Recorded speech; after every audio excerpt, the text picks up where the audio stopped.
In the classroom of grade 11, class 7, at Luoying City number 1 high school, a gasp of astonishment pierced the afternoon tranquility. Students looked up in unison, their eyes fixated on the figure by the window at the back of the room. The golden sunlight streaming through the glass illuminated Qingshan's focused profile, highlighting his stark isolation from the surrounding environment. Qingshan, you want to join the martial arts class too? The voice was laced with disdain and incredulity. Qingshan paused his writing and turned to face the speaker, a faint smile playing on his lips.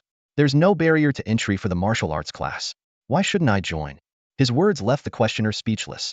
The other students, though casting strange glances, could only return their attention to the hesitant application forms in their hands. Suddenly, a thunderous explosion echoed across the sky. The deafening sonic boom reverberated throughout the campus, yet the classroom remained eerily calm, as if such scenes were a common occurrence. Only Qingshan looked out the window, his gaze fixed on the lingering white trail in the sky and the black humanoid mech shimmering with metallic luster that sliced through the air. This was the Sentinel, a standard patrol unit of the Wuyi Province Inspection Bureau, routinely patrolling the skies of various cities. Qingshan caressed the application form in his hand, his eyes deep in thought. 2 years had passed since his arrival in this world, yet it remained full of contradictions. The Interstellar era, Qihong Star region, Xing Star, starships, mechs, martial artists, astral beasts, cultists, pollution. These terms were mere cold, lifeless words in textbooks. Despite being in the Interstellar era, education on Xing Star still used paper textbooks. In 2 years, he had not even seen a single hover car. The most futuristic item he had encountered was the wrist communicator capable of projecting images. The homeroom teacher adjusted his glasses, his expression complex as he warned, "Students, while there are no barriers to joining the martial arts class, I must remind you that very few make it to Xinju. Besides talent, the cost of nutrient solutions is substantial. I hope you all consider this carefully." His words were like a cold splash of water, instantly dampening the enthusiasm of most students. Some put down their application forms, others stopped writing, and some even started whispering, "He's from a public welfare center, without parents. How can he afford the martial arts class?" The murmurs grew, and eyes once again focused on Qingshan, seemingly waiting for him to retreat in the face of adversity. However, just when everyone expected him to give up, Qingshan signed his name on the application form without hesitation. A holographic screen, visible only to him, unfolded before his eyes. Qingshan's realm, body tempering 9100. Beyond the screen were faces shocked, frowning, pitying, a vivid tapestry of human emotions.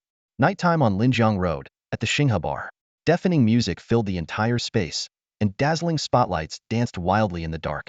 A holographic dancer twisted gracefully in midair, while the crowd below swayed to the beat. The mingling scents of smoke, alcohol, sweat, and hormones fermented in the confined space. Even after a month, Qingshan still hadn't gotten used to the smell. Dressed in a security uniform, he frowned as he navigated the edge of the crowded room, making his way to the bar's entrance. Phew! He exhaled deeply, rubbing his temples.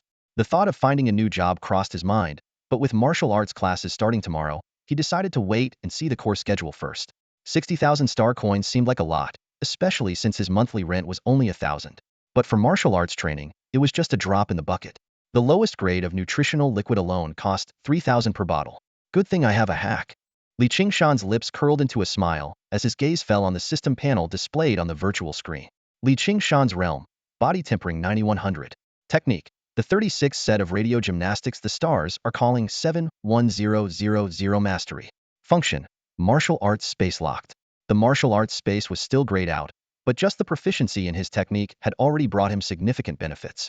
Over the past 2 years, the stars are calling had progressed from beginner level 53,100 to mastery level 71,000. Though the technique's proficiency didn't directly enhance his body tempering progress, his training speed was now 8 times faster than when he began. As he pondered the conditions for unlocking the martial arts space, a slender hand rested on his shoulder from behind. "Hey there, handsome. Why are you alone? Want to join me for a drink?" Qingshan sidestepped, turning to see a woman with intoxicated eyes. She had long, wavy purple-haired hair and a pretty face, with a low-cut neckline revealing a hint of cleavage. "Ma'am, if you want a drink, please go to the bar. I'm a security guard and I'm on duty," he said seriously. "Security guards can be handsome too." The woman giggled, leaning closer. "A young guy like you working here must be for the money, right?" Qingshan hesitated. It was true, 60,000 star coins wouldn't last long. "Name your price." "I'm generous," the woman urged as she noticed his wavering. After a moment of internal struggle, Qingshan held up one finger. 1 million, and I'll have a drink with you." "You're crazy." The woman rolled her eyes and walked away. As the night deepened, the music slowed, and the crowd thinned out. Qingshan changed out of his uniform and stepped out through the side door. In the dimly lit alley, he saw three drunken figures. Two guys with blonde hair were supporting a woman who seemed heavily intoxicated. Kid, mind your own business, one of the blondes said warily, noticing Qingshan's gaze. One of them deliberately rolled up his sleeve, revealing a tattoo of a dragon with flapping wings. That lizard looks awful. You should get it changed, Qingshan remarked disdainfully, glancing at it before moving forward. The two blonde men, seeing this, assumed a confrontational stance but seemed nervous. Move aside. You're blocking the way, he said, pushing past one of them before he even finished speaking. The two blondes, along with the woman they were holding, stumbled against the wall. By the time they regained their composure, Qingshan was already standing by the bus stop at the alley's entrance. The bus arrived just as he got there, and the front door opened. Qingshan stepped onto the bus, mentally noting, first, he's just a security guard. Second, he's off duty. Please hold on to the handrails and avoid moving around while the vehicle is in motion, the automated announcement said. Qingshan took a seat by the window, glancing back at the alley. The two blonde men were visibly relieved, while the woman with the wavy, purplered hair still hung her head.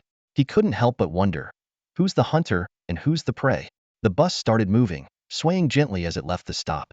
Suddenly, a sharp screech of brakes filled the air. Next stop, please exit through the rear door. Qingshan quickly got off the bus and ran towards a nearby residential area. The neighborhood he lived in was neither new nor old, with a decent environment and a small park equipped with fitness facilities.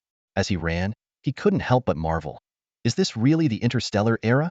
The fitness equipment and the community amenities showed no signs of advanced technology, looking no different from those on Blue Star in his previous life.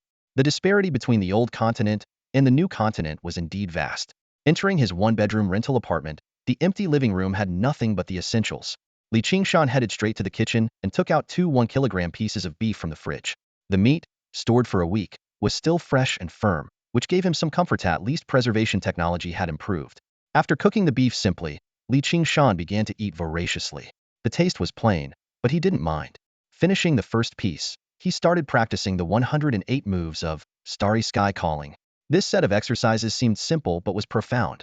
Beginners only needed to imitate the movements, but to achieve body-strengthening effects, mastering the exertion techniques was necessary. At his current level of proficiency, it also required coordinated breathing. With a heavy exhale, Qingshan began his routine. Each movement caused his muscles to bulge, veins standing out prominently, making it far more challenging than when he first started. After completing the set, he was drenched in sweat, steam rising from his head. Without resting, he quickly finished the remaining beef and checked his progress. Starry Sky Calling 71000 proficient. Starry Sky Calling 81000 proficient. It took him 2 days to improve by 1 point, meaning the remaining 992 points would require nearly 5 years. But Qingshan quickly reasoned that as his body strengthening progressed, he should reach the second level in about 6 months.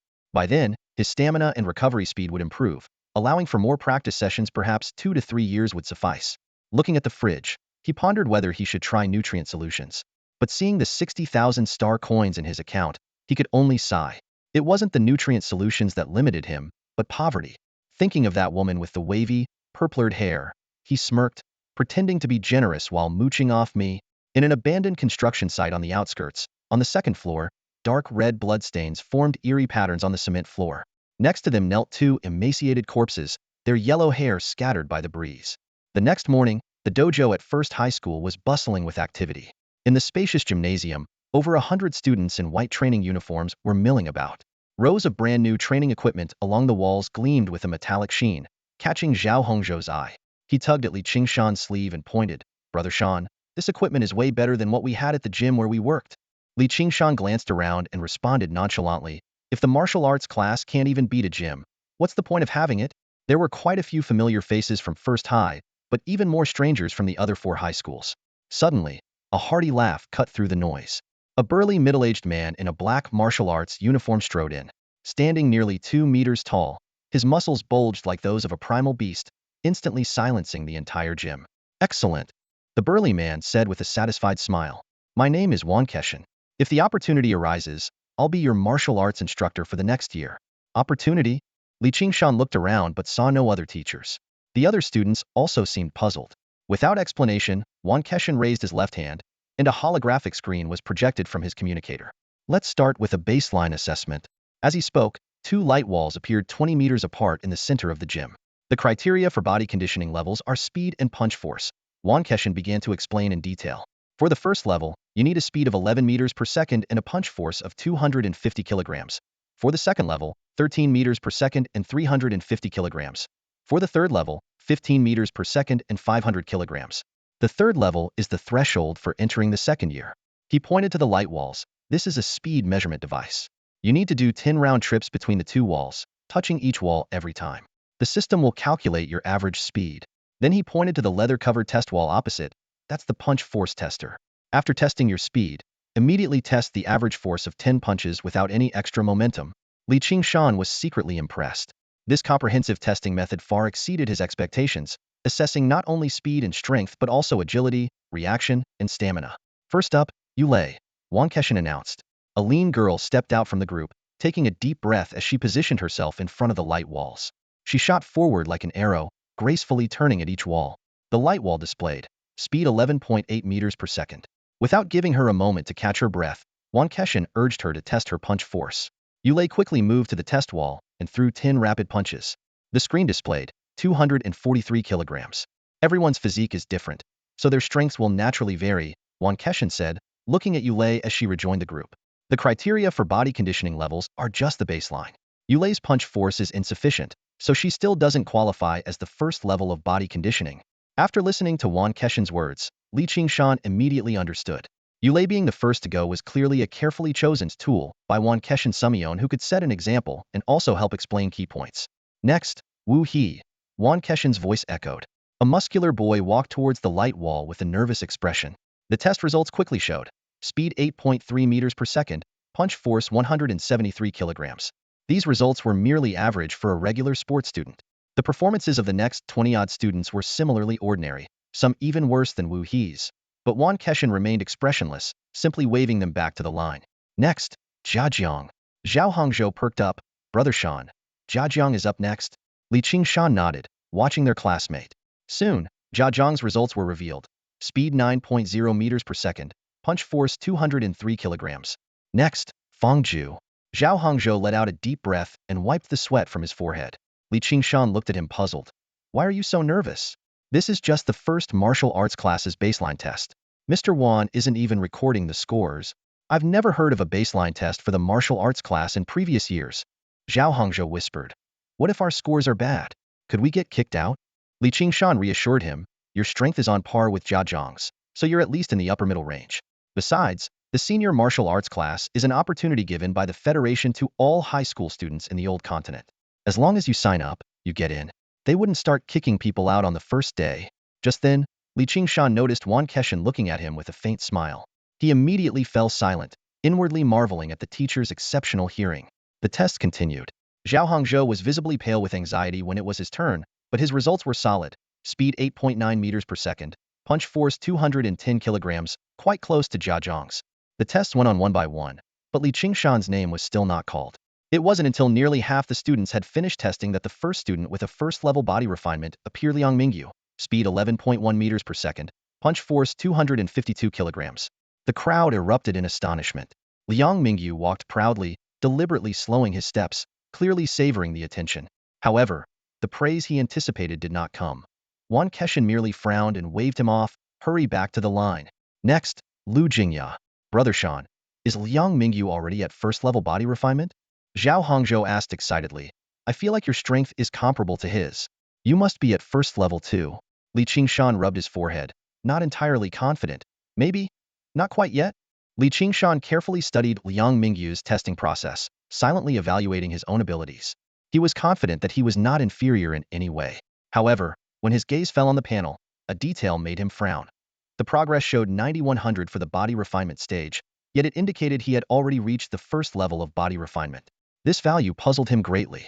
By logic, it should be 10,100. He had always thought he was just close to the first level. If 9100 signified the first level, then by that logic, reaching the 10th level would only require 90,100. How would the remaining progress be calculated? Could there be an 11th level, or some kind of ultimate perfection? What was even more astonishing was the non-linear progression of the body refinement stage.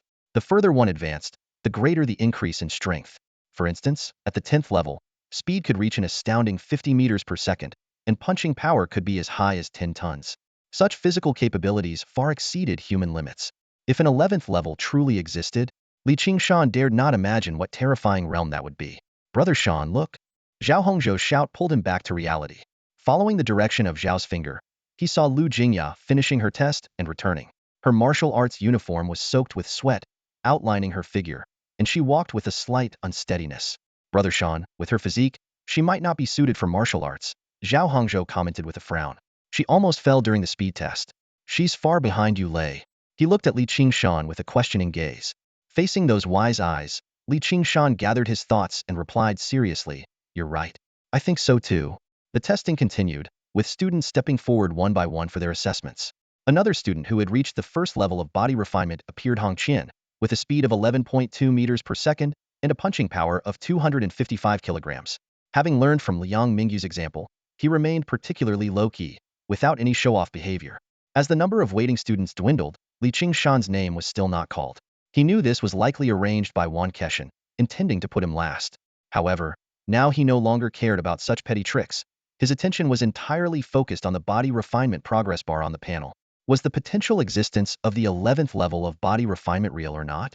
At that moment, the examiner's voice finally rang out. Next, Qingshan. Qingshan took a deep breath, stepped out of the line, and stood before the wall of light. Surprisingly, he felt an unusual calmness. The question of whether the 11th level of body refinement existed would soon be answered. With a heavy stomp of his right foot, he shot forward like an arrow released from a bow. The explosive power from his legs whipped up a gust of wind, but his movement was far from chaotic. In just a few strides, the wall of light was right in front of him. Qingshan's steps were precise, and with a swift turn, he channeled the force from the ground through his entire body. All the demonstrations he had observed, whether Yu Lei's perfect execution or his classmates' mistakes, had now become instinctive reactions. He weaved through the walls of light with increasing fluidity at each turn. In no time, he completed 10 laps, leaving his classmates staring at the left wall of light without blinking. Although the exact numbers hadn't appeared yet, his astonishing speed left everyone holding their breath. Even more unexpectedly, Qingshan didn't pause. He went straight to the punching strength tester. Bang, bang, bang. 10 powerful punches landed consecutively, each resounding loudly. Whoosh! As he completed the task, he exhaled heavily, steam rising from his body, and sweat instantly covered his forehead. He wiped it away casually and looked up at the display screen. Shango, you're amazing. Truly the strongest. Zhao Hongzhou's shout echoed through the hall. With a speed of 11.3 meters per second and a punching power of 260 kilograms, the results sparked a wave of cheers. Not only had he reached the first level of body refinement, but he had also surpassed Liang Mingyu and Hongqian, becoming the undisputed #1 in the class. However, Qingshan paid no heed to the praises. His focus was entirely on the progress bar on the Painlift. 9100 represented the first level of body refinement, then 90,100 marked the 10th level, and the bar still had the final 10th left. This indicated that the 11th level of body refinement did indeed exist. After calming himself, he silently returned to the line. Despite the surrounding chatter and many students greeting him, he only responded politely. As they passed each other, Guan Keshin suddenly spoke. Not bad. This comment instantly silenced the noise. From Yu Lei to Liang Mingyu and Hongqian, the teacher hadn't made any remarks, making this sudden praise all the more surprising. Liang Mingyu and Lu Jingya's faces turned gloomy, clearly displeased by the preferential treatment. Guan Keshin surveyed the room and spoke loudly. In this preliminary test, only in Qingshan do I see a glimmer of potential to reach Xinzhou. His words caused an uproar. Even the top student, Qingshan, had only a glimmer of potential? Everyone was incredulous, and Liang Mingyu and Hongqian clenched their fists. Yu Lei watched Qingshan thoughtfully, while he himself was puzzled as to why the teacher had reached such a conclusion. Nonetheless, it didn't matter. What slim chance? Guan Keshin's voice was firm and resolute. With the panel in place, his ambitions have never been limited to Xinzhou. He aims for the stars and the vast oceans of space. He scanned the faces of the students before him, a slight smile playing on his lips. I know it's hard for you to believe, but after my first class, you'll understand why. As he spoke, he tapped quickly on his communicator, then crossed his arms, his gaze filled with meaning. Of course, that's if you can seize the opportunity. Opportunity? The students exchanged puzzled glances. Someone quickly recalled what Guan Keshin had said during his introduction. If given the chance, I will be your martial arts instructor for the next year. Qingshan stood among the crowd, pondering the meaning of those words. He soon realized that the opportunity did not refer to Guan Keshin himself, but was a test for the students. It seemed Wang Keshan truly intended to filter the students. At that moment, the silence was broken by the sound of wheels rolling. A burly upperclassman pushed a massive square box into the arena. The box, about 2 meters on each side, was tightly covered with a black cloth. Wang Keshan walked to the center of the arena and casually turned off the light wall. Once the box was positioned beside him, he gestured for the student to leave. Entering the martial arts class, getting into Xinzhou Martial Arts University, and witnessing the true Interstellar era in Xinzhou, Wang Keshan said slowly. What a beautiful vision. Suddenly, his tone shifted, and his gaze became sharp. But the starry sky has never been synonymous with beauty. The vast universe is home not only to humans but also countless alien races, fierce beasts, and mysterious, terrifying evil gods. He paused, looking directly at the students. You've learned about these in your textbooks. But I want to ask you, do you truly dare to wield a blade against them? The students' eyes were fixed on the box covered by the black cloth, as if they had already guessed what lay within. With a swift motion, Wang Keshan tore off the black cloth, revealing a metal cage. A thick-bladed, sharp machete lay across the top of the cage, and inside was a massive wolf-like beast, almost filling the entire space. The beast was hairless, its dark red skin crisscrossed with visible veins. Its 4 fangs interlocked menacingly, gleaming with cold light. Its limbs and neck were secured to the bottom of the cage with steel rings, and a chain connected from the top bars to the ring around its neck. Although the beast's eyes were closed, and it remained motionless like a statue, its presence made many students instinctively step back. As the others retreated, Qingshan stepped forward. This action immediately caught Wang Keshan's attention. Feeling the eyes of those around him, Qingshan stood expressionless, his gaze fixed on the last line of text on the panel function. Martial arts space unlocked. The moment the black cloth was pulled away, this line of text had flashed briefly. After 2 years, the martial arts space section remained gray and inactive, showing no changes.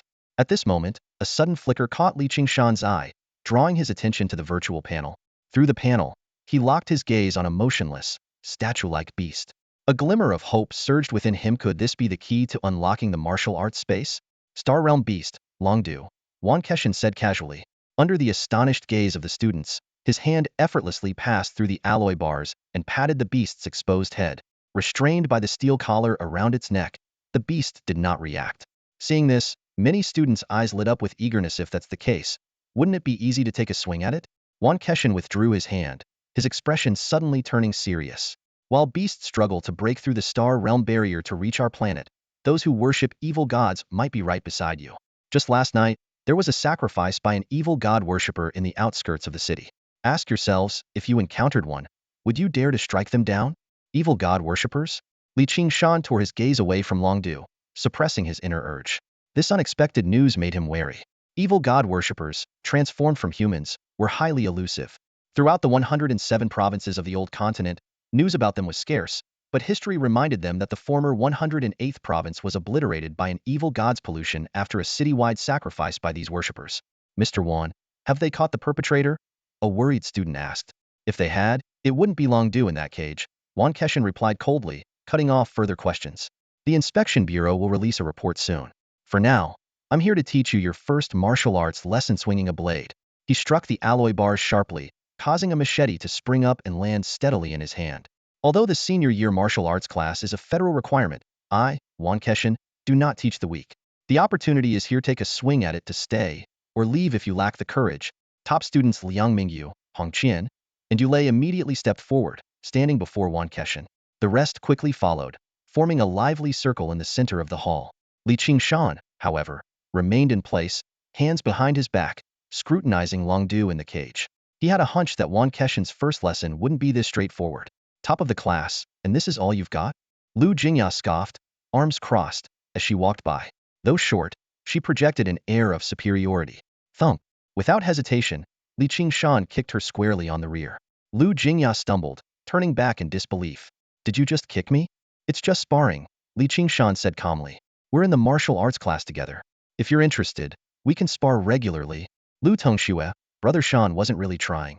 Otherwise, you'd have been sent flying, Zhao Hongzhou said earnestly. The reason you fell is because you're too clumsy. You should learn from Yulei. Just you wait. Lu Jingya, her face flushed red, clutched her sore backside. She quickly ran to Liang Mingyu and whispered something in his ear. After listening, Liang Mingyu cast a dark glance towards Qingshan at the back of the group. Teacher, let me demonstrate first, he said to Wang Keshan, thinking to himself that even if his test scores couldn't surpass Qingshan's, He could at least regain some face by going first. No rush, Qingshan replied with an increasingly gentle smile. A demonstration should be done by the teacher. Gripping the knife handle firmly, he added, "Watch closely." The blade flashed, moving so quickly it was almost imperceptible. With a metallic clang, the knife stopped against the alloy rail.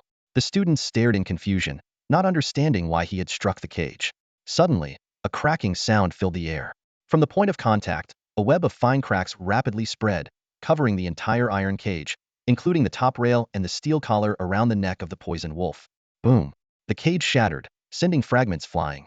The poisoned wolf was covered in a layer of silver dust, and 2 points of red light suddenly appeared on its head. It had opened its eyes. Roar! The beast opened its massive jaws, a foul wind rushing out. Amidst the deafening roar, the students scattered in panic. Qingshan, standing at the back of the group, had eyes that suddenly lit up. At that moment, his martial arts space flickered to life once more. Yulei and Hongqian, being the closest, retreated repeatedly, their faces pale. The reanimated poison wolf was far more terrifying than they had imagined. The unluckiest ones were Liang Mingyu and Lu Jingya, who were standing right next to the cage. Lu Jingya fainted on the spot, while Liang Mingyu collapsed to the ground, his gaze vacant. With a ding, the knife dropped in front of Liang Mingyu. Qingshan said gently, "The teacher's demonstration is over. It's your turn." "Me." Liang Mingyu snapped back to reality, his lips trembling. He tried to reach for the knife with his right hand, but couldn't muster the courage. At that moment, a pair of legs appeared in his line of sight. Qingshan bent down to pick up the knife, his eyes fixed on the poisoned wolf. Licking his lips, he asked, "Teacher, can I only strike once?" Qingshan sized up the student in front of him, his brow furrowing slightly. As his signature move, the first lesson in martial arts always involved using a fierce beast to intimidate the newcomers.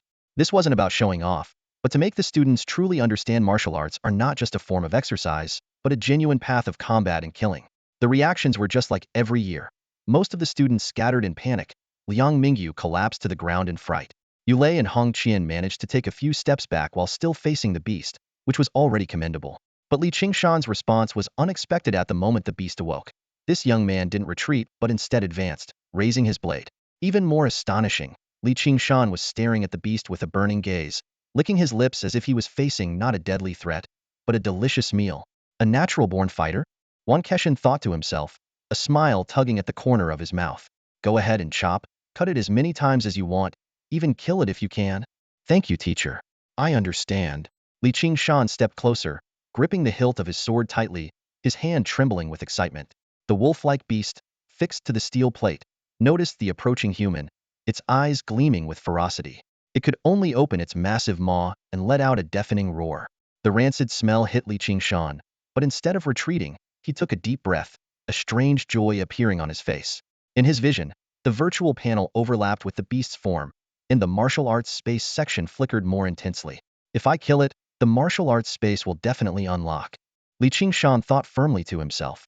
Be careful, watch out for a counterattack, Qingshan reminded, but soon realized his concern was unnecessary. When Qingshan was just a meter away from the beast, he suddenly shifted, moving around its head to its side.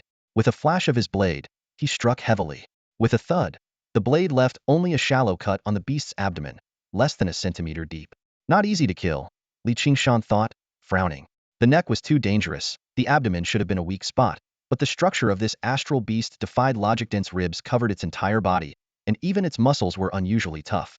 The wound had already stopped bleeding due to muscle contraction.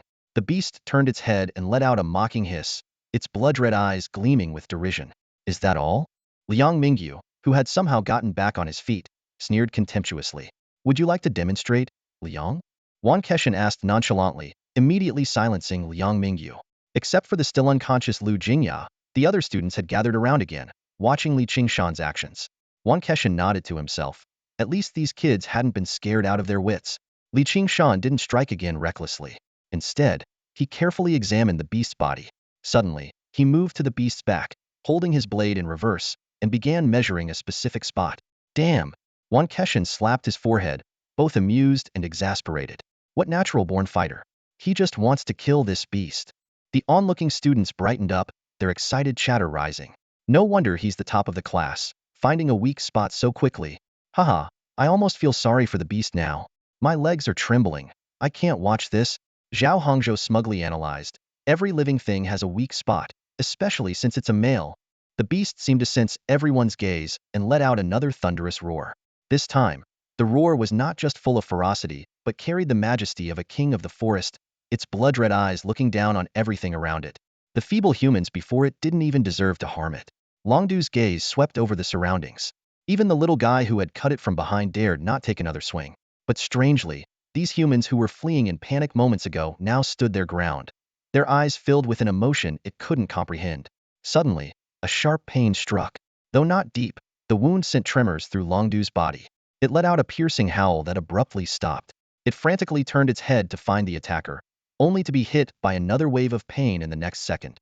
Behind it, Qingshan gripped the hilt of his blade tightly, his eyes blazing. Ignoring Longdu's howls, he relentlessly slashed downward. Each strike was heavier and more vicious than the last, breaking bones, cracking ribs, splitting the belly. Blood splattered as a gaping wound over 30 centimeters long opened, and its innards spilled out. With a thunderous crash, Longdu's massive body fell to the ground, its life ebbing away. Qingshan stood there, panting, his white martial arts uniform stained red with blood. Sweat and blood mingled on his face. The surrounding students breathed a sigh of relief, though each instinctively tightened their legs, faces pale.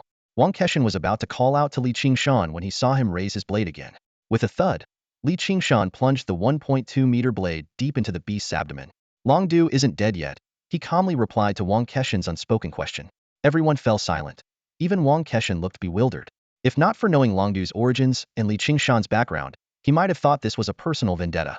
Qingshan gripped the hilt with both hands, twisting it inside Longdu's body until the last spark of life was extinguished. He withdrew the blade, wiped the sweat from his forehead, and finally smiled. His eyes focused on the ethereal panel before him, where he saw the long-awaited notification. Martial arts space, unlocked. Is it over? All the students stared wide-eyed as Qingshan sheathed his sword and walked forward. His white martial arts uniform, soaked in blood, clung to his skin, outlining his muscles clearly. In his right hand, he held a blood-stained machete, with droplets of blood dripping from its tip, leaving a trail on the floor. His handsome face, smeared with blood, wore a chilling, bloodthirsty smile. What are you going to do? Liang Mingyu stammered, stepping back in fear. Qingshan glanced at him indifferently. But to Liang Mingyu, that casual look felt like a blade. Blood trickled down from Qingshan's forehead, tracing 2 lines along his eyebrows, and the coldness in his eyes shattered Liang Mingyu's courage instantly. Stay back. Liang Mingyu's legs gave out, and he collapsed to the ground. Qingshan looked innocently at Qingshan. Coward! If you don't have the guts, get out of the martial arts class. Qingshan shouted angrily. He looked at the silent Liang Mingyu and the still unconscious Lu Jingya, already deciding to remove them from the class. Fear wasn't shameful, but lacking the courage to face it meant they didn't belong in the martial arts class. Teacher, the sword. Qingshan handed the machete, stained with wolf venom and innards, to Qingshan. Qingshan frowned at the foul-smelling blade and the blood-soaked Qingshan, then waved his hand dismissively. Fine, keep the sword. Today's class is over. Go wash up in the rest area. Thank you, teacher. Qingshan said joyfully as he ran towards the rest area with the sword. With his departure, the tension in the classroom finally eased. The students began to discuss as they looked at the remains of the wolf venom. At that moment, the beast seemed less terrifying because Qingshan was even more so. Qingshan watched his students' excited faces with satisfaction. Although the first martial arts lesson ended early, it had a better effect than previous years. Yulei approached Qingshan and whispered, I'm sorry to disappoint you, uncle.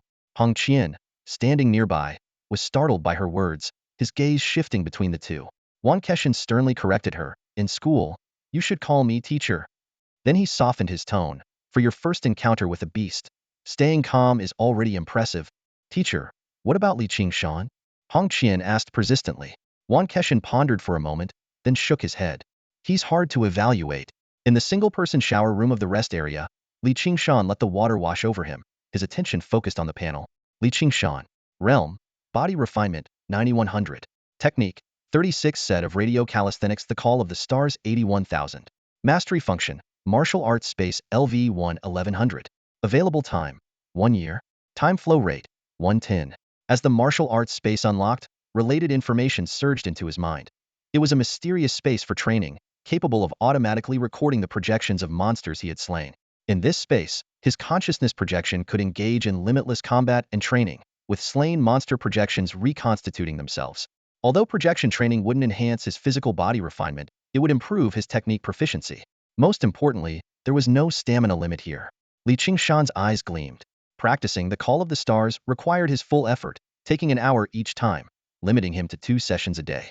But in the martial arts space, he could train continuously for 24 hours, gaining 6 proficiency points a day.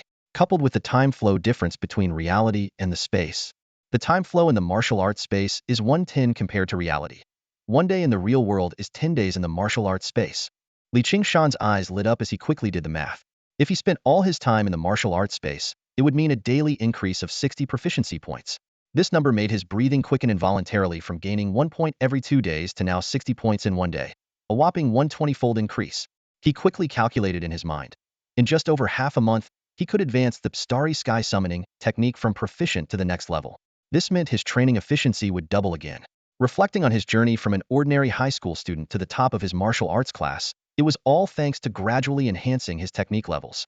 Li Qingshan even suspected that no one else in his class had mastered Starry Sky Summoning to a proficient level. Even Zhao Hongzhou had consumed a lot of nutritional supplements, not to mention Yulei, Hongqian, and Liang Mingyu.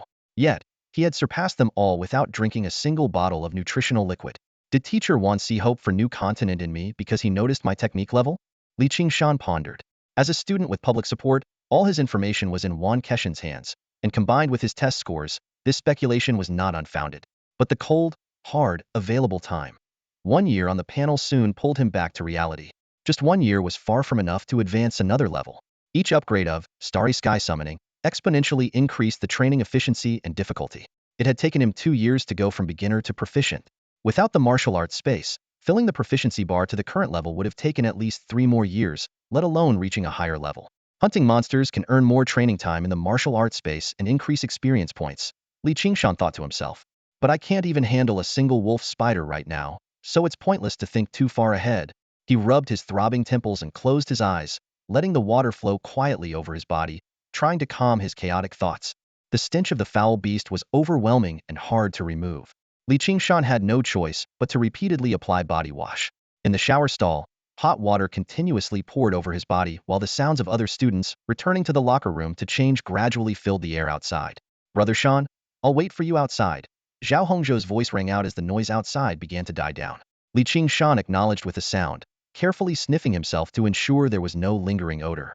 Satisfied, he turned and picked up the machete leaning against the door. The blade gleamed under the shower head. Its filth washed away instantly. This 1.2-meter-long machete had just effortlessly shattered an alloy iron cage in Wan Keshan's hands, yet it remained unscathed, its blade pristine. The special material it was made from left no trace of any scent. After changing clothes and stepping out of the locker room, Zhao Hongzhou was waiting at the door, holding a scabbard. Brother Shan, the teacher asked me to bring this to you, he said, tossing the scabbard over. All right, let's head to the cafeteria, Li Qingshan replied, securing the machete in its scabbard. The cafeteria was bustling. It was the peak lunch hour. After getting their meals, the two found a corner to sit. Not far away, students from Class 7 occupied several tables, and someone quickly noticed Li Qingshan. All eyes turned towards him, except for Jia Jiang. Why is Li Qingshan sitting in the corner? Yeah, shouldn't he be with the martial arts class? They glanced over to the other side of the cafeteria where the martial arts students were gathered, particularly at a small table in the center surrounded by people. A boy and a girl were quietly eating there. The students who had given up applying to the martial arts class started whispering, mocking Li Qingshan's situation. Just as the murmurs grew louder, Jia Jiang suddenly slammed his tray down, silencing the chatter. I'm done eating, Jia Jiang said as he wiped his mouth and stood up, his gaze sweeping over the students who had spoken. Those two, the girl is Yulei and the boy is Hongqian. Both are at the first level of body refinement. Li Qingshan is also at the first level, and he's the top student in the martial arts class. His words left the class 7 students in shock, followed by disbelief. After Jia Jiang left, they started to reassure themselves that it couldn't be true. However, when they noticed the unusual reactions of the martial arts students, doubt began to surface. All the martial arts students were sneaking glances at Li Qingshan in the corner, and they seemed to be carrying a hint of fear. To their surprise, Yulei and Hongqian even took their trays and walked towards Li Qingshan. At that moment, everyone's communication devices simultaneously vibrated, the edges flashing red. The announcement from the inspection bureau instantly grabbed everyone's attention. Last night, cultists of an evil god had completed a ritual sacrifice in Luoying City, resulting in the deaths of 2 citizens. Li Qingshan quickly skimmed through the information, and his pupils contracted when he saw the photos of the deceased. They were the yellow-haired men he had seen the previous night, but the announcement only mentioned 2 victims. Where was the third person with the purplish red hair? Reflecting on the events of the previous night, Qingshan felt a sense of relief that he had stuck to his principles. Wow! A brief announcement struck like a thunderclap. The cafeteria instantly buzzed with excitement. However, the table where Qingshan and his friends sat remained unusually calm, thanks to their early tip-off from Qingshan. Yulei, Hong Qian, and Zhao Hongzhou were quietly discussing the brief information from the announcement, while Qingshan stayed silent, his eyes fixed on the screen, fingers tapping rapidly. What are you up to, Shang? Zhao Hongzhou asked, noticing his prolonged silence. Nothing much, just writing a resignation letter. Qingshan showed the half-written letter on his screen. I just joined the martial arts class and don't want any distractions, so I'm putting my side job on hold. He knew very well that continuing to work at the Galaxy Bar posed risks, whether or not the red-haired woman was the culprit. After sending the resignation letter, he immediately wrote a detailed report to the Inspection Bureau, describing the previous night's encounter in full detail. Such a report could earn rewards, and he needed to act fast since there were likely many witnesses on the bus. By the time he finished these tasks, the discussion at the table had already concluded. Yulei turned to him suddenly and asked, Qingshan, do you rarely use nutrient solutions? I haven't used them before, but I'm planning to buy some later, Qingshan answered truthfully. If you had used nutrient solutions earlier, your test scores today would have been even higher, Zhao Hongzhou chimed in. Getting the top score in the class without using them is already impressive. This comment amazed Hong Qian, while Yulei's eyes lit up as if confirming a suspicion. I knew it. She raised 4 fingers. There are 4 levels in Starry Sky Summons: movement, force, breathing, and muscle. Most of our classmates are at the 2nd level, mastering the force technique. Hong Qian and I did well mainly because we used more nutrient solutions. But Qingshan, you must have reached the 3rd level, mastering synchronized breathing, right? After Qingshan confirmed, he inquired about the 4th level. Yulei explained, the 4th level focuses on mastering muscle rhythm. It's quite mysterious. They say movement, force, and breathing come from the outside in, while muscle rhythm comes from the inside out. Seeing the puzzled faces, she admitted that was all she knew. After parting ways, Qingshan headed straight to the mall. He spent half his savings on 10 bottles of basic nutrient solution and hurried back home. Instead of diving into the martial arts space immediately, he first drank a bottle of nutrient solution and began practicing Starry Sky Summons.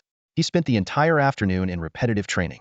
The nutrient solution's effects were significant, not only eliminating the usual post-practice hunger but also allowing multiple practice sessions. After dinner and one last round of practice, he finally felt his limbs grow sore as the nutrient solution's effects began to fade. The panel displayed, level, body training 9100 level, body training 10100. Qingshan, despite his exhaustion, forced himself to the kitchen. He rummaged through the fridge and pulled out a piece of beef, placing it in a pot. As the water boiled and steam rose, his eyes were fixed on the vapor, though his mind was entirely on the data on his display. Finally, there was a breakthrough in his body training progress.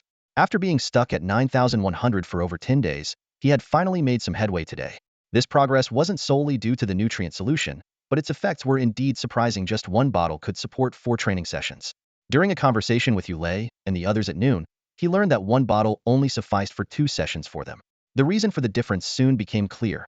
His Starry Sky Summoning had reached the 3rd level, while Yulei and the others were still at the 2nd. Even with such low absorption efficiency, their body training progress was not lagging behind at all. It was as if they were drinking the nutrient solution like water. If only I could drink a bottle every day. Just as he was lost in thought, the timer on the stove brought him back to reality. Looking at the floating beef in the pot, Qingshan smiled wryly. His savings were down to 30,000 star coins, enough for only 10 bottles of nutrient solution, not even enough to cover rent. He took out the beef, rinsed it under cold water, and devoured it quickly. After a quick shower, he returned to his bedroom. Lying on the bed, his gaze swept over the martial arts space tab on his panel. With a thought, he closed his eyes and entered. When he opened his eyes, he found himself on a vast platform. There was no sky above, only a faint light seeping from the void, barely illuminating the surrounding 500 meters. The edges were curved, forming a circular platform with a diameter of 1,000 meters. Just as he was about to start his training, a low growl came from behind. As he turned, a gaping maw was already in front of him. Snap! Sharp teeth closed in, and his head burst like a watermelon. Damn! Qingshan jolted awake, drenched in cold sweat. The sensation of death had been too real, leaving him shaken. Why did the wolf venom appear directly? He quickly remembered the setting of the martial arts space. He had automatically recorded the projections of all monsters he had killed. Was this retribution for taking a shortcut? After all, the wolf venom he had killed was pinned to an alloy steel plate. But if he could kill it once, he could kill it a second time. To train in peace, this wolf venom had to be eliminated. He grabbed a machete from the living room and returned to the bedroom. Sitting cross-legged on the bed, gripping the handle tightly, he re-entered the space. 100 meters away, a pair of red eyes were fixed on him.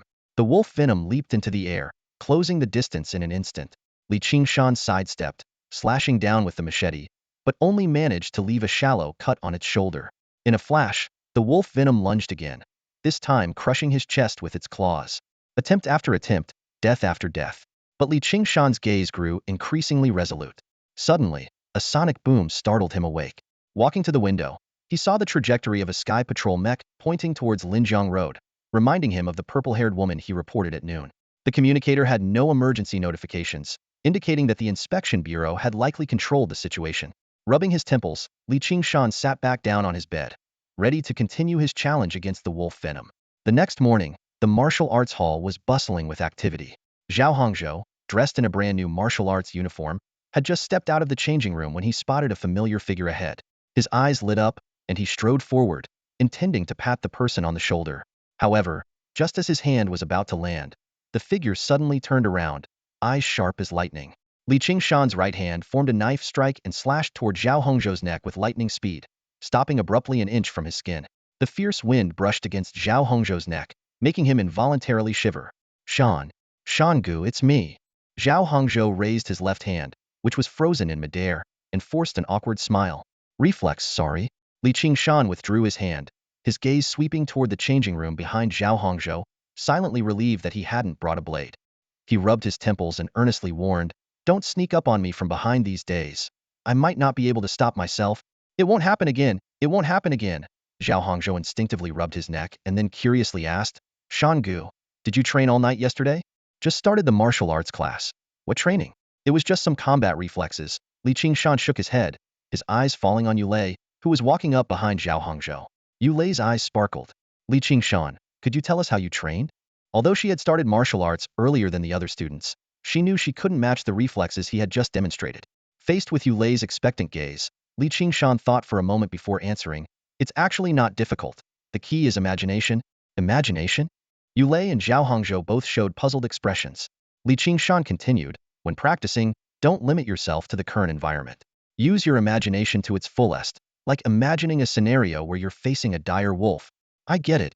Zhao Hongzhou suddenly understood. "You mean to create a powerful opponent in your mind to push yourself through life-and-death crises." "Exactly." Qingshan patted Zhao Hongzhou's arm. Yulei seemed thoughtful but soon showed a doubtful expression. She unconsciously took a step back. This talk of using imagination to create life-or-death scenarios sounded like something out of a psychiatric case study. Noticing Yulei's reaction, Qingshan had no time to explain further. He rubbed his temples, a hint of fatigue in his eyes. "It's not that easy. This kind of training cost me hundreds of lives. Though it's just a projection and you won't actually die, the pain is very real." As time passed, the other students gradually arrived and lined up. However, everyone deliberately avoided Qingshan, leaving him no choice but to stand in the front row, accompanied only by Zhao Hongzhou, Yulei, and Hong Qian. Looking around, Qingshan noticed two people missing. Liang Mingyu and Lu Jingya aren't here? One fainted from fear of beasts, and the other was scared stiff by you. "They probably don't have the face to come back," Zhao Hongzhou whispered. "I heard they quit yesterday." "To be precise, they were expelled by Teacher Guan," Yulei corrected. "What a pity," Qingshan sighed, twisting his ankle. "I was looking forward to sparring more with her." Just as Yulei was about to ask more questions, the burly figure of Wan Keshan appeared at the entrance of the hall. He looked at the orderly lines with satisfaction. "Good discipline. I hope you can maintain it. Starting today, we'll focus on the Call of the Stars technique for the next 6 months." He glanced around, smiling broadly. "I know some of you might think it's just a set of calisthenics, but let me tell you, this is the most advanced technique on the entire Ziying star, and even across the entire Qihang star system." "The most advanced?" Qingshan and the other students showed expressions of disbelief. Wan Keshan shook his head.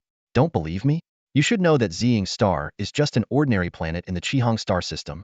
No matter the communicators in your hands, the Sky Patrol drones above, or the various high-tech products in Xinzhou, nothing compares to the Call of the Stars," Wang Shan said firmly, as he looked around at the students before him. He elaborated, "This set of techniques is the culmination of countless efforts by our Federation's predecessors, perfected over 36 generations. Each update swiftly reaches every planet in the Qihang star domain. Even though some martial arts stars possess more advanced body strengthening techniques, those often have strict training requirements. Only the call of the stars can truly be popularized among the masses. As the students listened, understanding flickered in their eyes, and their expressions grew more spirited. Seeing this, Wang Shan's lips curved into a slight smile, and he began to explain the main topic. The call of the stars comprises 4 stages: movement, force application, breathing, and muscle control. He particularly emphasized the techniques of force application and breathing coordination, allowing the students to relate them to their own situations. After a full hour, he finally finished explaining the 3rd stage. Just as Qingshan eagerly anticipated exploring the mysteries of the 4th stage, Wang Shan waved and announced, 10-minute break, then we'll start practical training. After the break, Wang Shan instructed, group yourselves according to your mastery levels. The students immediately scattered into 3 groups, each assuming their stances. Due to his unique level, Qingshan occupied a spacious area by himself. As Qingshan completed the first movement and began adjusting his breathing, Wang Shan started explaining the 4th stage. The key lies in muscle rhythm. Our bodies are filled with countless tiny nerves. Have you ever noticed how your arm or thigh muscles twitch with your heartbeat? The 4th stage involves using your breath to harness your heart's power, sensing and controlling these hidden nerves within your muscles. When applying force, you need to activate the corresponding nerves, causing the muscles to tremble. Mastering this will double your training efficiency. Although Wang Shan's explanation was clear and straightforward, actually accomplishing it was far from easy. Qingshan focused intently on feeling his heartbeat with each breath, but found he could only control his muscles, not the finer nerves. Don't rush, take your time, Wang Shan reassured him. With your aptitude, it won't be long before you grasp it. With that, he turned and walked away. Qingshan stopped worrying, and a virtual panel flashed before his eyes. The teacher was writhed would soon understand it all. In the vast hall, students were sweating and focused. Wang Keshan moved among them, offering occasional guidance. As time passed, the students gradually completed their final movements and collapsed to the ground, gasping for breath. Qingshan wiped the sweat from his forehead as his stomach growled in protest. He looked around and saw that his classmates were also hungry, their eyes almost glowing green. Only Yulei and Hong Qian seemed to be in slightly better condition, though they were also drenched in sweat. This was the benefit of drinking a nutritional supplement early in the morning. Qingshan envied them but kept it to himself. He couldn't afford to drink the supplement like a beverage.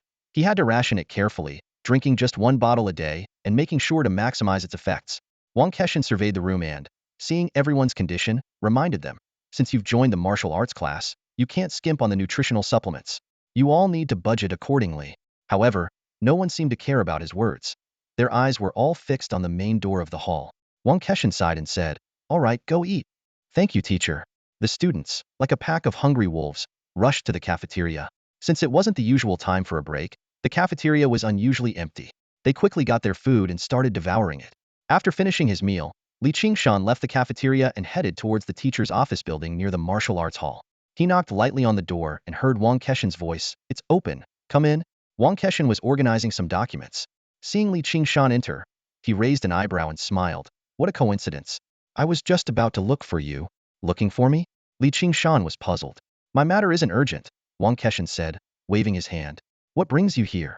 After a moment of thought, Qingshan asked, teacher, if I encounter that wolf poison alone outside the school, how should I kill it? He had died over 100 times in the martial arts space last night and hadn't even been able to block the wolf poison's second attack. Still thinking about that wolf poison?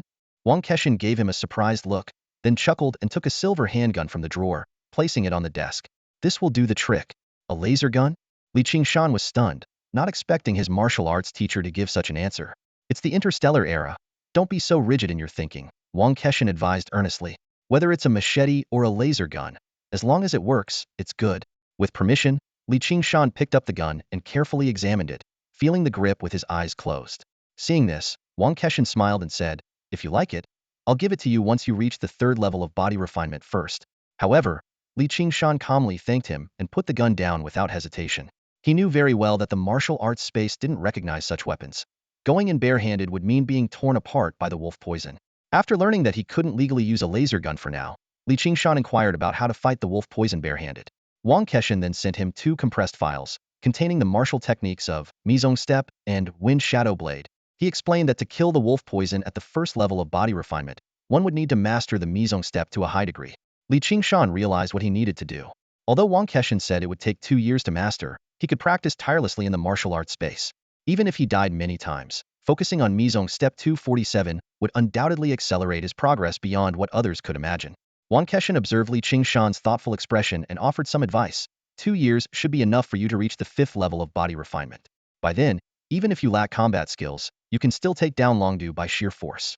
Ultimately, it's your cultivation level that matters. Even in Xinzhou, it's essential to elevate your level first before delving into martial arts techniques. Thank you, teacher. I understand. Li Qingshan nodded in agreement, though he had other plans in mind. With the martial space at his disposal, mastering the mysterious steps was just a matter of time. Once he successfully eliminated Longdu, he could focus on improving his proficiency in the Starry Sky summoning. At the 4th level, the cultivation efficiency of the Starry Sky summoning would double, making it possible to break through to the 5th level long before 2 years. Guan Keshan nodded in satisfaction and swiped his finger across his communicator. Li Qingshan's wrist device vibrated, displaying a message. Account credited 100,000. Li Qingshan's eyes widened in surprise. Guan Keshan's lips curved into a smile. This is why I called you here. Your report yesterday was very useful. The 100,000 star coins are your reward. Teacher, do you also work part-time at the inspection bureau? Li Qingshan asked in astonishment. Guan Keshan's smile froze briefly. Part-time? It's a consultant position. He quickly corrected himself. Yes, consultant. It's just a habit of mine to say it that way. Li Qingshan smiled apologetically. The 100,000 star coins were enough to cover a month's worth of nutrient solutions. He knew how to read the room when dealing with a benefactor. Teacher, is the woman with the purplered hair mentioned in my report really a cultist of the evil god? Almost certainly. Guan Keshan nodded. Almost? The inspection bureau hasn't caught her? Guan Keshan hesitated briefly. By the rules, I shouldn't tell you this, he said, but seeing Li Qingshan's eager eyes, he continued. The inspection bureau had been monitoring several streets where the deceased frequented. Your report led them to focus on the Xinghe bar on Linjiang Road. It turned out to be a base for the flesh cult. A base? Li Qingshan gasped, thinking about how he had worked there for over a month, unknowingly brushing past numerous cultists. Just some small fry. Guan Keshan said dismissively. The entire base was taken down last night. During interrogations, it was revealed that the woman was a new recruit, and her first offering was just the day before yesterday. She's likely fled Luoying City by now. He added a cautionary note. You were wise to resign immediately yesterday. But still, be careful. Flesh cultists can alter their appearance, so be wary of anyone who approaches you deliberately. Li Qingshan wasn't too concerned. With the base eliminated, a small-time cultist wouldn't pose much of a threat. Plus, they had only crossed paths once. It was unlikely she would come after him. After receiving his reward and figuring out how to deal with Longdu, Li Qingshan took his leave. Remember, just hypothetically speaking, cultivation level is fundamental. Guan Keshan's voice called out from behind. I understand, teacher. Li Qingshan replied as he walked away. Let's hope you truly understand, Guan Keshan sighed, his eyes filled with complex emotions. He thought of a former student, a genius who had also pursued cross-boundary combat power. That student had reached the 3rd level of Starry Sky summoning and should have gone directly to Xinzhou, but had stayed in Luoying City under his guidance. Although the student had managed to defeat enemies above their level, they never quite matched the talents from Xinzhou and ultimately missed the chance to go to the Martial Star. His communicator suddenly vibrated, displaying a video call request. Seeing the caller's identity, Guan Keshan's expression stiffened slightly. However, he still answered the call. As the screen lit up, a sleek silver mech appeared, its metallic surface shimmering with a dazzling light. The mech's face remained expressionless, but a cold female voice emerged. Advisor Guan, has Li Qingshan's bonus been issued? Guan Keshan quickly adjusted his expression, a trace of impatience curling his lips into a smile. Of course. Why else would you be calling me?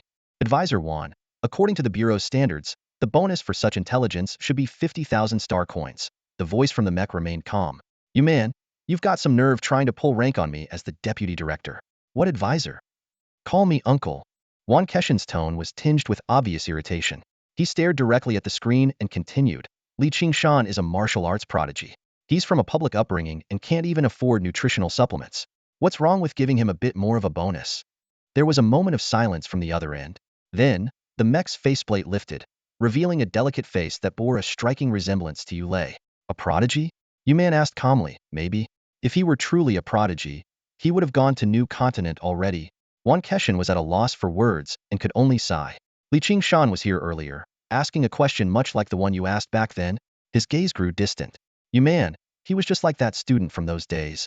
He knew in his heart that helping Li Qingshan was partly because of his public upbringing and partly because he reminded him of Yuman. Yuman's expression finally showed a subtle change, and her voice softened. Uncle, I never blamed you. Even if I had focused all my energy on martial arts back then, my level might not have surpassed those few. Moreover, I pursued martial arts for greater combat power. A mech can achieve the same goal. Now, none of them can match me. A mech? Qingshan stared at the shimmering silver mech on the screen and slowly shook his head. It's not the same. If you had gone to the martial arts star, you might have witnessed the pinnacle of martial arts. He looked out at the vast sky. That's the realm where one can traverse the stars with just their body, dominating the universe. An interstellar battleship can also dominate the universe. Yuman's voice returned to its calm tone. In a while, I'll be applying for advanced training at the planetary fortress. If all goes well, my combat power will increase. Even against the super geniuses from the martial arts star, they'll be able to hold my own. Combat power again. Qingshan shook his head and ended the call. The path of evolution is far from over, and no one can definitively say which path is right or wrong. But as a martial arts instructor, he remains loyal to the way of martial arts. Qingshan and Yuman are ultimately different. Yuman has the fallback of her awakened psychic abilities, allowing her to choose the path of the mech. But if Qingshan chooses wrongly, he will lose even the slim chance of going to new continent, and will be left behind in the old continent, becoming just another face in the crowd. The afternoon classes were similar to those in the morning. With Qingshan continuing to teach the call of the stars, he moved among the students, tirelessly offering guidance. Reflecting on their earlier conversation in the office, Qingshan noticed that Qingshan placed great emphasis on the body tempering realm. The following 6 months of coursework would focus on this foundational body tempering technique, with Wang seemingly hoping that all students could advance by one level during this period. After class, the students flocked to the cafeteria. Qingshan ate heartily, finishing off 2 plates of food before contentedly patting his stomach. By scheduling 2 training sessions at school, he not only saved on meal expenses but also ensured that his evening body tempering with nutrient solutions wasn't disrupted. This way, he could practice body tempering 6 times a day, tripling his efficiency. What used to take 6 months to reach the second level of body tempering could now be achieved in just 2 months. However, even this pace felt too slow for Qingshan. If it weren't for the long-due projection blocking his path, he would already be happily grinding his proficiency. Once the call of the stars reached the 4th level, his training efficiency would double again. An enemy who hinders my progress is intolerable. Qingshan's eyes turned cold as he bid farewell to Zhao Hongzhou and the others before hurrying home. In the evening, the neighborhood was bustling with activity. Elderly people strolled, and children played everywhere. After some effort, Qingshan found an empty patch of grass and opened his communicator to review the training materials for the mysterious steps technique. Half an hour later, he had thoroughly read the text and watched the video explanations, deep in thought. Within a small space, move swiftly and nimbly, this was the essence of the mysterious steps. To start, one had to complete the entire set of steps in one fluid motion. Mastery required internalizing the movements to the level of instinct. The instructor particularly noted that proficiency in the mysterious steps would provide a bonus in speed tests during body tempering assessments. This immediately reminded Qingshan of Yulei's exceptional speed test results. Regarding the highest level of mastery, the instructor offered only one piece of advice: real combat. Only in life-and-death situations, when one could sense danger like a cicada before an autumn breeze, could one be considered truly proficient. For the ultimate, perfect mastery, the instructor left a cryptic phrase: grasp the essence of small spaces to achieve perfection, which sounded quite mysterious. But these challenges didn't deter Qingshan. With his system panel, as long as he could grind enough proficiency, both mastery and perfection were within reach. With this thought, he began practicing the basic steps. Grandma, look at that big brother. He doesn't even know how to walk. A passing little girl pointed at his stumbling figure on the grass.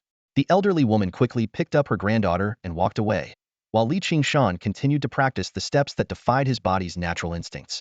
An hour later, he finally completed his first full practice. The panel showed that the mysterious steps had reached the entry level, 1100. On his way home, he tried twice more, and although his movements were clumsy, he did not fail again. That night, after completing 4 body tempering sessions with nutrient solutions, Qingshan lay in bed and closed his eyes to enter the martial arts space, beginning his combat practice of the mysterious steps. Facing the bloodthirsty maw of Longdu, he repeatedly offered his head, only to be reborn and try again. After more than 20 deaths, his proficiency finally increased to 2,100. In the darkness, Qingshan whispered Longdu and closed his eyes once more. Training had only just begun. Ding ding ding. Buzz buzz buzz. The urgent vibrations and ringing were an unbearable cacophony. Qingshan struggled to open his eyes, his bloodshot gaze looking particularly weary in the dim light. Frowning, he turned off the alarm, his thoughts muddled. Normally, he woke up naturally every morning, but for the past 2 days, the alarm had been jolting him awake. This only reinforced his suspicion. While the martial arts space could ignore physical exhaustion, it seemed unable to restore mental energy. However, this flaw wasn't fatal. After all, the martial arts space had a 1:10 time flow ratio, allowing him to schedule his rest within the space. The immediate priority was to eliminate the troublesome Wolfbane projection. Shaking his head, Qingshan forced himself to focus and check his status panel. Qingshan's status. Body training, 10100. Cultivation method, 36th broadcast calisthenics the stars, call 10100 proficient. Martial skill, shadow step 2500 practiced. Feature, martial arts space LV 11100. Available time, 364 days. Time flow rate, 1:10. Last night's intense training had reduced his available time by 1 day. He couldn't recall the exact hours spent, only that he had died over 1,000 times to get shadow step to the practice level. To verify the improvement pattern, he pushed himself to die dozens more times, completing 2 full sets of the technique. The results confirmed that reaching the practice level of shadow step required completing it twice to gain 1 point. Fortunately, once practiced, the movements were no longer awkward, and efficiency hadn't decreased significantly. At the first high school martial arts hall, Zhao Hongzhou immediately noticed the bloodshot eyes of Qingshan. Change, didn't you quit your job? Why are you still staying up late? Yu Lei and Hong Qian also cast concerned looks his way. It's nothing, just stayed up a bit late training. Qingshan responded casually.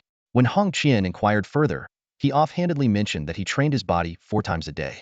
This number left Hong Qian astounded, as he could only manage twice a day at most. Yu Lei, sensing something unusual about Qingshan, gently advised, too much of anything is bad. Human energy has its limits. She recalled her sister Yuman's past experiences and couldn't help but feel worried. Thanks, I know my limits, Qingshan replied with a smile. He understood that this period of fatigue was inevitable. Once he mastered Shadow Step and eliminated Wolfbane, things would improve. With the arrival of Qingshan, everyone dispersed to begin their daily training. Time flew by, and soon it was the afternoon of the 8th day. After completing his body training, Qingshan, despite the dark circles under his eyes, couldn't help but smile as he looked at his status panel. Qingshan's status. Body training, 12100. Cultivation method, 36th broadcast calisthenics the stars call 221000 proficient. Martial skill, shadow step 21000 proficient. Feature, martial arts space LV 11100. Available time, 356 days. Time flow rate, 1:10. Over the past 8 days, he had spent at least 20 hours each night in the martial arts space. Not only had he elevated Shadow Step to the proficient level, making it second nature, but he had also increased his body training level by 2 points. What once felt awkward and clumsy now seemed incredibly skillful, showcasing his ability to maneuver with ease. Qingshan felt a surge of joy. If he were to be tested again now, he might become a specialist like Yu Lei. It's time to test my sword skills, he said, his eyes shining with excitement. He clenched his fists, filled with determination. Over the past 8 days, he had faced life and death with the wolf venom thousands of times. Now that he could finally evade its attacks, it meant he had a chance to counterattack. With this thought, Qingshan gritted his teeth, a fierce glint in his eyes. I will avenge this, not by killing it 1,000 times, but 100,000 times. Just as he was forcing his exhausted body towards the cafeteria, he heard Qingshan calling from behind. Qingshan, wait. He stopped and turned to face his teacher, who looked at him with concern. Qingshan scrutinized his student, his frown deepening. Over the past 8 days, he could tell Qingshan hadn't heeded his advice and had instead invested a great deal of effort into honing his martial skills. At this moment, he even regretted giving these 2 martial techniques to his stubborn student. After a moment of silence, Qingshan finally spoke. Tonight, go back and rest. No training of any kind. Yes, teacher. Qingshan readily agreed. He took a few steps before suddenly stopping and turning back to bow deeply. Thank you, teacher. Get out of here. I'm not dead yet. No need for such formalities. Qingshan waved him off, feigning annoyance. Qingshan laughed and ran towards the cafeteria, understanding his teacher's concern. However, he couldn't explain the issue with his status panel. He made a silent vow to do better and not worry others. Let's call it a celebration and take a break today. After a hurried meal, he headed straight to the mall he had visited before. His 10 bottles of nutritional fluid were all used up. It was time to restock. 40 bottles of basic nutritional fluid. Here you go. The familiar salesgirl's smile was even brighter than last time. Qingshan took the insulated box, swiped his communication device over the payment terminal, and watched his account balance drop to just 10,000. Take care, and we look forward to your next visit. Back home, Qingshan set down the insulated box and quickly dashed into the bathroom. After a brief shower, he lay down on his bed, closed his eyes, and let his mind go completely blank. The next morning, the sky was just beginning to brighten. In the quiet bedroom, Qingshan quietly opened his eyes. He stretched his body, feeling an unprecedented sense of comfort. In the bathroom, the splash of cold water on his face brought a rush of clarity. The reflection in the mirror showed a refreshed, radiant face, with no trace of dark circles.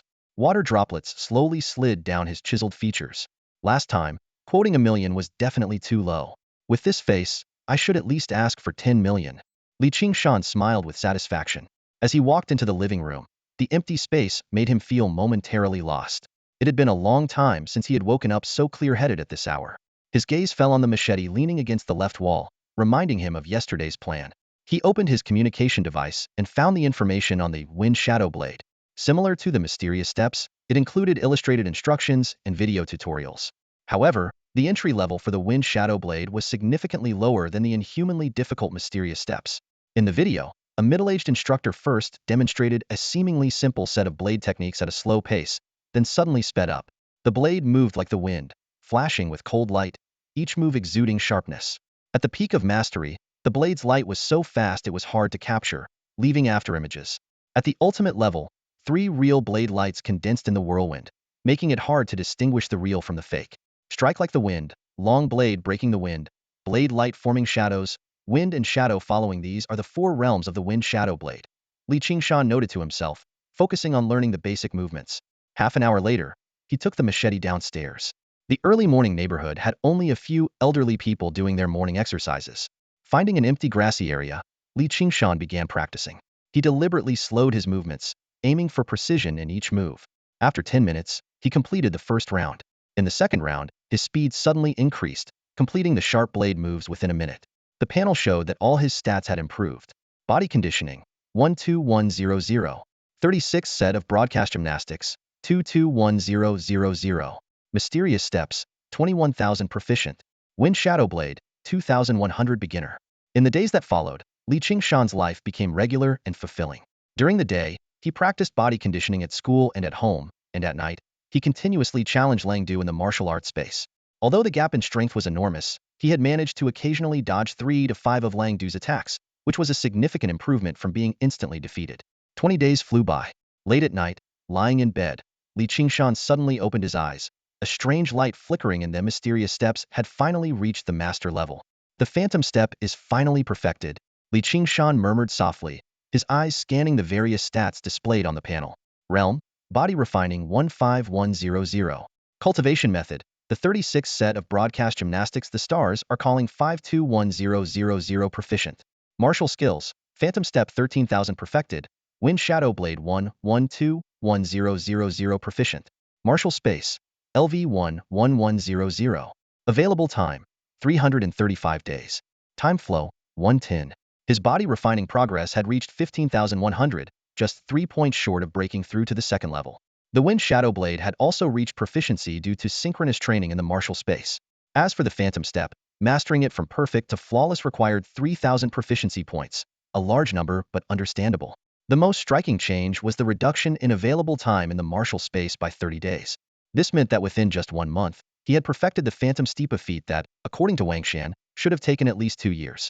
Of course, this wasn't due to innate talent. In the martial space, he could ignore physical exhaustion, and with the presence of Langdu, he could train tirelessly without sleep.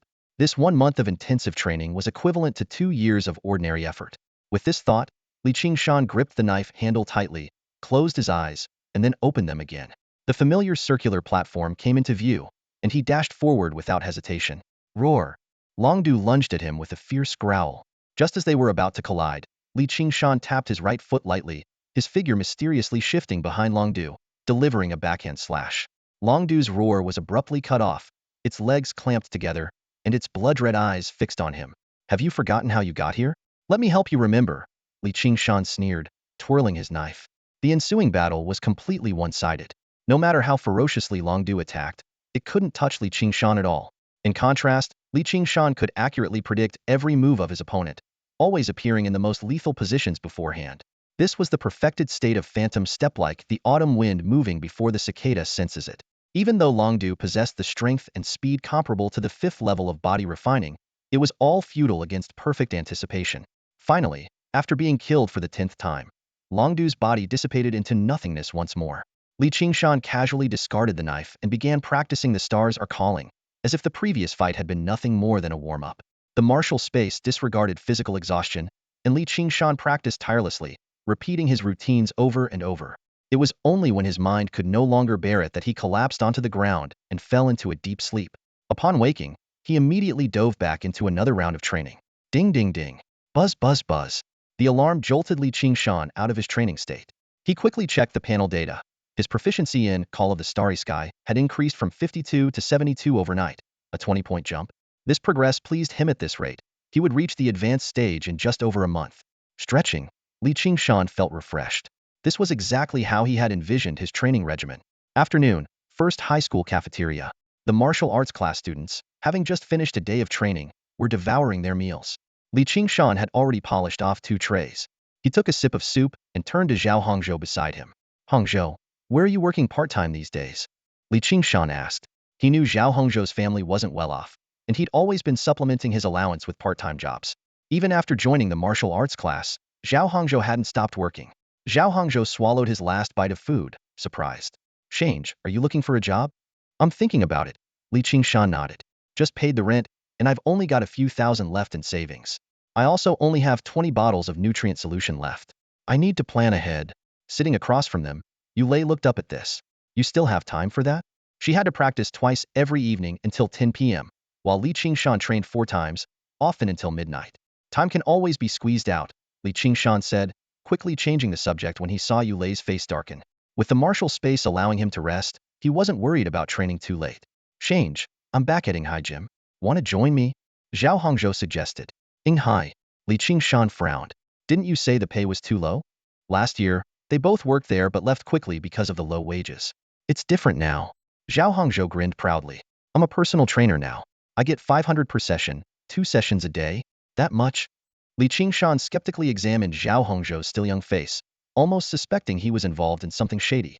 Yulei noticed Qingshan's doubt and explained. Don't get the wrong idea. The reputation of being in the martial arts class is quite useful. Parents of middle school students who can't afford martial arts teachers hire students from the martial arts class. Even freshmen? Qingshan raised an eyebrow. He felt a bit guilty about earning money this way. Middle schoolers learning Call of the Starry Sky relied heavily on personal insight, and no amount of teaching could guarantee success. In their class, after a month, no one but him had broken through the 3rd level. Change, you don't want to go? Zhao Hongzhou sounded disappointed. It's a pity. As the top freshman in Luoying City, you could easily charge at least 1,000 per session. Before he finished speaking, Qingshan had already grabbed Zhao Hongzhou's shoulder and pulled him up. Hurry up, we don't want to be late for work. Inai is a chain brand with 3 gyms in Luoying City. The largest flagship store is located near the city center square, covering nearly 10,000 square meters, matching the grandeur of the nearby commercial plaza. Inside the flagship store, the middle-aged, balding manager beamed at Qingshan, speaking familiarly. Ching-Shan, I always knew you were destined for great things. As soon as you joined the martial arts class, you soared to new heights. Manager Zhou, you're too kind. I owe a lot to your support back then, Qingshan replied politely, extending his hand for a handshake. Standing nearby, Zhao Hongzhou was utterly baffled. He distinctly remembered that Manager Zhou was just the HR manager of the flagship store and wasn't particularly close to Qingshan when they worked together. As he pondered this, a bottle of basic nutritional supplement was thrust into his hand. Zhao Hongzhou, you did well this time. Feel free to refer more outstanding classmates to us, Manager Zhou said, patting his shoulder. Inai is more than happy to provide a platform for these martial arts talents and help pave their way. Manager, Zhao Hongzhou's face turned red as he nervously glanced at Qingshan, ready to decline the supplement. Why are you looking at me? Thank Manager Zhou. Qingshan interrupted just in time. No need, no need. Manager Zhou waved it off and got straight to the point. Ching-Shan, as the top student in this year's martial arts class, how about I set your hourly rate at 1,500? 1,500? Qingshan exclaimed in surprise. Are there really that many people willing to pay? If you think it's too low, I can raise it a bit. No, it's not that I think it's too low, Qingshan quickly explained. Manager Zhou, I just started in the martial arts class. Will anyone buy my lessons? Just then, a commotion erupted at the front desk. A chubby boy with a backpack was loudly protesting, leaning over the counter. I don't care. You have to change my coach. I bought these lessons to learn martial arts, not to do some lame exercises. Manager Zhou's expression changed, and he hurried over to handle the situation. How are your clients? Are they all as difficult as this chubby kid? Qingshan turned to ask Zhao Hongzhou. My client is a little girl. She's very well behaved, Zhao Hongzhou sighed. This chubby kid is Chao Xiaoyu, a first-year middle school student. He dreams of becoming a hero and gets into fights often. He's already switched coaches several times. Qingshan watched the front desk drama with interest. Manager Zhou kept nodding and bowing, but Chao Xiaoyu was having none of it. Refund? Do I look like I'm here for a refund? I'm here to learn martial arts. The chubby boy pointed at the sign on the wall. Is this how Inai does business? You don't even have a decent coach? I don't want a refund. I'll pay more. I'll go from 1,000 to 2,000 if you find me a worthy coach. I'll take this one. Qingshan stepped forward and gently tapped the bruise on Chao Xiaoyu's forehead. I don't know about true martial arts, but at the very least, I can teach you how to fight. Ouch! Chao Xiaoyu winced, rubbing his forehead, then his eyes lit up. Great, great. Coach, I'll train under you from now on. After closing the deal, Manager Zhou's face showed a hint of worry. He hesitated for a moment, leaned closer to Qingshan, and whispered, Ching-Shan, Chao Xiaoyu's case is a bit tricky. Should we reconsider? Qingshan waved his hand nonchalantly. It's just teaching a kid. If he's not satisfied, we can always refund him. I'm not talking about the kid. Manager Zhou raised his voice anxiously. Who are you calling a kid, Zhou? Chao Xiaoyu immediately jumped up, his face turning red with protest. It took me a lot of effort to find a coach. Don't ruin this for me. Ignoring Chao Xiaoyu's complaint, Manager Zhou turned to Qingshan and explained seriously. The coach Chao Xiaoyu wants to replace his Yuzhua, a second-year student in the martial arts class, and your senior. The martial arts class lasts for 3 years. In the first year, all high school seniors can enroll, and their abilities vary greatly. But to enter the second year, one must at least reach the 3rd level of body refining. A senior? Qingshan raised an eyebrow, his expression becoming serious. Is Yuzhua very skilled? But this doesn't count as stealing his client, does it? Manager Zhou gave Qingshan a meaningful look. Yuzhua is at the 3rd level of body refining. The look said it. Although the 3rd level of body refining is just the threshold for the second year, it was still unattainable for a freshman who had only been in the martial arts class for a month. The title of the top freshman was ultimately just a gimmick. What surprised Manager Zhou was that Qingshan showed no sign of tension. Though it doesn't count as stealing a client, Yuzhua is known for his domineering personality. When he finds out, he'll probably challenge you. Manager Zhou said earnestly. Our store doesn't have the authority to intervene in private duels between martial artists. Even the inspection bureau won't step in unless there's serious injury. Since you're both in the martial arts class, there's no avoiding it. Coach, was pretty strict. Chao Xiaoyu shrank his neck, but then resolutely said, at worst, I won't ask for a refund for the remaining sessions with Coach Yu. He looked worriedly at Qingshan, afraid the new coach might back out. It's not about the refund, Manager Zhou sighed, shaking his head. You're too young to understand the adult world. This is about face. You paid usual 1,000 for his sessions, and now you're switching coaches and doubling the fee to 2,000. It's a slap in his face. Chao Xiaoyu irritably ruffled his hair. I just want a different coach. Why is it so complicated? Qingshan found the scene amusing.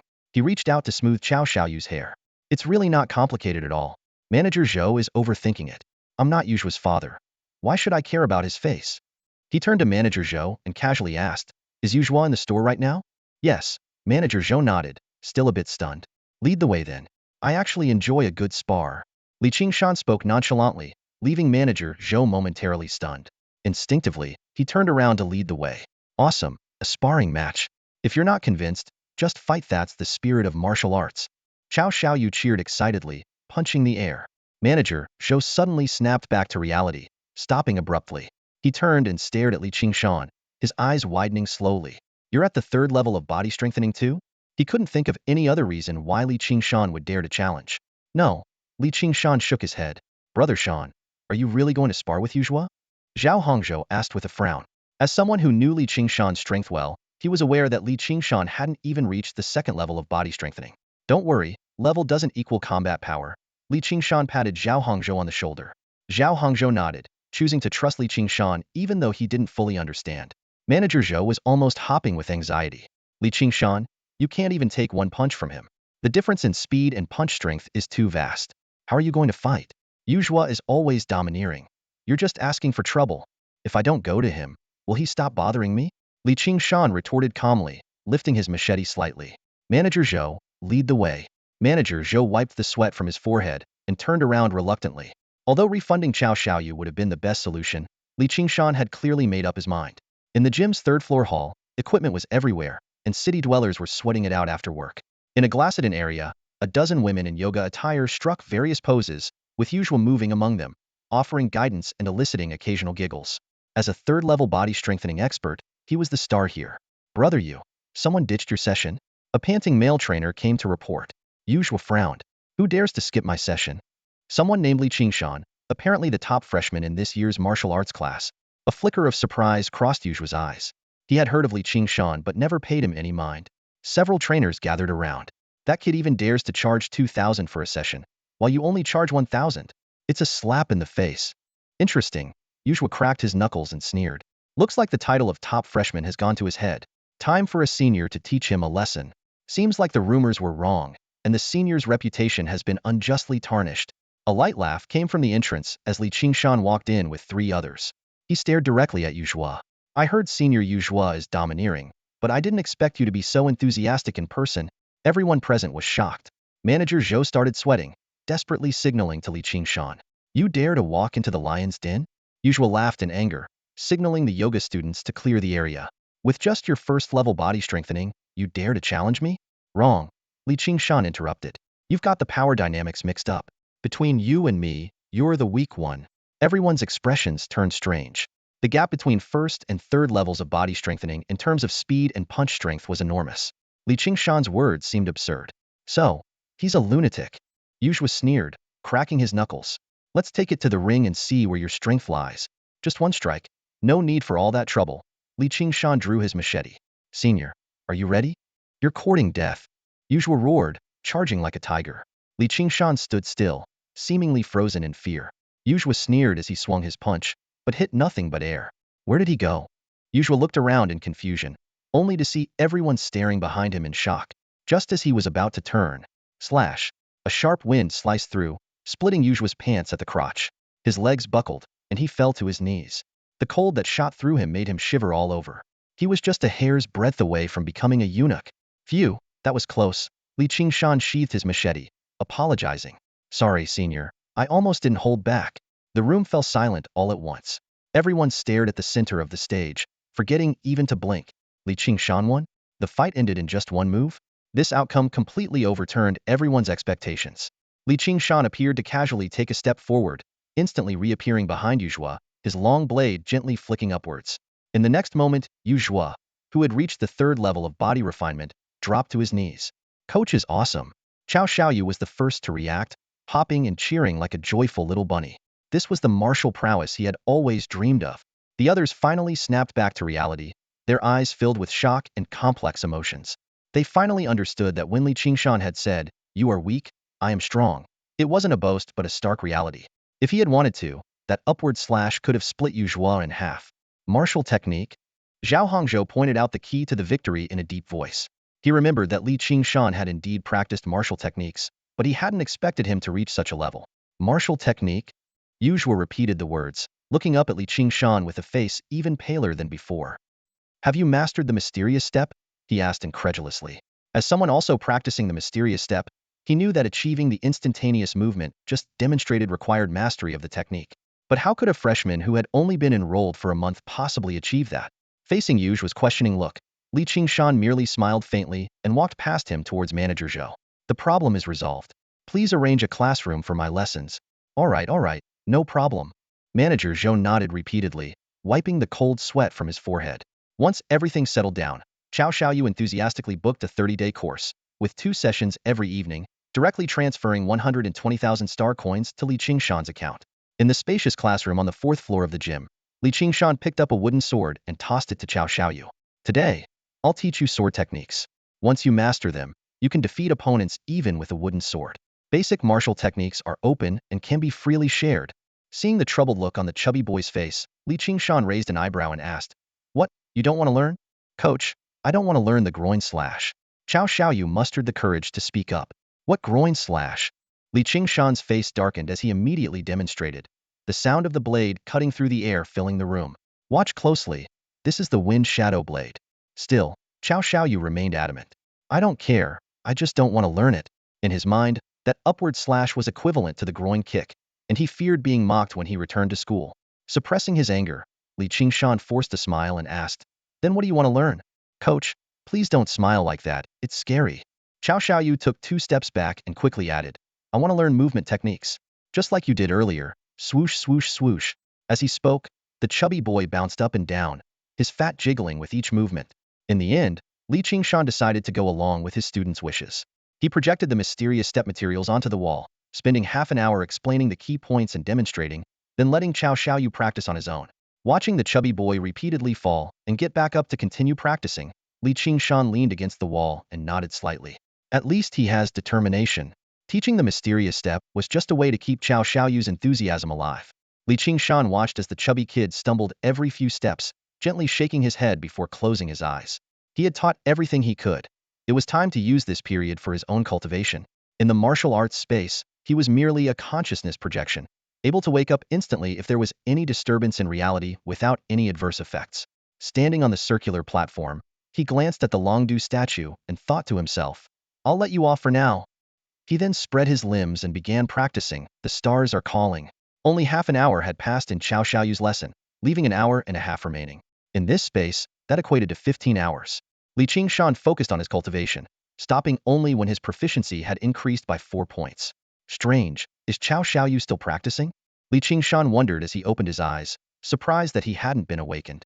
The sight before him left him stunned. The chubby kid's movements were now incredibly agile, his steps interweaving and body flipping with a fluidity that was a stark contrast to his earlier clumsiness. Rubbing his eyes vigorously, Qingshan scrutinized the sweat-drenched round face. Confirming that it was indeed Xiaoyu, he couldn't help but gasp. Had the kid really mastered the basics in just an hour and a half? It was important to note that Xiaoyu didn't have a system panel to help him, unlike Qingshan, who could rely on a single success to grasp the basics. "Coach, you're awake?" Xiaoyu noticed Qingshan's open eyes and excitedly ran over. "Awake? I was cultivating." Qingshan sternly stood up. "Your talent is decent. You've barely grasped the basics. This level should be enough for you to get your revenge at school." Although the entry-level Phantom Steps had limited use in a martial artist's duel, it was definitely overwhelming in a fight among ordinary kids. "Really?" Xiaoyu's eyes sparkled with excitement. "You'll find out tomorrow," Qingshan smiled. "By the way, I've already planned out tomorrow's lesson practicing. The stars are calling." "What? Coach, I don't want to do calisthenics." The excitement instantly faded from Xiaoyu's face, replaced by a look of dismay. "Whether you want to or not, you have to do it." Qingshan's tone was firm as he turned and walked out of the classroom. In Xinzhou, the standard for selecting martial artists required mastering The Stars Are Calling to the 3rd level before graduating from middle school. If Xiaoyu truly was a genius, he couldn't afford to waste any time. Having accepted the tuition, Qingshan was determined to fulfill his responsibilities as a coach. The next day at noon, the martial arts hall was nearly empty. Qingshan sat alone on a cushion in the corner, resting with his eyes closed. An hour later, he opened his eyes and quickly checked the panel data. His proficiency in Starry Sky Summoning had increased from 98 to 100. This breakthrough came from an inspiration he had while teaching Xiaoyu the previous night. By using the martial arts space's 1:10 time flow ratio, he could complete a full practice of Starry Sky Summoning in just 6 minutes of real-world time. Following this pace, he could improve by 20 points at night and 10 points during the day, achieving a 30-point progress in a single day, reaching mastery in a month. However, amid his joy, Qingshan glanced at the remaining 323 days in the martial arts space and frowned. After calculating, he realized that each point of proficiency required 4 hours of practice, meaning 30 points would demand a full 120 hours. Including time needed to recover from mental fatigue, one real-world day would consume 6 days in the space. Although the remaining time was enough to master Starry Sky Summoning, it was no longer something he could squander carelessly. As he pondered where to find more monsters to gain extra time, the burly figure of Guan appeared at the martial arts hall entrance. After the afternoon body conditioning class ended, students lay on the ground, gasping for breath. Guan walked over to Qingshan, who had been watching him intently, and bluntly asked, "If you have something to say, just say it. Don't play games with me." Qingshan smiled awkwardly and directly inquired about the source of the wolfsbane from the first lesson. Guan frowned, clearly exasperated by this student's unusual behavior. Upon hearing Qingshan's explanation that he was merely interested in astral beasts, Guan revealed the truth. The wolfsbane came from a gate in New Continent. This news lit up Qingshan's eyes. A gate was like a dungeon entrance where, if strong enough, one could gain a substantial amount of usable time and even have a chance to level up the martial arts space. But when he tentatively asked if there were any fierce beasts in the old continent, Guan immediately dashed his hopes. He told Qingshan that the beasts in the old continent were strictly controlled, and to encounter more beasts, his only option was to train hard and aim to get into the New Continent Martial Arts University as soon as possible. In the evening, Qingshan and Zhao Hongzhou arrived at the Inai flagship store. As they passed the reception desk, the staff greeted them warmly. Upon entering the fourth-floor classroom, they saw Qiao Xiaoyu practicing his elusive footwork. Seeing his coach, Qiao Xiaoyu excitedly ran over, boasting that he had finally defeated Lu Jiang today, who couldn't even touch his clothes. The chubby kid was babbling on, spitting as he spoke. Qingshan took an imperceptible step back, waiting patiently for him to finish, and then nodded slightly. All right, it's time to start today's lesson. Huh. Qiao Xiaoyu's excitement froze instantly, his face falling. Do we really have to do the morning exercises? What do you think? Qingshan asked, holding a machete with a meaningful smile on his lips. That smile sent a shiver down Qiao Xiaoyu's spine. He didn't dare speak further and obediently moved to the center of the classroom, spreading his limbs. However, his performance today was a stark contrast to the talent he had shown in the mysterious steps yesterday. His movements were sloppy and sluggish, failing to meet even the most basic requirements. Stop! Qingshan interrupted, his brow furrowed. Is this how your school teaches you? By the age of 15, Nuzhou screens for martial talent, and the standard is the third stage of Starry Sky Summoning. Even if you don't reach Wang Keshan's level, your physical education teacher shouldn't be this careless.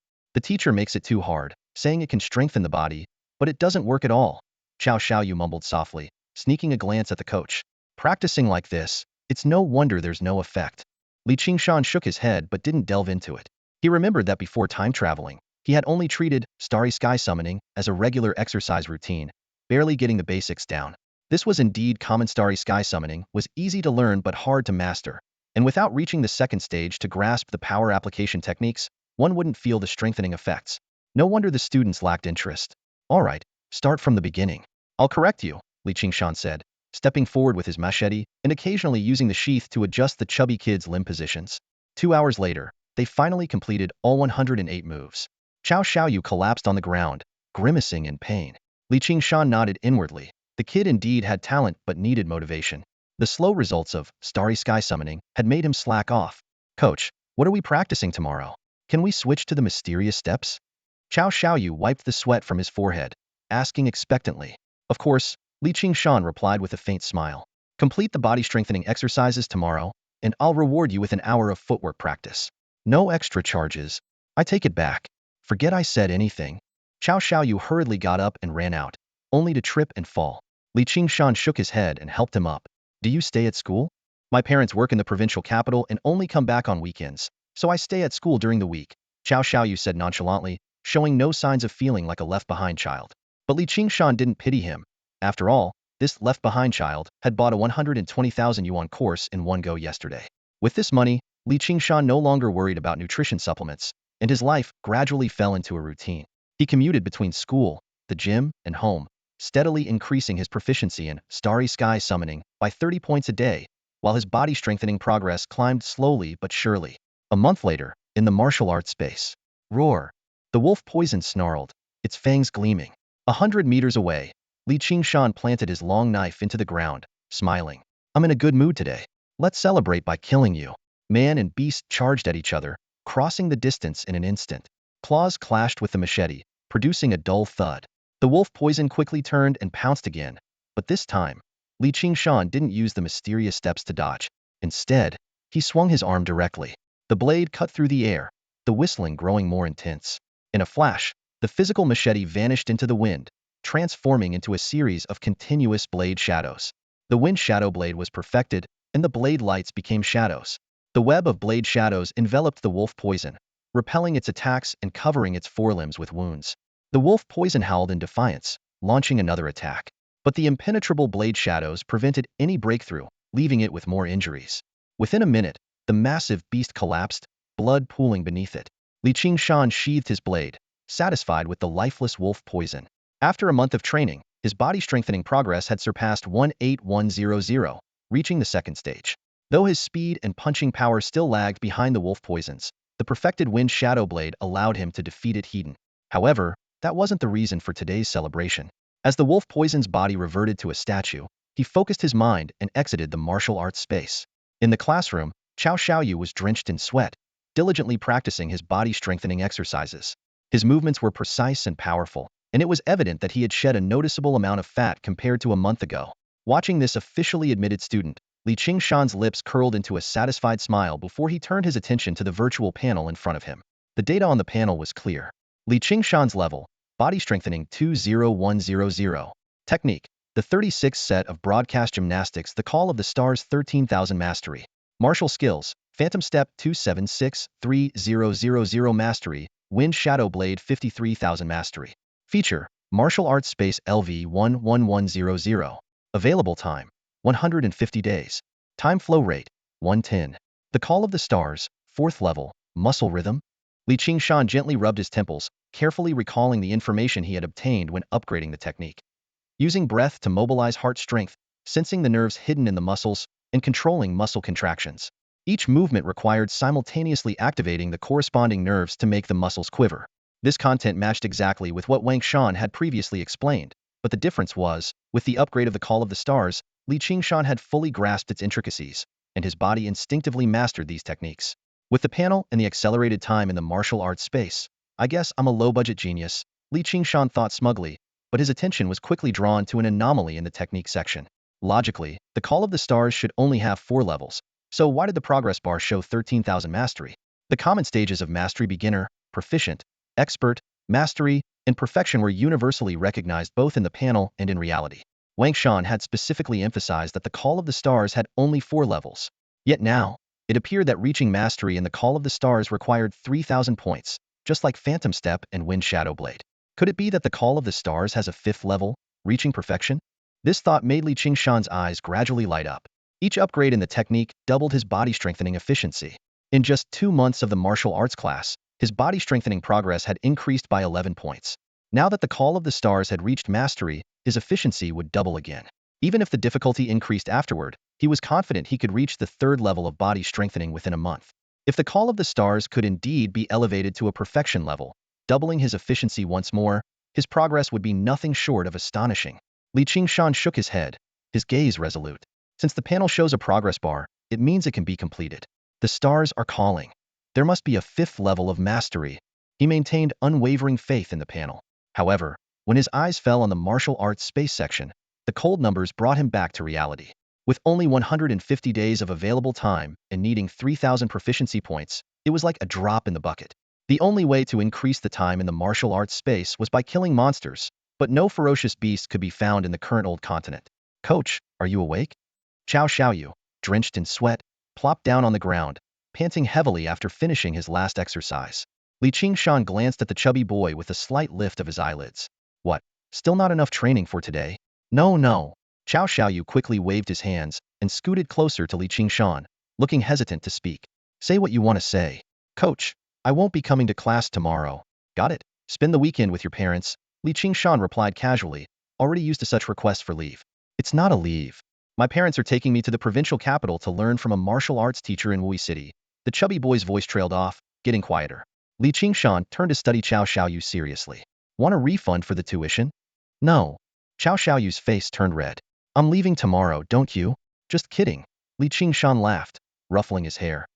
It's good that you can get a teacher from Wui. Be a man and don't be so hesitant. We'll meet again when you reach new continent. Encouraged, the chubby boy puffed out his chest. Yes, I'll work hard to get to new continent. As Qingshan was about to leave, Cao Xiaoyu tugged at his coat, putting on a fawning expression. Coach, can you take me to Silverlight Hotel? I heard it's really exciting there. Oh, tell me more.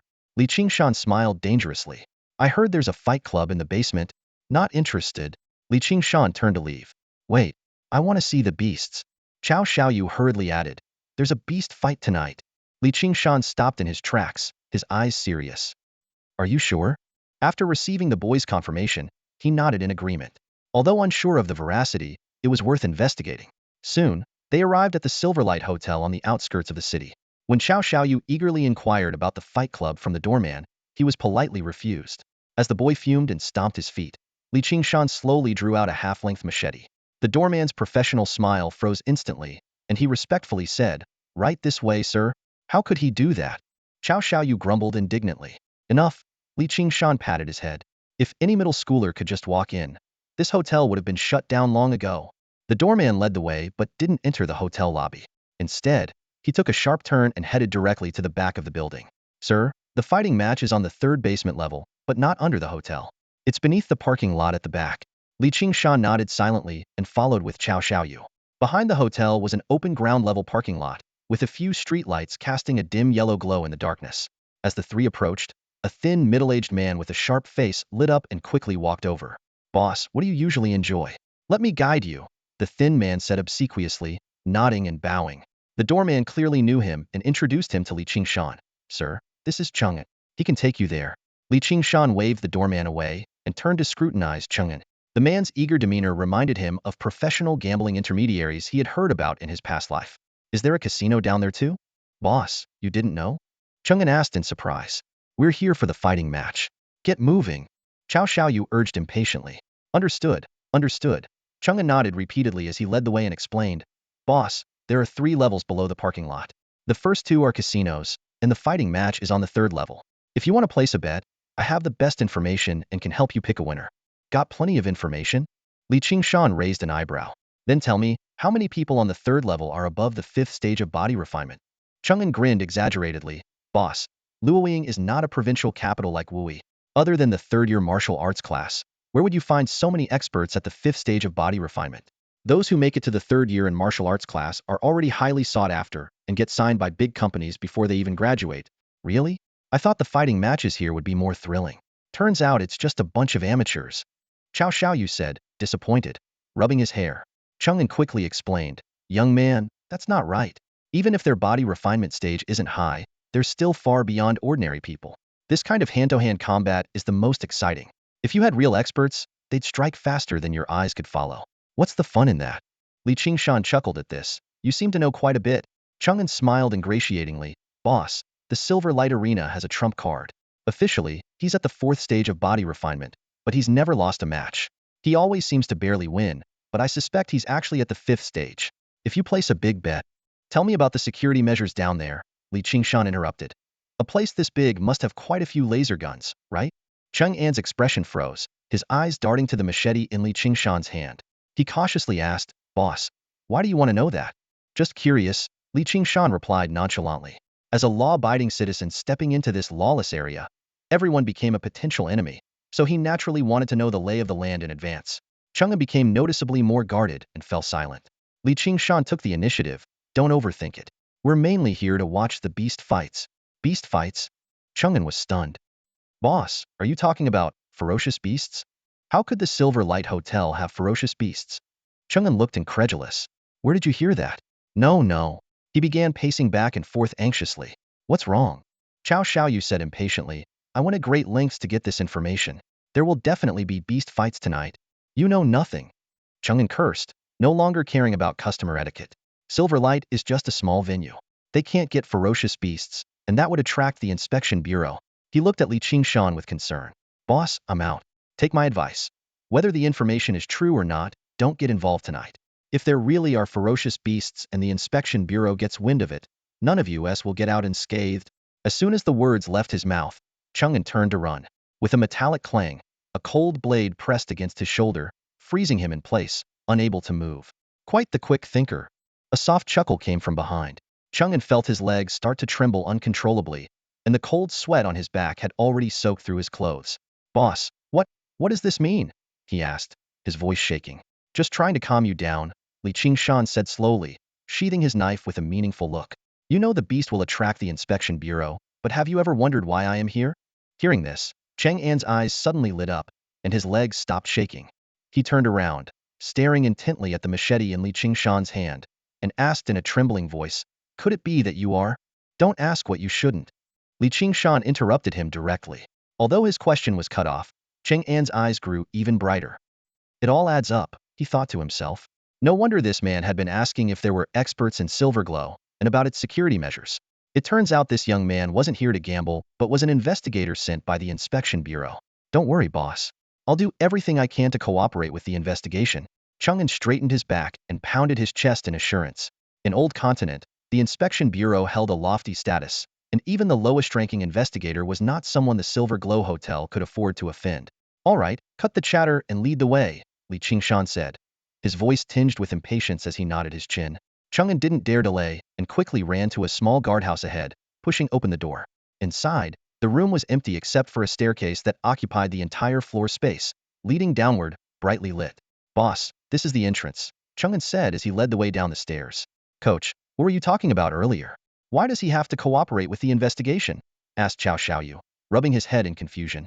Invisible assumptions are the deadliest. Qingshan smirked, patting the chubby boy on the shoulder. Once you grasp that, you'll understand. In reality, the Inspection Bureau and investigations had nothing to do with him. After all, he had never claimed such an identity. Qingshan's only goal was the beast. As for the source of Cao Xiaoyu's information, it was no longer important. Whether Silver Glow had a beast or not, they would find out soon enough. If it was a false alarm, it would just be a misunderstanding. But if there really was a beast, he planned to eliminate it first, then report it, and maybe even earn a reward in the process. With this thought, Qingshan's mood brightened. Wonderful. Qingshan, with the chubby young man in tow, closely followed Chang'an's footsteps and soon arrived at the basement level. As they pushed open the door, a vast space spanning over 1,000 square meters unfolded before their eyes. Dozens of gambling tables of various sizes were neatly arranged, each surrounded by patrons placing their bets. The bright lights made it seem like daytime. Business is this good? Qingshan raised an eyebrow, slightly surprised. Heh, the patrons here aren't just from Luoying. Gamblers from nearby cities also like to come here, Chang'an said, rubbing his hands together out of habit. Boss, want to try your luck first? Qingshan shot him a calm glance, which immediately made Chang'an shiver and shut his mouth. My bad. The stairs to the third level are just ahead. Please follow me, boss. The three of them made their way through the first and second basement levels of the casino, soon arriving at a pair of iron double doors guarded by two burly men in black. Chang'an bowed and greeted them. Gentlemen, this is an old friend of mine. He wants to check out the third level. Could you please open the door? The guard's eyes swept over Cao Xiaoyu and lingered momentarily on the machete in Qingshan's hand before they pushed the doors open. The noise from inside immediately surged out. The third basement level was much dimmer than the upper two, with only a few spotlights illuminating a central 20-meter square arena. Although the arena was empty, it was surrounded by a dense crowd of spectators, easily numbering over 1,000. Is it always this crowded here? Qingshan asked Chang'an, pulling him aside. No, tonight is special because there are several peak matches. Besides the rumored body refining stage 5 ace, there are also a few body refining stage 4 experts competing. Chang'an lowered his voice. Boss, could it be that Inai deliberately leaked the news to hype up the beast fights? Just then, a sharp voice cut in. Chow fatty, you really fell for it like a pig. A skinny teenager approached with two bodyguards. Cao Xiaoyu looked surprised. Lu Jiang? What are you doing here? The Inai Hotel is my dad's. Where else would I be? Lu Jiang said smugly. Did you think those rumors came from nowhere? Seeing Lu Jiang signal his bodyguards to advance, Qingshan moved like lightning. With two quick strikes, the bodyguards fell to their knees, and he pressed the sheath of his machete against Lu Jiang's shoulder. Kid, I don't care about your fights, but if the beast rumors are fake, you can't afford the consequences. Just then, a sultry laugh echoed. Handsome, don't get so worked up. A woman in a slit Chong Sam swayed her hips as she approached, her golden curls bouncing with each step. The voice made Qingshan Vigilante was eerily similar to that of the purple-haired woman from 2 months ago. Though her face was unfamiliar, his instincts told him to stay on guard.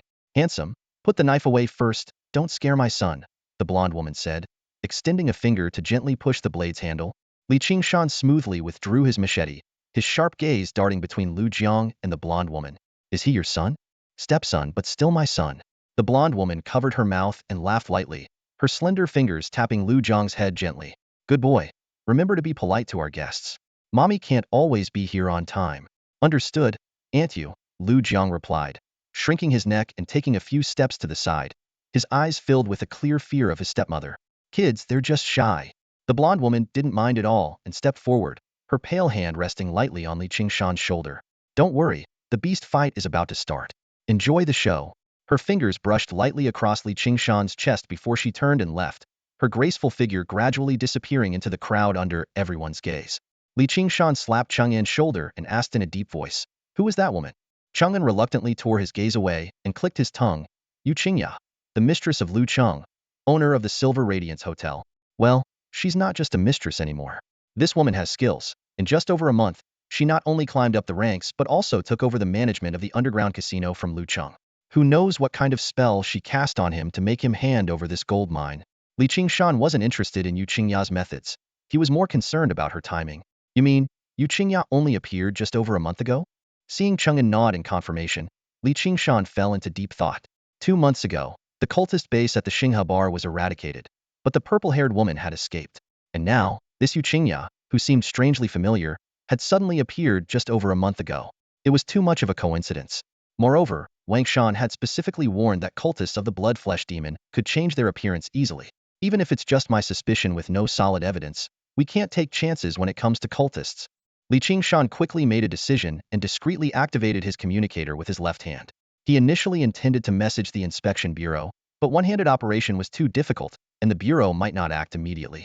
After a moment of frowning contemplation, he decisively deleted the drafted message and changed the recipient to Wang Shan, sending a brief message swiftly. Silver Radiance Hotel, Cultist, come quickly.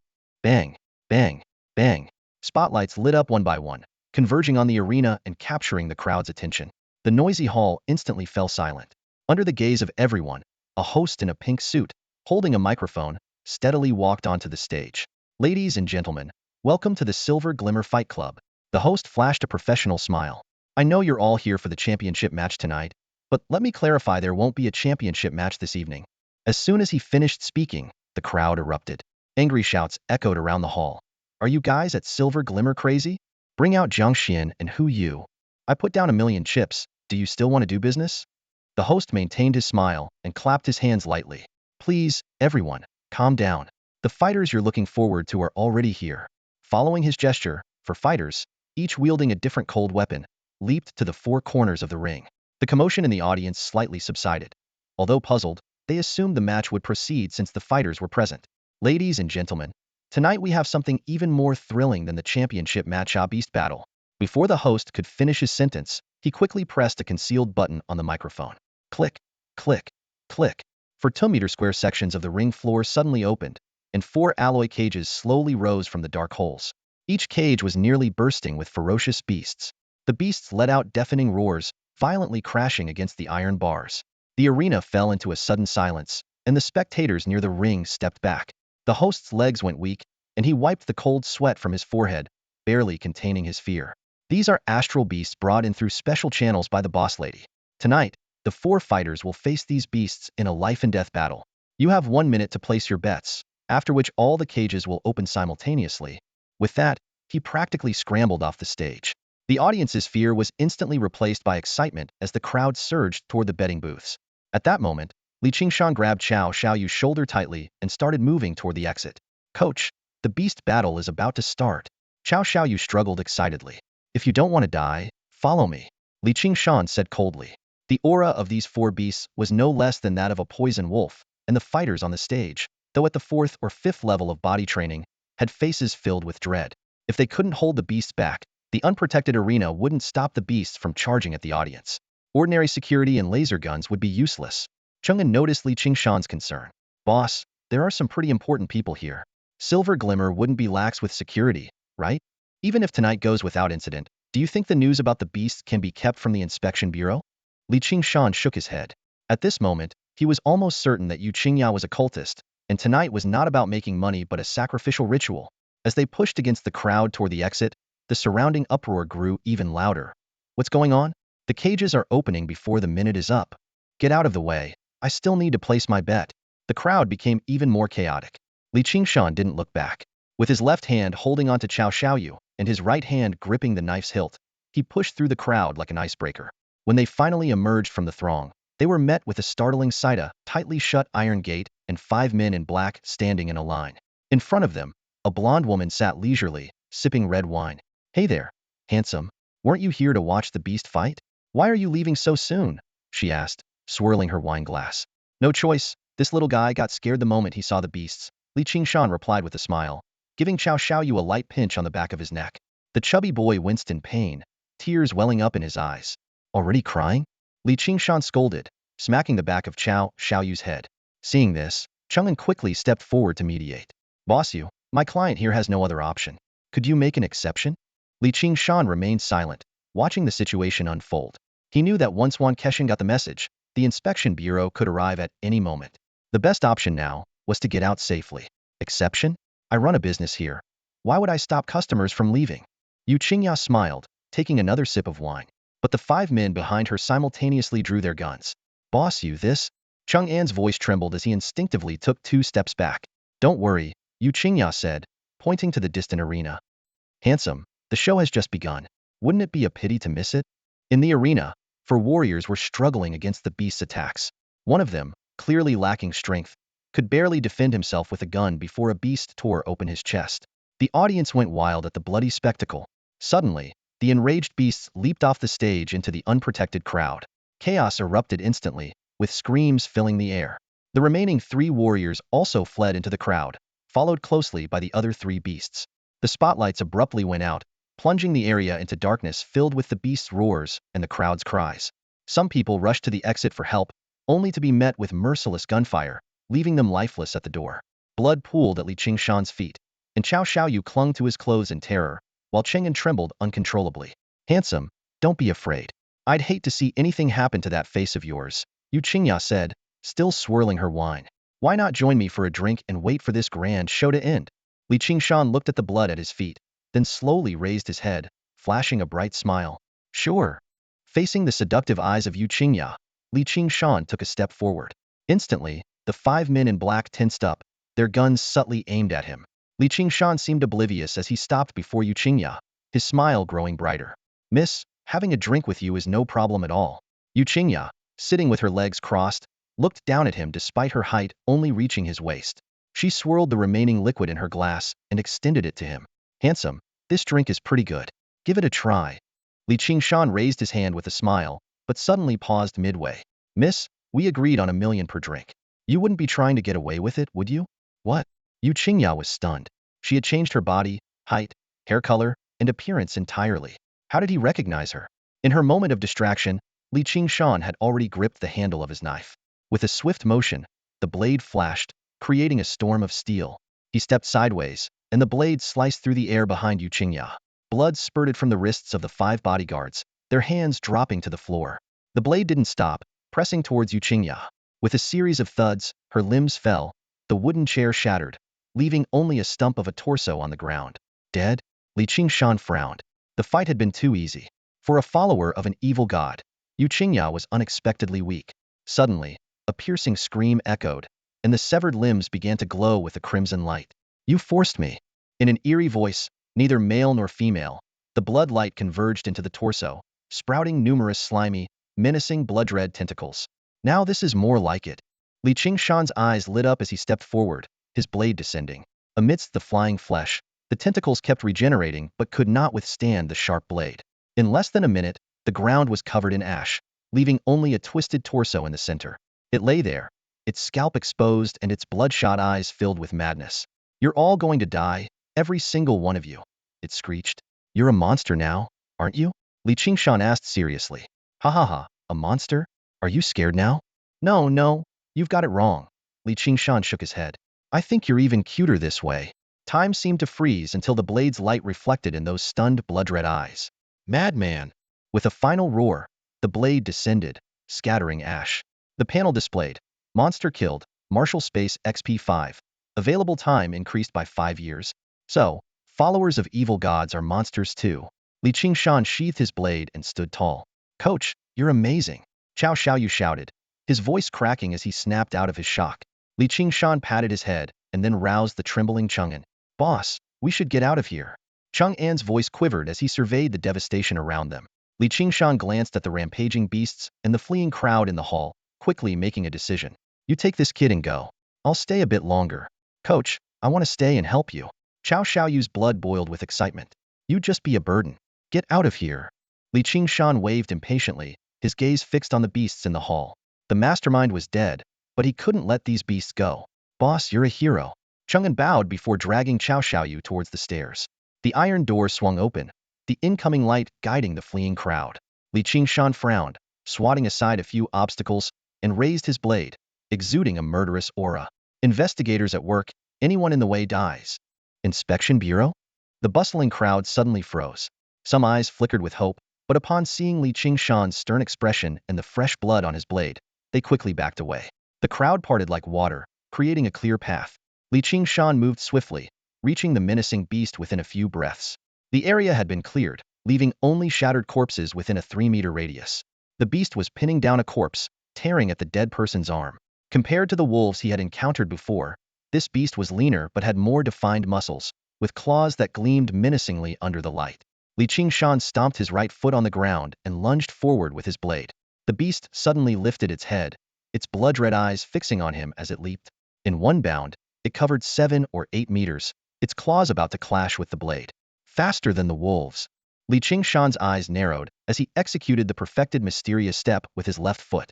In an instant, he appeared behind the beast, slashing upwards with a reverse grip. This move proved effective against all types of beasts. The beast let out a brief, piercing scream. Despite its speed surpassing that of the wolves, it was still within the range of the mysterious step. No matter how it turned or leaped, it remained a step behind Qingshan. In just half a minute, the beast was disemboweled, its innards spilling out as it collapsed. Monster killed. Martial arts space experience 1. Usable time increased by 1 year. Qingshan sheathed his blade, a slight smile on his lips. Clearly, dealing with these beasts required his signature move. A hidden confrontation, even with the perfected wind shadow blade, would be too time-consuming and exhausting. The only downside was the stench.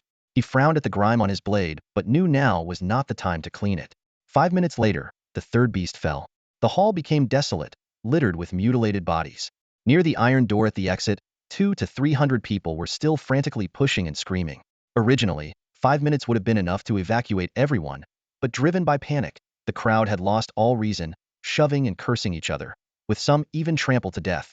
Qingshan noticed the last beast prowling at the back of the crowd, but he didn't act immediately. Instead, he inspected the ground. The hall contained at least 100 bodies, which should have left the floor covered in blood. However, the ground was unusually clean, with only a few dark red stains and no scabs forming. More disturbingly, the mutilated bodies were visibly shriveling and decaying. Blood demon. Qingshan recalled the words of Yu Qingya before her death. You will all die, every one of you. It seemed the sacrificial ritual hadn't stopped with her death. Although Qingshan knew little about sacrifices to evil gods, he was certain something terrible was imminent. It's time to go. He decided swiftly, sprinting toward the iron door at the exit. At the back of the crowd, a few men and women cornered by the beast saw Qingshan approaching, their eyes lighting up with hope. Quick! Kill the beast! Save us! A middle-aged man in a suit arrogantly shouted. Did the inspection bureau send just you? Hurry up! If I get hurt, I'll lodge a complaint with the Federation. Under the hopeful gazes of the crowd, Qingshan dashed past the beast, sheathed his blade, and brushed past it. The crowd was stunned, watching him bypass the beast and them. Roar! The beast roared, its claws slashing, tearing the front row of people to pieces in an instant. The stench of blood filled the air as its gaping maw loomed before them. The man in the suit, middle-aged, suddenly turned around and grabbed Qingshan's sleeve with trembling fingers. His face was pale and filled with terror. I'm the secretary of Councilman Pei from the city. Save me. Your inspection bureau must save me. His voice quivered with fear. Qingshan frowned slightly and calmly pried the man's fingers off one by one. You've misunderstood. I'm not from the inspection bureau. The man in the suit froze, his fear turning into malice. He pointed at Qingshan. Before he could finish his sentence, a blood-curdling scream pierced the air. A ferocious beast had bitten into his waist and abdomen, lifting him off the ground. In that split second, a thunderous crash shattered the floor. Amidst the dust and debris, a silver light flashed, and the beast collapsed instantly. Strangely, its hindquarters had completely vanished, the severed edge smooth as a mirror. Qingshan gasped, peering through the swirling dust to see a massive weapon-a crescent-shaped object about 3 meters in diameter, emitting a silvery glow. One end was deeply embedded in the floor, the other reaching up to the ceiling. Is that a moon essence wheel? Images from the movie Legend of the Swordsman from Mount Shu flashed through his mind. Despite being in a futuristic era, the weapon before him bore a striking resemblance to the legendary artifact. Cold Moon Shuttle. A weak voice came from the ground. Qingshan looked down to see the man in the suit still clutched in the dead beast's jaws, his suit soaked in blood at the waist. The Sky Patrol has arrived. I'm saved. A look of sheer joy appeared on the man's face. His eyes flickered with a hard-to-read expression as they glanced at Qingshan, then he quickly looked down to hide it. What are you scheming? Qingshan was suddenly crouched beside him, staring intently. No misunderstanding. I wasn't looking at you. The man in the suit forced a smile that looked more like a grimace. Yes, you were. Qingshan stood up, his tone calm. But it doesn't matter anymore. He raised his right foot and aimed at the beast's head. Under the man's despairing gaze, he stomped down heavily. The sound of flesh being pierced by sharp teeth and the spine shattering was unmistakable. Blood gushed from the man's mouth, and his wide-open eyes gradually lost their life. Qingshan stood with his foot on the head of a ferocious beast, his gaze lowered. The corpse of the man in the suit was withering and shrinking at an alarming rate, his skin covered in wrinkles as if an invisible force was devouring his flesh and blood. The beast's head underfoot was equally shriveled. The sacrifice rate has increased, Qingshan murmured softly, his expression suddenly tensing. A thin layer of blood mist seeped from the floor, rapidly spreading. He quickly looked around and saw that the entire hall was now shrouded in the blood mist. Light flickered within the mist, and all the blood seemed to converge towards the center of the arena, as if it had a life of its own. In just a few seconds, a mass of twisted flesh about 3 meters in size formed in the center of the arena. Every inch of its skin wriggled, and countless slimy, hair-like tendrils continuously emerged and grew. The mere existence of this creature distorted reality itself. Just one glance made Qingshan's hair stand on end, and his body tremble uncontrollably. Not only his body but even his spirit was suppressed by a powerful force, with countless suicidal thoughts racing through his mind. Why should I?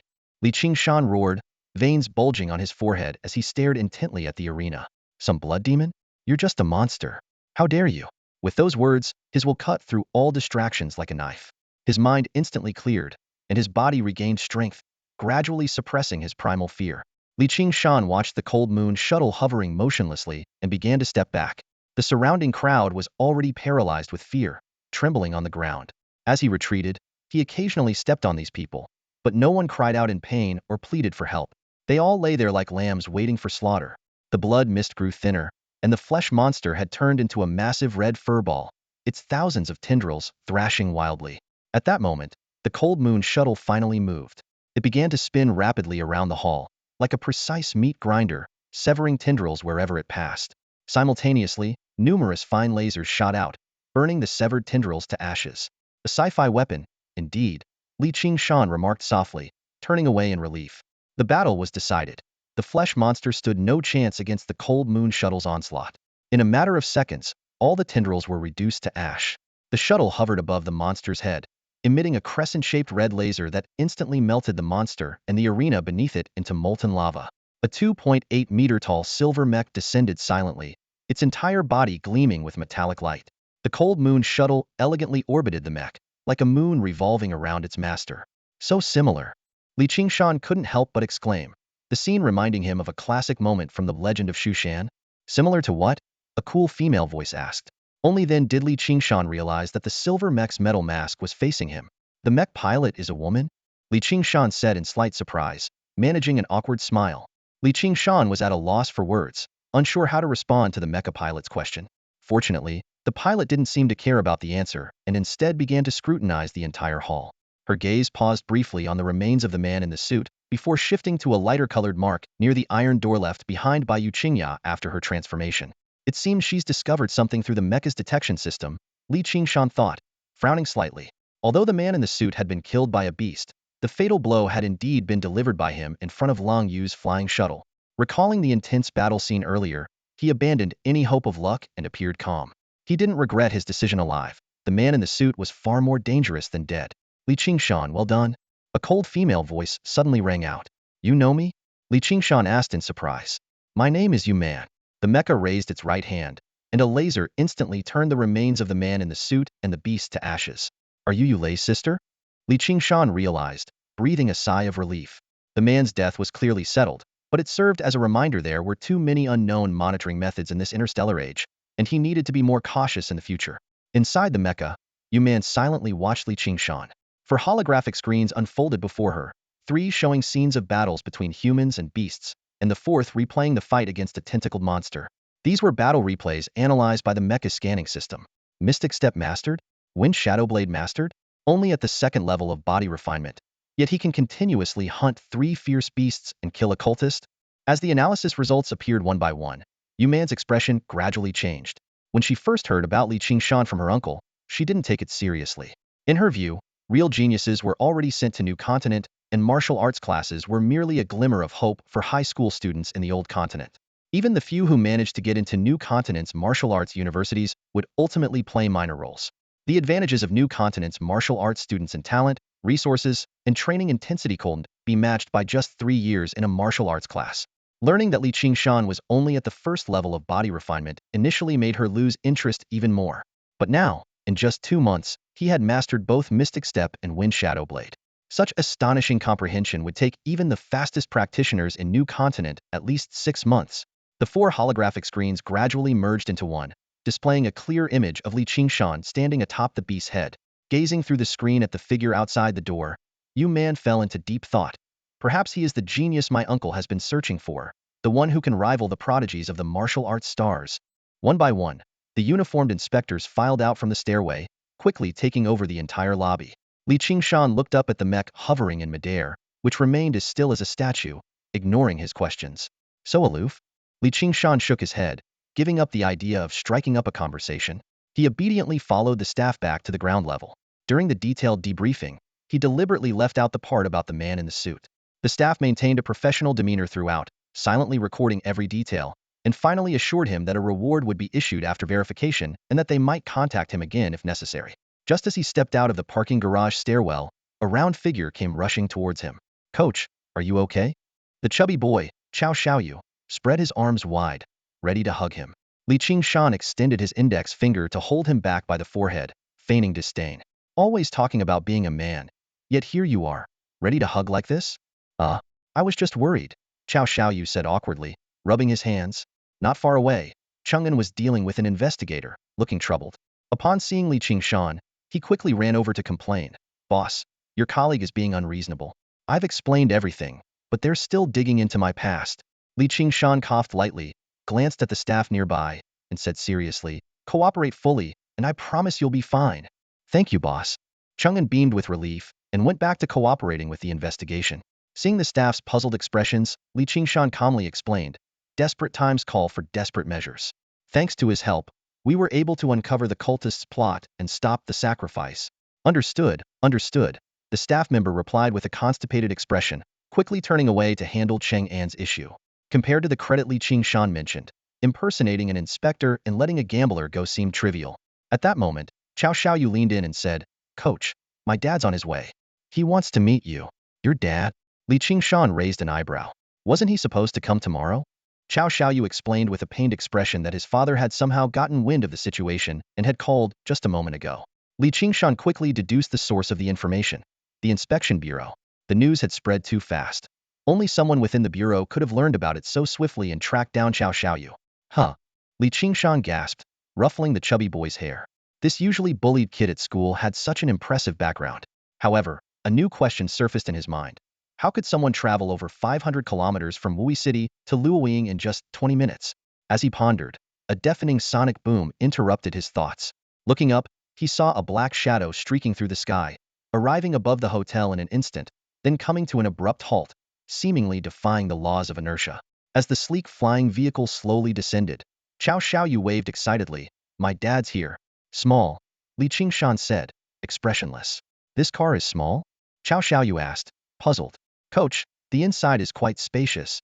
"I meant my perspective was small," Qingshan replied, ruffling the boy's hair again. "A car with 4 wheels can't travel that fast, but a flying vehicle can. Using a hovercraft in old continent, your dad is indeed impressive." Everyone instinctively cleared a 10-meter square area, allowing the vehicle to land smoothly. The hatch opened, and a burly figure, nearly 2 meters tall and broad, jumped out, causing a slight tremor in the ground but remaining unfazed. "Dad!" Chao Xiaoyu pulled Qingshan forward. "This is Coach Li." "Rascal!" The burly man glared at his son, then turned to Qingshan with a warm smile. "Coach Li, I'm Xiaoya. I plan to thank you in person tomorrow, but it seems we meet tonight." Qingshan carefully observed Xiaoya's expression and, confirming there was no hint of accusation, took the initiative to say, "Mr. Chao, you're too kind. Tonight was my fault. I shouldn't have brought him here." "Coach Li, there's no need to cover for this brat." Xiaoya roared angrily, giving his son a heavy blow on the back of the head. "I've investigated everything. This brat has been snooping around for information about the Inai Hotel. If it weren't for Coach Li being here today, the consequences would have been unimaginable." Chao Xiaoyu, tears streaming down his face, rubbed the back of his head and protested, "Dad, how is this my fault? Who would have thought there'd be cultists in the fighting arena? We'll deal with you when we get home." Xiaoya shot his son a fierce glare before turning to Qingshan, his tone softening. "Coach Li, it's hard to get a cab around here. How about you ride with us? We can discuss things on the way." "That would be helpful." Qingshan nodded in agreement and followed them into a uniquely designed hovercar.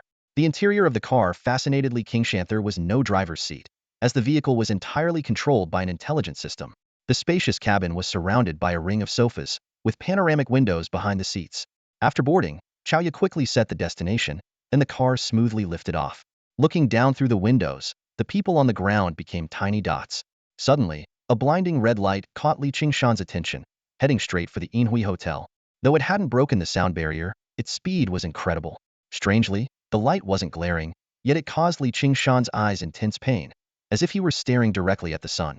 As the red light approached the parking lot, Qingshan squinted through the discomfort, watching intently. The light darted into a hole created by the cold moon shuttle. In that brief moment, he recognized the burly figure within the light, Mr. Guan. On the third basement level, all survivors had been evacuated, and staff were collecting evidence. A silver mech hovered vigilantly in midair. Suddenly, a figure plummeted through a hole in the ceiling, landing heavily on the ground. Ugh, ugh, ugh. Qingshan waved away the dust. These cultist scumbags always stink. He suddenly paused, sniffing the air. Wait, something's off about this smell. His sharp gaze locked onto the now-cooled lava in the center of the hall. He quickly moved to the lava's edge, scooping up a handful of ash and letting the molten rock slip through his fingers. A god's projection? Qingshan examined the ashes closely, his brows furrowing. But it's only a half-finished one. Human descended beside him from the air, explaining, if this sacrificial ritual had succeeded, with over 1,000 people as offerings, it could have summoned the flesh demon god's projection. That would be far more dangerous than this half-finished one.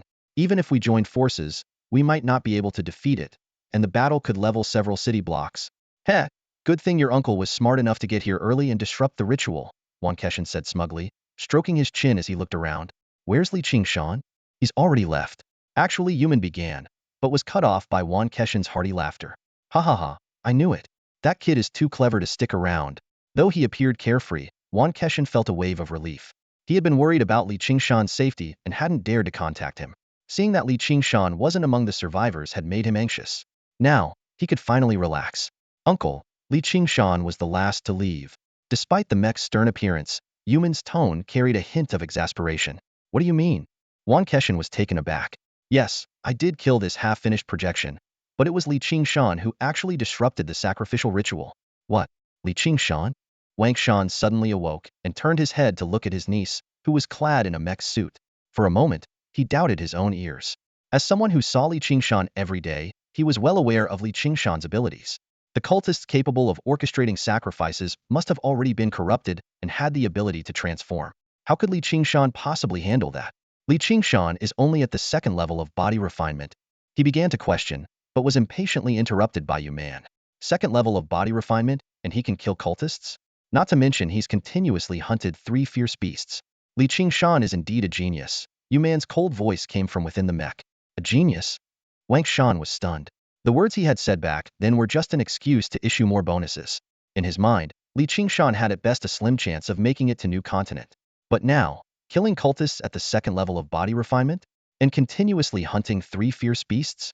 Suddenly, Qingshan's eyes lit up. Did he get his hands on a laser gun? That kid really is smart. Laser gun?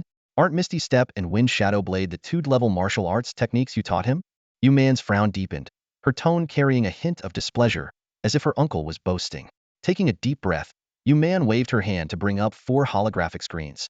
Stop asking and just see for yourself. The screens displayed a simulated battle scene. Qingshan's eyes were glued to the figure on the screen, holding a machete in his right hand, the very one he had given to Qingshan. As the figure executed Misty Step and wielded Wind Shadow Blade, Qingshan's eyes widened even further. Misty Step mastered? Wind Shadow Blade mastered? Is this really Qingshan? When he saw the signature behind the back upward slash, Qingshan was speechless. There was no doubt the figure on the screen was Qingshan.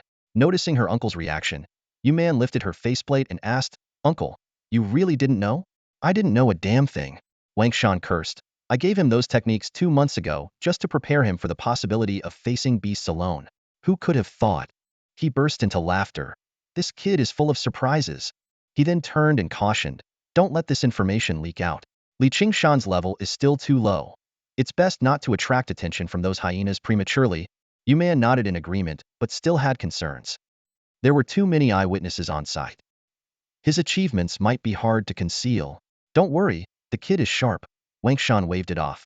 The survivors are all ordinary people. They can't catch the details.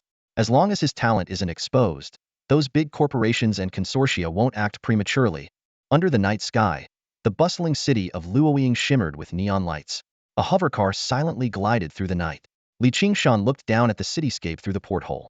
Coach Li, Thank you for teaching my son over the past month, Chaoya said sincerely, giving his son a light smack on the back of his head. This rascal, I always thought he had no talent for martial arts and never pushed him. Thanks to you, Coach Li, for your guidance. Chao Xiaoyu's eyes welled up with tears, his chubby face turning red, but he dared not contradict his father. Li Qingshan shook his head and smiled. The talent is his own. I merely guided him. Coach Li, you're too modest, Chaoya said, retrieving a long wooden box from behind the sofa. This is a special gift prepared for you. Please, don't refuse. How can I accept this? I've already received a tuition fee. Li Qingshan's words were cut short as Chaoya opened the box. Inside lay a long black blade, with mysterious patterns carved into the hilt and scabbard, forming a seamless whole. At Chaoya's gesture, Li Qingshan drew out half of the blade. A flash of lightning appeared and disappeared instantly. Staring at the silver blade tinged with a purple glow, Li Qingshan realized it wasn't ordinary electricity. To be precise, it's lightning. This blade is called Thundervein, Chaoya explained. Chaoya gave a brief explanation and then looked earnestly at Li Qingshan. Coach Li, teaching my son might just be part of your job, but for this rascal, going to Xinzhou early means more opportunities. It can change his fate. This token of appreciation is well-deserved. He pointed to the thunder pattern knife. I carefully selected this knife. It's crucial for your future martial arts practice. Please accept it. Seeing Chaoya's sincerity, Li Qingshan didn't refuse any longer. He took the thunder pattern knife with a composed demeanor. Thank you, Mr. Chao. I'll take this knife as a token of appreciation from the little fatty. Once we get to Xinzhou, I will fulfill my responsibilities as his mentor. Coach, can you stop smiling? It's scaring me. Chao Xiaoyu shivered and unconsciously moved to the side. You rascal. Chaoya raised his hand and gave his son another slap. When his son's eyes welled up with tears, he finally retracted his hand with satisfaction and turned to Li Qingshan with a serious expression. Coach Li, there's something else I need to remind you about. Please, go ahead. Li Qingshan replied earnestly. Word will spread tonight, and many companies will approach you for contracts. Contracts? Li Qingshan raised an eyebrow.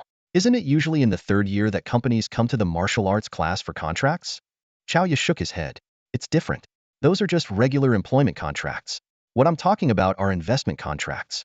These companies invest resources in promising talents early on but expect long-term service in return.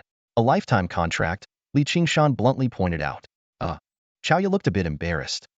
It's not exactly like that. For talented individuals from ordinary backgrounds, trading a few decades of freedom for a smoother path in martial arts isn't necessarily a bad deal. As the hovercar slowly descended onto the community lawn, Chaoya changed the subject, but that only applies to ordinary talents. With your abilities, as long as you perform normally in school and get into Xinzhou Martial Arts University, you'll have ample resources for your training. After the three got out of the car, Chaoya gave a final reminder. Coach Li, I brought this up to warn you not to be fooled by companies looking to take advantage. Understood. Thank you, Mr. Chao, Li Qingshan said solemnly. As they watched Li Qingshan leave, Chaoya and his son returned to the car. Once the hovercar took off, Chaoya closed his eyes to rest while Chao Xiaoyu rummaged for snacks. Suddenly, a bottle of drink spilled, splashing onto a document. Oh no, Dad. The document got dirty. Chao Xiaoyu nervously held up the folder. Chaoya opened his eyes and glanced at it. It's not a document. It's a contract. Seeing his son even more anxious, Chaoya patted him on the back of the head and laughed. It doesn't matter if it's dirty. It's useless now anyway. The little fatty sighed in relief and casually tossed the drink-soaked contract onto the floor. The cover bore a faint S mark. The door creaked open, and Li Qingshan stepped into the room, holding a knife in one hand. He let out a long sigh of relief. Phew. Finally home. He couldn't wait to check his status panel. Realm Body Refinement 20100. Techniques: the 36th set of Broadcast Gymnastics, Call of the Stars 13,000 Mastery. Martial Skills: Phantom Step 276300 Mastery. Wind Shadow Blade 53,000 Mastery. Abilities: Martial Arts Space LV 19100. Available time 8 years 150 days. Time flow rate 110. 8 years. Li Qingshan's heart swelled with joy. The gains from this trip to the Silver Radiance Hotel far exceeded his expectations. Initially, he had only hoped to encounter a couple of fierce beasts. To his surprise, he not only slew 3 of them but also eliminated a cultist worth 5 years of time. What excited him even more was the bounty reward that would soon be credited to his account. He tossed his machete into the corner and walked to the center of the living room with the thunder pattern blade in hand. Drawing the blade, lightning flickered along its edge, and he began performing a series of intricate blade techniques. After a few seconds, he sheathed the blade and observed the purple glow emanating from it. Using the thunder pattern blade for the blade light shadow technique felt noticeably faster and smoother, as if the blade was inherently compatible with the skill. He recalled what Xiaoya had said. This thunder pattern blade was carefully selected by me. It will be crucial for your future martial arts training. Only now did Li Qingshan understand the significance of this gift from his mentor. Turning to the table, he opened an insulated box to reveal 10 bottles of shimmering blue nutrient solution neatly arranged inside. Only 10 bottles left. Time to spin big again, he muttered, taking out a bottle and gulping it down. Half of the 120,000 star coins he had earned for tuition were already gone, leaving only 60,000 in his account. Back in the center of the living room, Li Qingshan began practicing Call of the Stars. The first move involved twisting his hips and swinging his arms, toes gripping the floor, waist and hips rotating, and right arm lifting. Muscles bulged, veins popped, and his breathing synced perfectly with his movements. This was a hallmark of the fourth realm mastery over muscle control. An hour later, he completed the 108 movements. Drenched in sweat, Li Qingshan managed to smile before a sudden hunger pang wiped it off his face. He quickly grabbed a second bottle of nutrient solution and drank it, alleviating the hunger. Achieving mastery in his technique had doubled his training efficiency but also significantly increased his energy consumption. Even drinking 4 bottles of nutrient solution wasn't enough to support 4 rounds of body refinement. The only solution was to buy the intermediate nutrient solution, which cost 8,000 star coins per bottle. Seeing the dwindling supply of nutrient solution, Li Qingshan decided to forego further body refinement. After a quick wash, he intended to rest but suddenly remembered something. He got up, grabbed the thunder pattern blade, and sat cross-legged on his bed, gripping the hilt tightly. Drawing the blade, he closed his eyes and entered a meditative state. When he opened his eyes again, a familiar circular platform came into view. Li Qingshan turned with his sword in hand, his gaze calmly fixed on a figure and 3 beasts 100 meters away. This scene was eerily similar to the first time the projection of a monster had been recorded. It always appeared directly. But this time was different. These 4 monsters were all kills he had earned in direct combat. If I can kill you once, I can kill you countless times. Li Qingshan raised his long blade high and launched himself forward like an arrow released from a bow. The 3 ferocious beasts opposite him sprang into action simultaneously, their claws tearing at the ground, emitting deafening roars. The figure Yu Qingya's projection followed closely behind, her speed no less impressive. The 100-meter distance vanished in an instant, and the battle erupted immediately. All 4 monsters possessed the strength of a 5th-level body refiner. Li Qingshan did not dare to be careless. He pushed his perfected phantom steps to the extreme, his movements as elusive as a ghost's. Even so, the beast's fangs and claws grazed him several times, nearly tearing him to shreds. This won't do. At this rate, something's bound to go wrong. Narrowly dodging another beast's jaws, Li Qingshan's brows furrowed. Under the relentless assault of the 4 monsters, he was forced into a constant state of evasion, with no opportunity to strike with his long blade. Screw it. Li Qingshan's eyes hardened as he abruptly changed tactics. He stepped swiftly, circling behind one of the beasts. Immediately, another beast lunged from his left, claws whistling through the air. This time, he chose not to dodge. Gripping his sword in a reverse grip with his right hand, he slashed upward to meet the claws. Squelch. The thunder pattern blade was incredibly sharp, easily slicing open the beast's abdomen, its innards spilling out. However, the claws on his left side struck his arm heavily, sending him flying. Cough, cough. Blood trickled from the corner of Li Qingshan's mouth. His left arm fractured, but he quickly got back on his feet, continuing to evade the oncoming attacks with his phantom steps. Despite the excruciating pain, ruthless smile played on his lips compared to the thousands of times he had perished to wolf packs. This was a minor price to pay.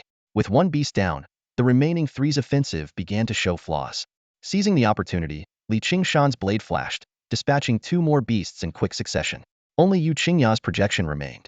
She still wore the clothes she had dyed in, but her golden hair had turned black, and her appearance had reverted to how she looked when they first met.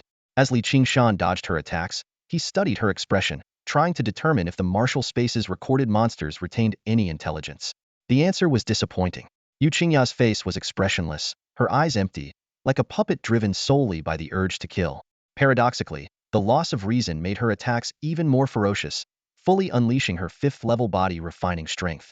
As her clothes fluttered amidst the fierce battle, a bold idea flashed through Li Qingshan's mind, but he immediately suppressed it. A man shouldn't, at least not now.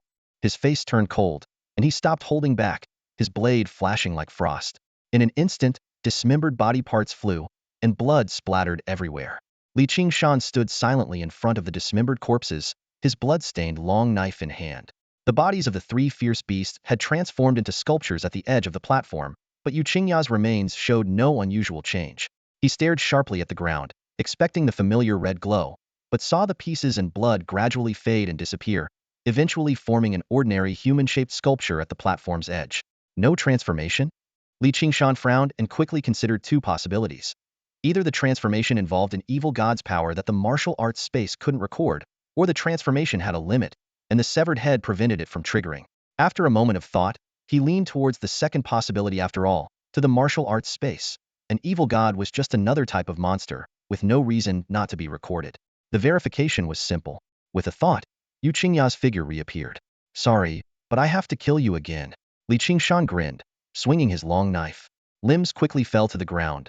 The intact torso lay flat, and this time, the faint blood glow appeared as expected. As I thought, I guessed right. He stood with his knife, waiting for the tentacled monster to form. Moments later, the ashes dispersed, and the human-shaped sculpture returned to the platform's edge.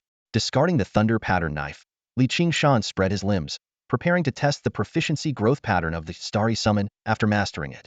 Thanks to the martial arts space's feature of ignoring physical exhaustion, he practiced continuously for 7 hours. The panel displayed, Starry Summon, 13,000 Mastery Starry, Summon, 23,000 Mastery. Practiced once in reality, 7 times in the space, gained 1 proficiency point from 8 practices, it indeed doubles. Li Qingshan calculated. Previously, entry level, proficient, and expert levels required 1, 2, and 4 practices for 1 point, respectively. Now, it's 8 practices for 1 point. If he trained non-stop in the martial arts space for 24 hours, he could gain 3 points a day. It would take nearly 3 years to reach 3,000 points. Including rest, 4 years would be enough. With the 1:10 time ratio, it would take just over half a year in the real world to master Starry Summon to the perfect level, the 5th level that even Guan Keshan hadn't mentioned. Tomorrow in class, I should ask Teacher Guan. Li Qingshan smiled slightly. As a genius who has comprehended the 4th level, it's reasonable to look forward to the 5th. The next morning, the atmosphere on the Route 72 bus was strange. The elderly passengers who had been chatting fell silent, frequently glancing at the young man in the back corner.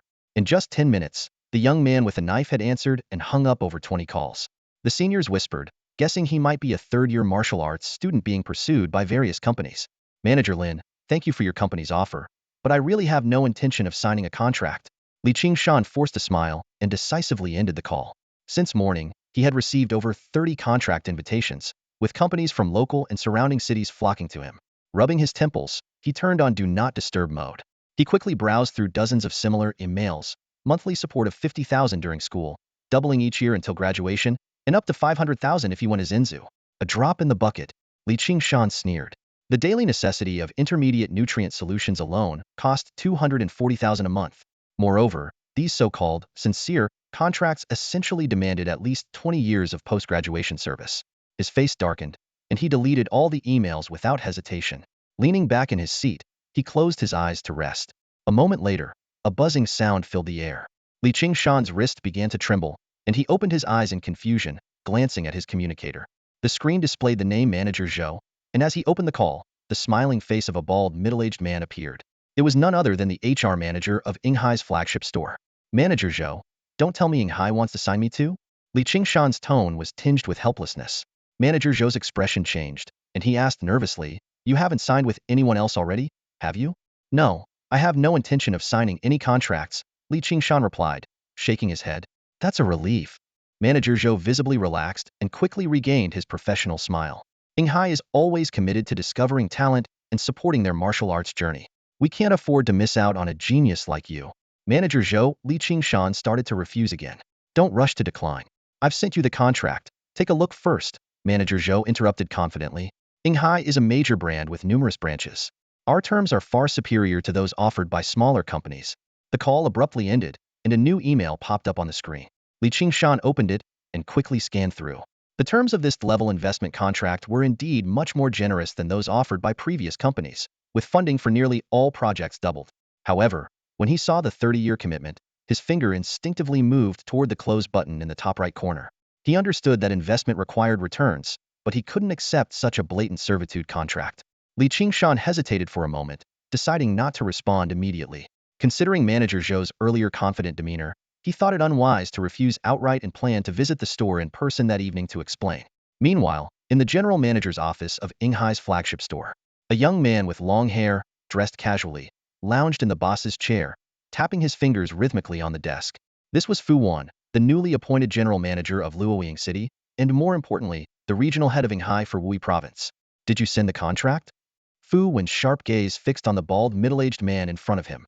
Yes, I did, Manager Zhou replied, nervously wiping the sweat from his forehead. Good thing I came over, or you might have missed out on a valuable talent. Fu Wan's tone grew stern. Manager Zhou quickly explained, Mr. Fu, the news about Qing-Shan killing the fierce beast only came out last night. Our response wasn't slow. Not slow?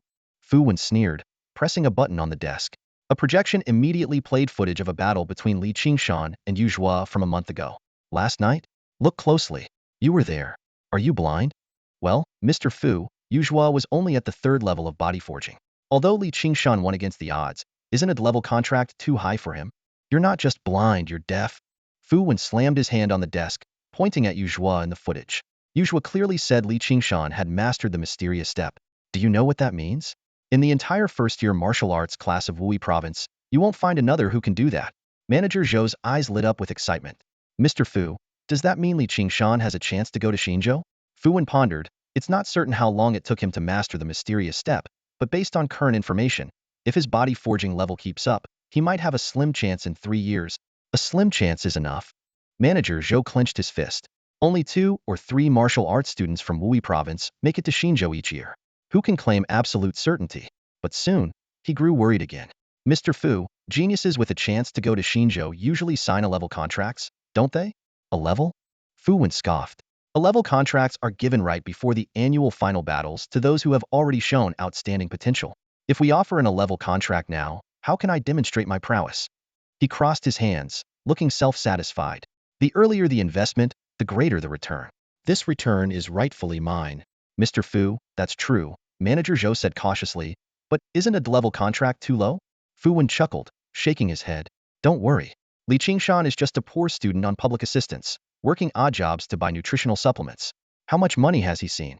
A level contract alone, with a monthly salary of 100,000 in the first year, will solve his worries about basic supplements. Moreover, he added, looking meaningfully at Manager Zhou, the contrast creates surprise. The level contract is just to keep him from falling into the traps of local small companies. When he comes to the store, I'll show up during the signing and upgrade his contract to level. The benefits more than double from D to C. Such a gesture of appreciation will ensure Qing-Shan remembers me for life. Mr. Fu, you're brilliant. Manager Zhou forced a smile, flattering him. Ha ha ha. Fu Wan's triumphant laughter echoed through the spacious office. Screech. The piercing sound of brakes echoed as the bus came to a steady stop in front of First High School.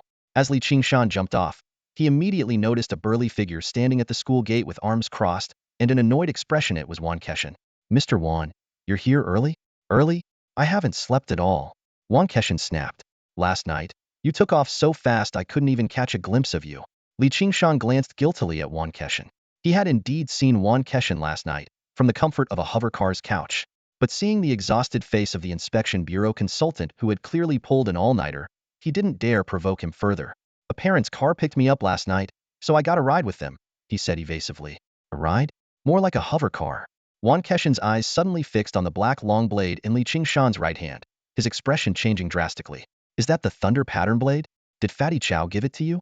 You recognize it too, sir? The opportunistic Fatty Chow? Of course, I know him.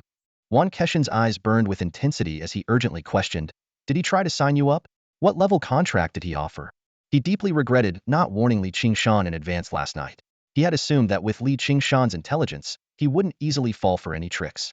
But he hadn't anticipated that Chaoya, who was supposed to pick up his own son, would target Qing-Shan and offer such a significant gift as the thunder pattern blade.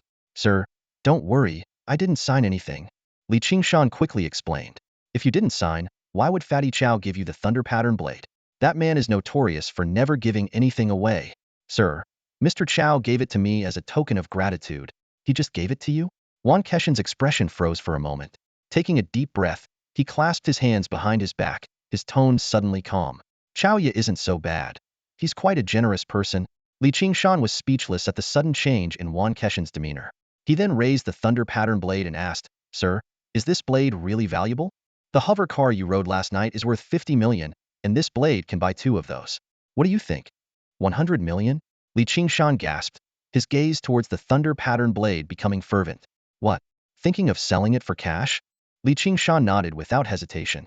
Though the thunder pattern blade was handy and sharp, it paled in comparison to 100 million. Guan Keshin's face darkened as he quickly operated his communicator. Ding! The notification sound indicated a deposit of 1 million star coins. So much. Qingshan hesitated. 10 minutes ago, this amount would have thrilled him, but now, holding a blade worth 100 million, the joy seemed rather muted. Don't even think about it. The thunder pattern blade is not for sale, Guan Keshin said sternly. It's priceless. This blade can buy 2 hover cars, but 2 hover cars can't buy this blade. Guan Keshin took the thunder pattern blade from Qingshan and drew it from its sheath. A flash of lightning streaked through the air, and the silver blade shimmered with a purple hue in the sunlight. This blade is crucial for your future martial arts training. Qingshan recalled the battle in the martial space last night and pondered. Sir, is it because of the wind shadow blade? Partially correct, Guan Keshin replied, looking up. Level basic martial skills are numerous and unregulated. They can be taught freely. Have you ever wondered why I specifically chose the Phantom Step and Wind Shadow Blade for you? Faced with this question, Qingshan, a newcomer to martial arts, could only tentatively reply, because these skills are more powerful? Since they're in the same category, their power is roughly equivalent. The actual effectiveness depends on the practitioner. Guan Keshin shook his head, deciding to stop being cryptic. The reason I chose the Phantom Step and Wind Shadow Blade is because they are prerequisite skills for a level martial arts.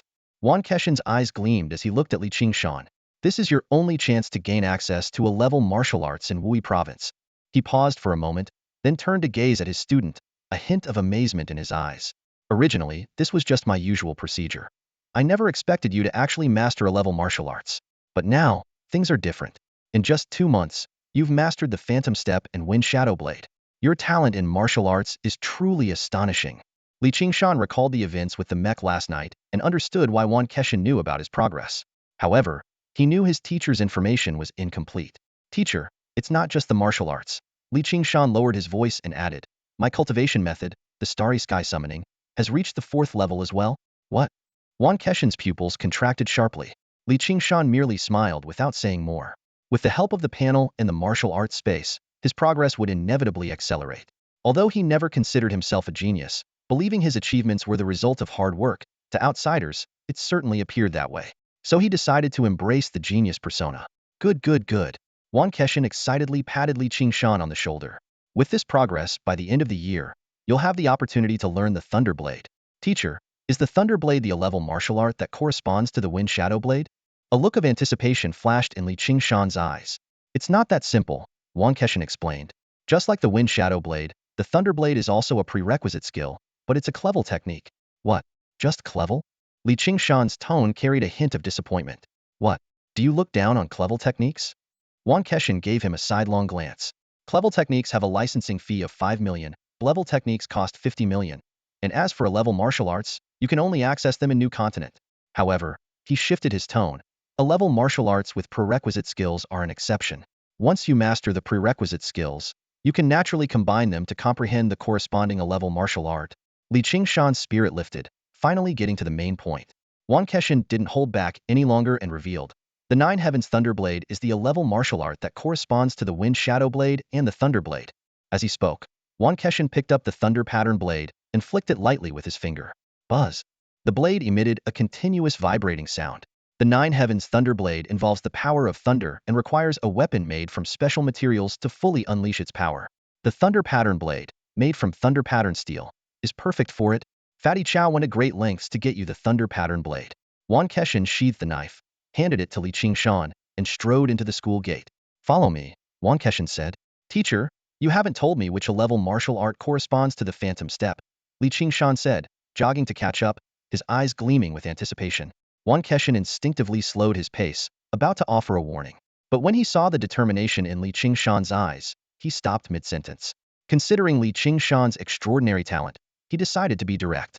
The A-level martial art is the Heavenly Phantom Step. The prerequisite techniques are the D-level Phantom Step and the Clevel Heavenly Step.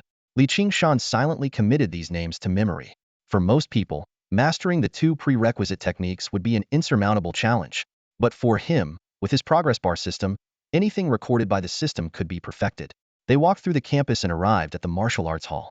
Instead of entering through the main door, Guan Keshin turned towards a side staircase. There's a vacant single-person training room on the second floor. It's yours now. On the second floor, the left side featured a row of classrooms. In the first, largest classroom, over a dozen second-year martial arts students were diligently training. Hearing footsteps, they all looked towards the door. Qingshan glanced around and spotted a familiar face, Yuzhua, and nodded politely. Yuzhua's expression froze, but before he could respond, Qingshan had already followed Guan further down the hall. The classroom erupted in murmurs. A few students on the verge of breaking through to the 5th level of body refinement, upon learning that Qingshan would occupy the last single training room, angrily left to complain to Teacher Li. When Qingshan saw the virtual combat pod inside the training room, his eyes sparkled with excitement. Guan explained that there were over 70,000 virtual pods across the old continent, distributed based on strength. Given Qingshan's current second-level body refinement state, even with mastery of advanced techniques, he would face challenges in virtual combat. According to the rules, you need to be at the 5th level of body refinement to qualify for a training room. But considering your performance yesterday, we'll waive that requirement, Guan said. Guan turned to look at Qingshan, his expression growing serious. You've always been curious about how to get into Xinzhou Martial Arts University, haven't you? Well, now I can tell you. He paused for a moment. At the end of June each year, only the top 100 ranked in the virtual arena battles are eligible to go to Xinzhou for the final competition. Whoa! Qingshan gasped. Even though he was somewhat prepared for it, the conditions were still shocking. Teacher, competing for 100 spots among 70,000 people is already tough, and there's still a final competition? Guan waved his hand dismissively. It's not as terrifying as you think. The final competition isn't an elimination match. Everyone who goes to Xinzhou can enter a martial arts university. However, there are multiple universities in Xinzhou, and if you want to get into a better one, you'll have to compete for the admission spots. Essentially, the final competition is just a term used in the old continent. For martial arts students in Xinzhou, it's just an ordinary entrance qualification battle. Like 100 boats competing, only the best can stand on the same battlefield as Xinzhou martial arts students. Qingshan murmured, a wry smile on his lips. The name final competition is quite fitting. Guan patted his student's shoulder lightly. Don't overthink it. Most Xinzhou martial arts students are selected from the old continent. The Federation has tried its best to be fair, and late bloomers like you won't be overlooked. You're worrying too much, teacher. I was just speaking my mind, Qingshan replied calmly, showing no signs of dissatisfaction. He knew very well that he wasn't just a late bloomer. He was a cheat. Talent has never been about fairness. Seeing this, Guan didn't dwell on the topic any longer and changed the subject with a wave of his hand. All right, the final competition is still far away. Let's talk about the rookie battle at the end of the year. Teacher, is this the opportunity you mentioned to learn the Thunderblade technique? Qingshan's eyes lit up, recalling what Guan had mentioned earlier. After all, the copyright fee for a clever martial technique was 5 million, something he couldn't afford. It's more than just the Thunderblade, Guan said with a slight smile. The rookie battle is a competition specifically for first and second-year martial arts students, aimed at providing resources for young talents to prepare for the final competition. Each grade is ranked separately, and the top 10 not only get to choose a clever martial technique, but also receive a cash reward of 5 million star coins. 10 million in rewards. Qingshan's eyes sparkled with excitement. At that moment, he finally understood the meaning behind Qiao Ye's warning last night: if you're talented enough, there's no need to sign those messy contracts. Guan was not only unbothered by his student's greedy look, but also quite pleased. A bit of greed is good. Having goals gives you motivation. Train hard with your strength. You shouldn't have any rivals in the first year of Wui Province. Teacher, can martial arts classes span grades? What do you mean? Guan didn't quite catch on immediately. Qingshan's eyes gleamed as he licked his lips. I mean, after participating in the first-year rookie battle, can I cross grades and continue to compete in the second-year rookie battle? You've got some nerve, huh? Guan exclaimed, looking Qingshan up and down in disbelief.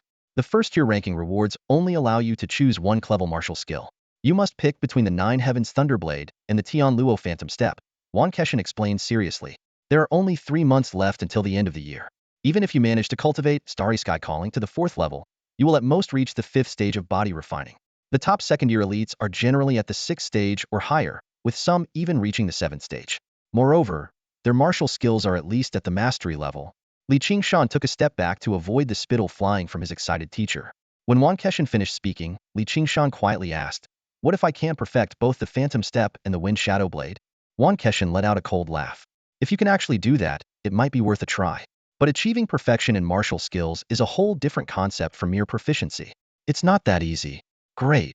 Qingshan sighed in relief, thinking that mastering martial skills was much easier than cultivation techniques. 3 months would be enough time to perfect both skills alongside his cultivation practice. Then, he asked the question that had been on his mind. Teacher, is it true that Starry Sky Calling only has 4 levels? After a conversation, Qingshan revealed that there was indeed a secret 5th level to Starry Sky Calling, but he advised Qing-Shan that it was too early to think about that now. At that moment, a commotion of footsteps approached. A group of second-year martial arts students, led by a lean teacher named Li, gathered outside the training room, protesting Qing-Shan's exclusive use of the space. Thanks to teacher Li's mediation, a solution was quickly reached. Yang Peng, one of 4 students nearing the 5th stage of body refining, would duel Qing-Shan. However, when Qing-Shan realized that Yang Peng was not the strongest among the 4, his patience instantly wore thin. Knowing that every minute wasted meant 10 minutes of lost training time in the martial arts space, he decisively waved his hand and said, "Forget it. Let's not waste time. All of you, come at me together." As soon as Qing-Shan finished speaking, the scene fell into a dead silence. Moments later, the second-year martial arts students watching erupted in dissatisfaction. All of us at once? Is he crazy? A first-year freshman wants to take on 4 of us? He's been praised too much, and now he thinks he's unbeatable. Yang Peng and the 3 behind him had expressions as dark as thunderclouds. Qing-Shan's words were nothing short of blatant disdain. Qing-Shan, Yang Peng clenched his fists, his knuckles cracking. "We came here merely to compete for the training room, not to target you specifically. But since you're so full of yourself, don't blame us for being ruthless." The 4 of them slowly approached Qing-Shan, forming a circle around him. "Hold on." Teacher Li frowned and stopped them, "for against 1 isn't fair. Stick to the rules. Pick 1 person for a unknown fight." "Teacher, it's not us who wanted a foreign-known." Yang Peng protested. It's fine." Qingshan interrupted with a meaningful smile. "Since Qing-Shan himself requested it, let them go ahead." Yang Peng and the other 3 thanked him, while Teacher Li stood helplessly in the background, rubbing his forehead. These students were so muscle-headed that they didn't realize he was worried they might end up getting beaten badly. Qing-Shan lifted his thunder pattern blade and looked at the 4 unarmed students. "You're not using weapons?" "A blade isn't as handy as fists," Yang Peng said, assuming a combat stance. The other 3 took positions in the remaining directions, encircling Qing-Shan. Clang! A sharp sound of a blade being drawn echoed. The 4 attacked almost simultaneously, covering the distance of over 10 meters in an instant. Their fists and palms aimed directly at Qingshan's vital points. Just when Yang Peng thought Qing-Shan would meet their attack with his blade, the long knife suddenly flew out of his hand. Before Yang Peng could react, Qing-Shan had already vanished. "He's behind you." Amidst the exclamations, Yang Peng felt searing pain in his back and limbs as a flurry of attacks rained down on him. In less than 2 seconds, the burly young man was slammed to the ground. As expected, it's easier to fight with the scabbard. Qing-Shan casually twirled the scabbard. The thunder pattern blade is too sharp and inconvenient. The remaining 3 roared and launched another attack, but Qing-Shan dodged their encirclement like a fish swimming through water, his scabbard turning into a blur of dark shadows. Bang! Bang! Bang! With 3 muffled thuds, the remaining 3 were also left writhing in pain on the ground. The entire place fell into silence, and the students outside the door were dumbfounded. The whole fight had ended in less than 30 seconds, completely overturning their perception of first-year students. The cleanup was swift. Teacher Li took the dejected 4 away, while Qingshan reminded Qing-Shan to focus on his body conditioning before leaving. Watching the 2 teachers' backs, Qing-Shan checked his communicator. Just as Teacher Wan had said, physical conditioning was fundamental. With the 1 million yuan prize, he could now afford intermediate nutrient solutions. As for Inai, he decided to send a message to politely decline Manager Zhou's offer and submit his resignation. Meanwhile, in the general manager's office of the Inai flagship store, "Mr. Fu, Qing-Shan has replied." "Oh." Fu Wen smiled confidently. He refused to sign the contract and also submitted his resignation. Fu Wen's smile froze instantly. Manager Zhou wiped the cold sweat off his forehead and cautiously said, "Mr. Fu, Qing-Shan clearly stated before that he has no intention of signing with any company. Maybe he's really determined not to sign." "Impossible." Fu Wen immediately dismissed the idea, his eyes sharp. The path of martial arts requires substantial resources to pursue, especially given Qing-Shan's background. Unless he's an idiot or... Fu Wen's expression suddenly darkened, and he tapped his fingers irritably on the desk. "Someone's trying to poach him from us." "Mr. Fu, that's not possible." Manager Zhou's face turned pale as he hurriedly explained. "I've followed your instructions to obscure the news from last night as much as possible. Apart from some local companies that received the news early, it hasn't spread. Those small companies can't even understand the contract levels, let alone offer better terms than us. Don't rush to explain.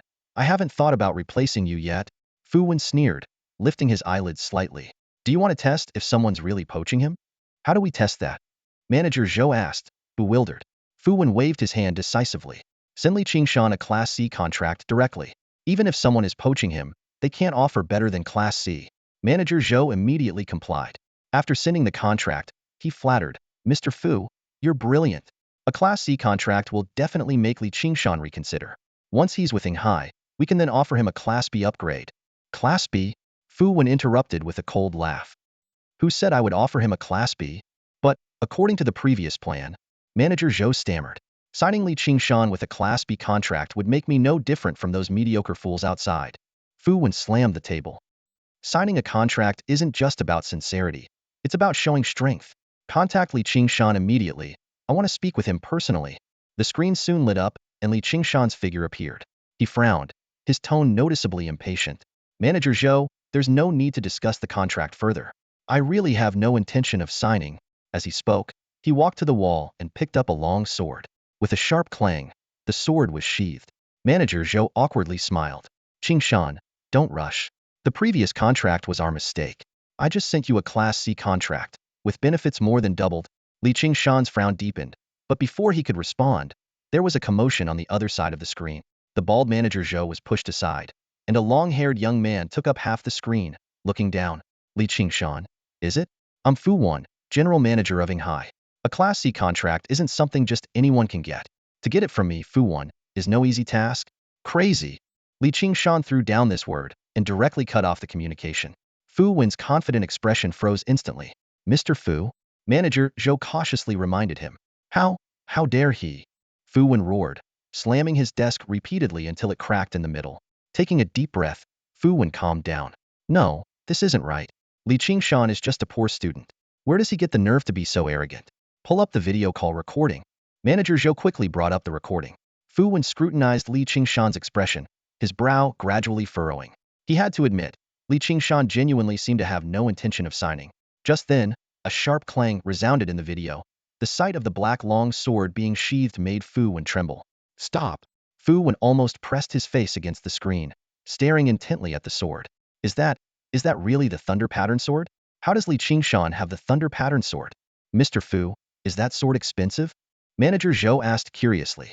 Expensive? Fu Wen exclaimed. The Thunder Pattern sword is priceless. Even with 1 billion star coins, you couldn't buy it. Manager Zhou stood there, utterly stunned.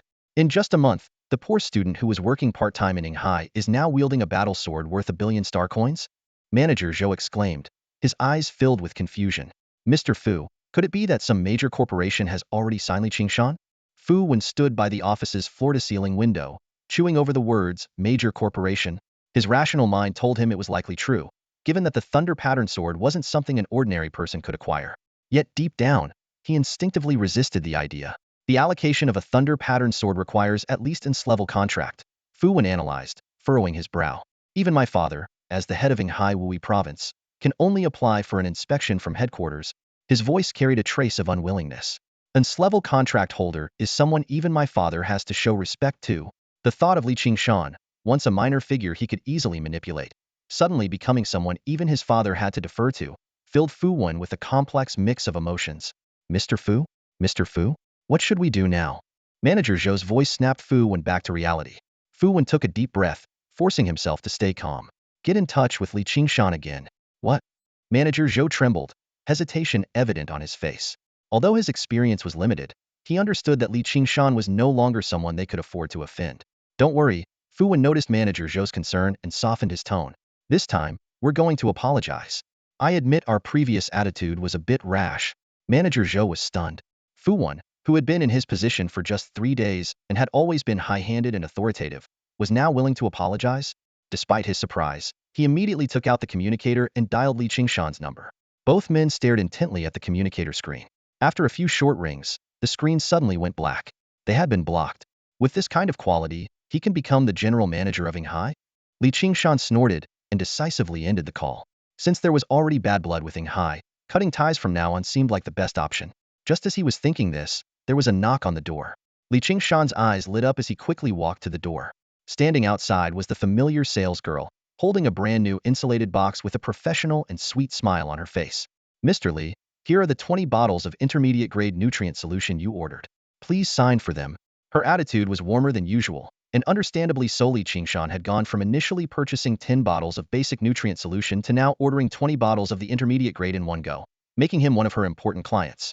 Qingshan took the insulated box and opened it to inspect the contents. Amidst the swirling cold mist, 20 bottles of pale red liquid were neatly arranged. "Everything looks good. Let's settle the payment." He smoothly swiped his communicator over the payment terminal. With the recent bonus of 1 million in his account, this expenditure didn't sting as much as it usually did. After the salesgirl left, Qingshan took out one bottle and examined it closely. Compared to the basic nutrient solution, the bottle was the same size, but the liquid inside had changed from a glowing blue to a pale red. This unusual color seemed to radiate a slight heat just from looking at it, reminding him of the crimson glow on Guan Keshan's body last night. Could this be the qi and blood that Yulei had mentioned? Without further hesitation, Qingshan twisted off the cap and drank it in one gulp. The taste was far more intense than the basic nutrient solution, several times spicier than strong liquor. The scalding liquid flowed down his throat like molten lava, spreading throughout his body in an instant. His skin quickly turned red and hot, with faint wisps of steam rising from it. Time to start body training. Accompanied by a series of standard movements, he felt his body grow increasingly hot, with sweat pouring out continuously. His stomach felt like a furnace, constantly providing energy to his body. After a full hour and 108 movements, Qingshan stood still with his eyes closed, feeling the changes in his body. Although there were no specific metrics to show, the improvement was clearly greater than last night. Even more surprising was that the nutrient solution in his stomach seemed not to be fully depleted and continued to work its magic. 8,000 per bottle, definitely worth every penny. Qingshan nodded in satisfaction, then turned his gaze towards the virtual pod in the corner of the room. Taking advantage of the recovery period, it was a good time to study this core piece of training equipment. The virtual pod had a sleek, streamlined design, about 3 meters long, with a surface covered in dark gray alloy. He pressed the circular button in the center, and the lid opened smoothly, revealing an interior space about a meter deep. After lying down in this high-tech coffin, the lid closed slowly, and a soft blue scanning light illuminated the darkness, followed by a mechanical voice. The system automatically performed an identity verification, confirming his status as a Federation citizen, and then asked if he wanted to enter the combat space. Qingshan unhesitatingly chose yes. In an instant, the light and shadows around him shifted, and he found himself standing before a towering cliff that seemed to reach the sky. The intelligent system quickly provided information. This 99 realistic combat space wouldn't cause actual harm, but frequent deaths could still put a significant strain on the mind. After stretching his body, Qingshan could feel the slight differences between this space and the 100 realistic martial arts space. The cliff in front of him was densely inscribed with tens of thousands of names, representing the rankings of all the martial arts students in the academy. Qingshan quickly scanned the scene, his gaze lifting to the peak hidden behind the clouds. As the mist slowly parted, it revealed the highest point on the cliff-old state's number 1, Mao Yu. He nodded slightly, realizing his name had yet to earn a place on this cliff. To make it onto the leaderboard, the first battle was a necessary step. With a light flick of his fingers, a holographic screen appeared before him. The system prompt indicated this was a virtual space duel, with opponents randomly matched by the system. Participants could choose any melee weapon that met the regulations. Without hesitation, Qingshan selected the Thunder Pattern Blade and pressed the match button. Prepare for battle. Your opponent has been selected, and Baoyang, ranked 68,706, the system voice announced. Countdown, 3, 2, 1. In an instant, the scenery shifted, and the cliff disappeared. Qingshan, gripping the Thunder Pattern Blade, found himself standing on a circular platform with a diameter of a kilometer. 10 meters away, a burly man with a friendly smile was looking at him. Freshman, this your first time in the battle space? And Baoyang asked, strolling leisurely toward him with a kind smile. Qingshan tightened his grip on the blade, his brows furrowing slightly. It wasn't surprising that Baoyang knew this was his first battle, just as he could see Baoyang's rank. His opponent could also see that he hadn't yet earned a rank. But Baoyang's completely unguarded demeanor was suspicious. The battle space was no place for idle chatter. Despite his doubts, Qingshan asked, Senior, what do you want? No need to rush, freshman. It's just a duel. It doesn't matter if I lose to you, Baoyang said, showing his empty hands. Having more friends can open more doors. Why don't we exchange contact information first and keep in touch outside? Before he knew it, Baoyang had closed the distance, a meaningful smile on his lips. You know, getting a higher rank doesn't always depend on strength. With a wide enough network, even random matches can pair you with acquaintances. Cheating? Qingshan's eyes narrowed, his voice cold. He knew Baoyang's suggestion was feasible, but would require a network spanning all 107 provinces of Old State. It was impossible to escape the monitoring of the intelligence system. The selection of martial arts students was crucial to the Federation's core policies, and such blatant manipulation would be courting disaster. What puzzled him more was Baoyang's audacity to propose this in the battle space. Unless he was a fool, Baoyang had an agenda, but that no longer mattered. Facing Baoyang's smiling face, Qingshan returned the smile. Zhang. The blade was drawn from its sheath. The blade cut through the air like a howling wind, relentless and fierce. In an instant, the sky was filled with the shadow of knives. Have I been discovered? This thought barely flashed through Baoyang's mind before the smile on his face froze. Before he could react, Qingshan's blade was already upon him. The excruciating pain instantly overwhelmed his senses, dragging his consciousness away. In a solo training room in Baihe City, Sanmen Province, the lid of the virtual pod popped open, and Baoyang, a stout and heavy figure, sat up abruptly, gasping for breath. His face was ashen as he instinctively checked his body for any injuries, confirming he was unharmed. Qingshan's blade technique is ruthless, aiming to kill with every strike, and Baoyang muttered, frowning as he recalled the recent battle. As an underdog, he was acutely aware of how crucial his ranking was for future contracts. He had intended to use a dagger and his agility to launch a sneak attack, but the newcomer had outmaneuvered him. In the battle space, Qingshan stood beside the remains and a dagger, facing the system prompt, current rank, 68,706. Without hesitation, he chose to continue matching.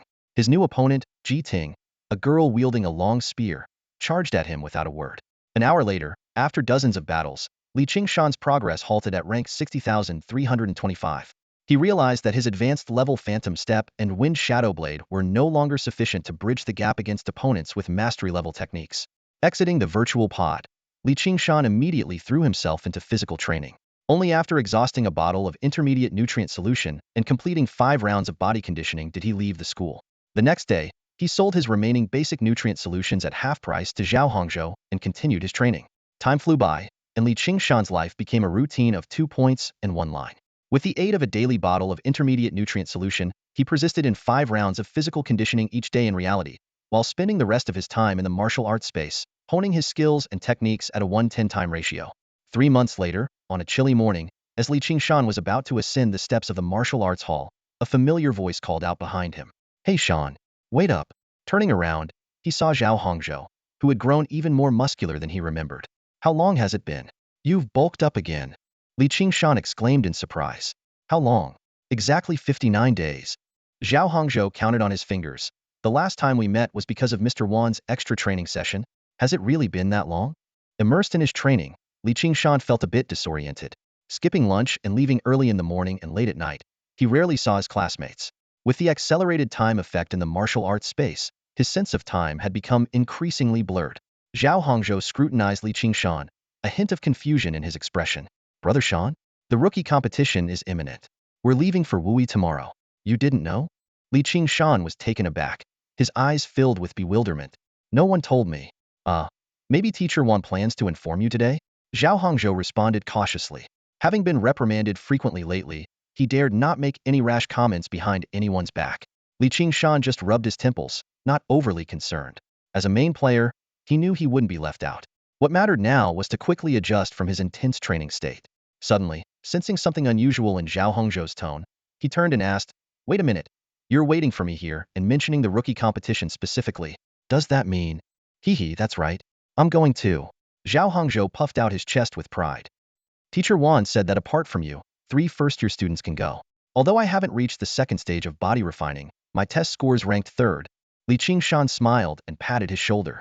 You really are talented. Well done. Of course. Zhao Hongzhou stood even taller, basking in the praise. At that moment, a slender woman with a single ponytail walked up the stairs, carrying a machete and speaking with slight disdain. What's there to be proud of? Teacher Wan just wants you to gain some experience. Among you 3, only Yulei might actually get to compete. Senior Sister Zhong Xian. Zhao Hongzhou instantly tensed up, his puffed chest deflating. As the top student who had secured a private training room in her second year, Zhong Xian was quite satisfied with Zhao Hongzhou's reaction. But when she noticed Qingshan's bold gaze, her brow furrowed. Qingshan, Teacher Wan has high expectations of you. You must have been in the combat space, right? What's your ranking? That's not something you need to worry about, senior sister. Qingshan replied calmly, averting his gaze. At the bottom. Huh? Zhong Xian crossed her arms. Nothing to be ashamed of. The opponents in the virtual space are far stronger than the likes of Yang Peng. Just don't disappoint teacher Guan in this rookie competition. With that, she flicked her ponytail and walked upstairs. Once she was out of sight, Zhao Hongzhou exhaled a sigh of relief. Senior sister Zhong Xian sure loves to lecture. Li Qingshan patted his shoulder and silently headed upstairs. Although he had seen Zhong Xian a couple of times before, he had no interaction with her due to his intense training focus. Upon entering the training room, his communicator buzzed. It was a message from Wan Keshin with the details of tomorrow's assembly. Glancing around the training room, Li Qingshan thought, since I need to adjust my state, I might as well enter the combat space to relax and check my current level. Lying in the virtual pod, light and shadows shifted, and the familiar engraved leaderboard wall appeared before him. After 3 months of inactivity, his ranking had dropped from 60,325 to 61,124. Looking up to the top of the list, the name Zhuzhou's number 1, Mao Yu, caught his eye. Still Mao Yu. Li Qingshan raised an eyebrow. He really is dominating. He then clicked the match button. The system prompt sounded. Prepare for battle. Your opponent is Zhong Xian, ranked 60,815. Countdown. 3, 2, 1. Light and shadows flickered, the wall disappeared, and 100 meters away stood the familiar single ponytail figure. Li Qingshan gripped his sword and grinned. Senior sister, what a coincidence. Why is it you? Zhong Xian frowned, confusion flashing in her eyes. She had just thought of Li Qingshan as a bottom dweller, but now she encountered him in the martial arts space. There's nothing wrong with that. Li Qingshan shook his head with a light smile. It's my honor to receive guidance from you, senior. Zhong Xian stared at Li Qingshan's indifferent face, her frown deepening. Li Qingshan, a ranking close to 60,000 is decent, but it's not enough to make you arrogant. The only reason you're matched with me is because I haven't logged into the battle space in a month. Over the past month, she had advanced from body refining level 5 to level 6 and had mastered the phantom step technique. Today, she logged in to test her limits. Swinging her long blade, Zhong Xian's voice was cold. We focus on our training and ignore external matters, but it seems to have bred arrogance in you. Today, I'll bring you back to reality. Senior, there's something I need to say. Li Qingshan suddenly interjected. What is it? You talk too much. Before his words even finished, Li Qingshan shot forward like lightning, his long blade slicing through the air. The 100-meter distance vanished in an instant, and their wind-shadow blades clashed, creating a symphony of cutting wind. Facing Zhong Xian's fierce assault, Li Qingshan neither dodged nor retreated. His thunder-patterned blade danced more vigorously, transforming into a flurry of blade shadows. Blade shadows? Is this your trump card? Zhong Xian attacked the shadows with full force, relying on her tube 000 kilogram punch strength at body refining level 6. Clang. The sound of metal clashing echoed as the blade shadows dispersed. Just as Zhong Xian's smile of victory appeared, a fierce wind roared in her ears. A blade light, formed from countless shadows, attacked from under her arm. Wind shadow follow? Zhong Xian's eyes widened in disbelief at this perfected technique of the wind shadow blade. In a flash of blade light, her body was split apart. System notifications flashed continuously, recording Li Qingshan's consecutive victories as his rank climbed from 60,815. Eventually, he faced Lu Su, ranked 23,653. In this match, Li Qingshan held his ground for a long time with his perfected wind shadow blade, but ultimately succumbed to Lu Su's superior strength at body refining level 7, falling to a single strike. Returning to the virtual chamber, Li Qingshan checked his stats. Body refining progress 46100, phantom step nearing mastery, wind shadow blade perfected. 3 months of intense training had consumed nearly 2 years in the martial arts space, but he still had a long way to go to reach his goal of the top 10 in the sophomore rookie competition. He drank a bottle of intermediate nutrient solution and resumed his daily body refining practice. The experience of being overpowered by Lu Su only strengthened his resolve to keep up his training in the real world. The next morning, the biting cold wind stung people's faces. Outside the high-speed rail station, the crowd was bundled up tightly, hurrying along. With a screeching halt, the bus stopped at the signpost. A figure leaped off the bus, attracting everyone's attention, a young man in light clothing, holding a black long knife. Ignoring the stares, Li Qingshan walked straight towards the station entrance. At the security checkpoint, he was stopped because of his knife. But after confirming his martial arts student status, the staff warmly pointed him towards his companions. Following their directions, he spotted 7 or 8 figures holding weapons, standing out conspicuously. Ordinary passengers around them deliberately kept several rows of seats empty, curiously observing them. Brother Sean. A burly figure stood up abruptly, striding over, followed by a man and a woman. It was Zhao Hongzhou, Yu Lei, and Hong Qian. You're all quite early, Li Qingshan greeted with a smile. I left half an hour early and still ended up behind. Hee. We're going to the provincial capital for martial arts. Zhao Hongzhou rubbed his hands excitedly. Li Qingshan nodded, thinking that he had never been to the provincial capital before, whether in this life or the last. After being in seclusion for so long, you must be aiming for first place in the freshman group, right? Hong Qian asked expectantly. Li Qingshan just smiled and asked, Zhao Hongzhou ranked third in our class. You two must have reached the second level of body training, right? Yes, we have, Hong Qian said with a hint of helplessness. But this rookie competition gathers the top students from the entire province. The second level of body training is just the entry point. Zhao Hongzhou and I are here to gain experience. Only Yulei has a shot at placing. That's right, Zhao Hongzhou said excitedly. Yulei's last speed test was 15.3 meters per second, exceeding the third level of body training. We were right from the start. Yulei's physique is perfect for martial arts, unlike Lu Jingye.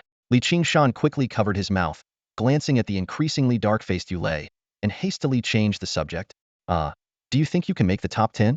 Who would dare say they are confident except you? Yulei rolled her eyes at Zhao Hongzhou. I've just recently mastered the mysterious steps, that's all. Skills are also part of your strength, Li Qingshan said seriously. As long as you use the mysterious steps flexibly, you should be able to make the top 10. In the freshman year, the main competition is physical fitness, but the gap between the second and third levels of body training is not significant. Mastery of the mysterious steps is your real advantage. As they talked, they walked towards their seats, where 5 second-year martial arts students were already seated. A burly girl pretended to be coquettish. Oh, isn't this the top freshman? I thought you'd make a grand entrance. EW. What a creepy thing. Zhao Hongzhou shuddered and took a step back. Yulei and Hong Qian couldn't help but laugh. The girl's face, Lu Haibing, turned livid. She stood up abruptly, pointing her sword at them. Do you freshmen know what respect for seniors means? Want to fight at the station? Yulei's smile faded, her eyes locking onto the sheathed long sword. Scared? Lu Haibing sneered, her eyes provocatively on Li Qingshan. In the land of the blind, the one-eyed man is king. Even a monkey should know its place. The 4 people beside her also stood up, their eyes full of amusement. Li Qingshan had previously defeated 4 people to win a training room, not only humiliating Yang Peng and his group, but also the entire second year. They were eager to teach him a lesson. Know its place? Li Qingshan gently pushed Yulei behind him. Brother Shan, get them. Zhao Hongzhou shouted excitedly. Hong Qian looked worried, and Yulei was anxious. Are you really going to fight? This is a station. Don't worry, it won't be a big deal, Li Qingshan said calmly. At these words, the 5 people opposite him became furious. Li Qingshan, do you really think you're invincible just because you beat Yang Peng? You're courting death. Ignoring their taunts, Li Qingshan walked step by step towards Lu Haibing, seriously looking at her sword. You should be grateful. Grateful for what? Grateful that your sword isn't drawn. Whoosh. A fierce wind kicked up, and Li Qingshan's figure disappeared. Knife light flashed from all directions, enveloping the 5 people in an instant. The wind shadow knife technique was perfected, and shadows followed the wind. By the time everyone reacted, the 5 were already on the ground, groaning in pain. Li Qingshan returned to his original spot, his knife still sheathed. Yulei and the others were stunned. It really wasn't a big deal. It had only taken a few seconds. If not for the cries of pain, they might have thought it was an illusion. Stop! A sharp voice rang out, and Zhao Hongzhou tensed up, seeing a ponytailed figure running towards them. Senior Sister Zhongxian is here. It's fine. Senior Sister Zhongxian is always fair, Yulei said, but then remembered Zhongxian's penchant for lecturing, and couldn't help but worry. Not only Li Qingshan but even the spectators might not escape a scolding. Seeing Zhongxian, the 5 on the ground perked up. Lu Haibing glared at Li Qingshan with gritted teeth. Don't get cocky. Senior Sister will get justice for us. Is that so? Li Qingshan smiled slightly and turned to the ponytailed girl who had arrived. Senior Sister, what a coincidence. The familiar greeting, warm and friendly as ever, made Zhongxian freeze in her tracks, almost instinctively turning to flee. She forced herself to stay put, her eyes landing on the face opposite her, sporting a gentle smile. Her heart began to race uncontrollably. Just yesterday, after a month-long break, she had returned to the combat space, ready to push her limits. It was this very man who had effortlessly defeated her with a single move. The shadow of that battle still loomed over her, nearly plunging her into despair. Yet, it also imparted a profound lesson. To command respect, one must first possess undeniable strength. Zhongxian's chest heaved with emotion. The reprimand that had been on the tip of her tongue was swallowed back, and she managed to squeeze out a dry explanation. It's not a coincidence. I was also heading to Wui City. I'm just late. Not late at all. I just got here myself. Li Qingshan nodded approvingly, his tone filled with praise. That's good. Qingshan breathed a quiet sigh of relief. This seemingly calm exchange left everyone around them utterly astonished. Zhao Hongzhou gaped, exchanging incredulous glances with Yu Lei and Hong Qian. By all logic, Qingshan should have stormed in and reprimanded everyone first. The 5 people on the ground, including Lu Haibing, were as anxious as ants on a hot pan. They crawled towards Qingshan, with Lu Haibing clutching at her leg, tears streaming down his face. Senior, Qingshan is too arrogant. He doesn't respect us second years at all, not even you. The other 4 chimed in, adding fuel to the fire, their eyes occasionally darting towards Qingshan with calculating glints. However, Zhongxian's reaction was unexpected. She kicked away Lu Haibing's hand and said coldly, crying after losing a fight, "Why are you even practicing martial arts?"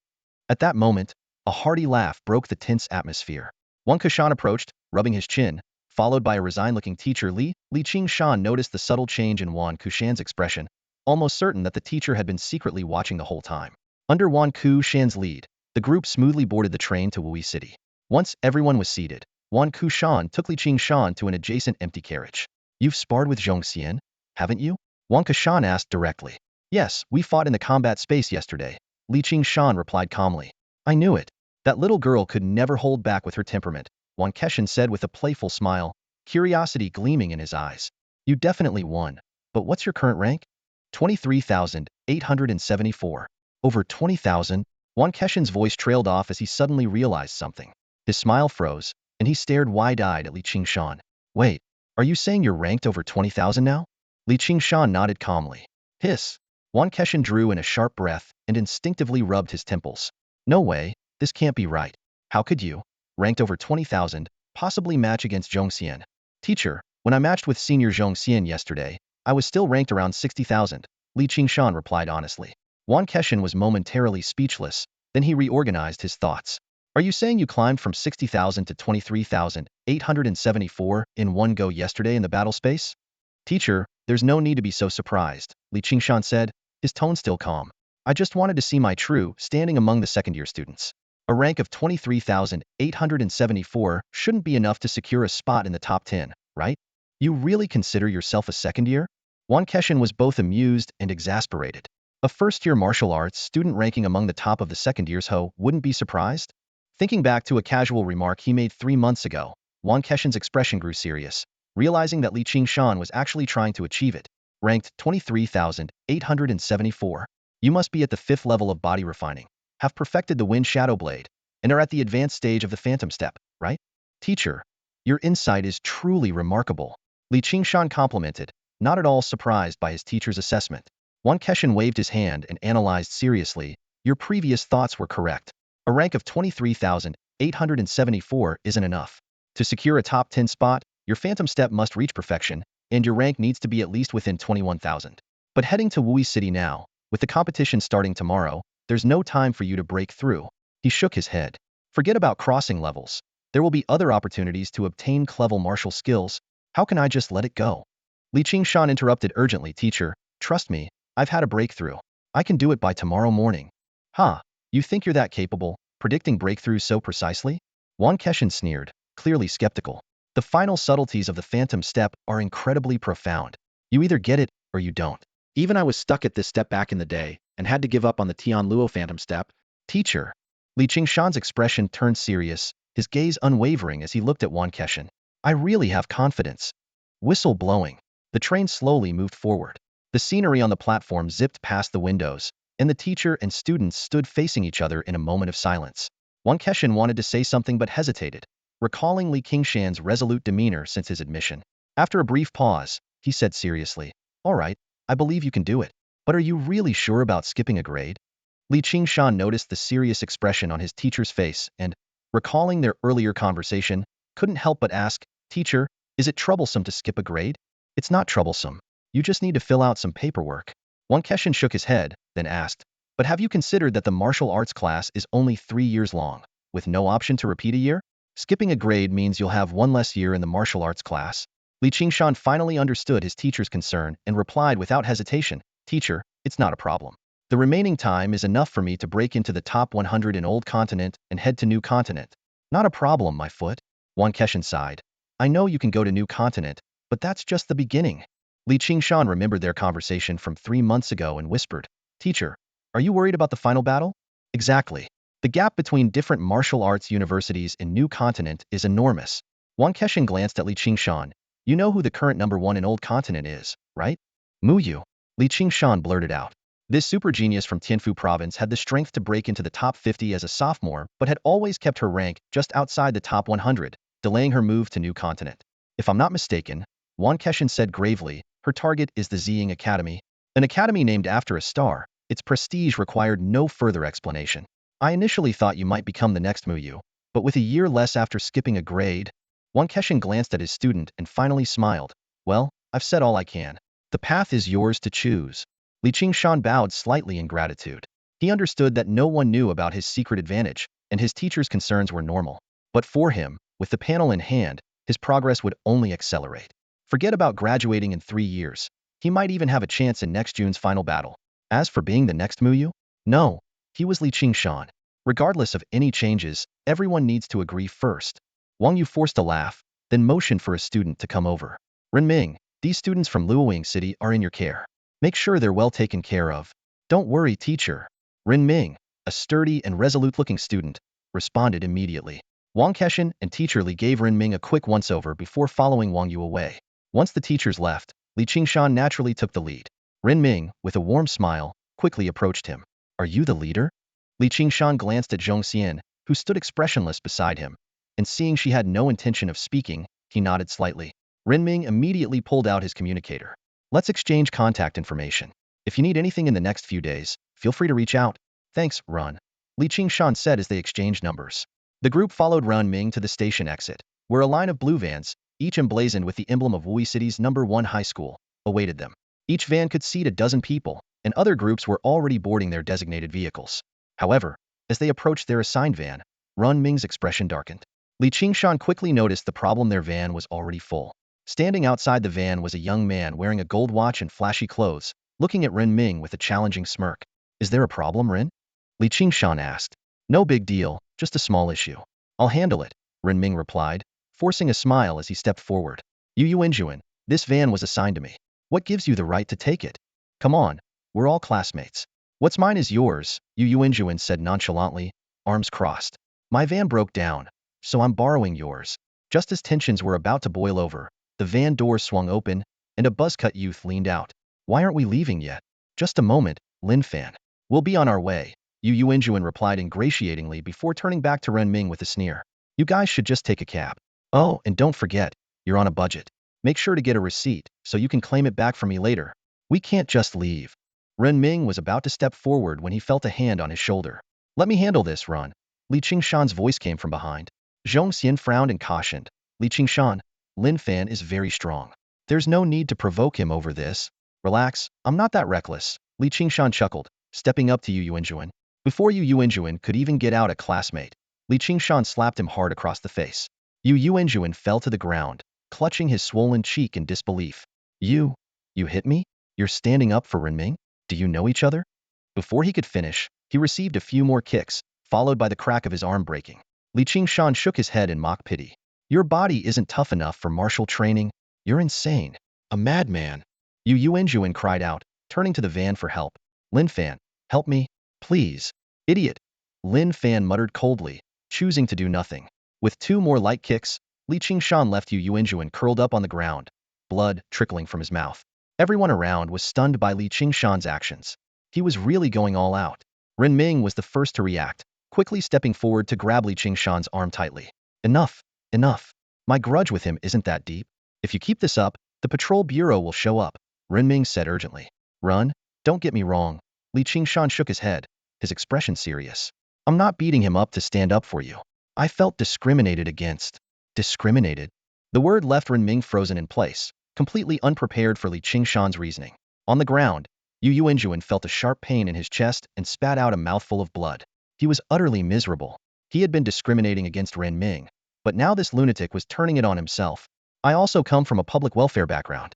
According to the public welfare discrimination law, even if I beat him to a pulp, it's not illegal. Before Li Qingshan finished speaking, he delivered 2 more heavy kicks. Thud, thud. Yu Yuanjuan let out a blood-curdling scream but buried his head even lower, afraid that his anger would be noticed. He knew all too well that the public welfare discrimination law did exist. This law, born alongside the public welfare policy, had successfully curbed social discrimination with its stringent provisions. Though rarely mentioned now, it was still in effect. As long as the other party insisted he was being discriminatory, even if he was beaten to death, it would be in vain. This harsh reality terrified Yu Yuanjuan, and he finally succumbed, fainting with his eyes rolling back. Can't take a beating, huh?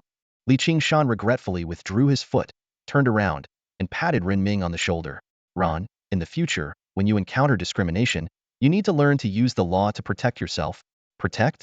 Ran Ming gulped, looking at the nearly unconscious Yu Yuanjuan on the ground, realizing for the first time the astonishing interpretation of the word protect.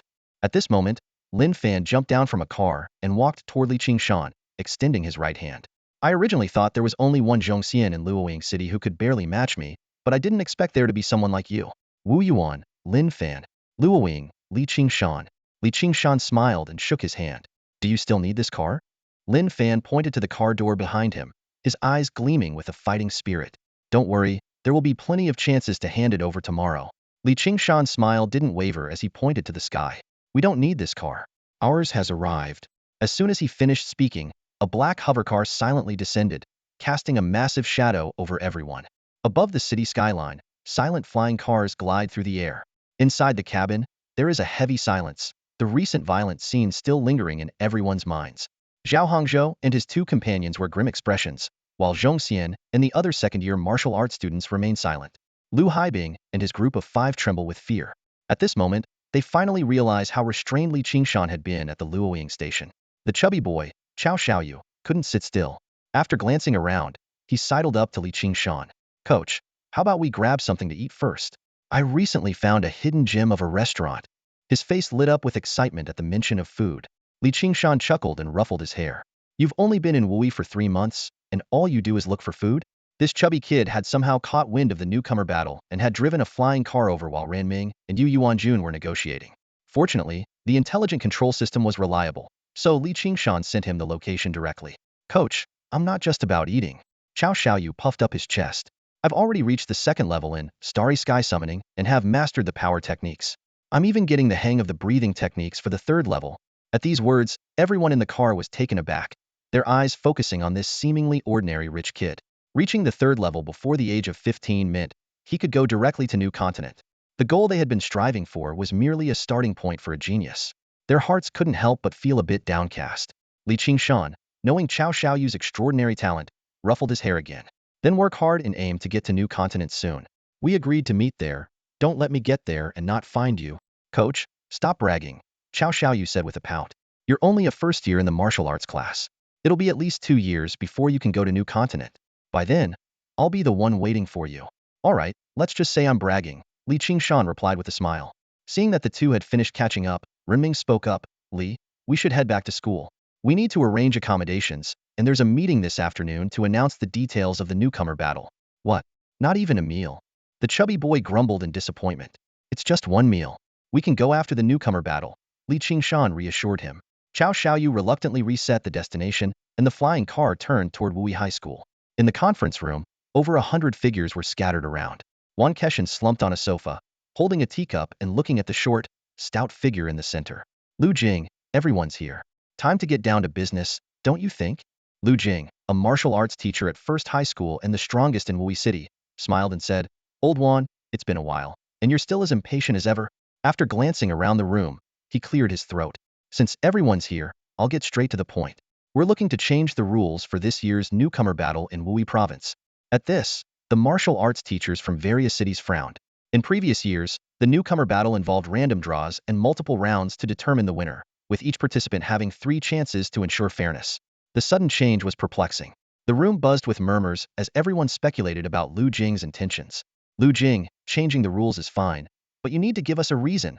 A resolute female voice rang out. It was Yuan Hongyan, the cornerstone of martial arts in Wuyuan City.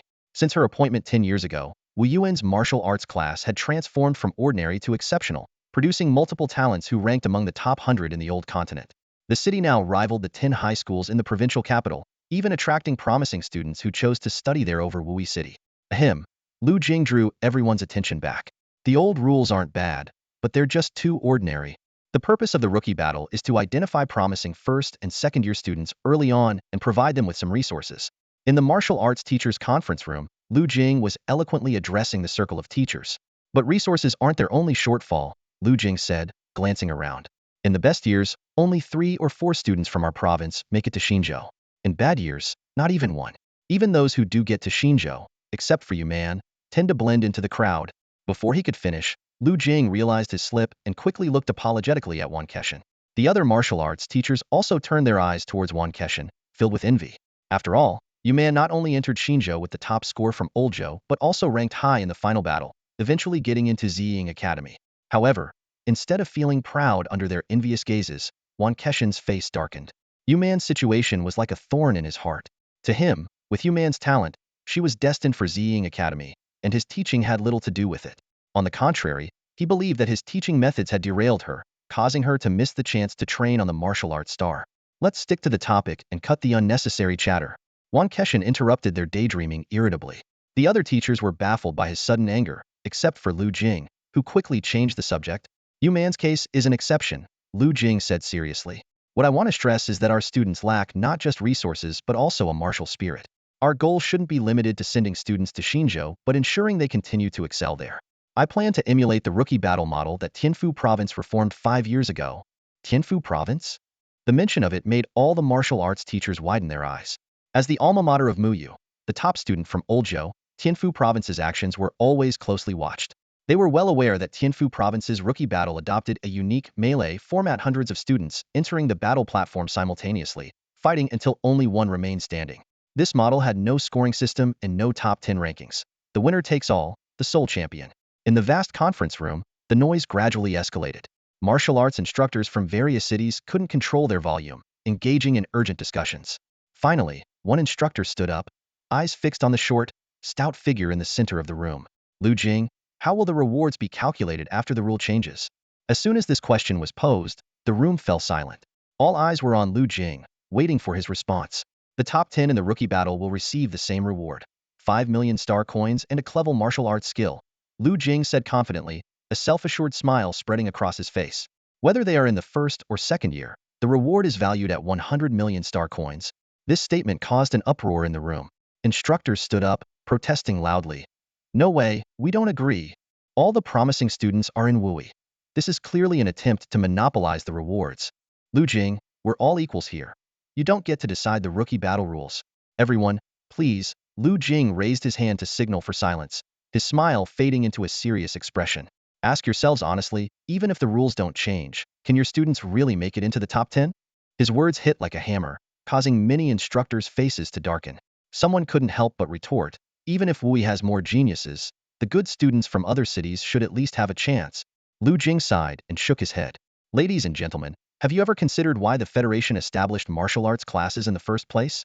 There are 10 spots per grade in the rookie battle, but at most, 1 or 2 students will go to New Continent. And the rest? They'll just sign with big companies for a good career. This is not the original intention of the martial arts classes. The room fell into a brief silence as everyone pondered Lu Jing's words. Suddenly, Yuan Hongyan stood up, a meaningful smile on his face. Old Lu, a year without seeing you, and you're still fond of grand speeches. But today, I enjoyed listening. I agree to the rule changes. Lu Jing was momentarily stunned, clearly not expecting the first agreement to come from the representative of Wuyuan City, who had the most to lose. Other instructors exchanged puzzled glances, trying to fathom Yuan Hongyan's intentions. Eventually, all eyes turned to Guan Keshan, who was leisurely sipping tea in the front row. As the strongest martial arts instructor from Wui City, his opinion was crucial. Guan, what do you think? Lu Jing asked tentatively. Guan Keshan put down his teacup and chuckled. You guys are raising goo? Huh? Seems like you're pretty confident in your students. He paused and then added, all right, spare me the grand speeches. I agree. Resources should indeed be concentrated to avoid waste. With that, Guan Keshan grabbed the arm of Teacher Li beside him and left the room. Yuan Hongyan also stood up and declared, then it's settled. Lu Jing stood still, watching the two figures walk away, filled with doubt. Although the meeting had ended successfully and the new rules were approved as anticipated, the enthusiastic agreement from Yuan Hongyan and Guan Keshan made him suspicious. Li, Zhao, this is your dormitory, Renming said as he opened the door and led Li Qingshan and Zhao Hongzhou inside. The room was simply furnished, with 2 single beds neatly arranged and disposable toiletries properly placed. But what caught their attention most were two pieces of equipment that seemed out of place. Virtual pods. Zhao Hongzhou exclaimed, quickly stepping forward and gently touching the metal casing of one. Qingshan frowned and asked, "Run. Does Wuyi High really have this many virtual pods?" According to Wan Keshan, each of the 10 high schools in Wuyi should only have 10 pods. These are specially prepared for the upcoming rookie battle. Every dormitory has been equipped with them, Renming explained, then reminded the excited Zhao Hongzhou, these are temporarily allocated by the Federation. The system is locked by the AI and can only be used for the rookie battle, not for accessing the virtual combat space. Just getting to experience a virtual battle is worth it, Zhao Hongzhou said, rubbing his hands in excitement. Qingshan silently did the math. 750 participants meant 750 virtual pods, almost the total number of virtual pods in all the martial arts classes in Wuyi province. With this scale, the rules of the rookie battle must have undergone significant changes. Although Renming knew little about the rules, he warned, Li, Yu Yuanjuan's cousin, Fu Wu, is also participating in this rookie battle. Be careful. He's the top student in the second year at Wuyi High. However, since you're competing in the first-year division, you probably won't face him. Just be cautious over the next few days. Qingshan nodded slightly. He had acted entirely within the law in dealing with Yu Yuanjuan, and even if someone sought revenge, he had legal means to protect himself. Later, all participating students gathered on the sports field. A short, stout figure with a microphone took the stage. It was Lu Jing, the martial arts teacher at Wuyi High. He briefly announced the rules for the rookie battle, and as soon as he finished, the entire field erupted. Battle Royale mode? This is cutting off our escape route. 100 million star coins as a reward? Who else but someone from Wuyi City could win that? I was originally in the top 10, but now it's all over. With only one prize for each of the first and second year divisions, the rewards were substantial but seemed out of reach for most. Angry students started confronting their martial arts teachers, and the field became chaotic. Amidst the uproar, Qingshan stood still, his eyes gleaming with determination. In the southeast corner of the playground, the team from Wuyuan City formed a circle, quietly standing around Yuan Hongyan. Despite the constant noise around them, this small circle was unusually silent, with only the occasional change in the students' expressions revealing their inner turmoil. Teacher, this isn't fair. A chubby-cheeked girl, Lin Mingxiao, finally couldn't hold back. Wang Jie from Wuyi High is already at the 3rd level of body refinement. He's skilled in both movement and martial arts. Who in the first year can compete with him? Yuan Hongyan slowly raised his eyes and calmly looked at her.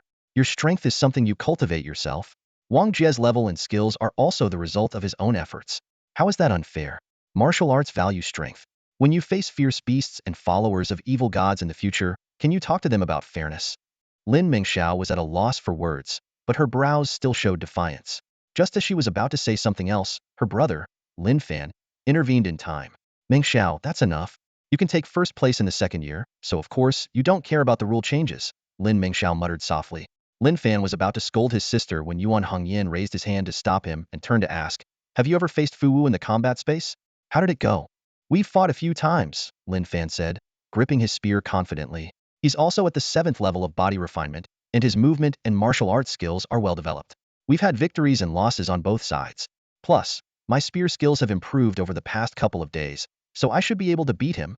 Yuan Hongyan suddenly recalled the meaningful smile of Wan Keshan and casually asked, have you ever encountered a martial arts student from Luoying City in the combat space?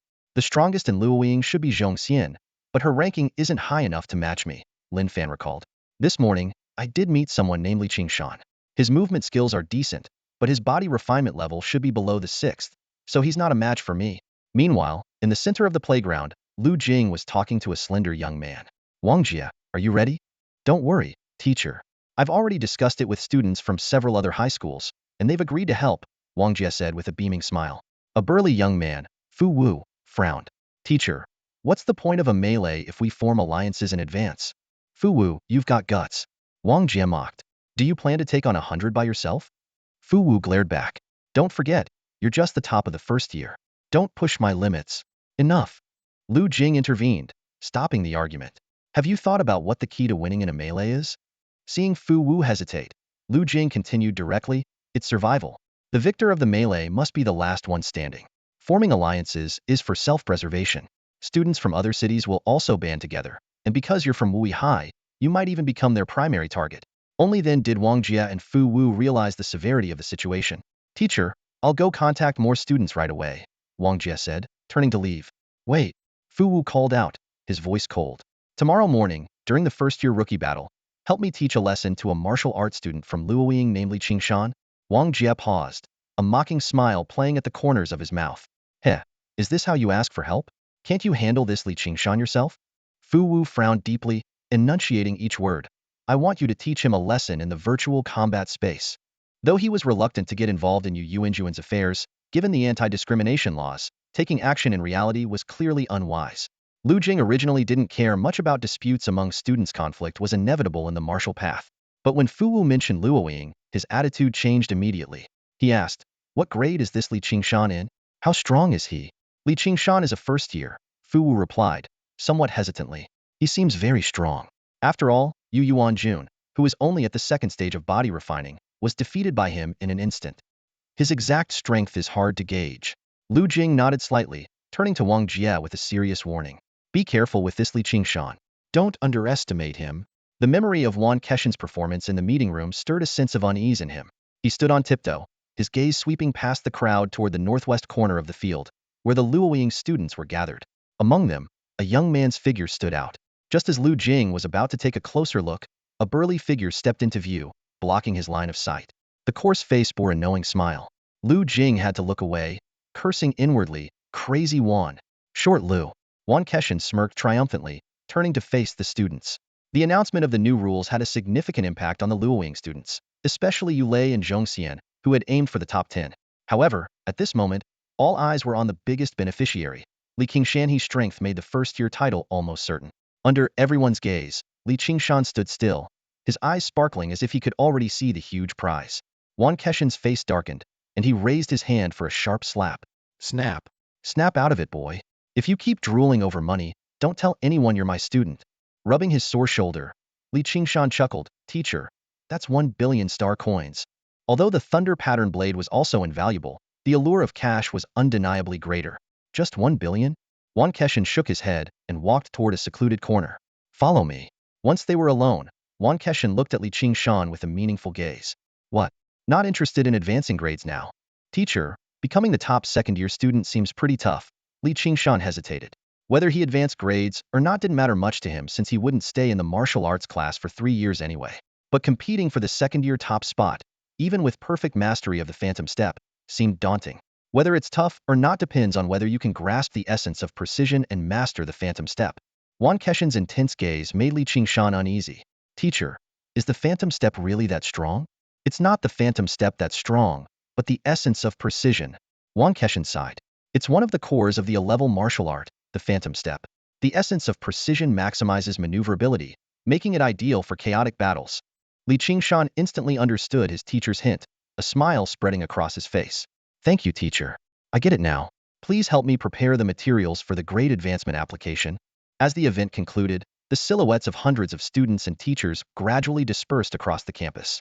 Despite the students' dissatisfaction, the decision to implement the free-for-all rules for the rookie battle had been unanimously agreed upon by the teaching staff. The cafeteria at Wui High School was bustling with activity, with every table buzzing about the free-for-all format and speculating on potential winners. However, the table where the Luoying team sat was unusually quiet. Yulei, Zhongxian, and the others stared in shock at Li Qingshan, who was voraciously devouring his meal. With chopsticks in both hands, he cleared a plate in under a minute and immediately started on another. Change, are you really that hungry? Zhao Hongzhou asked cautiously, swallowing nervously. Not particularly, Li Qingshan replied without looking up, finishing the last plate in a few swift bites. He stood up and said, I'm in a hurry. Gotta go. The rookie battle is tomorrow. Where are you going? Yulei asked, puzzled. To sleep. His voice trailed off from a distance, as his figure was already 10 meters away. The group exchanged confused glances. Back in his dormitory, Li Qingshan quickly washed up and lay down on his bed, closing his eyes. His consciousness shifted to the martial arts space, where the familiar circular platform appeared before him, with 5 statues standing at the edges. With a thought, the statues vanished, replaced by the figures of a man and 4 beasts, their roars echoing from 100 meters away. Though your strength is lacking, you'll have to do, Li Qingshan remarked with a smile, facing the 5 monsters barehanded.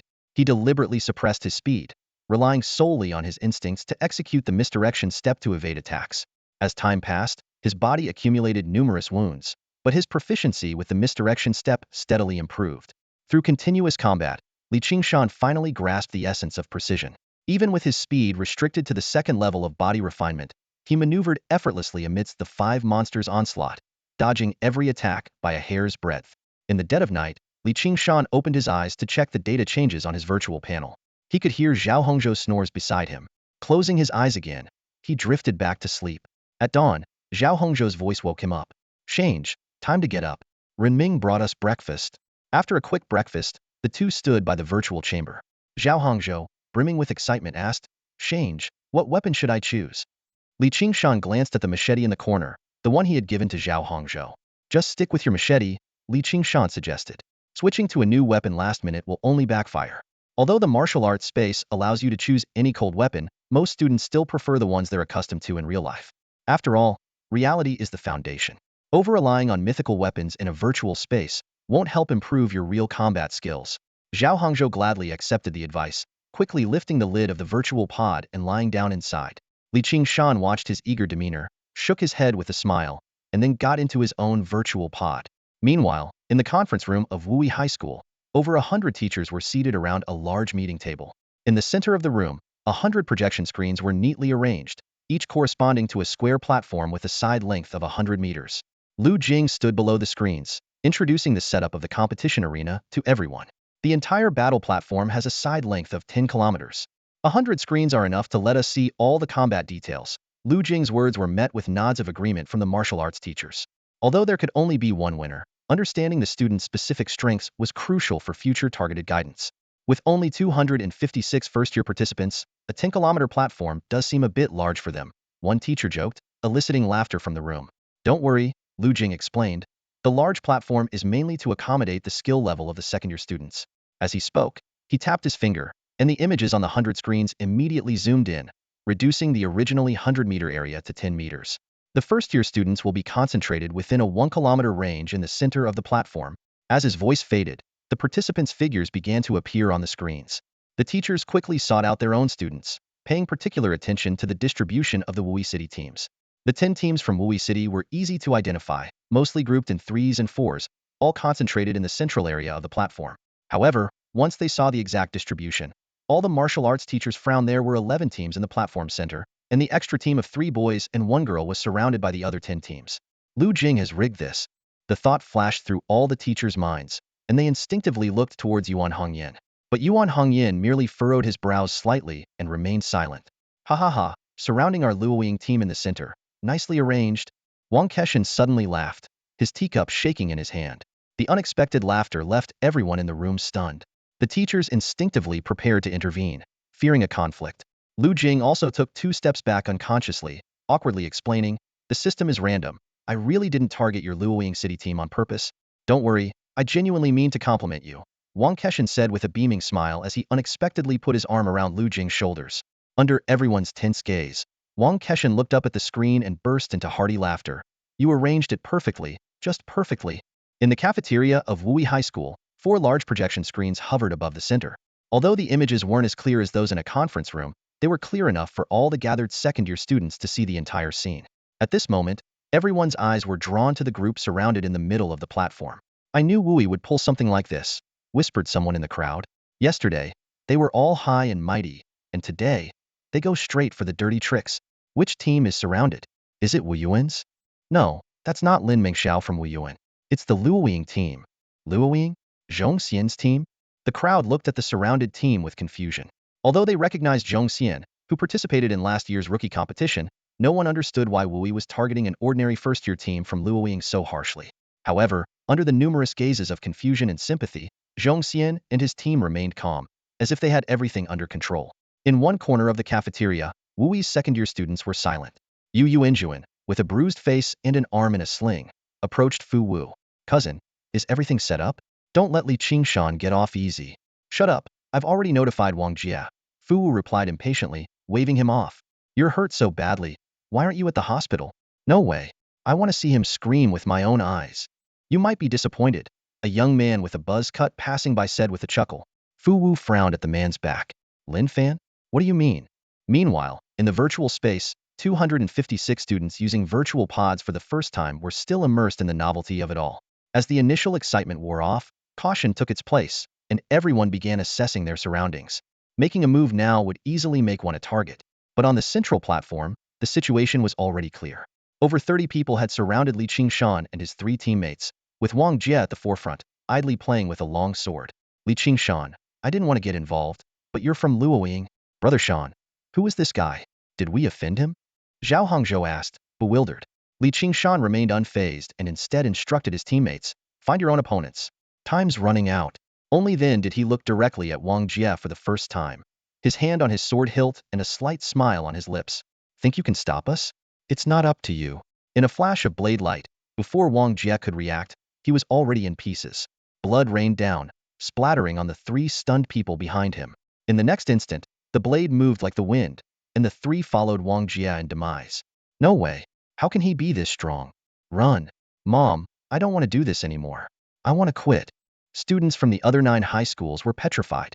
For these newcomers using the virtual warehouse for the first time, the gruesome scene was far beyond what they could handle. Many of them collapsed to the ground, their legs giving way, eyes filled with terror. However, Qingshan's assault did not cease. His figure became a blur as he moved at high speed, leaving only the shadows of his blade dancing in the air, accompanied by a fierce wind. Wherever the blade's light flashed, blood splattered. In just a few seconds, over 30 students from Wuyi's 10 high schools lay defeated under his blade. Shan Gu, has he revealed his true form? Zhao Hongzhou stammered, his jaw dropping in disbelief. Yulei and Hong Qian swallowed hard, watching the advancing blade shadow, and immediately turned to find other opponents. Hey, you two wait for me, Zhao Hongzhou shouted, raising his blade and following quickly, his legs moving rapidly. Qingshan's last reminder seemed even more profound. Know at this killing speed. They indeed had little time left. The remaining 200 or so people in the field also noticed the anomaly at the center. But before they could even react, the blade shadow, like a meat grinder, was already upon them.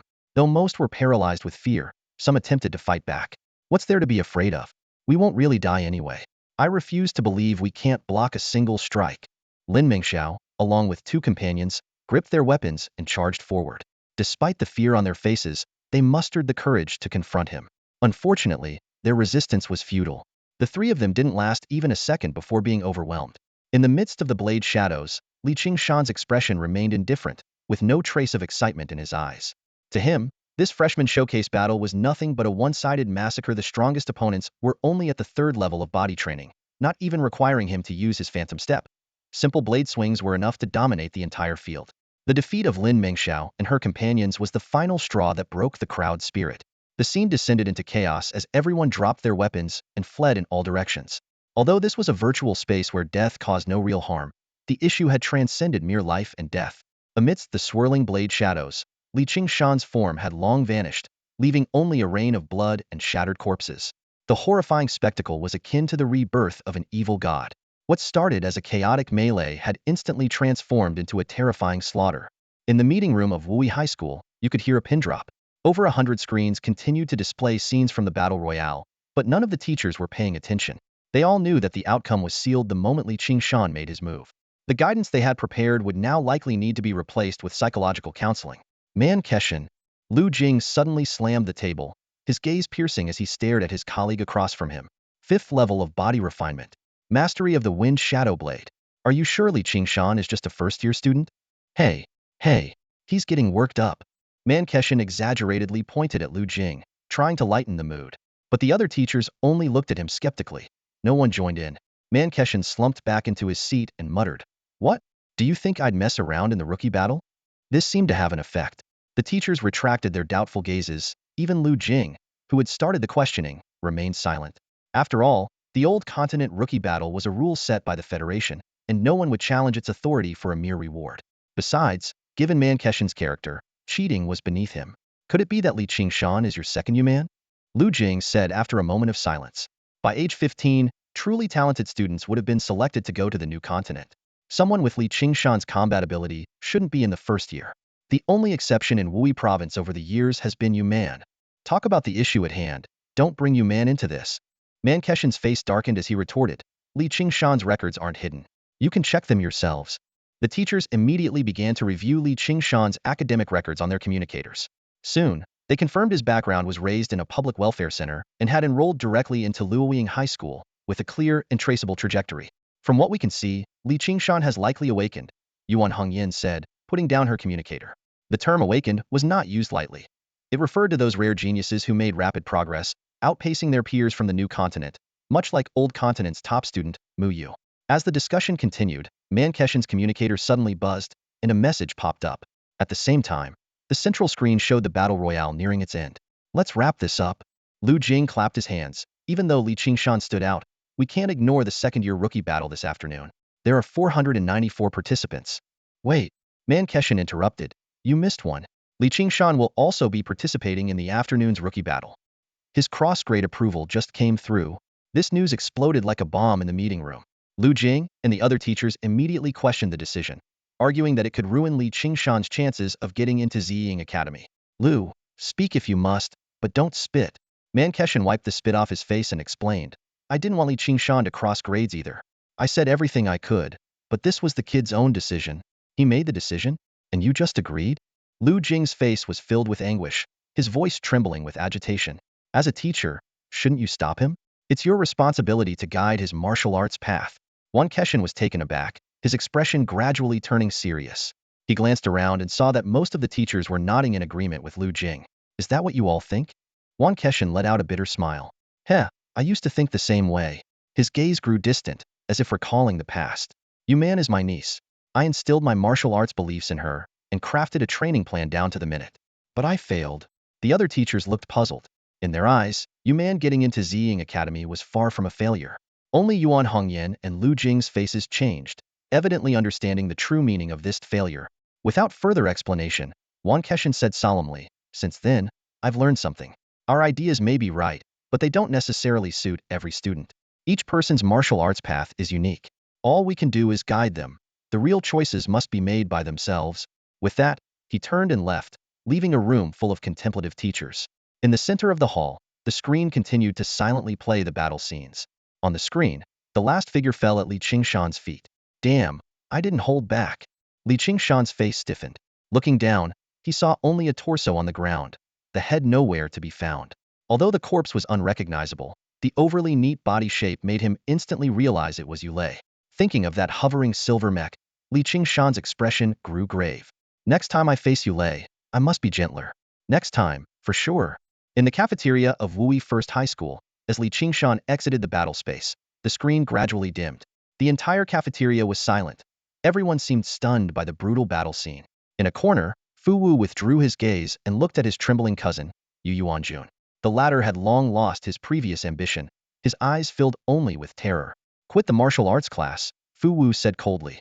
The path of martial arts isn't for you. And hurry back to the hospital. Qingshan is not someone you can provoke. Okay.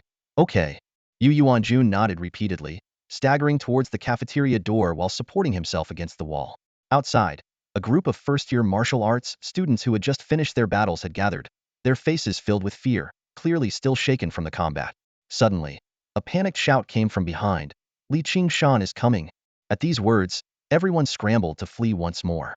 Am I really that scary? Qingshan awkwardly scratched his nose outside the cafeteria. To avoid causing panic among his classmates, he didn't even bring his knife this time. Brother Shan, we're all friends here. Stop pretending, Zhao Hongzhou said, rolling his eyes. Anyone would be terrified after seeing that battle arena scene. He and Hong Qian couldn't help but glance sympathetically at Yulei. Due to her agility, Yulei had survived until the end, but her death had been the most tragic. What are you looking at? Yulei's face darkened. The two quickly averted their eyes, pretending to look around.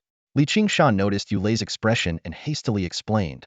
I didn't mean to. I just couldn't hold back. No need to explain, Yulei said expressionlessly. In a free-for-all mode, there's only one winner. I wasn't skilled enough, so it was only natural to die by your hand. Although she didn't mind dying by Qingshan's blade, that unwavering knife strike was etched in her memory. What bothered her more was that Qingshan hadn't recognized her during the fight but identified her afterward, even with her headless corpse. Yulei looked down at her chest, her gaze reaching her toes, her face growing darker. Qingshan guessed the reason and sensibly stopped talking. Considering Yulei's personality, she probably wouldn't complain to her sister about this. As they walked into the cafeteria, the first-year students who had gathered outside had already fled inside. Countless eyes turned towards them, filled with shock, curiosity, and fear. Fortunately, the presence of many senior students somewhat alleviated the freshmen's panic. Qingshan's attention was soon drawn to a familiar figure Yu Yuanjun, who was slumped on the ground. What a coincidence! Qingshan said with a smile as he approached. Stay away from me, Yu Yuanjun said in terror. He had planned to escape earlier, but his legs went weak upon hearing Qingshan's name. At that moment, a burly young man stepped in front of Yu Yuanjun. Qingshan, I apologize for what happened in the battle arena, but Yu Yuanjun is my cousin. I'll take on his grudge. Your Fuwu? Qingshan sized him up. You look a lot like your brother, except your hair is shorter. Makes you look more agreeable. As the two talked, all the second-year students' communicators suddenly buzzed. It was a notification about a change in the list of participants. Qingshan's name had been added. The cafeteria erupted in chatter. Some questioned whether Qingshan was overconfident, while others lamented that he was giving up a sure win next year. Fuwu looked at the notification and asked, puzzled, are you short on money? Martial arts is a money pit. Who doesn't need resources? Qingshan replied calmly. Fuwu analyzed, your mastery of the Wind Shadow Blade is indeed impressive, but your level and agility might not be up to par. Join us, and if I win first place, I'll give you 10 million star coins. Qingshan politely declined the offer and turned to walk towards Zhong Xian and the others. Halfway there, Lin Fan and his sister Lin Mengxiao blocked his path. She's your sister, right? Brave girl, I like that. Qingshan nodded approvingly, but Lin Mengxiao still hid behind her brother. Lin Fan reminded him, nearly 500 people are participating. Surviving comes first. Don't worry, since I promised you yesterday, there will definitely be a chance for us to face off, Qingshan said seriously. I always keep my word. As soon as lunch was over, the second-grade students hurriedly dispersed, leaving only the first-grade students in the cafeteria. They all turned their eyes to the central screen, their eyes sparkling with anticipation. Who do you think will take first place, Lin Fan or Fuwu? Someone asked. Ha, you still don't know, a student replied smugly, then pretended to be mysterious. Don't ask. Just know that with nearly 500 people fighting, surviving until the end won't be easy. Heh, I don't care who wins. I just want to see Qingshan get crushed. This statement immediately ignited the crowd's emotions. Yeah, anyone can win, but Qingshan must die. Just killing him would be too easy. Let him suffer like we did. How dare he challenge us? I can't wait to see him torn to pieces. Meanwhile, in the dormitory, Zhao Hongzhou accompanied Qingshan as they walked in. Qingshan turned his head to Zhao Hongzhou and raised an eyebrow. Aren't you curious? The news about me challenging higher grades has spread, and even Zhongxian, Yulei, and Hong Qian find it unbelievable. Yet, you haven't said a word. Zhao Hongzhou grinned. Brother Shan, I was going to ask. But then I remembered the scene when you filled out the application form in Class 7. Back then, no one had faith in you either. But they were all wrong in the end. Smart. Qingshan patted Zhao Hongzhou on the shoulder before opening the virtual cabin and lying down inside. In the conference room, the teachers had already gathered. Guan Keshan sat in the front row with a teacup in hand, while Lu Jing was about to operate the screen projector but was stopped by Yuan Hongyan. Old Lu, if you pull another stunt this afternoon, don't blame me for being harsh, Yuan Hongyan said bluntly. If Lin Fan gets surrounded by Wu Yi's team, it's over. Why would I play tricks? Lu Jing feigned righteousness.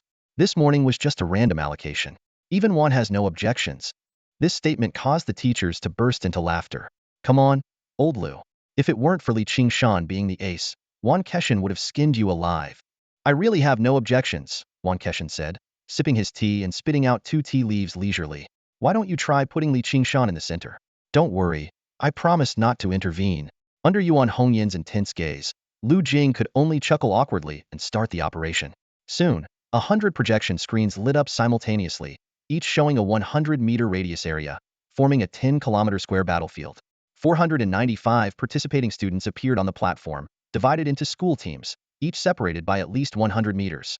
The team of over 60 students from Wu Yi's 10 high schools was positioned in the upper left corner, clearly an attempt by Lu Jing to avoid further trouble from the morning's incident. The other 3 corners were occupied by teams from Luoying, Wuyuan, and Qingshan City. These remote positions meant they could preserve more strength and enter the melee later. Old Lu placed Luoying in the lower left corner as an apology to you, right? Teacher Li whispered to Guan Keshan. Who needs his apology? Guan Keshan raised an eyebrow. I actually hope he puts Qingshan in the very center. The center? Even if Qingshan has mastered the phantom step, he wouldn't last long. Heh, who said he's only mastered it? Guan Keshan replied with a mysterious smile. Teacher Li's pupils dilated. You mean? I don't know either. We'll just have to watch. Guan Keshan continued sipping his tea. He genuinely didn't know, but he believed Qingshan would keep his word. The teachers in the back row exchanged knowing glances. Although Lu Jing's random allocation placed the strong teams in the corners, indirectly turning the other students into mere bystanders, this was exactly what they wanted. In the battle arena, as soon as the 10 teams from Wu Yi landed, They quickly converged on Fu Wu's position as if prearranged. Within just 30 seconds, over 60 Wui students had formed a tight defensive circle in the upper left corner, each gripping their weapons with vigilant expressions. Fu Wu stood at the forefront of the group, his brows furrowed. The scene before him was unsettling. Not only were there no expected pursuers, but all the other teams seemed to completely ignore Wui's presence and instead converge toward the center of the platform. Even more disconcerting was the fact that there were no signs of combat between teams separated by less than 10 meters. Senior, they haven't even drawn their blades. What are they up to? A Wui student asked in a hushed voice. Fu Wu's gaze was fixed on the growing crowd in the center of the platform. He replied in a grave tone. They've colluded in advance and are preparing to form an alliance. An alliance? The word struck like a heavy blow, shattering the last hopes of the Wui students. A coalition of over 400 people, everyone understood what that meant. Once the central group fully assembled, Wui would undoubtedly be the first to be targeted. Meanwhile, in the upper right corner of the platform, the 7-member team from Wuyuan City also sensed something amiss. Someone couldn't help but mock. Serves them right. Wui has done so many despicable things. Fu Wu is in big trouble now. Lin Fan, however, wore a serious expression. Don't celebrate too soon. If Fu Wu falls under a barrage of blades, who do you think will be next? His words instantly silenced the laughter. In the lower left corner of the platform, Qingshan watched the gathering crowd in the distance with a relaxed smile. To him, the fact that over 400 people were targeting Fu Wu and Lin Fan undoubtedly eased his own pressure. But Zhong Xian, standing nearby, coughed lightly. Junior, don't forget your achievements this morning. Over 60 cities have formed an alliance, but they've specifically excluded us, Luoying. Don't you think there's something wrong with that? Zhong Xian's words instantly wiped the smile off Qingshan's face. Qingshan's face darkened as he quickly realized what was happening. Not only was Luoying a target, but he himself had become a primary focus for the second-year students. Despite not being the strongest among them, his merciless defeat of all the first-year martial arts students that morning had drawn significant animosity. Several kilometers away, figures had become mere dots, but it was still clear that many were converging towards the upper left corner. A battle was imminent, and Qingshan's expression grew serious. He knew that even with his perfected mysterious steps technique, he wasn't invincible. Among the 400 second-year students from over 60 cities, the weakest could still single-handedly take down a Longdu. His finesse in chaotic fights was an advantage, but only if the battlefield was sufficiently disordered. If those 400 students coordinated and targeted him, thinking this, Qingshan's sense of urgency heightened. He drew his long blade and charged forward without hesitation. Junior, what are you doing? Luoying and the other 5 were stunned, with Zhong Xian hurriedly asking, do what you need to. I'm starting the fight. Qingshan's voice was already 100 meters away as he swiftly moved towards the back of the main group. In the meeting room, 100 screens vividly displayed the battle platform situation. Lu Jing's face was flushed with excitement. Well, I didn't expect you to have this up your sleeve. Old Lu, that's not fair. Haven't you always been in charge of the randomization? Other teachers, smiling and in good spirits, teased him. Lu Jing, holding back his frustration, had no retort. Yuan Hongyan's face was equally grim, as Wuyuan City was also being targeted. In contrast, Wan Keshan appeared calm and at ease, leisurely sipping his tea. Seeing Lu Jing and Yuan Hongyan frown, he said nonchalantly, why should I worry? Look, isn't Qingshan taking the initiative? Taking the initiative? Everyone stared at the screens in confusion. The battle had reached a fever pitch, with over 60 Wui students trapped in a corner, suffering heavy casualties. On the right, Lin Fan led the Wuyuan City team in a rapid advance. Behind, Qingshan and a few Luoying students were also closing in quickly, though their strength disparity was apparent. Despite Qingshan's mastery of the blade, his 5th-level body refinement would spell certain death if surrounded. The battlefield echoed with shouts and cries, and within a minute, dozens had fallen. Fu Wu, his expression stern, wielded his long blade, cutting down incoming enemies one after another. Senior, we can't hold on, a pale-faced young man beside him cried out. Indeed, while they had inflicted greater casualties on the opponent, the sheer number difference was overwhelming. In the virtual space, the weaker students were even more fearlessly aggressive. Hold on a bit longer. Fu Wu's brows furrowed. Just then, a commotion arose on the right side of the battlefield as Lin Fan arrived earlier than expected. Meanwhile, from the rear, a whirlwind of blade shadows was rapidly approaching. Wind shadow follow? It's Qingshan. Fu Wu exclaimed in surprise. He knew that Lin Fan's reinforcement was to prevent Wui's downfall, which would spell the same fate for Wuyuan City. Although Luoying's situation was similar, it was fundamentally different. If he and Lin Fan could endure this wave, they had a shot at ultimate victory. Fu Wu stared at Qingshan in the distance, contemplating silently. If both of them survived, Li Qingshan stood no chance of winning. Could this sudden turn of events be related to the suggestion he made in the cafeteria earlier? Recalling his rejected proposal, Fu Wu felt a surge of realization. Perhaps Li Qingshan had seen the writing on the wall and changed his mind. Li Qingshan, Fu Wu shouted at the top of his lungs, his voice cutting through the surrounding chaos. The deal still stands. If I take first place, you'll get every bit of the 10 million star coins. Though Li Qingshan was over 200 meters away, far too distant to hear, Fu Wu's shout achieved its intended effect. The crowd around him immediately grew agitated. What? Li Qingshan is here? He's challenging us across grades and still acting so smug to us, and he respect us sophomores at all? Good. We can finally avenge our juniors. Remember, we need to cut him down with no mercy. The battlefield's atmosphere shifted dramatically, with many turning their attention toward Li Qingshan. Fu Wu smirked, seizing the moment to intensify his assault, while moving stealthily toward the right flank of the battlefield. At this critical juncture, Li Qingshan's ability to influence the fight became even more crucial. At the rear of the battlefield, dozens of people halted, turning to face the rapidly approaching blur of blades. Initially, only a few noticed Li Qingshan, but Fu Wu's shout quickly spread the news. Li Qingshan's sword skills are indeed impressive, but we're not first-year rookies, someone called out. Don't fear casualties, block his blade at all costs. If we can even slightly slow his momentum, we can subdue him.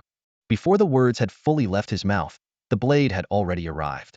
Amid the gusting wind, only glimmers of the blade were visible, the wielder seemingly vanished. Everyone raised their weapons, bracing for impact. Swish! The blade's shadow vanished as if it had never been there. Their attack struck nothing but air, followed by a chorus of pained cries. Who hit me? My bones are shattered. Who cut my hand? Are you blind? Stop stabbing me in the back. Amid the chaos, one person managed to keep his wits, scanning for Li Qingshan.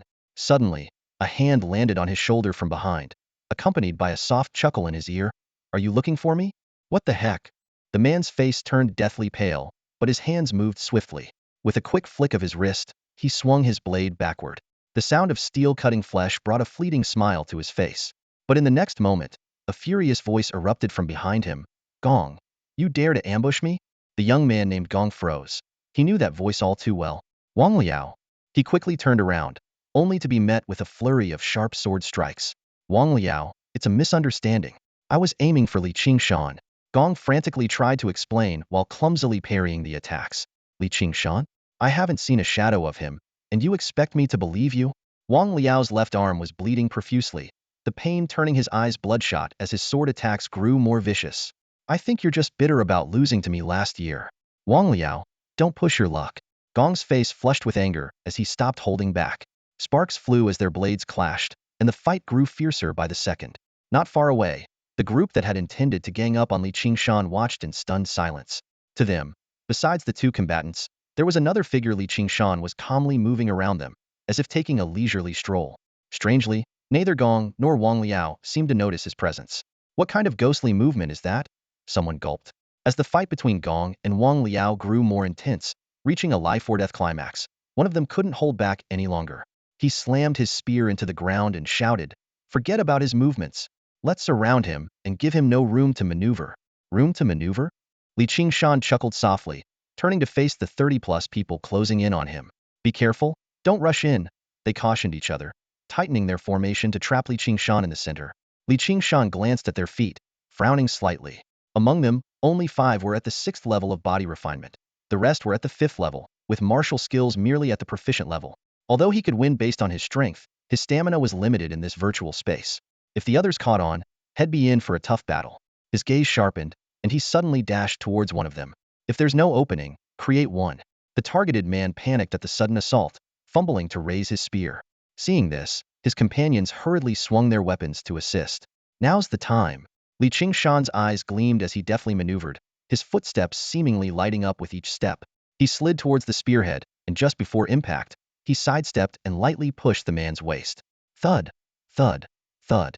The blades and swords of his companions struck down, killing the spearmen in their confusion. Li Qingshan. Enraged, they attacked furiously, but Li Qingshan's figure flickered. One of them thrust his sword forward, only to see it pierce a comrade instead. Are you blind? A long blade swept across, and old grievances were settled on the spot. With each quick maneuver from Li Qingshan, the scene descended into chaos. Former allies turned on each other, while Li Qingshan moved effortlessly through the turmoil. His form vanished from sight, his steps light as he headed towards another battlefront. In the conference room, the slaughter on the screens continued. Fu Wu and Lin Fan's teams had merged, fighting off over 300 attackers. The battlefield was a grim sight, with severed limbs and rivers of blood. Yet, no one paid attention to the carnage. All eyes were fixed on another screen, showing a shadowy figure weaving through the battlefield, spreading chaos. Like a god of mischief, the figure moved freely, leaving a trail of infighting in his wake. The room was silent. Everyone held their breath, eyes glued to the screen. After a long pause, LV Jing finally spoke, master of the battlefield. The phrase seemed to break a spell, and everyone exhaled, coming back to their senses. The next moment, everyone turned their heads simultaneously to look at Yuan Hongyan. The atmosphere in the room instantly became tense. Mastering martial techniques is a significant hurdle, Yuan Hongyan said slowly, her gaze serious. Even level techniques are no exception. Mizong step, as a prerequisite for the Tianluo Mizong step, is one of the most challenging level techniques. She glanced around, a hint of nostalgia in her voice. When I entered martial arts university, I was determined to master Tianluo Mizong step. It wasn't until just before graduation that I barely grasped its essence. But Li Qingshan, in just half a year. Enlightenment. Lu Jing's voice trembled with excitement. This is the legendary enlightenment. Li Qingshan's talent is exceptional, even among the top students in Xinzhou. The martial arts instructors all turned to Wan Keshan, their eyes filled with both astonishment and a touch of resignation. Old Wan, you've been hiding this well. Who would have thought that Wui province could produce such a prodigy? Hiding? Wan Keshan seemed to have just snapped out of his shock. I only just found out about his grasp of the essence myself. Keep pretending. The other instructors clearly didn't believe him and laughed in unison. As the instructors predicted, the battle on the screen grew increasingly chaotic. However, Fu Wu, Lin Fan, and their group were gaining the upper hand as the pressure on them reduced. They advanced together, swiftly eliminating their opponents. The large group of over 60 people on the platform was rapidly dwindling, bodies falling either by their comrades' hands or by Fu Wu and Lin Fan's blades. Old Wan, Yuan Hongyan glanced at the screen, her expression grave. Li Qingshan may have the strength to contend with Fu Wu and Lin Fan, but only in unknown situations. Now, Lin Fan is the only one left from Wu Yuan, while Fu Wu still has 7 or 8 of his strongest allies. Once the field is cleared, both Li Qingshan and Lin Fan will face the onslaught from Wui. Lu Jing approached Wan Keshan with a beaming smile. Thanks, Old Wan. Li Qingshan taking first place among freshmen and Fu Wu taking first among sophomores is quite the story. This 100 million star coins reward is crucial for Fu Wu too. At that moment, Li Qingshan on the screen suddenly stopped his ghostly movements. The 100 or so people in the center of the battlefield also halted, their blood-red eyes fixed on this disruptor. You're thanking me too soon, Wan Keshan smirked. Li Qingshan isn't that foolish. Everyone's attention returned to the screen. Li Qingshan's lips curled into a smile as he charged straight towards Fu Wu and his group. The battlefield was littered with corpses and scattered weapons, the ground covered in a slick layer of fresh blood. Clack, clack, clack. The sound of hurried footsteps echoed as blood splattered. Over 100 students, their eyes bloodshot and wielding long swords, were in relentless pursuit. Li Qingshan, stop right there. Quick, we can't let this culprit escape. Kill him.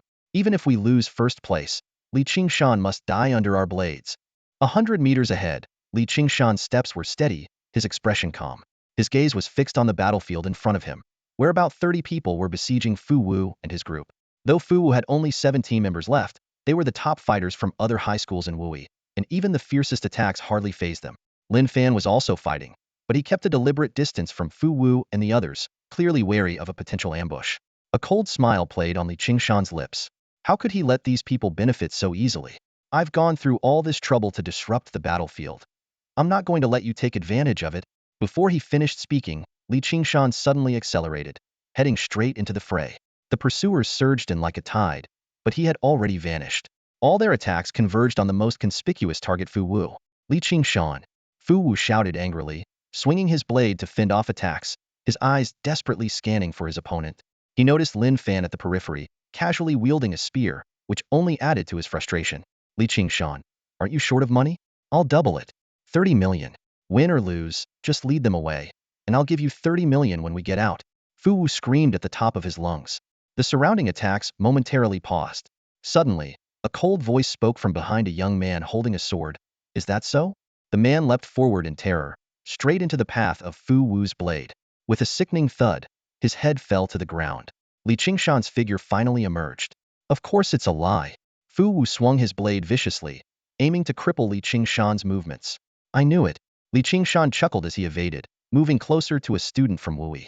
With a swift strike of his thunder pattern knife, he forced the opponent back, causing him to lose balance and fall right into the path of Fu Wu's blade. Although Fu Wu tried to pull back, the damage was done, and the student was quickly hacked to death by the surrounding chaos. Li Qingshan vanished into the disorder once again. On the other side of the battlefield, a Wuyi student was being surrounded by over a dozen attackers. Li Qingshan observed from the outskirts, paying particular attention to Fu Wu's use of the Lianshan blade technique. Lianshan blade? Not bad at all, Li Qingshan silently appraised. It was the first time he had seen such a refined execution of the technique. When half of the attackers had fallen, Li Qingshan finally made his move. The thunder pattern knife sliced through the air, creating a tempest of blade shadows. In just a few minutes, all 7 Wuyi students lay dead, leaving only a dozen fighters on the field. Suddenly, 3 lethal strikes erupted simultaneously. Rainbow pierces the sun. Lianshan heavy blade. Endless blade shadows. Blades intertwined, blood rained down, and every student within the attack range was instantly killed. The battlefield fell silent as 3 figures appeared. Li Qingshan, Fu Wu, and Lin Fan stood in a tense triangular formation, the atmosphere thick with hostility. Li Qingshan, let's see where you can hide now. Fu Wu shouted coldly, his long blade gleaming as he charged straight at Li Qingshan. Without the chaos of battle to cover him, Li Qingshan's vaunted agility was greatly diminished. Suddenly, a flash of cold light came from the left. Bang! Lin Fan's spearhead struck Fu Wu's blade with precision, forcing him to halt his attack. Fu Wu turned angrily to face Lin Fan, who had blocked his path. Aren't you afraid Li Qingshan will launch a sneak attack? He demanded. At this moment, no one dared to underestimate Li Qingshan's strength. A slight smirk appeared at the corner of his mouth as he sheathed his sword and stood silently. Known for his decisiveness, he never made promises he couldn't keep. Whether in a chaotic melee or an unknown duel, he was fully confident in his abilities. Do you really want a 3-way fight? Lin Fan asked flatly, his expression emotionless. Fu Wu hesitated. He knew well that Li Qingshan's agility gave him the upper hand in a melee. Worse, a 3-way fight could easily turn into a Tugagenstone scenario against him. Fine, as you wish. Fu Wu gritted his teeth and drew his blade, while Lin Fan raised his spear to meet him. Clang! Blade and spear clashed, sparks flying. Li Qingshan lightly tapped his right foot and retreated 10 meters to observe the unfolding battle. The 2 martial artists, both at the 7th level of body refinement, moved with lightning speed, their figures almost impossible to follow. Fu Wu's Lianshan blade technique was executed to perfection, each strike heavier than the last. However, Lin Fan's spear technique, with its unpredictable angles, always managed to intercept the blade at critical moments, diffusing Fu Wu's momentum.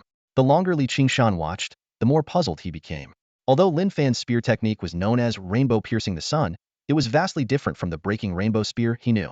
The traditional breaking rainbow spear emphasized power and force, much like the style of Lu Su, whom he had encountered in virtual combat. But Lin Fan's spear technique focused on angle changes, making it highly unpredictable. As time ticked by, Li Qingshan's brow furrowed. While Lin Fan's unorthodox spear technique was indeed superior, the advantage was not decisive. This duel was unlikely to end quickly. Enough waiting, Li Qingshan thought, his figure vanishing in an instant. His prior observation had been to gauge the other's strengths, but now it was time to act. Despite his engagement with Lin Fan, Fu Wu had been keeping an eye on Li Qingshan. Yet, when Li Qingshan finally made his move, he was still a fraction too slow. A sudden force struck his lower back, halting his retreat abruptly. Thud! Lin Fan's spearhead mercilessly pierced Fu Wu's heart. Fu Wu collapsed heavily, his eyes glaring at the suddenly appearing Li Qingshan. You attacked me from behind? He gasped. Is that what you're saying? Li Qingshan frowned, lifting his right foot to show. I clearly used my foot. Besides, didn't you try to deceive me earlier? As he looked at the faint smile on Li Qingshan's face, Fu Wu's eyes widened, life quickly draining from him. Li Qingshan turned his gaze from Fu Wu to Lin Fan. Taking action against Fu Wu was both to settle old scores and to fulfill his earlier promise.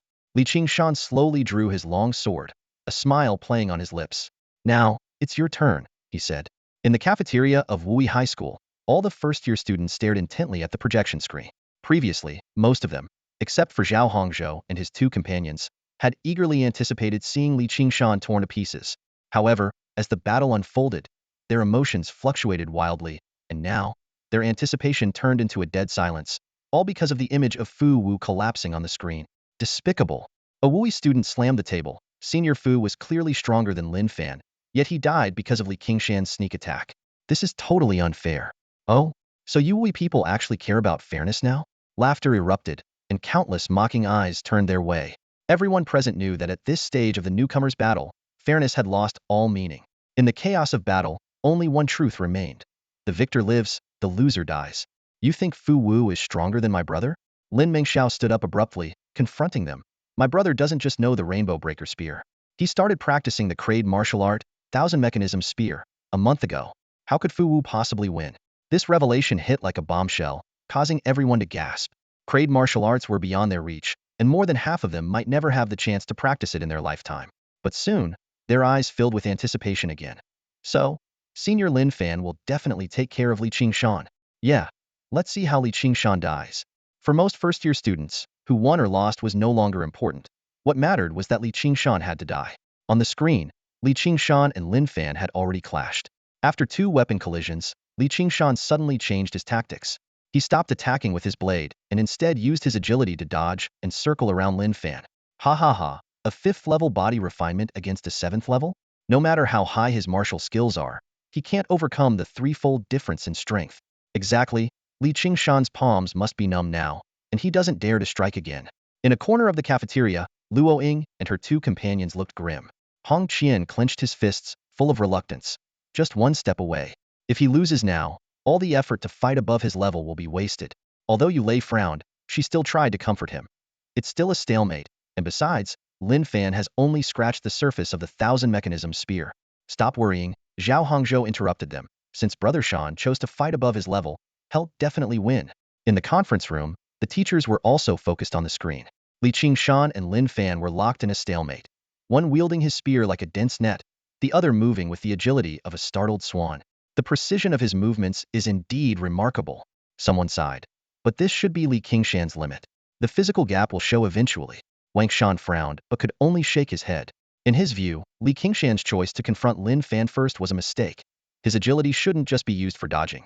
But faced with Lin Fan's spear, as agile as a spirit snake, Li Qingshan had little chance to counterattack. Old one, looks like your practical combat classes aren't up to par. Lu Jing mocked from the side. If Fu Wu had been left standing, Li Qingshan might still have a chance. Wang Shan slammed the table in anger. Lu, if you want to spar, just say so. The outcome isn't decided yet. What are you arguing about? Yuan Hongyin suddenly interjected, cutting off their argument. Her brows were tightly knit, and her words left everyone stunned. You're underestimating the precision of his movements. Yuan Hongyin sighed and pointed to the screen. See for yourself. In the conference room, the teacher's exclamations rose one after another. Wait, why did Li Qingshan stop? Someone shouted. On the screen, Li Qingshan had indeed stopped and assumed a combat stance. This sight caused Wan Keshan and Lu Jing's expressions to change drastically, and they immediately turned their eyes to the screen. A 5th level body refinement facing a 7th level one, even with a perfected wind shadow blade technique, would struggle against a few spear thrusts. At this moment, Li Qingshan had retreated 10 meters away, his long blade dancing in the fierce wind. Countless blade shadows layered upon one another, eventually coalescing into 2 sharp beams of light. This was the essence of the wind shadow technique, hundreds of blade shadows merging into a powerful strike. As one's cultivation improved, the number of blade shadows increased, amplifying the power. Is the kid really planning to go head-to-head? Wan Keshan stared at the 2 blade beams, his brow furrowed. Lu Jing shook his head. The gap in strength is too wide. These 2 blade beams might barely fend off Lin Fan's spear, but I see no chance of victory. Wan Keshan suddenly recalled Yuan Hongyin's earlier mention of the subtlety of precision. He looked up at the screen, a glimmer of hope in his eyes. This unmastered movement technique might be Li Qingshan's last chance. Suddenly, Li Qingshan moved. He charged forward, seemingly abandoning his advantage in movement. The fierce wind howled, and the 2 blade beams followed closely behind. Lin Fan's eyes narrowed. His right hand trembled, and his spear transformed into a serpent-like dragon, executing the rainbow piercing the sun technique. The spear tip collided with the blade beams, sparks flying.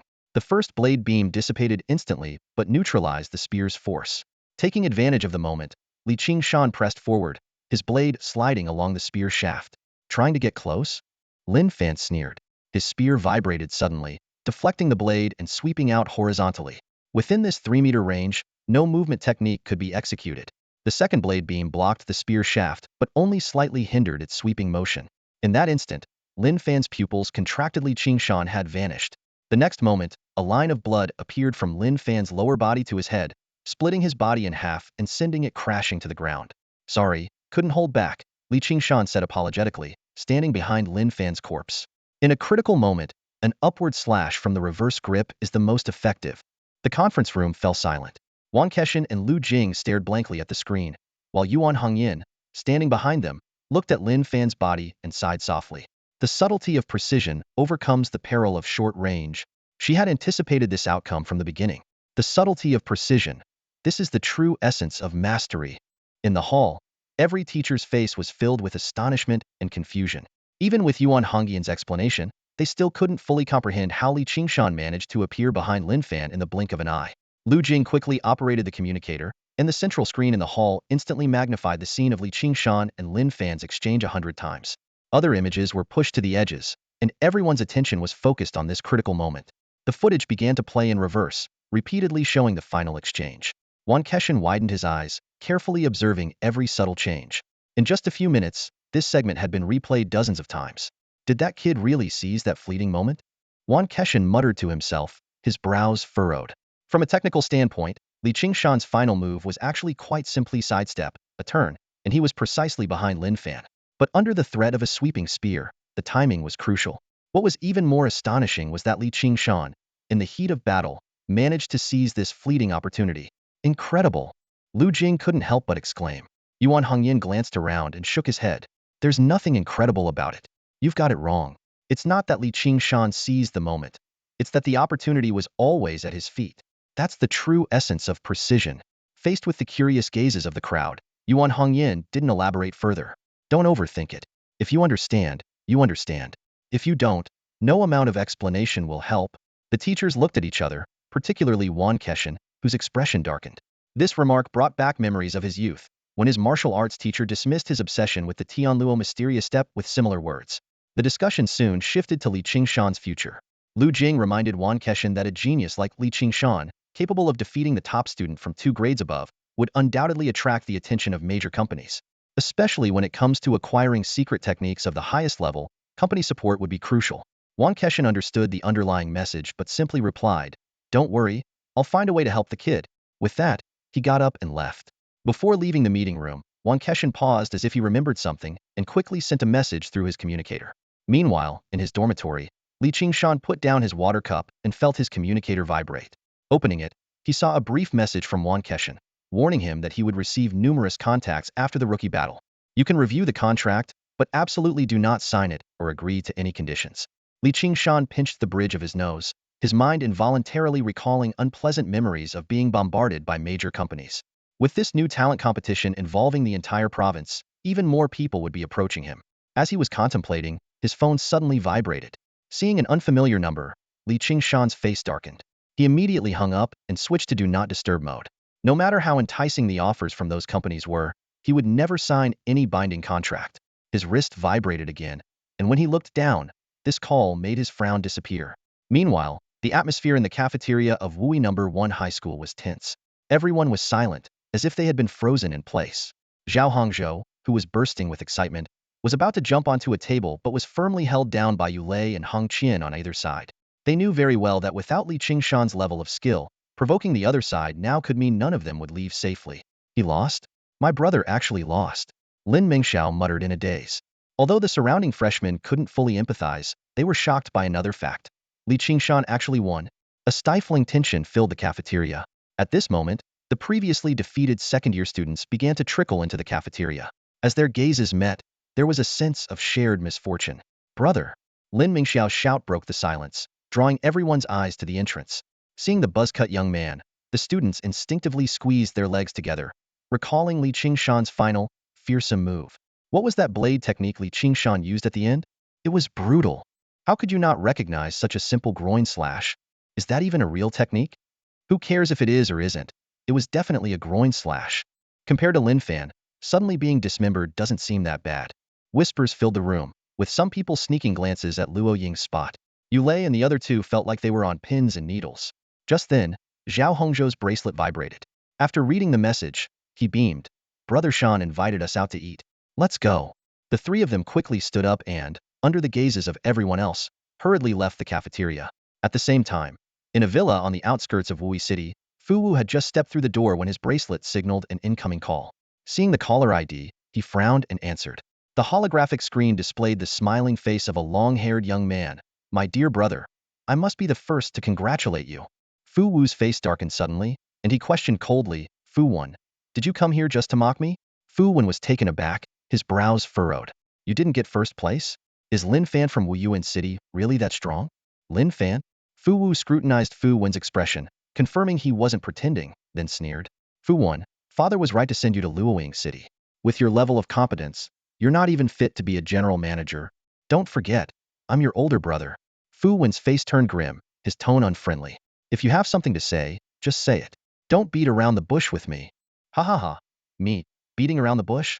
Fu Wu laughed angrily, jabbing a finger at the screen. Qingshan came from Luoying City, and you have the nerve to ask me? Qingshan? The name left Fu Wen completely stunned. He shook his head firmly. No, that's impossible. Qingshan is only a first-year student. Even if he got first place among the first years, it has nothing to do with the second-year rookie competition. Fu Wu's chest heaved with anger, rendered speechless by his clueless brother. At that moment, steady footsteps approached. A middle-aged man in a suit walked in, his gaze landing on the screen. So, you know about Qingshan too? Father. Fu Wen's expression tightened. The newcomer was Fu Ziming, the head of the Inai province, and their father. Fu Ziming stared at his eldest son on the screen, his voice low. Your brother is right. With your performance, you're not fit to be the general manager of Luoying. Dad, Fu Wen felt aggrieved, wanting to explain but realizing he had no idea what was going on. Fu Ziming shook his head in disappointment. Qingshan won the first-year rookie competition this morning, then competed across grades in the second-year rookie competition. Half an hour ago, he defeated your brother and Lin Fan to claim first place. As the general manager of Luoying High Branch, how could you not know this? What? Fu Wen's pupils dilated, his mind blank.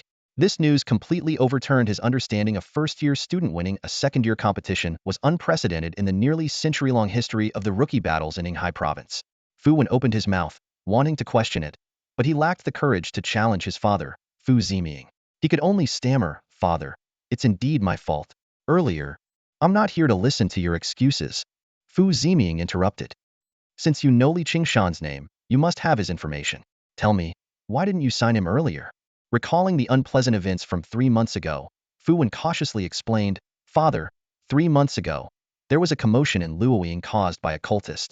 That's when I discovered Qingshan's talent. But I was too late. Qiao Ye's son had already signed him as a coach, probably with an S-level contract. Fu Ziming shook his head, his eyes sharp. One more thing, discovering a talent of this caliber should always be reported. Don't tell me you didn't know. Explain everything clearly. I don't want to ask you again. Under his father's stern gaze, Fu Wen turned pale and had no choice but to recount the details. Fu Wu listened, frowning.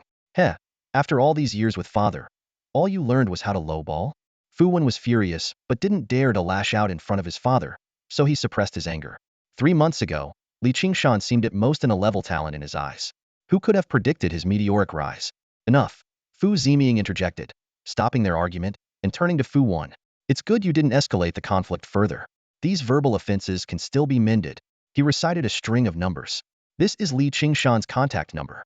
Reach out to him and apologize immediately. Fu Wen looked embarrassed after hearing the number. Father, I've been blocked by Qingshan. Fu Ziming frowned and turned his gaze to Fu Wu. Fu Wu, who had been watching the show, suddenly froze, his body becoming rigid. The memory of being ambushed and defeated by Qingshan in the combat space 3 months ago was still fresh in his mind. Now, he was supposed to reach out to him? Father, it's been 3 months. Do I really need to rush to apologize? Fu Wu tentatively asked. Apologize? Is that all you can think of? Fu Ziming's sharp gaze swept over his 2 sons as he angrily said, apologizing is just a way to build connections. I want to sign a contract with Qingshan. Fu Wu dared not say more and immediately took out his communicator to dial. However, after a brief prompt tone, the call was not answered. Father, Fu Wen recalled something. Qingshan probably has his do not disturb mode on. He did the same thing 3 months ago. Fu Ziming frowned and turned to Fu Wu. Go get this level contract for my safe. I'll meet him personally. Fu Wu hurried off, leaving the communicator on the table. Fu Wen, looking puzzled at the screen, asked, Father, doesn't this level contract require prior approval from headquarters and a review by their personnel? I've already submitted the application. Fu Ziming replied calmly. Let's sign it first. If we wait for HQ to send someone, it'll be too late. Oh, and draft a transfer request for me. Transfer? Luoying isn't suitable for you. Go back to Wui City and distribute flyers. Meanwhile, in a private room on the 5th floor of Shenghao Hotel. Cheers. 5 glasses clinked together as Chao Xiaoyu beamed with excitement. Coach, you're incredible. Competing across levels, first in the rookie battle for 2 years in a row, there's no one like you in the entire old continent. Qingshan shook his head with a smile, ruffling the little chubby guy's hair. All right, I'm not here for your flattery. Let's eat first. Although the rookie battle took place in a virtual space, it was still mentally exhausting. Both Qingshan and Zhao Hongzhou were famished. With the chubby guy's already impressive appetite, the 5 of them quickly dug into their meal. As the meal was nearing its end, there was a knock on the door. Come in. Qingshan looked up to see a middle-aged man in a suit walk in, followed closely by Fu Wu. Noting the resemblance between the two, Qingshan's brows furrowed. Beat the young one. And now the old one shows up? In this interstellar age, do they still play these cliched tricks? Hello, Li, the man said politely. I'm Fu Ziming, Fu Wu's father, and the head of the Inai Wui province.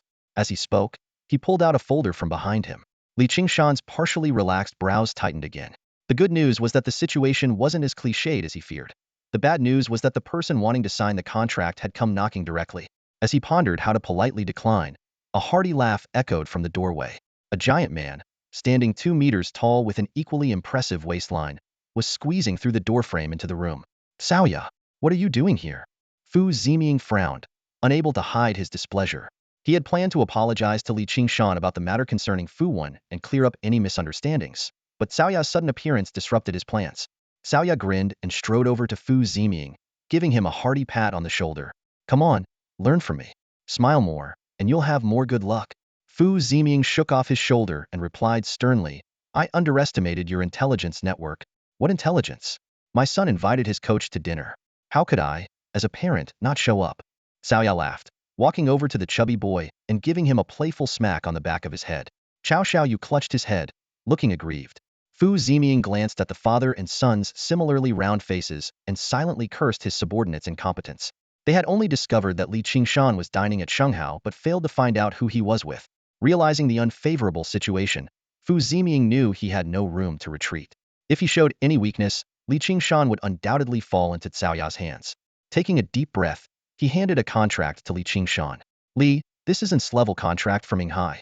Please take a look. As Qingshan hesitated, Xiaoya snatched the contract. Oh, it really isn't S-level contract. He flipped through a few pages and glanced at Fu Ziming. Mr. Fu, I recall that your S-level contracts at Inai require approval, right? Rest assured, Li, Fu Ziming hurriedly explained. I guarantee the contract is genuine. There won't be any issues with headquarters approval. Xiaoya nodded and placed the contract back on the table. Fu Ziming sighed in relief and fixed his gaze on Qingshan. Li, why don't you take a look? No need, Mr. Fu. Qingshan shook his head. I have no intention of signing a contract. Li, please at least consider it. Fu Ziming urged sincerely. An S-level contract offers more than just resources. It includes an advanced secret technique. An advanced secret technique? The young people present showed puzzled expressions, except for Yulei, who reminded Qingshan, you might want to take a look. That makes it even less likely I'll look. Qingshan smiled and declined. Mr. Fu, please take the contract back. I might be tempted. As Fu Ziming found himself in a tight spot, Xiaoya pulled out a crumpled document from his pocket. Come on, what's so impressive about an S-level contract? I have an S-level contract right here. Fu Ziming's face changed dramatically. How could you have the authority to offer an S-level contract? Xiaoya just gave a mysterious smile and tapped the document on the table. Guess if I have the authority or not. Fu Ziming finally conceded and retrieved his contract. Li, sorry for the disturbance. You're always welcome at any Inai store in Wui province. The folder rolled to the center of the table and opened, revealing it was just an ordinary S-level contract stained with marks. Dad, isn't this the document I messed up a few months ago? The chubby boy exclaimed in surprise. How come you still have it? Qingshan looked thoughtfully at Xiaoya. Mr. Chao, was this contract meant for me 3 months ago? That's right. Xiaoya nodded with a smile. Qingshan seemed to understand something but stopped short of speaking. Investing in a contract is best done willingly, Xiaoya said with a smile in his eyes as he sipped his drink. He looked at Qingshan. Even though I prepared this contract, the moment you mentioned a slave contract, I knew you wouldn't sign it. Consider that Thunderblade a token of gratitude from a young student. Thank you for understanding, Mr. Chao. Qingshan replied sincerely. The admiration in the eyes of Yulei and the others did not escape Xiaoya's notice, and he felt a quiet satisfaction. Some things are better left unsaid. Time can add weight to them. Of course, 3 months ago, he never expected Qingshan to show such astonishing talent. Suddenly, Qingshan's wrist vibrated with an incoming call. As teacher Guan opened the projection screen, Zhao Hangzhou, Yu Lei, and Hong Qian gathered around. Aren't you at school? Wan Keshan asked, looking around. Uncle, we're out with Qingshan for a meal, Yu Lei replied. After a moment's thought, Qingshan cautiously explained. A parent of one of my former students invited me, so I brought them along. A parent? Must be that fat Chow. Wan Keshan's voice rose sharply. You didn't sign any contract, did you? Don't trust a word that fat guy says, or you'll fall into a trap. Sitting opposite, Chow Ya's expression tightened, and he muttered, One lunatic, bad-mouthing someone to their face isn't very decent. Unaware of Chow Ya's presence, Wan Keshan continued, Fatty, I warn you, if you trick my student, I'll beat you up. Then he turned to Qingshan. You should know about the extreme secret technique by now, right? Don't worry, I've got it covered. We'll talk when you get back. After the call ended, everyone felt awkward. But Chow Ya, unfazed, smiled again. 2 years apart, and your teacher is still as fiery as ever. Since he's in a hurry, let's wrap this up. At the hotel entrance, Chow Ya instructed his assistant to see them off, but called Qingshan aside. Coach Li, I do have the authority for an S-level contract, but I know you dislike constraints, so I didn't bring it up. However, I can offer you a 1 billion star credit loan, interest-free, with no strings attached. You can come to me anytime you need it. Seeing Qingshan about to refuse, Chow Ya raised his hand to stop him. Don't be hasty. Go back and listen to what your teacher has to say. For your future self, 1 billion is nothing. Consider it a goodwill gesture. Qingshan took a deep breath, forcing himself to stay calm. He knew there must be more to the extreme secret technique, and Chow Ya clearly didn't think Wan Keshan could resolve it. While he wouldn't ask for the loan unless absolutely necessary, he appreciated the gesture. Thank you, Mr. Chow. I'll keep it in mind. With that, Qingshan boarded the hovercar. Watching the hovercar disappear into the night sky, Chow Ya's smile widened, reminiscent of the Maitreya Buddha. Whether or not Qingshan ever takes the loan, the seed of goodwill was planted tonight. Back at Wui High School, the moment the flying car touched down, Qingshan was whisked away by Wan Keshan. On the way, under Wan Keshan's relentless questioning, Qingshan recounted the events of the evening in detail. 1 billion star coins? Wan Keshan gasped. When did that fat guy level up? Since when is he so generous? Then, remembering his student's character, he anxiously asked, You didn't borrow any, did you? Qingshan's face darkened. Teacher, I know my limits. I'm not that money hungry. Heh, it's not about the money, Wan Keshan sneered. The key is that connection. Chow Yan has a lot of influence and just as many problems. Getting involved with him isn't a good thing. Also, have you ever thought about why he kept that contract if it was useless, only to bring it out today? Qingshan had already sensed this at the dinner table. Chow Yan laid everything out clearly, his intentions obvious. Still, his subtle and unobtrusive way of socializing was hard to dislike. Besides, Qingshan had received a thunder pattern blade and established a connection with the chubby guy. Don't worry, teacher. I'll act within my means from now on, Qingshan said with a slight smile. With the panel and martial arts space, even if he acted within his means, his strength would still exceed everyone's expectations. As long as you know your limits. Reflecting on Qingshan's consistent behavior, Wan Keshan said no more. The two walked through the campus under the night sky and arrived at Wan Keshan's temporary office. As soon as they sat down, Qingshan couldn't wait to ask, Teacher, can you tell me about the Extreme Realm Secret Technique now?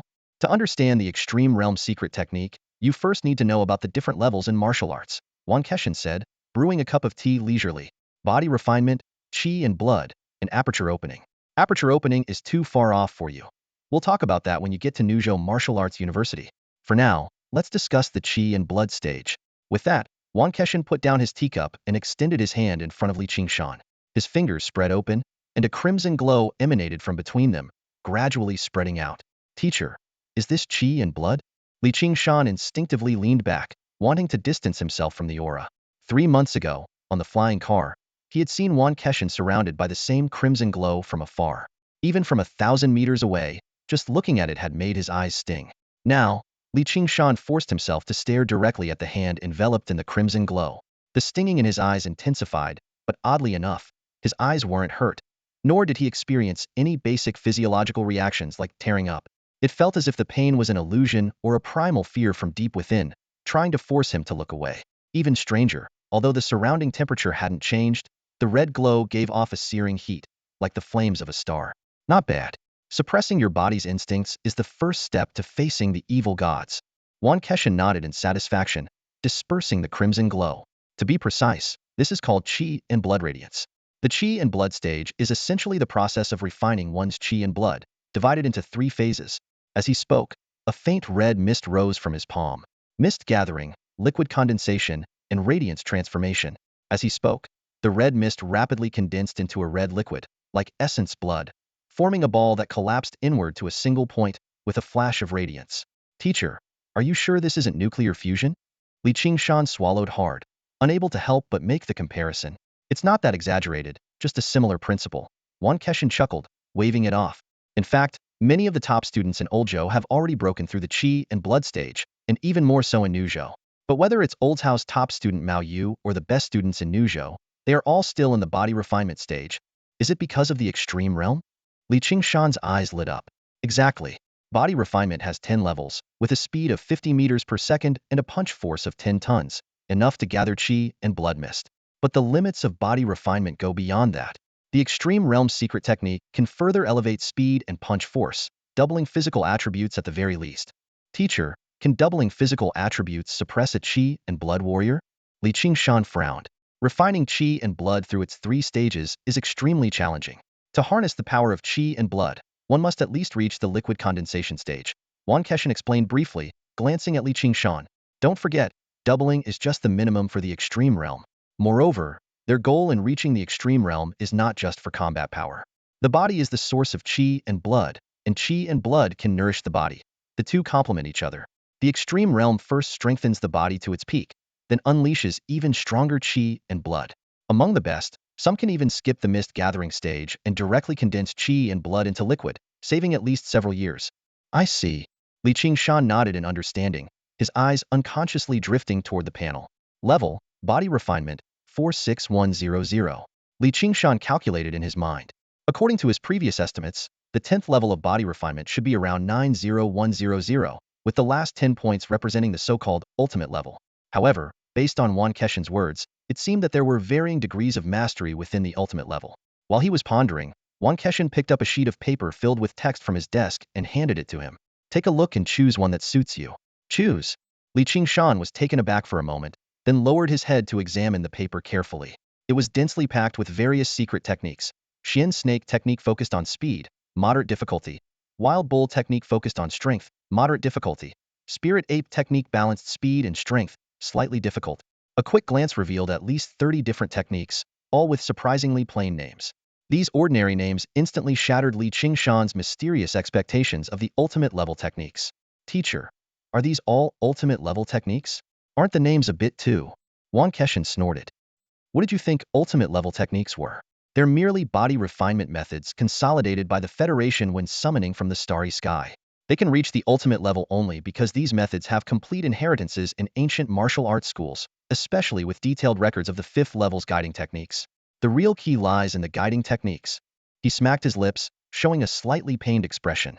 What you have is just a catalog. Although it doesn't compare to the secret traditions of martial arts stars, it's still the essence of various ancient martial schools. Seeing Guan expression, Qingshan tentatively asked, Teacher, these secret techniques must have hefty royalty fees, right? No kidding. Guan raised an eyebrow. Why do you think Fatty Chow lent you 1 billion? He knew I was looking for ultimate level techniques of this caliber. But consider the 1 billion alone from me. My money is easier to get, and you can pay it back later. Thank you, teacher. Qingshan expressed his gratitude sincerely, then shook his head and said, however, I might not need these ultimate level techniques. Kid, now's not the time to be picky.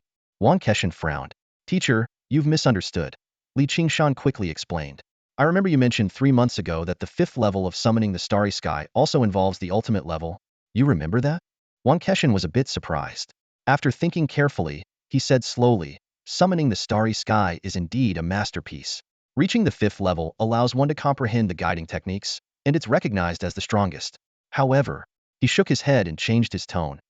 Summoning the starry sky is strong because it varies from person to person. Everything the practitioner comprehends is most suitable for themselves.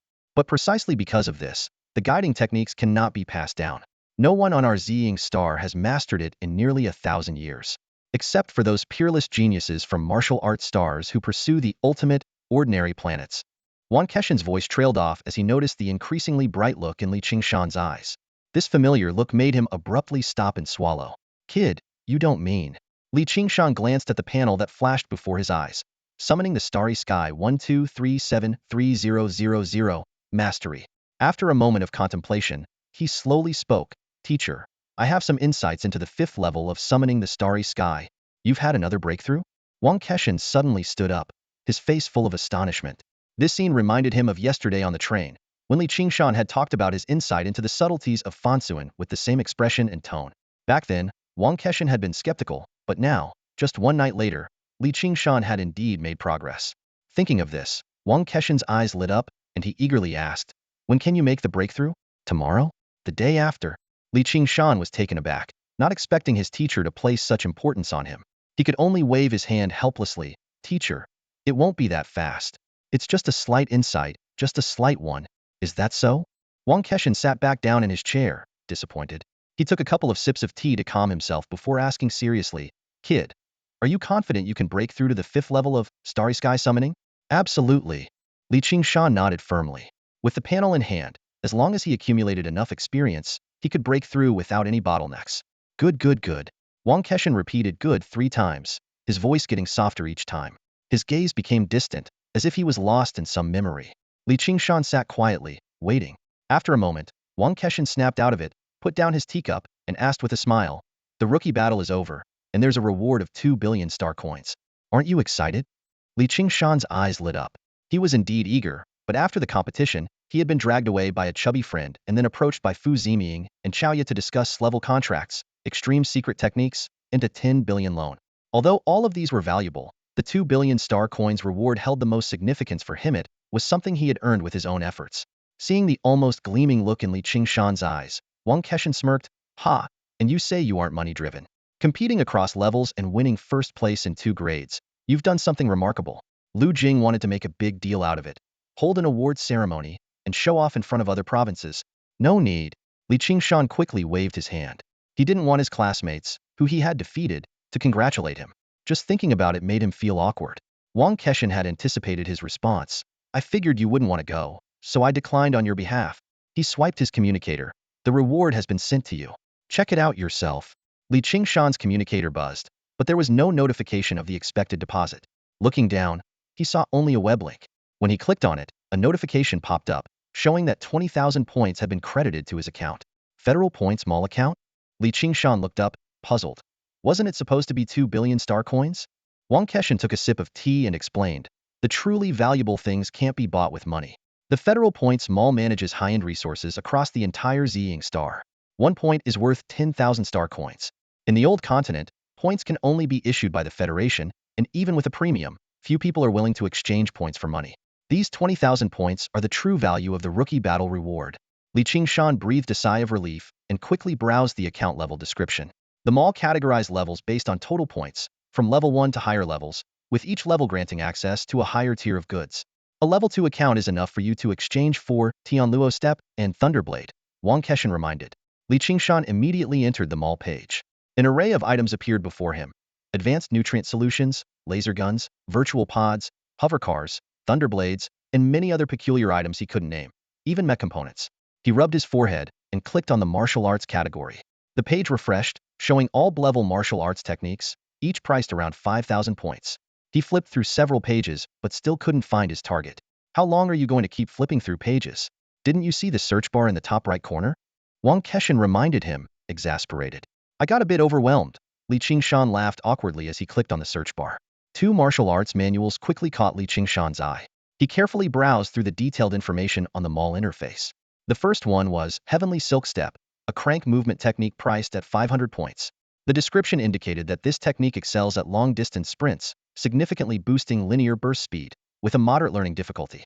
However, it specifically noted that this moderate difficulty only applies to stages before reaching perfection. As one of the prerequisite techniques for the rank Heavenly Silk Vanishing Step, achieving perfection is extremely challenging. The second manual was Thunderblade, also a crank technique. Renowned for its explosive power described as blade strikes like thunder, it has a higher learning difficulty and is a prerequisite for the rank 9 Heavens Thunderblade.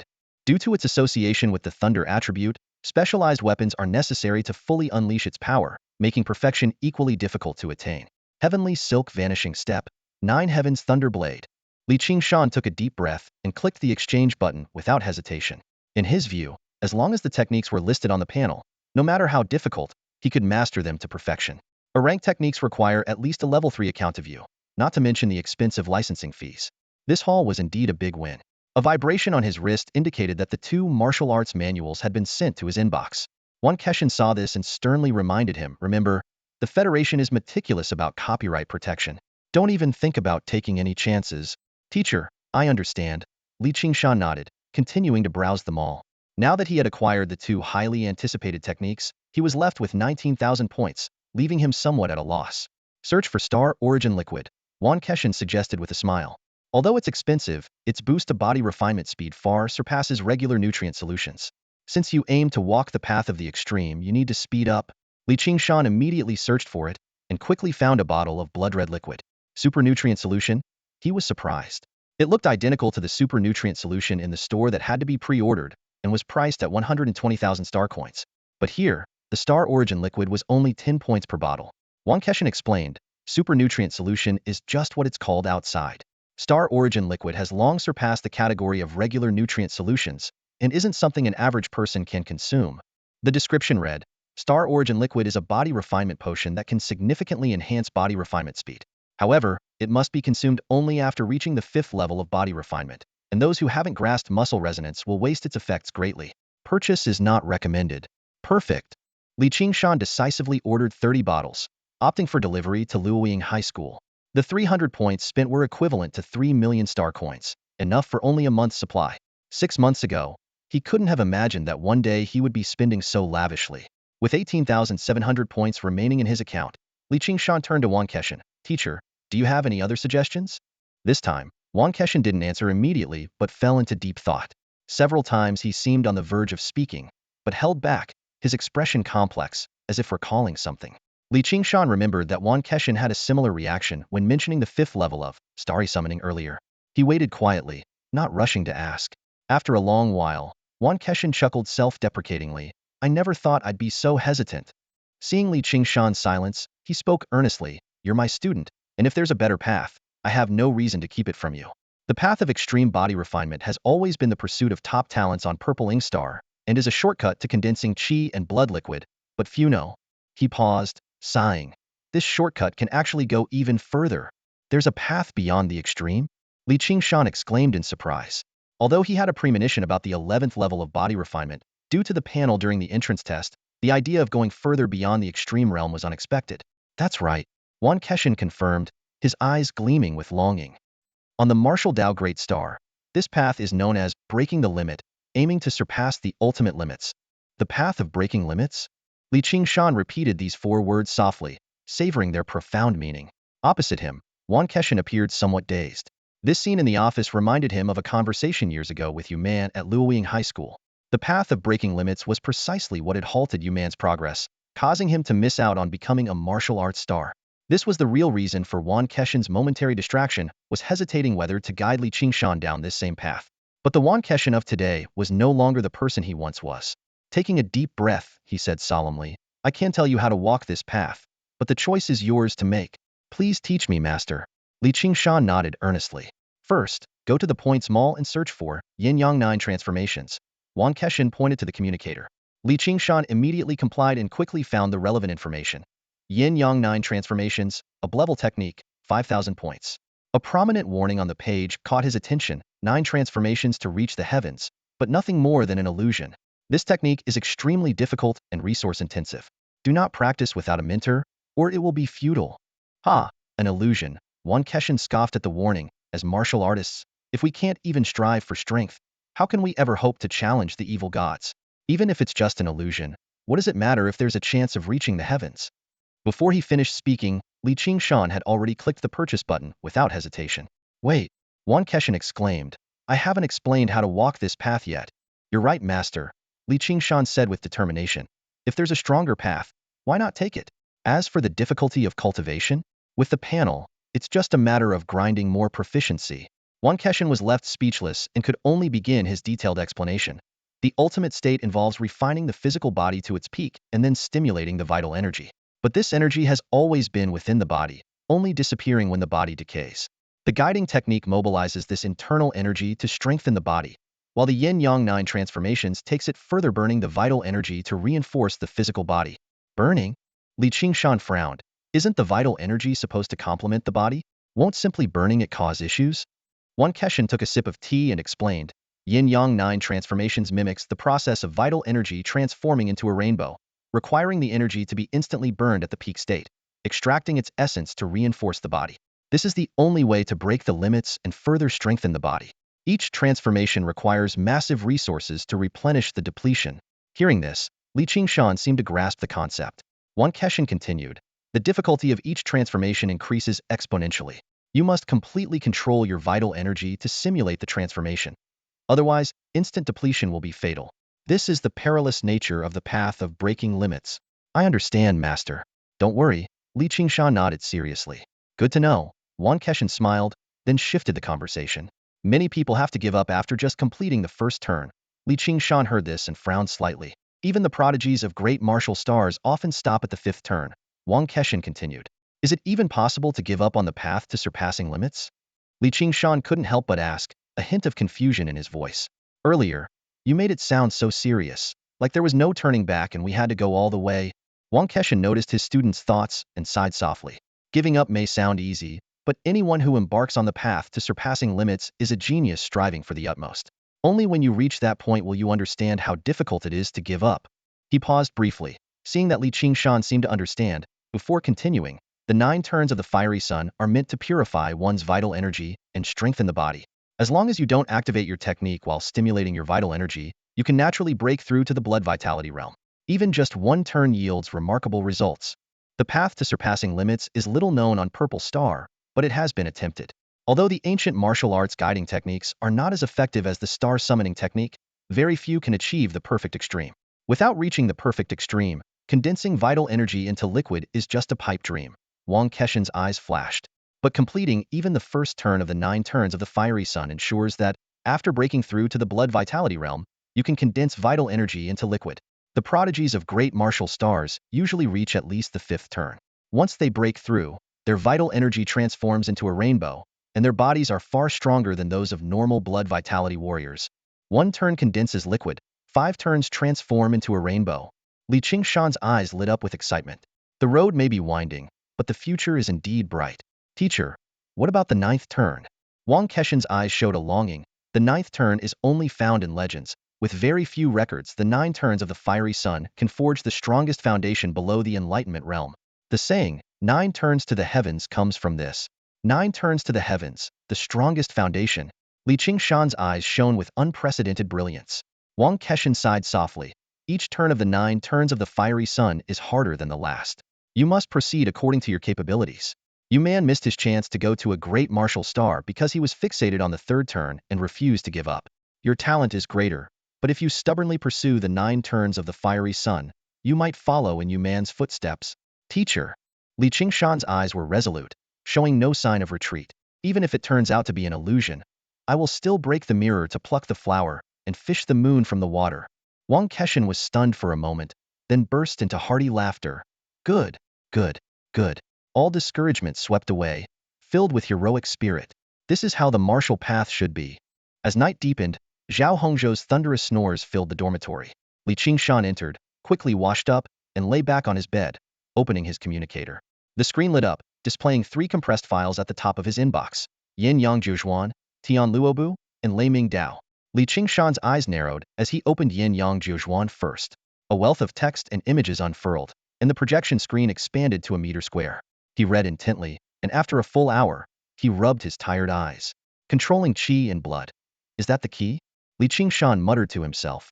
The entire text emphasized the importance of mastering qi and blood control, with the process of simulating a breakthrough barely mentioned. For a martial artist still in the body-forging stage, even sensing qi and blood was incredibly difficult, let alone mastering it. Only those who had perfected the art of guiding qi could attempt it, usually right before breaking through to the condensed blood stage. The most challenging part was determining whether one had truly mastered qi and blood. Although Yin Yang Zhuozuan provided some criteria, it also stressed that it varied from person to person. A wrong judgment could lead to death, and with each completed stage, the difficulty increased exponentially. 9 steps to reach the heavens. Seems like it's aptly named, Qingshan sighed. This path to breaking limits was like scaling a sheer cliff with bare hands, where a single misstep could be fatal. But soon, he smiled, luckily, I have the panel. Although he couldn't input data into the panel yet, once he perfected the guiding technique, the progress bar on the panel would provide the most accurate assessment. It was late at night, and Qingshan didn't rush to check the other 2 martial arts techniques. He closed his communicator and entered the martial arts space with his eyes closed, continuing his training under the starlit skies call. The next morning, Zhao Hongzhou was awakened by urgent knocking. Ren Ming's anxious voice came through the door. Zhao, open up.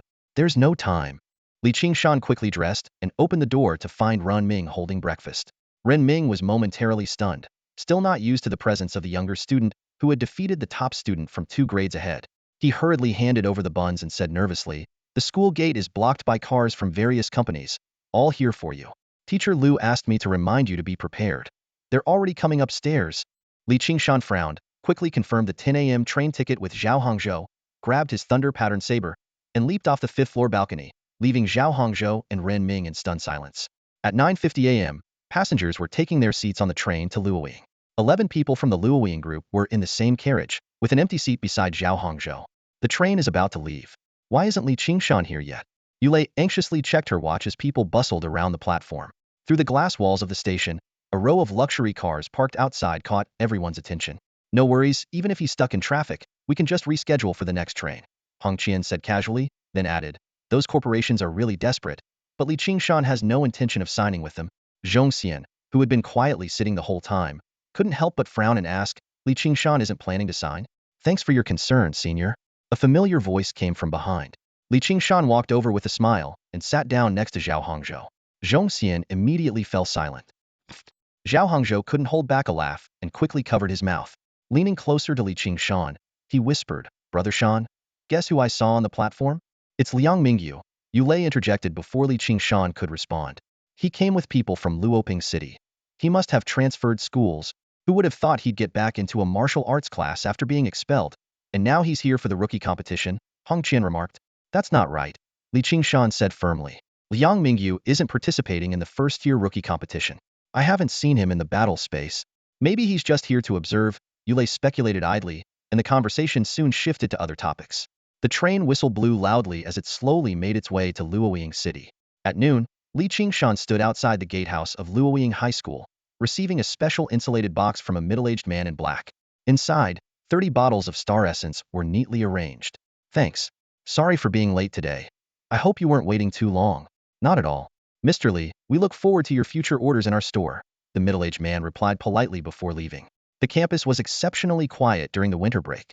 Occasionally, martial arts students passing by would stop and take a curious look at Qingshan. First-year martial arts classmates eagerly greeted him. After a few brief exchanges, Qingshan quickened his pace toward the training room. Closing the door behind him, Qingshan opened the insulated box. A cold mist filled the air, revealing 30 bottles of blood-red liquid. He took out one bottle and drank it in one gulp. A burning sensation spread from his throat throughout his body, much stronger than the intermediate nutrient solution he had consumed during his second body-strengthening phase. The effect is incredible, Qingshan exclaimed, assuming his training stance. He began his body-strengthening exercises, perfectly combining exertion techniques, breathing coordination, and muscle movements to enhance his entire body gradually. An hour later, after completing 108 movements, he didn't pause and immediately started a new round of training. The star essence in his stomach continued to provide a steady stream of energy. As the sun set in the west, golden rays streamed from the horizon, casting their glow through the window onto the figure deep in training. Who? Qingshan slowly halted his movements, his body steaming with sweat. He wiped his forehead, his eyes gleaming with excitement. A single bottle of star essence had sustained him through 10 whole sessions of body refining. Despite the weariness etched on his face, he couldn't hide his joy at the results. The price of 10 points was steep, but the effects far exceeded his expectations. He recalled his journey over the past 3 months, progressing from the 2nd to the 5th level of body refining. Back then, advancing a level each month was his limit. As he reached the later stages of body refining, the differences in punch strength and speed became more pronounced, and the difficulty of improvement grew exponentially. He had prepared himself for a slower pace, but the star essence's effects were astonishing. Qingshan quickly did the math. 10 points per day, As long as he maintained a steady supply of star essence, his training progress wouldn't lack. Thinking about the 13,700 points still in the store, he nodded confidently to himself. After a brief rest, he glanced at the insulated box, suppressing the urge to continue training. He knew well that each body refining session needed to push his body to its limits to be effective. Having completed 10 sessions, he was already nearing his limit. Moreover, these 10 sessions had taken up 10 hours. The remaining time had to be dedicated to training in the martial arts space. Both his cultivation level and martial techniques demanded his attention. He opened his communicator, and a projection screen unfolded. Selecting the clever movement technique, Tianluo step, the text and accompanying video appeared before him. In the video, a middle-aged teacher stood in the middle of a plain, beginning his explanation. Tian refers to the sky, high places, and vast, boundless space. Luo means net, encompassing, covering. Tianluo step implies reaching any place under the sky's cover. As the teacher explained, Qingshan referenced the materials, gradually gaining a clearer understanding of Tianluo step. This movement technique resembled the lightness skills from martial arts fiction, allowing one to cover several meters in a single step. However, Tianluo step didn't pursue the elegance of lightness skills but focused solely on speed, aiming for lightning-fast movements. The first 3 levels, from beginner to proficient, revolved entirely around muscle adjustment techniques, aiming to unleash extreme speed. On the surface, it seemed like an advanced sprinting lesson, but its complexity was 100 times greater. The intricate muscle adjustments required mastering muscle rhythm. In other words, without understanding the 4th level of Starry Sky Summon, one couldn't even qualify to begin. Half an hour later, the teacher began explaining the mastery level. He suddenly started sprinting across the plain, the camera following closely. Pay attention to your breathing rhythm, coordinating your internal organs and leg muscles as one, while feeling the wind. The teacher's speed increased, becoming a mere blur to an ordinary person's eyes, yet he continued explaining without breaking a sweat. After a few minutes, the teacher's expression turned serious. Just now, I had you feel the wind because mastering Tianluo step requires understanding the rhythm of the wind to perform Tianluo treading wind. This level can't be taught. It must be comprehended independently, and you need to reach the 10th level of body refining to have a chance. Now, I'll suppress my physical condition to the 10th level of body refining to demonstrate. With those words, the teacher's figure accelerated abruptly, leaping into the air. He stepped continuously midair, as if there were solid ground beneath his feet, ascending higher and higher. This scene made Qingshan gasp in a white, resembled the legendary flight only achievable through qi and blood transformation. The teacher continued stepping through the air, explaining. This isn't true flight, but leveraging the rhythm of the wind to step lightly in the air. This is Tianluo treading wind. After landing, the teacher added.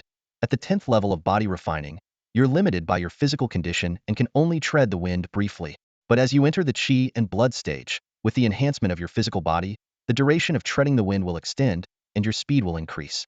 When you reach qi and blood transformation, your speed will far surpass ordinary flight.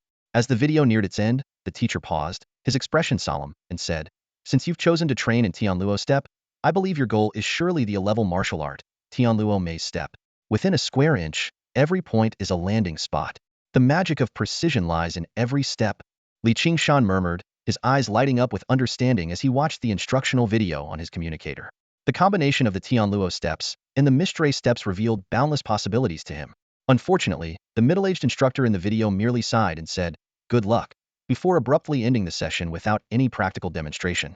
This left Qingshan somewhat puzzled, making him doubt whether the instructor had truly grasped the essence of precision. Shaking his head, he decided to put aside the Thunderblade tutorial for now. Trying to learn too much at once wouldn't help. Focusing on mastering the basics of the Tianluo steps was more urgent. Closing his eyes, Qingshan entered the martial arts space, feeling every detail of his leg muscles, striving for the ultimate explosive speed. Compared to his initial learning of the Mistray steps, this time the entry felt much easier. 10 minutes later, he opened his eyes to see the panel display. Martial skill Tianluo steps 1500. This entry requirement surprised him slightly. Previous skills like the Mistray steps and the Wind Shadow Blade only required 100 proficiency points, but the Tianluo steps demanded 500, equivalent to the mastery level of other martial skills. Turning to the Thunderblade instructional video, the screen showed a refined female instructor named Lu Jing.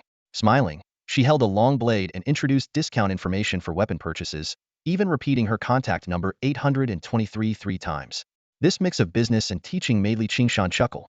But as soon as Lu Jing started her demonstration, Qingshan was captivated. Her thunder blade emitted a purple lightning flash as it was drawn, followed by a series of breathtaking blade techniques. From beginner to expert, the blade shadows gradually condensed into a dense, oppressive black cloud. The first stage of the Thunderblade is charging. Lu Jing's voice broke the silence. Master it, and only then can you unleash its power. With a shout, the black cloud suddenly condensed into a dazzling thunderbolt that struck with a deafening roar.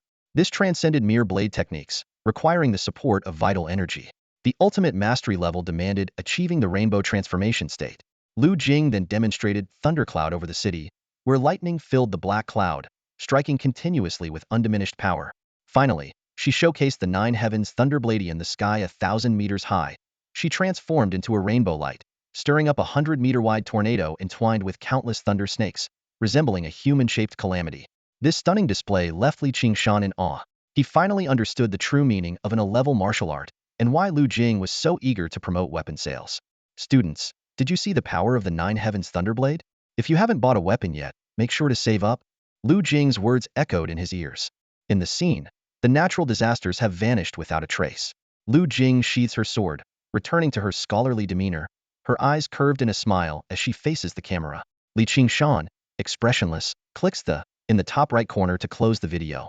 Gripping the thunder pattern blade, he closes his eyes and enters the martial arts space. The sound of the blade being drawn is slightly rough, not as smooth as it once was. Qingshan is not in a hurry. He methodically practices his sword techniques. A few minutes later, he completes the entire set, and a system prompt appears. Martial skill, Thunderblade 1500 beginner. A glint flashes in Qingshan's eyes as the blade's speed through the air gradually increases, creating afterimages. This is no longer just the Thunderblade. It incorporates elements of the Wind Shadow Blade. Each strike is not only fast but also carries a poised momentum. As he practices, he recalls Lin Fan's mutated Rainbow Breaker Spear from the rookie battle. Lin Fan must have learned a clever spear technique to make the Rainbow Breaker Spear so formidable. The Thunderblade and Wind Shadow Blade are both sword techniques with many similarities, making their fusion relatively easy. However, the Tianluo step and the Mysterious step are entirely different. One focuses on explosive charges, while the other emphasizes agile maneuvering during combat. Qingshan cannot find a way to integrate the two. After a while, he sheaths his blade, sets it aside, and begins practicing Starry Sky's Call. In the following days, except for going home to sleep, he stays in the training room almost constantly. The fame from the rookie battle has spread far and wide, with even the elderly and children in his neighborhood recognizing him. Thankfully, Guan issued a warning in the name of the Inspection Bureau, keeping covetous companies and corporations at bay. Time flies, and soon it is the last day of December. At 8 p.m., Qingshan, exhausted from a day's training, leaves the training room. The crescent moon hangs high, and the campus is especially quiet in the cold wind. Brother Shan, Zhao Hongzhou's loud voice suddenly breaks the silence. He, along with Yu Lei and Hong Qian, runs over from the school gate. The three had been waiting there to invite Qingshan to celebrate New Year's Eve together. Faced with their eager eyes, Qingshan nods in agreement. On Xing Star, there is no distinction between solar and lunar calendars, nor is there a spring festival. New Year's Eve is the grandest festival of the year. The streets are brightly lit and crowded, in stark contrast to the quiet campus. Qingshan feels a fleeting sense of human warmth as he walks through the bustling crowd led by Hong Qian to their reserved hotel room. As midnight approaches, the outside noise grows louder, and fireworks light up the night sky. Inside the room, as the countdown reaches 10, 9, 3, 2, 1, four glasses clink together amidst cheers. Xing year 5627 has arrived. The next morning, the streets still carry the scent of last night's revelry, but Qingshan is already rushing to school to start a new year of training. With the daily nourishment of Star Source liquid, his strength steadily increases. He breaks through to the 6th level of body refinement on January 20th, reaches the 7th level on February 18th, and advances to the 8th level on March 23rd. On April 25th, Xing year 5627, in the training room, Qingshan rapidly shuttles between two light walls 20 meters apart. His figure almost turns into a blur, completing 10 round trips in a few seconds before charging towards the punching strength tester by the wall. Bam, bam, bam. A series of straight punches land, each fully exerting its force on the leather surface. Exhaling, Qingshan checks the test results with a relaxed expression. Speed 50 meters second, punch force 7 tons. He smiles slightly. Although the panel accurately displays his stats, he still prefers to personally test each breakthrough. These results confirm that he has reached the 9th level of body refinement. With the help of the subtlety of precision and his mastery of the Tianluo step, his shuttle run speed far exceeds the normal limit of 40 meters second. As for his punch force, it matches his expectations perfectly. He tapped on the communicator, and after deactivating the light wall, Qingshan's attention shifted to the status panel in front of him. The data was clearly displayed. Body refinement level, 81100. Cultivation technique, 36 set of broadcast gymnastics call of the stars 26423000 mastered. Martial skills. Skynet step 12103000 proficient. Thunderblade 12383000 proficient. Phantom step perfected. Wind shadow blade perfected. Martial space data. Level. LV19100. Available time. 4 years 238 days. Time flow rate. 1:104. Qingshan rubbed his throbbing temples. Behind these impressive achievements lay 2.5 years of relentless hard work. Outsiders only saw the genius aura, not knowing that all of this was accumulated day by day in the martial space. The remaining 4+ years of available time made him plan ahead. Call of the Stars was nearing perfection, but the real challenge lay in Nine Suns transformation. As his level advanced, both clever martial skills and level cultivation techniques would require higher proficiency. Recalling the experience of defeating Yu Qingya, a gleam flashed in Qingshan's eyes. Back then, he was only at body refinement level 2. Yet he easily gained 5 years of available time, far more efficient than hunting beasts. More importantly, the beasts in the Silver Shine Hotel seemed to have been summoned by Yu Qingya through sacrifices. Now at body refinement level 9, he naturally had more courage. Qingshan decided to ask teacher Guan tomorrow about possibly working part-time at the inspection bureau. After all, the Inspection Bureau not only had the most information on evil god cultists, but was also the strongest backing in the old continent, with the ability to call for mech support in times of danger. His gaze shifted to the virtual pod nearby, and the thought of not having fought in 4 months surged in his mind. He climbed into the pod, and amidst the interplay of light and shadow, the familiar scene of the Skiriching Cliff appeared. The system notified him that his ranking had dropped from 23,874 to 25,632 due to inactivity. Looking up at the top of the cliff, the name Muyu still firmly held the first place. He then started matching for battles and quickly racked up consecutive wins. Xiao Yuan ranked 25, 234 victory. After several matches, his rank soared to 18,436. New opponent, Fu Wu ranked 10,627. Seeing the youth with a blade opposite him, Qingshan's lips curved into a slight smile. What a coincidence. Qingshan, I never expected to be matched with you, Fu Wu said as he drew his long knife, his face still cold but with a flicker of excitement in his eyes. Last time you ambushed me and I died under Lin Fan's spear. That doesn't mean I'm inferior to you. I've been rigorously practicing a clever blade technique these past months, just to reclaim my honor. Qingshan raised an eyebrow, scrutinizing Fu Wu's confident face. After confirming his opponent wasn't joking, he slowly shook his head. A few months of practice, and you call that rigorous? You lost to me 4 months ago, and you think you can win now? You're overestimating yourself. Before he finished speaking, Qingshan stomped his right foot heavily and shot forward like lightning. Impossible. Fu Wu's eyes widened as Qingshan's figure rapidly expanded in his pupils. This speed had already reached the 10th level of body refinement, covering 100 meters in an instant. Clang. Both long knives were drawn nearly simultaneously, with only a split second apart, yet it was an insurmountable gap. Qingshan's thunder pattern blade brushed over Fu Wu's knife with a simple horizontal slash. Fu Wu's head fell to the ground. The system notification immediately sounded. You have defeated your opponent. Current rank, 10627. Do you wish to continue matching? Qingshan sheathed his blade and stood, looking at the still resentful and shocked eyes on the ground. He said softly, actually, you should focus on improving your body refinement first. In that brief exchange, he had already seen that Fu Wu was only at the 8th level of body refinement. While not weak, it was too slow for someone like Fu Wu. Considering his background, he should have progressed faster, but he had spent too much time on techniques. Qingshan knelt down and respectfully closed his opponent's eyes. Don't be resentful. I trained harder than you. In the subsequent matches, most of Qingshan's opponents ranked around 10,000 were third-year students with body refinement levels of 8 or 9, but their techniques were generally weak. It wasn't until he reached opponents ranked around 5,000 that he started encountering those at the 10th level of body refinement, prompting him to finally use his blade techniques. Prepare for battle. Your opponent is Lu Su, ranked 4627. Lu Su? Qingshan looked in surprise at the petite figure holding a spear 100 meters away. It was the same girl who had called him junior 4 months ago. Back then, both were ranked beyond 20,000, and he hadn't even grasped the essence of precision. Now, after 4 months of intense training, he had fought his way to rank 5,000, only to find Lu Su already waiting here. Is she cheating? Or is she truly a prodigy? Lu Su was equally shocked. Growing up in Xinzhou, she had never lacked talent or resources, starting martial training in her first year of junior high. Her ghost step and rainbow spear techniques reached mastery within 2 years, but had stalled before perfection. Unwilling to switch to other techniques, she had come to the virtual battlegrounds of Old Continent to be a senior. For months of intense battles finally broke her bottleneck, leading her to her current rank.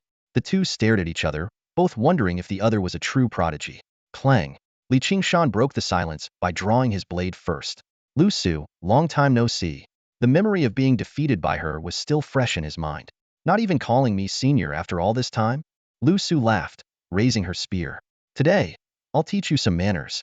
Whoosh. They both moved simultaneously, closing the 100-meter distance in an instant. Rainbow pierces the sun. Lu Su thrust her spear, the tip creating white waves and a sonic boom in the air. Qingshan was unhurried, his blade silently parrying the spear, striking first despite moving later. Ha ha ha, Junior. Let me teach you that longer weapons have the advantage. Lu Su retracted her spear and swept it horizontally with immense force. Qingshan's expression remained unchanged, as if he was back in the rookie battle 4 months ago. Back then, he had barely won by mastering precision, but today, facing the now 9th level Lu Su, he was no longer the same. Whoosh. His blade shadows formed a black cloud, with over a dozen glints of cold light circling him. Perfect mastery of the wind shadow blade? Lu Su was unsurprised. Junior, you used this move last time.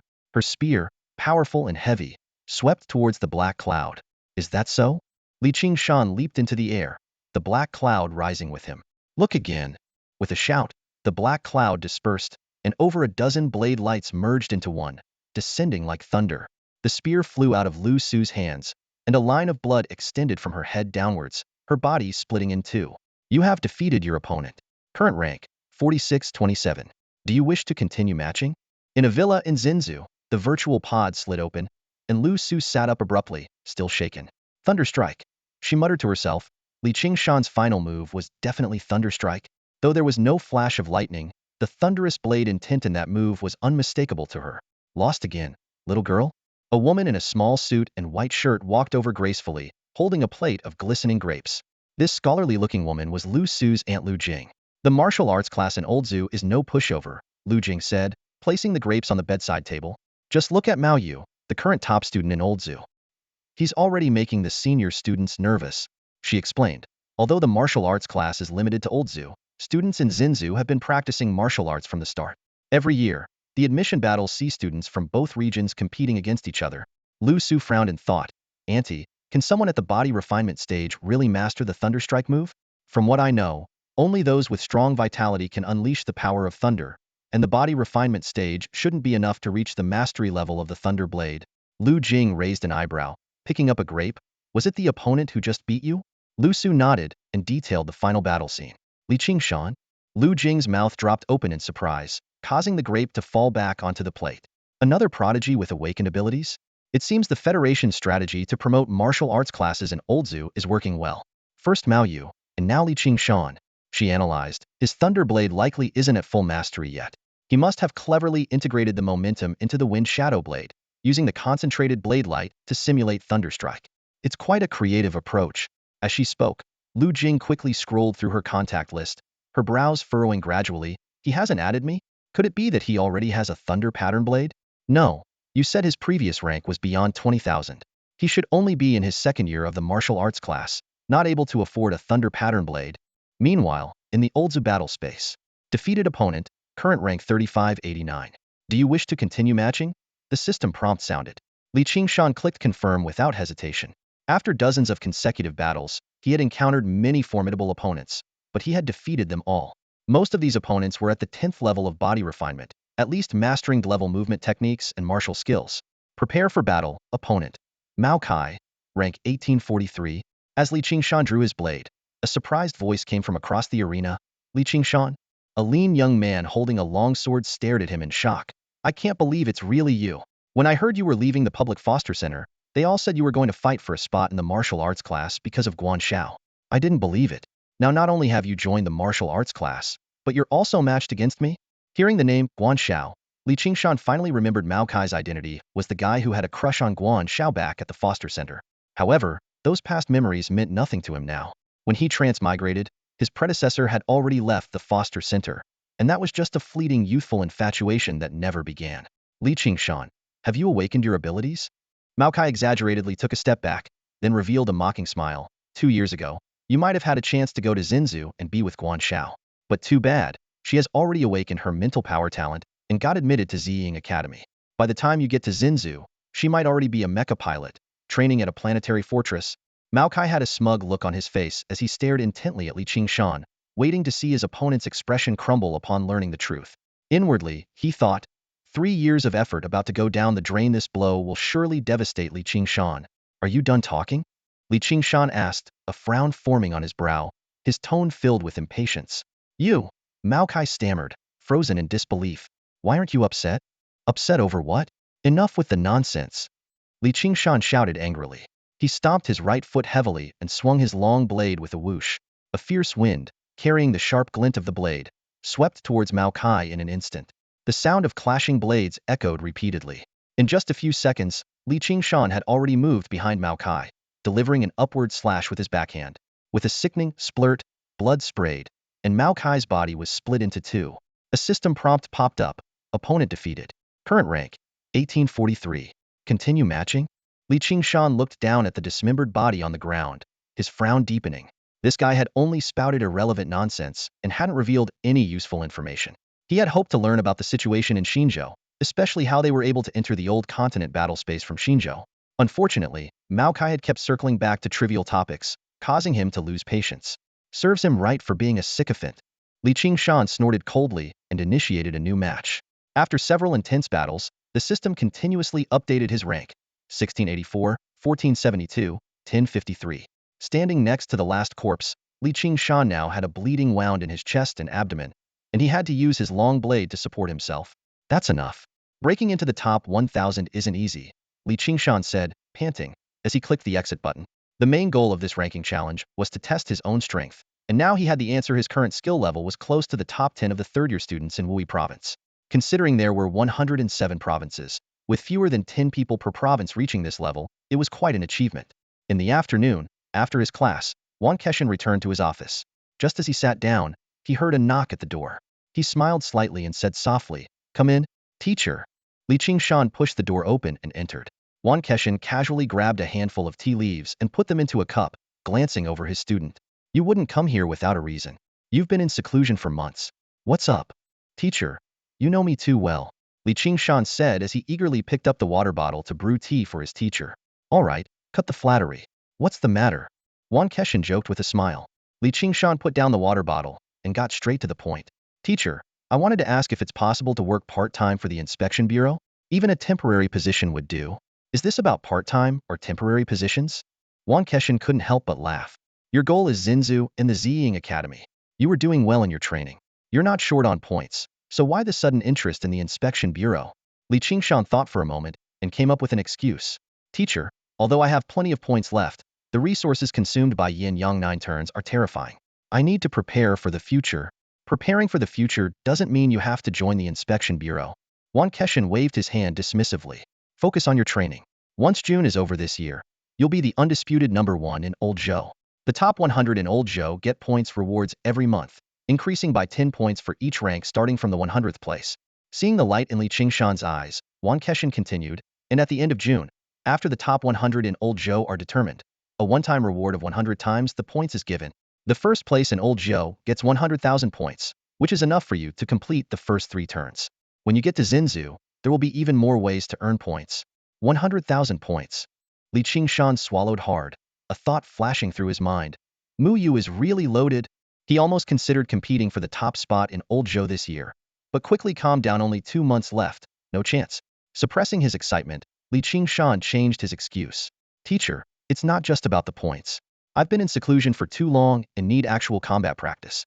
Last time at the Silver Gleam Hotel, I gained some insights during the fight." At the mention of insights, Wan Keshin's expression became serious. After a moment of contemplation, he said, "I can make a call and get you a temporary investigator position at the inspection bureau. You can find a few informants. Focus on your training and only act when your informants have news." "Thank you, teacher." Qingshan was about to leave when Wan Keshin added, "Don't get too excited. The last incident with the cult followers was an exception. There haven't been any issues in Luoying and the nearby cities for the past decade." After leaving the office, Qingshan thought, "I'll take the temporary position first. If I can kill a few monsters, it's a win." If not, I'll wait until I get to Zinzu. Zinzu has a sealed world gate. The inspection bureau was located in the city center, in an inconspicuous 3-story building. This was just a branch office. Each province's headquarters was in the provincial capital. Ordinary cases were handled by branch investigators, while tricky ones required the local part-time martial arts teachers. The heavily armed Sky Patrol officers were at least deputy directors, responsible for provincial inspections, capable of reaching speeds up to 10 times the speed of sound. Luoying Square, next stop. The bus announcement woke Qingshan from his martial arts space. After getting off the bus, he quickly noticed a familiar figure at the entrance of the inspection bureau. You've got some nerve, hanging around the inspection bureau, Qingshan said, patting the person's shoulder. The man shivered and turned around. It was Cheng-En, the skinny, sharp-featured guy who had led him at the Silver Gleam Hotel. Boss, don't joke around. Cheng-En relaxed when he recognized Qingshan and straightened up. Since last time, my old issues have been cleared. Now, I'm a legitimate informant. Changed careers. Qingshan's eyes lit up. Informants should be people who know their way around all sorts of circles and can adapt. Remembering Cheng-En's performance at the hotel, he decided on the spot. Perfect, be my informant. You'll be well compensated. Boss, are you serious? Cheng-En hesitated. He had figured out that Qingshan wasn't really an investigator. Don't worry. Qingshan saw through his thoughts and smiled slightly. I'm about to start my new job. Qingshan's words brought a visible sigh of relief to Cheng-En. Don't worry, boss. I'll be diligent and responsible. Cheng-En had just finished speaking when a raspy voice suddenly came from behind. A young kid like you wants to join the inspection bureau? Qingshan turned to find the source of the voice, but saw no one. At this moment, Cheng-En's expression tightened, and he lightly tugged on Qingshan's sleeve, signaling him to look up. Looking up, they saw an elderly man with a kind face slowly descending from midair. The most striking feature was that the man's lower legs were completely missing. Director Zhu, Cheng-En called out nervously. The old man hovered in front of them and gently corrected, Deputy Director. Make sure to get it right next time. Yes, yes. Cheng-En nodded repeatedly. Qingshan sensibly added, every deputy director in the inspection bureau is a mecha master. Nice to meet you, Deputy Director Zhu. The old man smiled as he looked at Qingshan. Bone age 18, body tempering stage 9. You must be Qingshan. Qingshan has taught you well. Tell me, why do you want to join the inspection bureau? Martial arts are meant to kill enemies. I want to kill followers of the evil god and ferocious beasts, Qingshan replied candidly. This might not have been believed by Qingshan, but it hit the mark with the inspection bureau, known for its intolerance of evil. No lies, very good. The old man nodded in satisfaction and floated towards the entrance. Come on, let's get your onboarding done. The onboarding process for a provisional investigator was simple. 10 minutes later, Qingshan had completed the procedures. Cheng-En, who had been anxiously waiting outside, immediately approached to ask about the result. Upon learning that Qingshan had successfully joined, Cheng-En was visibly relieved. It's just paperwork. Why were you so nervous? Qingshan asked, puzzled. Cheng-En led him to a crowded mall before quietly explaining Deputy Director Zhu Ping's past. It turned out that Zhu Ping was once a martial arts student, but couldn't go to Xinzhou due to insufficient skills and instead joined the inspection bureau. During an operation against the evil god's followers, he lost his legs but awakened his spiritual power, becoming a mecha master. The most shocking part was when Zhu Ping returned from Xinzhou, his wife and child left in Luoping City had met a tragic end. From that day on, Zhu Ping vowed to protect Luoping City, turning it into a place free of any gray areas. After hearing this, Qingshan finally understood Cheng-En's apprehension. He reassured him, you're my informant now, not a lackey. No need to be so scared. That night, back home, Qingshan lay on his bed and accessed Zhu Ping's file through his investigator credentials. A family photo from 30 years ago appeared before him. A young and heroic Zhu Ping, his gentle wife, and a cute boy with a star-shaped birthmark on his forehead. Evil god's followers. Qingshan muttered to himself. From this story, he learned one thing. When dealing with followers of the evil god, you must eradicate them completely. While deep in thought, his communicator buzzed. It was a message from Cheng-En, informing him of a suspicious location he was monitoring and asking if they should take action.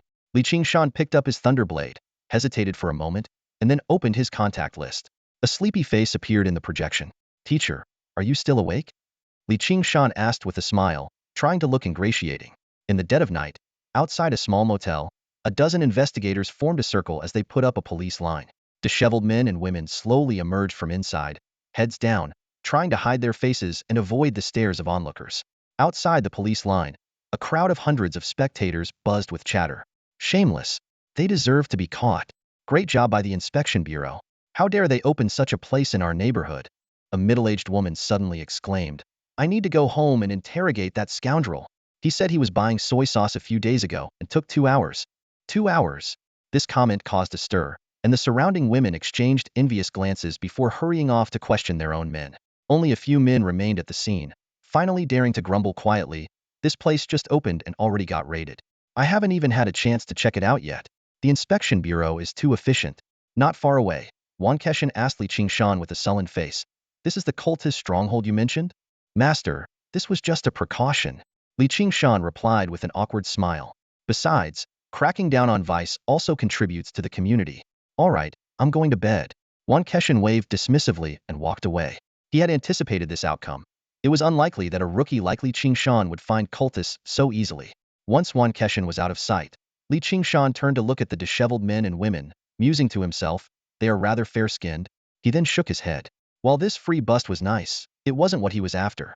Chang'an, standing nearby, was at a loss. Boss, we traced this lead from the manager at Silverlight Hotel. I thought it was solid. No worries. Qingshan reassured him with a smile. Keep gathering intel. Even if it's a false alarm, it's fine. We only lost an hour, and if we do catch a cultist, it's a huge win.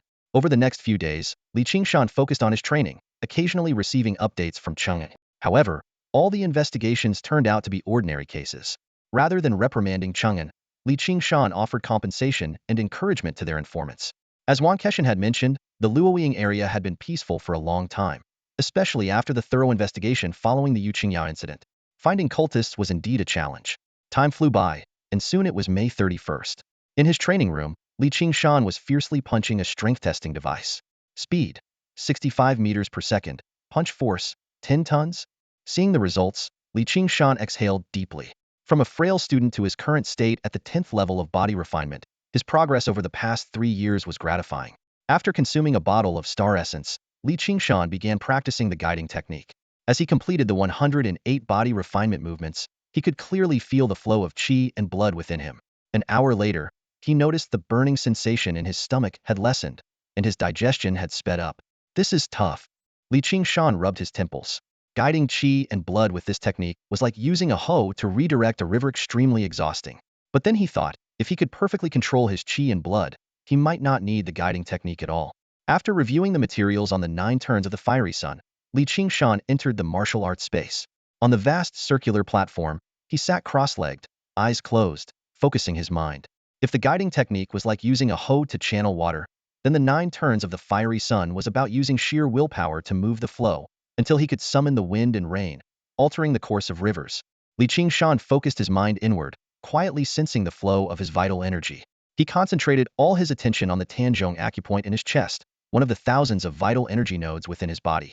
Initially, the flow of his energy was calm and steady, but as he continued to concentrate, beads of sweat began to form on his forehead. Finally, a small ripple appeared within the once tranquil flow of his energy. After a sigh of relief, he turned his attention to another node located below his left chest. These vital energy nodes were scattered throughout his body, numbering in the thousands. The practice of the Flaming Sun 9 Revolutions technique required him to activate these nodes one by one through sheer willpower until he could fully control the flow of his energy. Half a day passed, and an exhausted Qingshan lay on the ground. Despite the immense effort it took to activate the first energy node, a satisfied smile played on his lips. A system notification appeared. Technique Flaming Sun 9 Revolutions 11,000, Grade B? This unusual suffix caught his attention. Why wasn't it labeled beginner? After pondering for a moment, he resumed his meditative state. This time, things were noticeably different. The previously activated energy node had formed a faint connection, making it easier to control, though not entirely mastered. Starting from the Tanzhong acupoint, his energy quickly began to surge. He then moved on to the next node, repeating the cycle. Half an hour later, he had completed the activation of all the nodes, and he opened his eyes, surprised by the significantly reduced training time. However, he soon found the connections between the energy nodes had not strengthened at all. This made him wonder if he lacked understanding, but he wasn't too concerned. To him, as long as he could increase his proficiency, it was enough.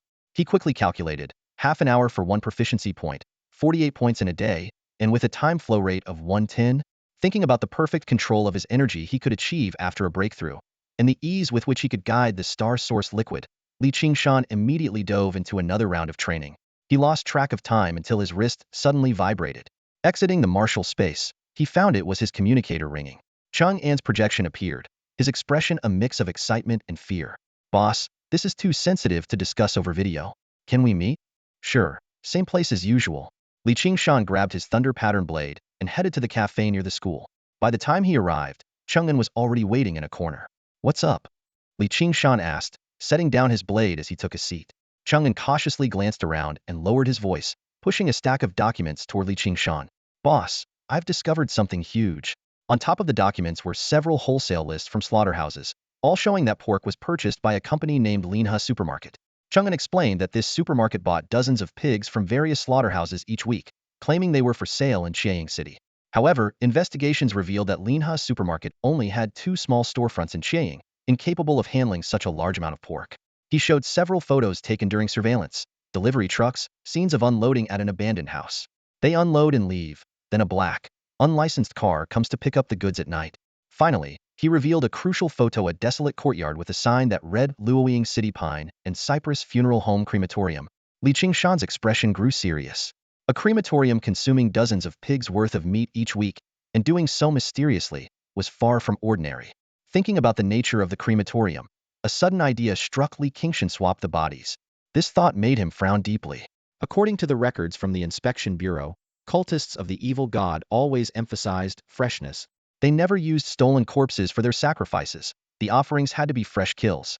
The records clearly stated that the key to a successful sacrifice was to please the evil god, and using an old corpse would be tantamount to blasphemy. His gaze returned to the documents on the table. No matter what, the level of suspicion surrounding the Songbai funeral home had far exceeded expectations. You can stop your investigation here.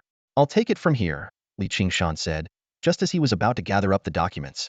But he noticed Chang'an's face turning even paler. Boss, there's something even more serious. Chang'an swallowed hard, his voice trembling. This photo was taken a week ago. I was worried it might be another false alarm, so I continued to stake out the place. Last night, that unlicensed black car appeared again. This time, it didn't go to the abandoned house to pick up pig carcasses. It went straight onto the highway. I followed it for a while until it entered Luoping City. I didn't dare to go any further. Luoping City. Qingshan stood up abruptly, finally understanding why Chang'an was so terrified. The funeral home's vehicle had clearly entered Luoping City more than once. Whether it was related to the evil god cult or not, it was definitely not legitimate business. For everyone, Luoping City had been a clean slate for the past 30 years, with no trace of any shady activities. There were only 2 possibilities. Either these dirty dealings were hidden so well that they had never been discovered, or someone was erasing all traces for them. A friendly old man's face flashed in Qingshan's mind, sending chills down his spine. Zhu Ping, I'll handle the rest. You'll get your bonus once it's done, Qingshan said, picking up a knife and the documents, his tone serious. Remember, act like you never saw these documents. Don't get involved anymore. Phew. Chang'an collapsed onto the sofa, relieved. Don't worry, boss. I'm not that brave. Qingshan nodded and strode out of the cafe, heading straight for the school gate. At the same time, he quickly sent a message. Teacher, are you in the office? I have something to report. In the office, Qingshan laid out the documents on the desk and gave a detailed report on the entire situation. After carefully reviewing the materials, Guan Keshan's gaze lingered on the photo of the unlicensed truck. You're right, Guan Keshan said sternly. While these pieces of evidence don't directly point to Zhu Ping, the fact that an unlicensed truck can move freely in Luoping City is a major red flag. Teacher, Zhu Ping is the deputy director. This investigation might be difficult to conduct, right? Qingshan asked softly. Deputy director? Guan Keshan sneered. Precisely because of his position, we need to get to the bottom of this. The higher-ups in the Inspection Bureau must not be tainted by any evil gods, and mech warriors must not fall from grace. Don't worry, I'll contact you man right away. This time, we will leave no stone unturned in Luoping City. Qingshan let out a sigh of relief at these words. As an investigator, he did have the means to contact mech warriors himself, but chose to go to Guan Keshan first, knowing he was Yu Man's uncle. Given the scant evidence available, it was hard to determine if evil gods were indeed involved. Zhu Ping's reputation for severing his own legs and steadfastly holding his post for 30 years was well known. If Qingshan, a temporary investigator, raised suspicions based on such limited evidence, the outcome might not be favorable. Wait a second. Guan Keshan suddenly squinted his eyes. You weren't just waiting for me to say this, were you? Using me as a messenger? Of course not, Qingshan replied with an awkward smile. A student in trouble naturally thinks of their teacher first. All right, go back and focus on your training. Guan Keshan waved his hand dismissively. Stay out of trouble for the next few days. Understood, teacher. Li Qingshan responded as he left, already planning to go into seclusion for a few days. In the cafeteria, it was lunchtime, and the regular senior students were fervently discussing their college applications and future university life. In contrast, the martial arts class was notably quiet. Li Qingshan carried his tray over to sit next to Zhao Hongzhou. After a brief conversation, he learned that only about 20 students in their class had broken through to the third level of body refining. Back in his training room, Li Qingshan smiled as he looked at the cushion in the corner. He planned to sleep there for the next few days while training in the Flaming Sun 9 transformations. As he entered a meditative state to train, 3 columns of mechs encircled Luoping City from different directions, quickly taking control of Zhuping. Investigators simultaneously shut down Linha Supermarket in Shaying City, a small house in the outskirts of Luoying, and the Songbai Funeral Home. The investigation rapidly expanded to a dozen surrounding cities. 3 days later, when Li Qingshan broke through to the second transformation of the Flaming Sun 9 transformations in the martial arts space, the investigation was nearing its conclusion. Blood energy control. Perfect. Li Qingshan felt the surging blood energy within him with satisfaction, his eyes glancing at the proficiency still stuck at 1 on the panel. This wasn't a bottleneck. Each transformation required a corresponding breakthrough path. Now that he had complete control over his blood energy, he could only continue training after purifying it through the rainbow transformation. Back in the real-world training room, Li Qingshan consumed a bottle of star essence liquid, ready to attempt an idea he had been contemplating for a long time, practicing the guidance technique in a seated position. He calmed his mind and began to guide his internal blood energy along the pathways of the technique. Compared to the previous stagnation, now his energy and blood flowed smoothly. With just a single thought, Li Qingshan could easily control the flow of his vital energy. He looked down at the communicator and was surprised to find that this body refinement session had taken only 10 minutes. Even more satisfying was that his mind felt completely refreshed. He immediately closed his eyes and began a new round of body refinement. After completing 3 consecutive sessions, he had exhausted the star source liquid in his stomach and had to pause. 3 sessions in half an hour, consuming 1 bottle of star source liquid? A glint flashed in Li Qingshan's eyes as he quickly took out a new bottle of star source liquid and drank it. Let's see where my limits lie. Time flew by as 1 bottle after another of star source liquid from the insulated container was emptied, piling up into a small mountain of empty bottles on the floor. It wasn't until dusk, when the last few bottles of star source liquid were about to run out, that Li Qingshan stopped his training. As he opened his eyes, they revealed a mix of exhaustion and undeniable excitement. 10 hours, 60 sessions of body refinement, consuming 20 bottles of star source liquid. This level of training intensity and consumption was equivalent to what he used to achieve in an entire month. But the rewards were just as astonishing, the status panel showed. Body refinement 91100, indicating he had stepped into the threshold of the extreme realm. Li Qingshan suddenly stood up and walked briskly towards the punching power tester. His fists flew, leaving after images, and a series of muffled thuds followed. The display screen showed a number, 15 tons. Just a single point increase in progress had boosted his punching power by 5 tons. That was the power of the extreme realm. Calming his excitement, Li Qingshan opened the points mall on his communicator.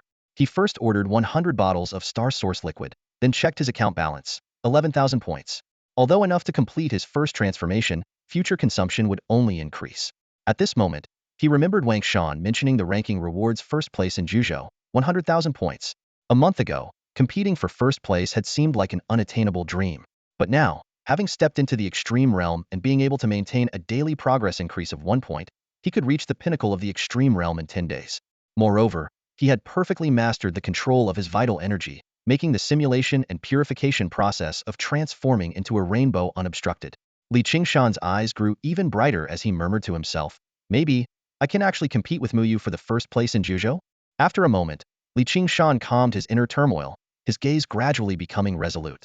He knew very well that whether he could secure a spot in Xinzhou would not be clear until the end of June. The most important thing now was to focus on his own training. The Xinzhou quota only goes to the top 100 on the leaderboard, and the final results won't be determined until the last day of June. Although his cultivation technique had reached perfection, and at his current pace, his level should catch up to Muyu, this was far from enough. Martial skills were equally crucial, especially when facing a prodigy like Muyu, who had dominated the old continent for an entire year. No amount of preparation would be excessive. Li Qingshan closed his eyes and re-entered the martial arts space, concentrating on practicing Tianluo steps and Thunderblade. However, the training didn't last long before his communicator started buzzing. Mr. Wan's projection appeared on the screen, holding a teacup and smiling. You rascal. I told you not to wander around, and you went straight to the training room? Teacher, has the investigation yielded any results? Li Qingshan asked calmly. Wang Keshin's smile faded as he spoke seriously. Zhu Ping has been detained. The director personally checked and confirmed there were no signs of demonic corruption. Based on the clues you provided, we uncovered the truth. The Songbai funeral home has indeed been replacing bodies, and this has been happening in over a dozen nearby cities. All the bodies were sent to a pharmaceutical company in Luoping City for experiments. Wang Keshin displayed dozens of photos, showing an advanced laboratory with professionally dissected bodies, completely unrelated to any demonic rituals. Teacher, do you believe this conclusion? Li Qingshan asked, staring at the screen. Wang Keshin sighed. To be honest, I don't. Zhu Ping's stubborn personality is exactly the kind of weakness demons exploit. However, he added sternly, without concrete evidence, all this remains speculative. Focus on your training. As long as you stay in Luoying City, I can ensure your safety. Remember, your own strength is the foundation. In the face of sufficient power, all evils will crumble. With those words, Wang Keshin ended the communication. 5 days later, at dusk, Li Qingshan emerged from the training room, holding his thunder pattern blade, having completed another round of extreme training. Although the matter had been settled, he had cautiously stayed an extra 5 days. The summer campus was unusually deserted, with only a few people around. At first, Li Qingshan was puzzled, but then he realized it was June 9th, and the college entrance exams had just ended. Except for the martial arts class, other students were already on vacation. Just then, 3 figures appeared in the distance. When they saw Li Qingshan, their steps faltered, and they hurriedly turned to flee. Stop! Li Qingshan shouted, catching up to them in a few quick strides. Upon closer inspection, he recognized them as Zhao Hongzhou, Yu Lei, and Hong Qian. They all had their heads lowered, faces bruised, and clothes disheveled. What happened? Why are you running away when you see me? Li Qingshan's sharp gaze swept over their swollen, bruised faces, his frown deepening. Did someone beat you up? Brother Shan, don't ask. It's too embarrassing. Zhao Hongzhou muttered. Yu Lei and Hong Qian pressed their lips tightly together, clearly unwilling to speak. Meanwhile, in a hotel room 3 streets away from the school. Don't worry, I gave them a good humiliation. Those 3 will definitely seek Li Qingshan's help for revenge. Liang Mingyu boasted to an ordinary-looking young man in the room. The shame he had felt a year ago at the Luoying martial arts class was finally avenged today. But the thought of Li Qingshan still made him uneasy. Master Wu, Li Qingshan could beat Lin Fan last year. He might even be able to compete with third-year students now. Are you sure you can handle him? Liang Mingyu asked cautiously. The mysterious young man, who called himself Number 5, cast a cold glance at him. Don't ask questions you shouldn't. Just make sure you meet Li Qingshan, Number 5 said expressionlessly. No problem. Liang Mingyu assured, patting his chest. I've already set the time and place. Li Qingshan will definitely show up. Back with Li Qingshan, after much questioning, Hong Qian finally broke down and confessed. When Li Qingshan heard that it was Liang Mingyu who had beaten them up, he was shocked. Wait a minute. Li Qingshan suddenly remembered something and rubbed his temples, turning to Yu Lei. Didn't you say you saw Liang Mingyu at the station last year when we came back on the train? Yes, he seemed to be with the team from Luoping City. He must have transferred there. Yu Lei confirmed with a frustrated nod. What a coincidence. Li Qingshan murmured thoughtfully, his frown gradually easing. Brother Shan, we don't need you to avenge us. Zhao Hongzhou suddenly said passionately. When we get stronger, we'll go to Luoping City and settle this ourselves. Yu Lei and Hong Qian nodded firmly in agreement. Li Qingshan gave them a puzzled look. When did I say I was going to avenge you? The 3 of them were stunned. Li Qingshan ignored them and, after a moment of thought, directly dialed the internal number of the inspection bureau. Given that the bureau was a traditional career path for martial arts class graduates, there were plenty of senior students strong enough to handle this matter. Thanks, senior brother. Li Qingshan smiled as he hung up the phone and turned back to the 3 men. Zhao Hongzhou and the others exchanged puzzled looks, their eyes filled with confusion. Brother Shan, it's just a fight. Do we really need to report it to the inspection bureau? The situation is more serious than you think. Li Qingshan waved them off. Don't ask too many questions. Go to the infirmary and get those wounds treated. He walked alone to the school gate and boarded a bus. Meanwhile, in a hotel room, Liang Mingyu was pacing smugly, while a cold-faced young man, codenamed Number 5, sat silently in a chair. Suddenly, Number 5 stood up abruptly. Master 5, what's wrong? The plan has changed. Follow me. Number 5 said expressionlessly and turned to leave, leaving Liang Mingyu bewildered. Even more perplexing was that Number 5 had received the message without a communication device. The bus stopped at the entrance of a residential area, and as Li Qingshan got off, he heard Liang Mingyu's triumphant voice. Ha ha ha, Li Qingshan, today is your unlucky day. Li Qingshan turned his head, his eyes narrowing. Clearly, something unexpected had happened, but now was not the time to figure out why. He gripped the hilt of his blade tightly. Since he couldn't avoid it, he would fight. With a sharp sound, the long blade was unsheathed. A flurry of blade shadows mixed with howling winds surged forward. Liang Mingyu's eyes widened. He hadn't expected Qingshan to attack without a word. Under the onslaught of wind and blade shadows, he could only glance at number 5 for help. But number 5 had already moved 10 meters away, watching indifferently. It was then that Liang Mingyu understood the true meaning of, as long as you see Qingshan, your mission is complete. Amidst the bloodshed, Qingshan cut his opponent into pieces, which turned to ash upon hitting the ground. He had seen this scene countless times with Qingshan. Immortal evil god follower also had limits. The system prompt, monster killed, Martial space experience 5. Usable time increased by 5 years, flashed by, but Qingshan showed no joy. The fact that Liang Mingyu was a monster confirmed his suspicions about Zhu Ping. Now, he was being watched. Qingshan turned to the coldly observing number 5, stomping the ground with his right foot. 30 blade shadows danced in the wind, shadows following. Countless tentacles burst from number 5, but each time they were cut, they regrew. This battle caused panic among the evening crowd at the residential entrance. Monster! It's an evil god! Run! Screams erupted. Qingshan frowned, sensing something was off. This monster was stronger than Qingya, but still too weak for him now. Why didn't Zhu Ping send someone stronger? As he pondered, a red beam of light descended from the sky, evaporating a third of the monster's body. Someone was stealing his kill. Qingshan immediately reacted, darting forward like lightning. Dense blade shadows formed a black cloud, enveloping the monster. Whatever the doubts, he would take the benefits first. Moments later, the monster turned to ash. The system prompt, monster killed, Martial space experience 8. Usable time increased by 8 years, flashed by, and Qingshan breathed a sigh of relief. Looking up, a pitch-black mech hovered in the air. It wasn't the familiar silver mech of Man, but a common patrol mech. Hello, Director. Qingshan greeted proactively. Didn't I tell you last time? It's Deputy Director. A slightly aged, kind voice came from the mech, sending chills down Qingshan's spine. What? Scared stiff? You were pretty brave when you were cutting down the evil god follower. The black mech landed nearby, its tone mocking. Director Zhu, you're joking? Qingshan forced a smile, his gaze drifting to the distance. The inspection bureau's convoy had already arrived at the end of the street. Zhu Ping probably won't make a move now, right? Qingshan thought to himself, clutching his chest and feigning a look of lingering fear. The decisive strike earlier had indeed left him quite shaken. Under the cover of the mech suit, Zhu Ping's expression was unreadable, but his tone carried a hint of approval. Just as Qingshan was filled with uncertainty, Zhu Ping spoke again. Kid, go back and rest for now.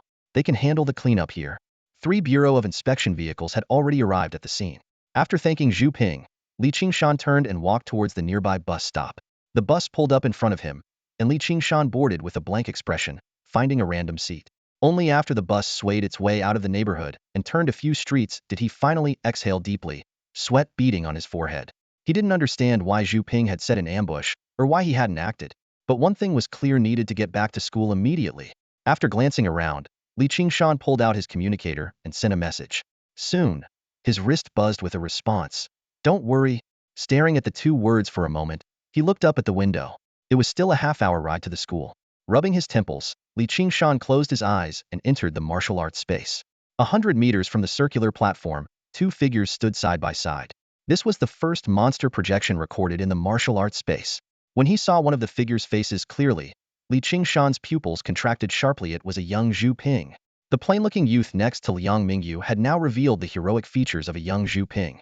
This reminded Qingshan of the flesh-and-blood demon god followers' ability to change their forms, and of Qingya from before. But why was there a younger version of Zhu Ping? With questions swirling in his mind, he charged at the 2 monsters with his blade. A minute later, Qingshan opened his eyes and suddenly thought of the answer: cloning. The ancient cloning technology of the Federation had long been perfected, but was strictly banned after causing a major uprising. This uprising had been erased from textbooks, only surviving in fragmented oral accounts. Everything made sense now. No one had died from sacrifices in Luoping City for 30 years because Zhu Ping had been using clones. That pharmaceutical company collecting bodies must have been cultivating clones, and they likely had other labs. But why risk action now after hiding for 30 years? Was there another conspiracy? As Qingshan pondered, a weathered voice came from outside the window. Kid, are you facing some trouble? He stiffened and looked up to find the bus had somehow stopped by the roadside, with all passengers in a deep sleep. Zhu Ping, now out of his mech suit, hovered in midair, kindly watching him. In the conversation that followed, Zhu Ping revealed his awareness of Li Qingshan's ability to control blood energy and questioned why he was so vigilant. Li Qingshan calmly replied that assessing threats required intuition. When Zhu Ping mentioned that Yuman had been sent away and that even the nearest backup, Wan Keshan, couldn't save him, Li Qingshan remained composed. I trust my teacher. Also, Director Zhu, don't you think it was too easy to get the informant's information? Zhu Ping's expression faltered, finally realizing it was a trap. At that moment, a thunderous shout pierced the air. You cripple! How dare you threaten my student? Accompanied by a golden light descending from the sky. Wan Keshan. Zhu Ping looked up in shock, momentarily dazed. Li Qingshan seized the moment, pushing off the car wall with his right foot to propel himself backward. He crashed through the window on the other side, glass shards scattering. As soon as his feet hit the ground, he launched forward like an arrow. Explosions roared behind him, but he didn't look back. Within a few breaths, he had sprinted 100 meters and came to a stop at the end of the street. Turning around, he saw Wan Keshan suspended in midair, enveloped in a blood-red glow, holding a massive golden hammer in each hand. I knew it. Li Qingshan wasn't surprised. When he received the reply with just the word rest assured, he had suspected he was being used as bait. By now, Zhu Ping was fully encased in a black mech suit. Li Qingshan stared at the suit, thinking, spatial compression technology? There was no sign of a mech earlier, yet he suited up in no time. As he silently congratulated himself for not acting rashly, Zhu Ping's cold voice emanated from the black mech. Wan Keshan, you think just because you've awakened, you can stop me alone? Awakened? Just that? Wan Keshan laughed loudly. You don't even understand what awakening means and dare to talk big? You think you can look down on martial arts just because you're wearing a mech? I'll show you today. Before he finished speaking, Wan Keshan's figure suddenly grew taller, his hammers smashing down like meteors. The black mech remained motionless, its hands opening to shoot out dense red beams. Are you trying to tickle me? Wan Keshan didn't dodge, letting the beams hit his glowing shield. Zhu Ping was incredulous. No, the blood aura shouldn't be able to block my scorching rays. But he had no time to think, as the hammer was already in front of him. He crossed his arms, and the mech extended into a 3-meter-long black sword. The hammer and the sword collided with a deafening boom, sending shockwaves 100 meters out. The black sword quickly cracked and shattered into countless pieces. Laughing wildly, Wan Keshan swung his hammer again, forcing Zhu Ping to parry with his mech. After over a dozen clashes, Zhu Ping seized an opening to retreat rapidly. By then, his mech was covered in cracks. Impossible. An awakened state can't break my mech, let alone destroy the black flame sword. You know nothing. Wan Keshan scoffed. I told you. You don't understand martial arts. Realizing he couldn't win by force, Zhu Ping piloted his mech a kilometer away in an instant, then flew several miles further. Wan Keshan unhurriedly swung his arm, sending one of his hammers flying. It pierced through layers of sonic booms, smashing the distant black mech to pieces. Just as Li Qingshan breathed a sigh of relief, several bright silver mechs appeared in the sky, catching the falling hammer and Zhu Ping. Wan Keshan landed proudly in front of Li Qingshan. Kid, I told you I'd keep you safe, and I meant it. Teacher, wasn't it fun fishing? Li Qingshan smirked. The silver mech dropped the hammer and the barely alive Zhu Ping to the ground. Zhu Ping struggled to prop himself up, saying calmly, perhaps we'll meet again. With that, he breathed his last. Li Qingshan gazed at Zhu Ping's corpse, lost in thought. He had wanted to send Zhu Ping off, but recalling the mental strength of mech pilots and knowing the inspection bureau had confirmed Zhu Ping was untainted, he restrained himself. It seemed the bureau's checks were reliable. Zhu Ping was indeed not a monster. A silver mech approached Zhu Ping, its faceplate glowing as if performing a final confirmation scan. Moments later, the light dispersed, and the helmet lifted, revealing a serene, cold face. This was the first time Li Qingshan saw Yuman's true appearance, and he couldn't help but take a few extra glances. She bore some resemblance to Yulei, but her features were more defined and mature. Li Qingshan, the plan to lure the snake out of its hole was my idea, Yuman stated calmly. As Zhu Ping, he would have eventually traced it back to you. No need to explain. I don't mind. Li Qingshan interrupted her with a wave of his hand. Zhu Ping had taught him one thing. Never try to lie to a high-level mech pilot. Although being used as bait was uncomfortable, it was undoubtedly the best choice to lure out Zhu Ping while ensuring safety. After all, Zhu Ping would come for them sooner or later, and it was better to take the initiative than to be caught off guard. Seeing that Li Qingshan truly didn't mind, Yuman said no more. Teacher, I think I know what Zhu Ping used for the sacrifice. Li Qingshan spoke up, sharing his suspicions about cloning. He cautiously changed the discovery location from the martial arts space to the neighborhood entrance, saying he had glimpsed the monster's true form during a fierce battle. Cloning? Wan Keshan erupted in anger. That old fool is too bold. We must immediately. Before he could finish, Wang Keshan's communicator suddenly lit up with a red light and emitted an urgent buzzing. Simultaneously, Yuman's helmet automatically covered her face, seemingly receiving some information. Qingshan glanced down at his own inactive communicator, realizing with frustration that he likely didn't have the necessary clearance. He turned his attention to Wang Keshan's projection screen, hoping to get a sense of the situation. However, the information on the screen flashed by rapidly, refreshing almost every second, and it shut off in an instant. Teacher, did you finish reading it? Qingshan asked, puzzled. Yes, I did. Wang Keshan's voice was low and grave. That old fool indeed had a backup plan. The sacrifice has already been completed on the outskirts of Luoping City. I don't know what terms the evil god promised, but it emboldened him to create a gateway to another realm. Gateway. Qingshan's eyes narrowed. Known as the portal connecting to the star realm, the gateway is the source of all known exotic beasts. Whether it's the followers of evil gods or the creatures from the star realm, they all provide valuable experience for those in the martial arts space. The gateway in Xinzu, which has been suppressed for a long time, has always been Qingshan's ideal training ground. He originally planned to investigate Xinzu, but before he could set off, he heard about another gateway right here. Teacher, how is this gateway different from the one in Xinzu? Qingshan noticed a serious expression on Wang Keshan's face. Completely different, Wang Keshan replied gravely. The gateway in Xinzu is a natural formation of the star realm, requiring only the handling of nearby beasts and natives. But Zhu Ping forged this gateway by sacrificing a flesh demon god, inevitably mixing in the rules of the evil gods. He continued, the vast universe should have kept humans and evil gods separate. But the appearance of the star realm has broken this barrier. The star realm can span billions of light years, and once a flesh demon god locks onto the gateway's location, the entire planet will be exposed to its gaze. These words made Qingshan's expression turn solemn, correcting his previous understanding of the gateways. They not only bring opportunities, but also hold the potential to destroy a planet.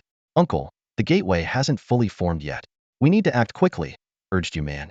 At that moment, a thunderous roar pierced the sky. A black hovercar broke the sound barrier, arriving in an instant and hovering steadily 20 meters above the ground. The door opened, revealing Chao Yu's round, smiling face. Wang the madman, long time no see. After some conversation, Qingshan showcased his strength. He had reached the pinnacle and was confident he could enter the top 100 in Old Continent. This news left everyone in the car stunned, especially the two students who had long heard of the legendary groin blade, Qingshan, one who swept through 2 grade levels in the newcomer battles. But the two of them could never have imagined that in just 6 months, Qingshan had already reached the pinnacle of his abilities. The nickname, Liaoyi Knife, made Qingshan's face instantly darken. Although he had long been accustomed to others' astonished looks, this inexplicable title was something he found hard to accept. With a dangerous smile, he asked, can you two seniors explain what Liaoyi Knife means? The two across from him seemed oblivious to his displeasure, instead looking puzzled. You don't know? Ever since the rookie tournament, this nickname has spread throughout the entire Wui province martial arts class. As they spoke, their tone even carried a hint of envy. Now, as soon as Liaoyi Knife is mentioned, who doesn't know your name, Qingshan? The entire Wui province? Qingshan looked at the undisguised envy on their faces, feeling even more frustrated. What's there to be envious about with a nickname like Liaoyi Knife? At this moment, one of the round-faced youths stood up voluntarily. Qingshan, my name is Genie, ranked 384th in Zhuzhou. He pointed to his cold-faced companion. This is Yang Bo, ranked 235th in Zhuzhou.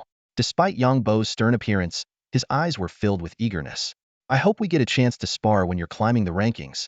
There will be a chance, Qingshan responded perfunctorily, nodding with little interest.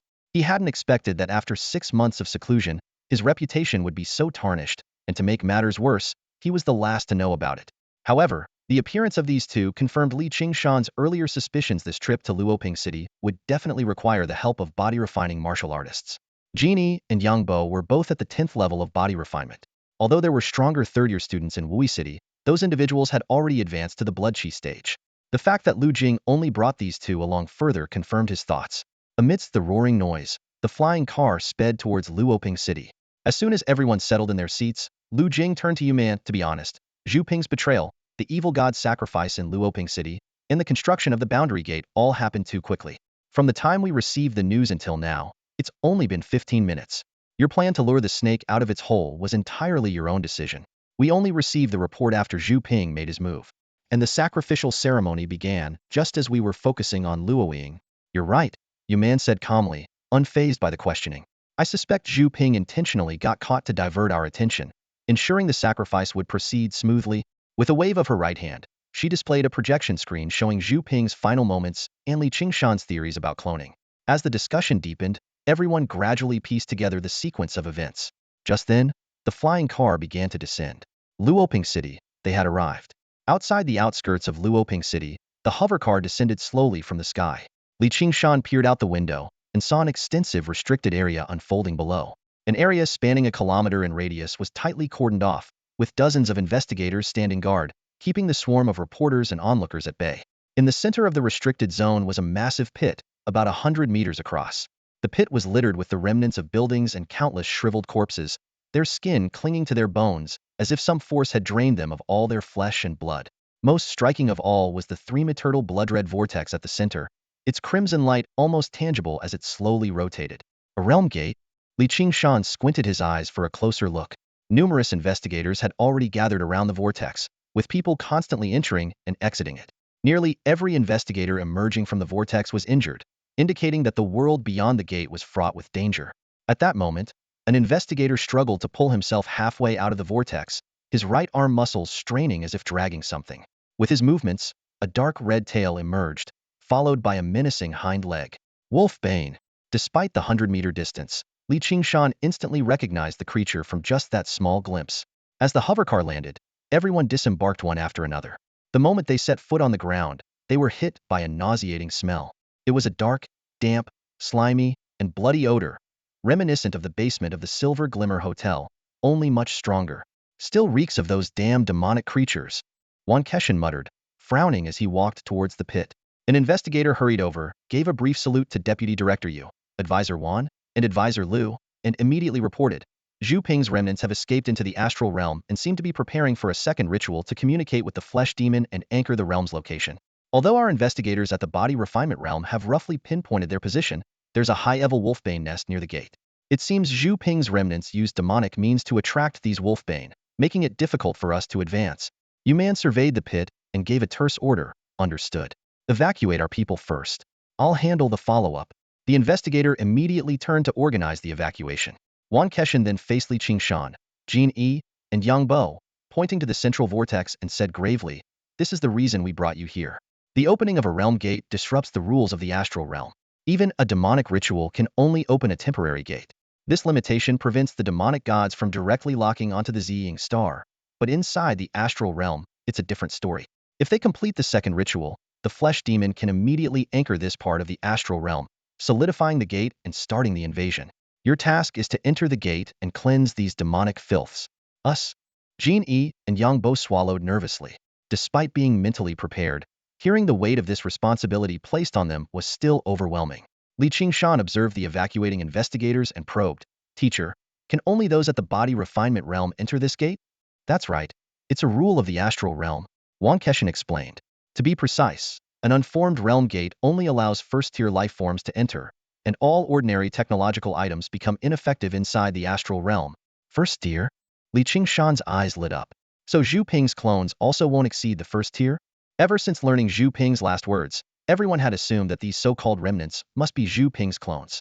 After all, for such a significant matter, only oneself could be trusted. Moreover, over the years, no other demonic followers had been seen in Luoping City. Qingshan nodded in confirmation. Correct, the rules of the astral realm are supreme. Even demonic gods cannot defy them. Li Qingshan's gaze fell on the scattered wolfbane corpses, a glint of excitement in his eyes. Stopping the ritual was imperative, but the wolfbane nest beyond the gate was enough to attract him. Spiritual imprints could replicate appearances but couldn't inherit power. Given the gate's tier restriction, Zhu Ping's clones, even with demonic assistance, would still be first-tier life forms. For someone who had reached the extreme realm like him, such opponents posed no threat. Just as Li Qingshan's thoughts were racing, a shout pulled him back to reality. "Li Qingshan, the Shadow Blade." His face darkened as he turned to look. A cocky young man wielding a long spear was approaching, followed by Yuan Hongyan and a line of silver-white mechs. Genie leaned in and whispered to Li Qingshan, "Kong Hao from Wuyuan City, ranked 117 in the Old Continent. Li Qingshan, it's great to see you here. I bet you've improved a lot," Kong Hao said with a familiar smile. "Too bad Lin Fan has been training hard since he got back, hoping for a rematch, but it looks like he won't get the chance. Maybe we can have a showdown in the virtual space sometime, and I'll see if I can avenge him as his senior." Li Qingshan smiled at this. "Don't worry, There'll definitely be a chance for that. Yuan Hongyin, however, paid no attention to their talk of a duel. She frowned deeply as she looked at Wan Keshan.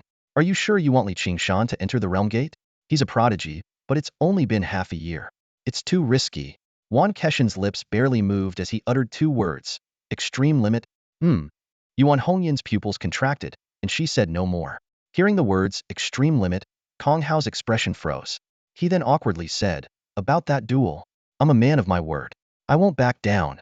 Li Qingshan interrupted firmly. Genie and Yang Bo couldn't help but laugh. Lu Jing gave them a stern look and said, don't underestimate the situation. Zhu Ping has been preparing for years. He might be waiting for you in there.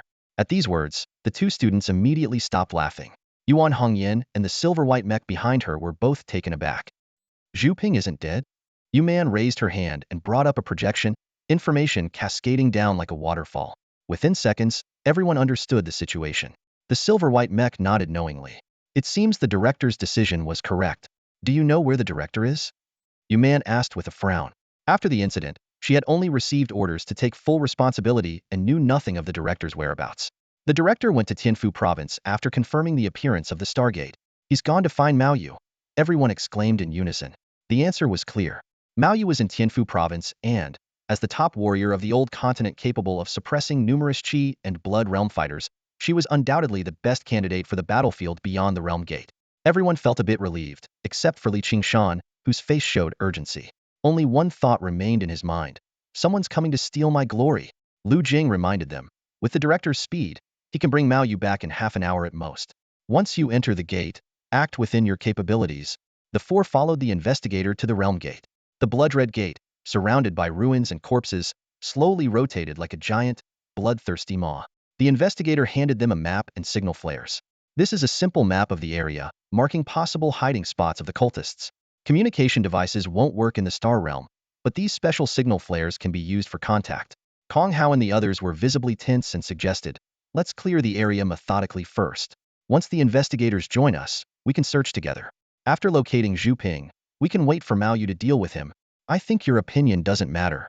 Li Qingshan suddenly cut in, drawing his long blade and staring intently at the realm gate. Once inside, I'll handle the wolfbane. You follow the map and scout the area. If you find anything, signal me immediately. Before he finished speaking, he had already charged into the realm gate. In his mind, if he waited for Mao Yu to arrive, he might not even get a taste of the action. As they watched Li Qingshan charge into the portal, it seemed as if he was swallowed whole by the blood-red vortex. Kong Hao and the other two exchanged glances, momentarily stunned. The urgency in Li Qingshan's actions reminded them of their own daily rush to the cafeteria, but this portal was no path to a dining hall. Moments ago, so many investigators had been forcibly expelled, making Li Qingshan's reckless entry incredibly dangerous. Let's go. Kong Hao sighed, gripping his spear tightly. Li Qingshan is probably already surrounded by the Longdu. If we don't go now, it'll be too late. Exactly. Each high-level Longdu is stronger than a 10th-level body refiner. We have to be careful. Jin Yi and Yang Bo drew their long knives and followed Kong Hao into the portal.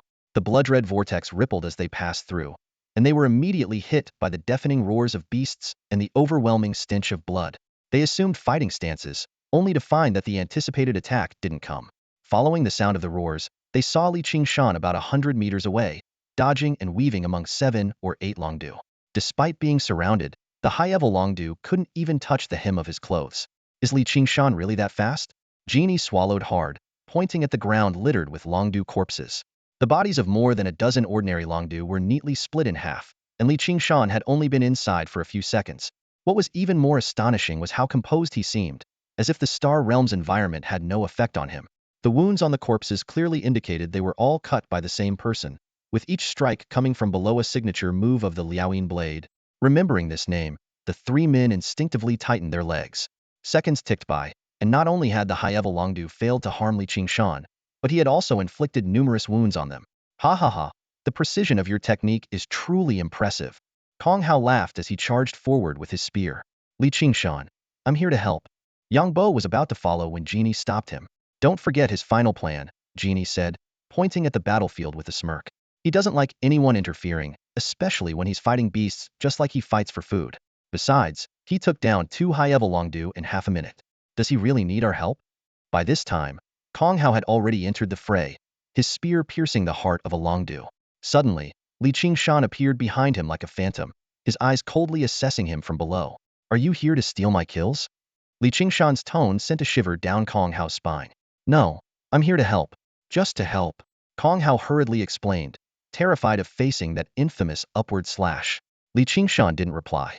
Instead, he slid his right foot forward, his long knife slicing past Kong Hao's shoulder to precisely stab the heart of a Longdu attempting a sneak attack from behind. With a twist of the blade, the beast's heart shattered. Monster killed. Martial Arts Space Experience 3. Usable time increased by 3 years. Flash the system notification. Qingshan frowned at the stunned Kong Hao. We don't need help here. Stick to the plan. With that, he swung his long knife, leading the remaining 5 high-level Longdu forward, naturally pulling Kong Hao out of the battle. Only then did Kong Hao break into a cold sweat. One misstep in such a chaotic fight, and even if he could kill a high-level Longdu, he could still end up dead. The three split up as planned, with Kong Hao, Inai, and Yang Bo searching for Zhu Ping. A minute later, the last Longdu fell, and another monster killed notification appeared. Qingshan used the Longdu's fur to clean his blade, finally taking a moment to observe the legendary star realm. The sky was a dim yellow, devoid of sun or moon, with only faint starlight flickering through a thin, yellowish veil. Below was a desolate, flat expanse of desert, devoid of any vegetation. Of course, not all of the star realm was like this. The astral realm differs from the physical dimension. Its quantity and size are unknown. Even the gates that seem adjacent in the physical world lead to entirely different astral realms. Qingshan stood on the desolate desert, his gaze shifting from the distance to the gateway 100 meters away.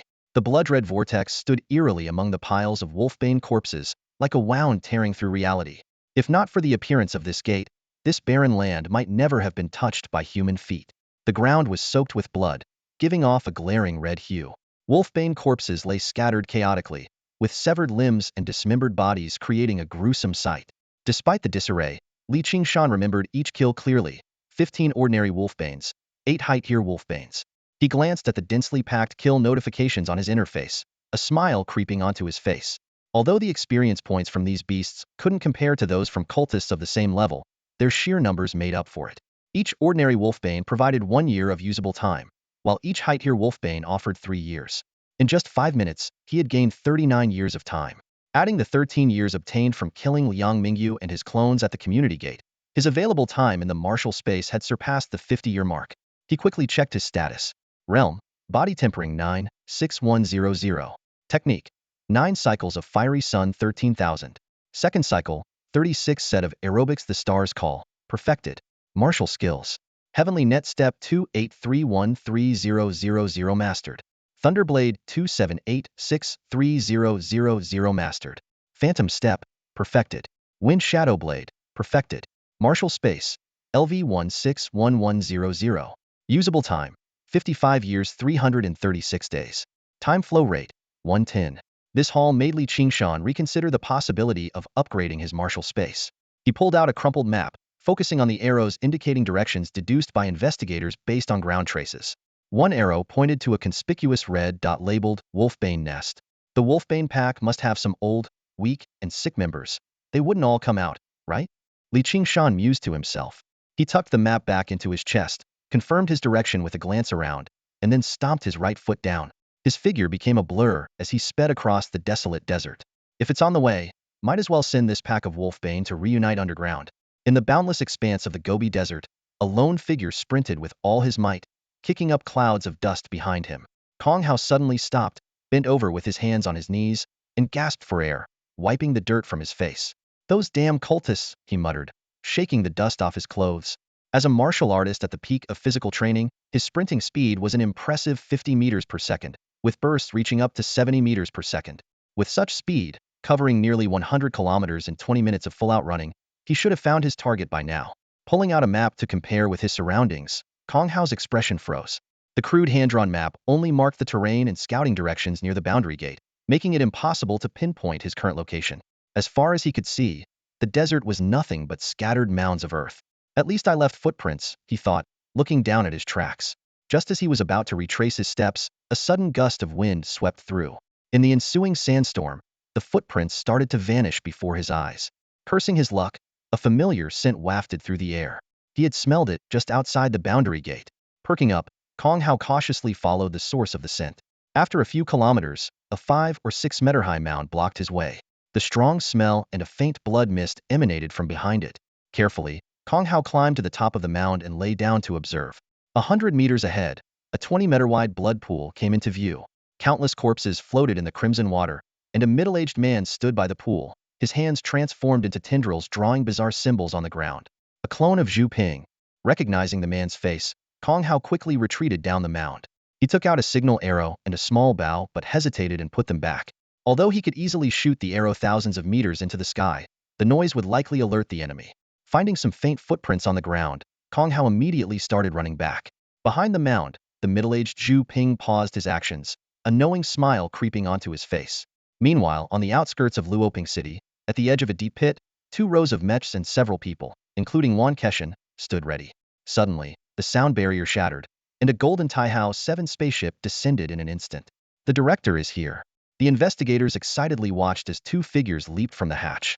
Leading them was Qin Yong, director of the Wui Province Inspection Bureau, followed by a young girl in red wielding a Fengtian Halberth top martial artist in the old continent, Mu Yu. The situation inside the boundary gate is up to you, Qin Yong said. I will stop this sacrifice, Mu Yu replied earnestly. I've told you to just call me senior. After all, you'll be entering Ziying Academy in 2 months, Qin Yong said with a smile. Mu Yu didn't respond, gripping her halberd tightly. She leaped into the air, her red clothes billowing like a phoenix, crossing 100 meters in an instant and plunging directly into the blood-red vortex. Ripples spread out as a foot emerged from the vortex, stepping into a pool of blood. Mao Yu frowned as she surveyed the neatly bisected corpses around her, her gaze then shifting to the 7 or 8 high-level Longdu bodies, lying about 100 meters away. This swordsmanship, this handiwork, could it be the work of one person? She scanned the scene for a moment, her delicate eyebrows arching. Qingshan? At the pinnacle? 50 kilometers away, mournful howls echoed from the entrance of a hollowed-out hill. Inside, Qingshan was slaughtering monsters, each kill granting him martial experience and an additional year of usable time. Soon, the howls ceased abruptly, and several Longdu bodies thudded to the ground. Just a bunch of weaklings, Qingshan remarked with a hint of disappointment as he stepped out of the cave, leaving a trail of bloody footprints. The nest had only 6 ordinary Longdu, far below his expectations. Suddenly, a piercing explosion rang out from the horizon. Qingshan's expression turned serious as he looked up to see a flash of purple light igniting the dusky sky. Have they found it?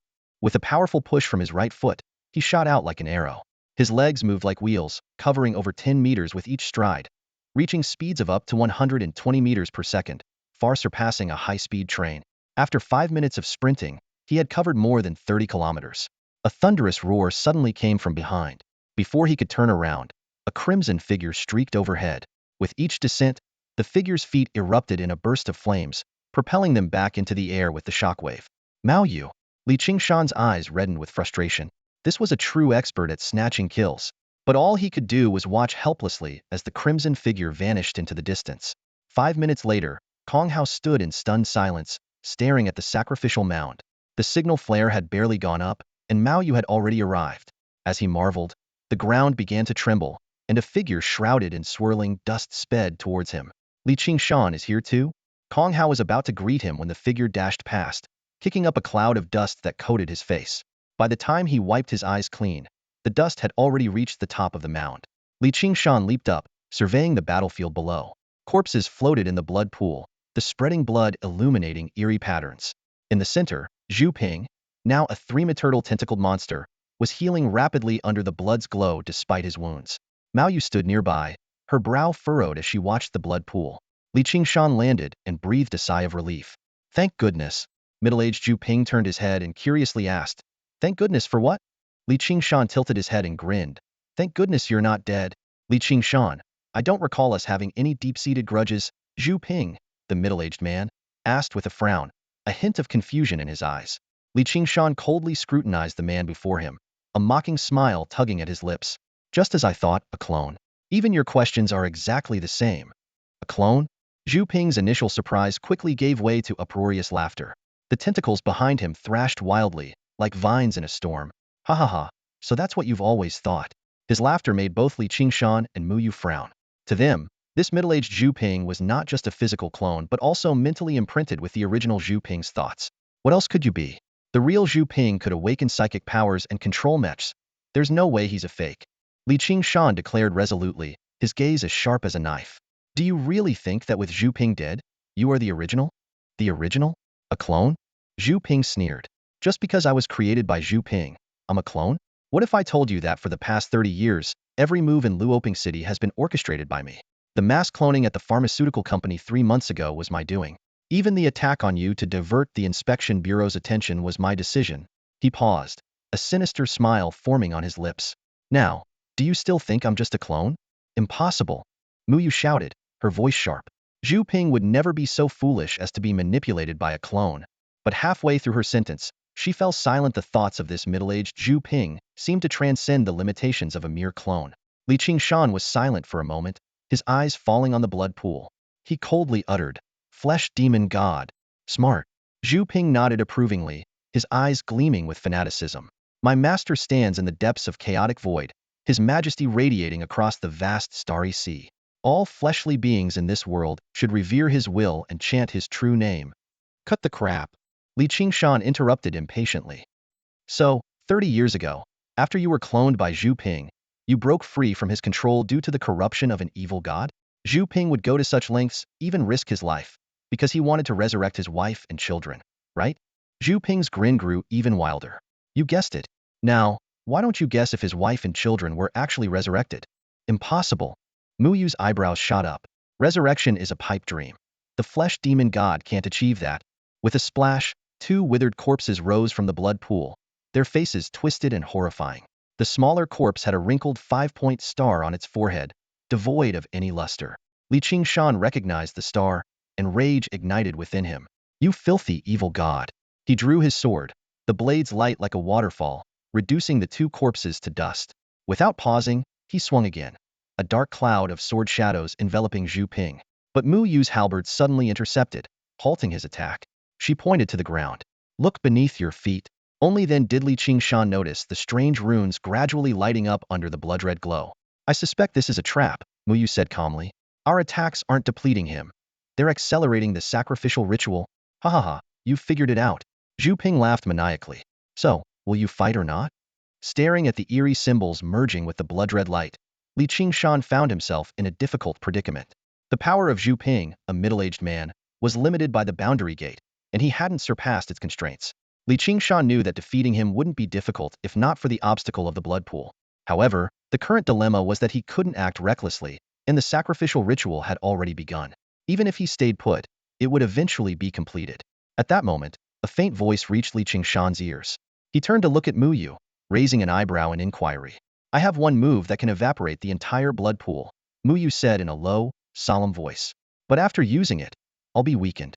You must ensure you can kill him. Is that so? Qingshan's eyes lit up, and he nodded imperceptibly. Boom. Flames suddenly erupted at Mu Yu's feet, and she shot into the sky like an arrow. Zhu Ping sneered mockingly, but Mu Yu ignored him, her feet continuously exploding in bursts as she quickly ascended to a height of 1,000 meters. Qingshan looked up, observing as crimson flames spread from Mu Yu's palms, soon enveloping her 3-meter-long halberd. The scene reminded him of the perfected technique of the Thunder Blade Thunder's descent, except the attribute had changed from lightning to fire. Such martial techniques required specially crafted weapons to unleash their power and had to be activated through the resonance of qi and blood. Although Mu Yu could enter the boundary gate, she was clearly still at the first stage, not having reached the qi and blood realm. The only explanation was she had already completed the first limit break. This wasn't surprising. Mu Yu had ranked in the top 100 of Old Continent in her second year, indicating an extreme level of skill. As a true prodigy, it was natural for her to embark on the path of limit breaking. After the first limit break, her qi and blood couldn't be externalized, but their quality was close to coagulated blood, enough to perform martial techniques. Suddenly, the light from Mu Yu's halberd intensified, and the flames rapidly expanded. Qingshan's pupils contracted as he realized something was amiss. The sudden surge of flames could only mean one thing. Mu Yu was burning her qi and blood, simulating the rainbow transformation stage. She was breaking through to the second limit on the spot. Reaching an extreme burst by borrowing the moment of rainbow transformation, she was risking her life. Before the thought could settle, the expanding flames abruptly contracted, condensing into a 10-meter diameter crimson fireball that plummeted from the sky. Qingshan quickly retreated. Boom. The ground shook violently, dust and sand filled the air. The blood pool instantly turned into a deep pit, the shockwave spreading in a semicircle, evaporating all the blood before it even touched the ground. With the wind howling, Li Qingshan swept away the smoke with his blade. The former blood pool was now scorched earth, the ground covered in cracks that shattered the eerie patterns. At the center of the deep pit, Mu Yu was half kneeling, her face pale, struggling to prop herself up with her halberd as she looked up. Good, you're alive. Li Qingshan nodded, turning to the edge of the blood pool. Zhu Ping was kneeling, his eyes filled with unwillingness and despair. What's the matter? Not laughing anymore. Li Qingshan stepped closer, blade in hand. Weren't you laughing quite happily just now? Killing the monster granted 30 martial space experience points, extending usable time by 30 years. As the blade's light faded, ashes swirled in the wind. Li Qingshan spat in disgust. Pa? Filthy demon spawn. He strode towards the center of the deep pit, where Mu Yu leaned weakly against a large halberd, her face growing paler. You dared to break through in battle, didn't you bring any resources to replenish your blood and energy? Li Qingshan asked with a frown. Each breakthrough in the fiery Sun 9 turns required burning all one's blood and energy for purification. If not replenished in time, the purified blood would dissipate, leading to bodily decline. Mu Yu's gaze dropped, and she struggled to speak. In my pocket. Before finishing, she managed to force a hint of color onto her face. Li Qingshan quickly retrieved a small metal vial from Mu Yu's pocket. As he opened the cap, a red glow spilled out, revealing a bright red pill inside. Blood essence pill. Li Qingshan's eyes narrowed. As someone on the verge of a breakthrough himself, he was all too familiar with this resource. Though not the best, the blood essence pill was convenient to carry and cost a hefty 10,000 points each. He swiftly placed the pill in Mu Yu's mouth. Watching her complexion gradually improve, he couldn't help but think, you get what you pay for. Tianfu province had long been in a mixed battle mode. Mu Yu, a prodigy at unlocking potential, had not only topped the new talent rankings for 2 years, but also dominated the old continent's first place all year, amassing a wealth of points. At that moment, Kong Hao leapt down from a distant mound, followed by the dust-covered Jin Yi and Yang Bo, Li Qingshan. I couldn't find an opening to help earlier, so? Kong Hao explained awkwardly. No worries, Li Qingshan said with a light smile and a shake of his head. He knew that Kong Hao had already contributed significantly by launching a signal flare, and Jin Yi and Yang Bo, who arrived later, had also done their part. Mu Yu stood up and glanced at Li Qingshan. The matter settled. We should leave. Mu Yu, Jin Yi and Yang Bo's eyes flashed with reverence for their third-year cohort. Mu Yu was a towering presence. The 5 of them sprinted across the wilderness on their way back. Kong Hao, Jin Yi, and Yang Bo maintained close to their full speed of 60 meters per second, while Li Qingshan and the weakened Mu Yu moved with ease. 20 minutes later, they returned to the blood-red vortex. You go ahead. I'll catch up later, Li Qingshan suddenly said. Seeing the others' confusion, he explained as he looked at the scattered wolfbane corpses. There's another wolfbane nest on the map. I need to wipe them out completely. Got a grudge. The 3 of them glanced at the bisected wolfbane bodies and swallowed hard. Mu Yu, the last to leave, reminded him. An unformed boundary gate can only last for 3 hours. Manage your time well, or you might be stuck in this astral realm forever. Watching Mu Yu disappear into the vortex, Li Qingshan sighed. No wonder she's the first in the old continent, a true prodigy. Each breakthrough in the fiery Sun 9 turns required perfect control of one's blood and energy. A single mistake could lead to death. But Mu Yu dared to break through in battle, clearly confident in her abilities. Moreover, she didn't have a system interface to confirm whether her control was perfect. Fiery Sun's second turn, with martial skills and agility higher than mine? Li Qingshan pondered. Given his current progress, he should be able to break through to the second turn by the 31st, and his martial skills and agility would improve further. But even then, the outcome against Mu Yu was uncertain. Glancing at his interface showing Martial Space LV197100, Li Qingshan turned towards the vast wilderness. The wolfbane nest was just an excuse. His real goal was to find more fierce beasts to gain the remaining 3 experience points. Meanwhile, in the deep pit on the outskirts of Luoping City, the blood-red vortex rippled as Kong Hao and the others emerged. 2 rows of mechs flew to the vortex, and Director Qin Yong jumped down, landing in front of Mu Yu, who appeared last. As Mu Yu nodded, a thunderous explosion suddenly erupted. Guan Keshin descended from the sky, crashing heavily onto the ground, his eyes bloodshot and scanning the area anxiously. Where's Li Qingshan? Why hasn't he come out? Mr. Guan, please don't worry. Kong Hao quickly explained. Li Qingshan is fine. Guan Keshin suspiciously eyed the motionless blood-red vortex. Jin Yi and Yang Bo hastily added. Li Qingshan said he was going to clear out the Longdu lair. He has a grudge against them.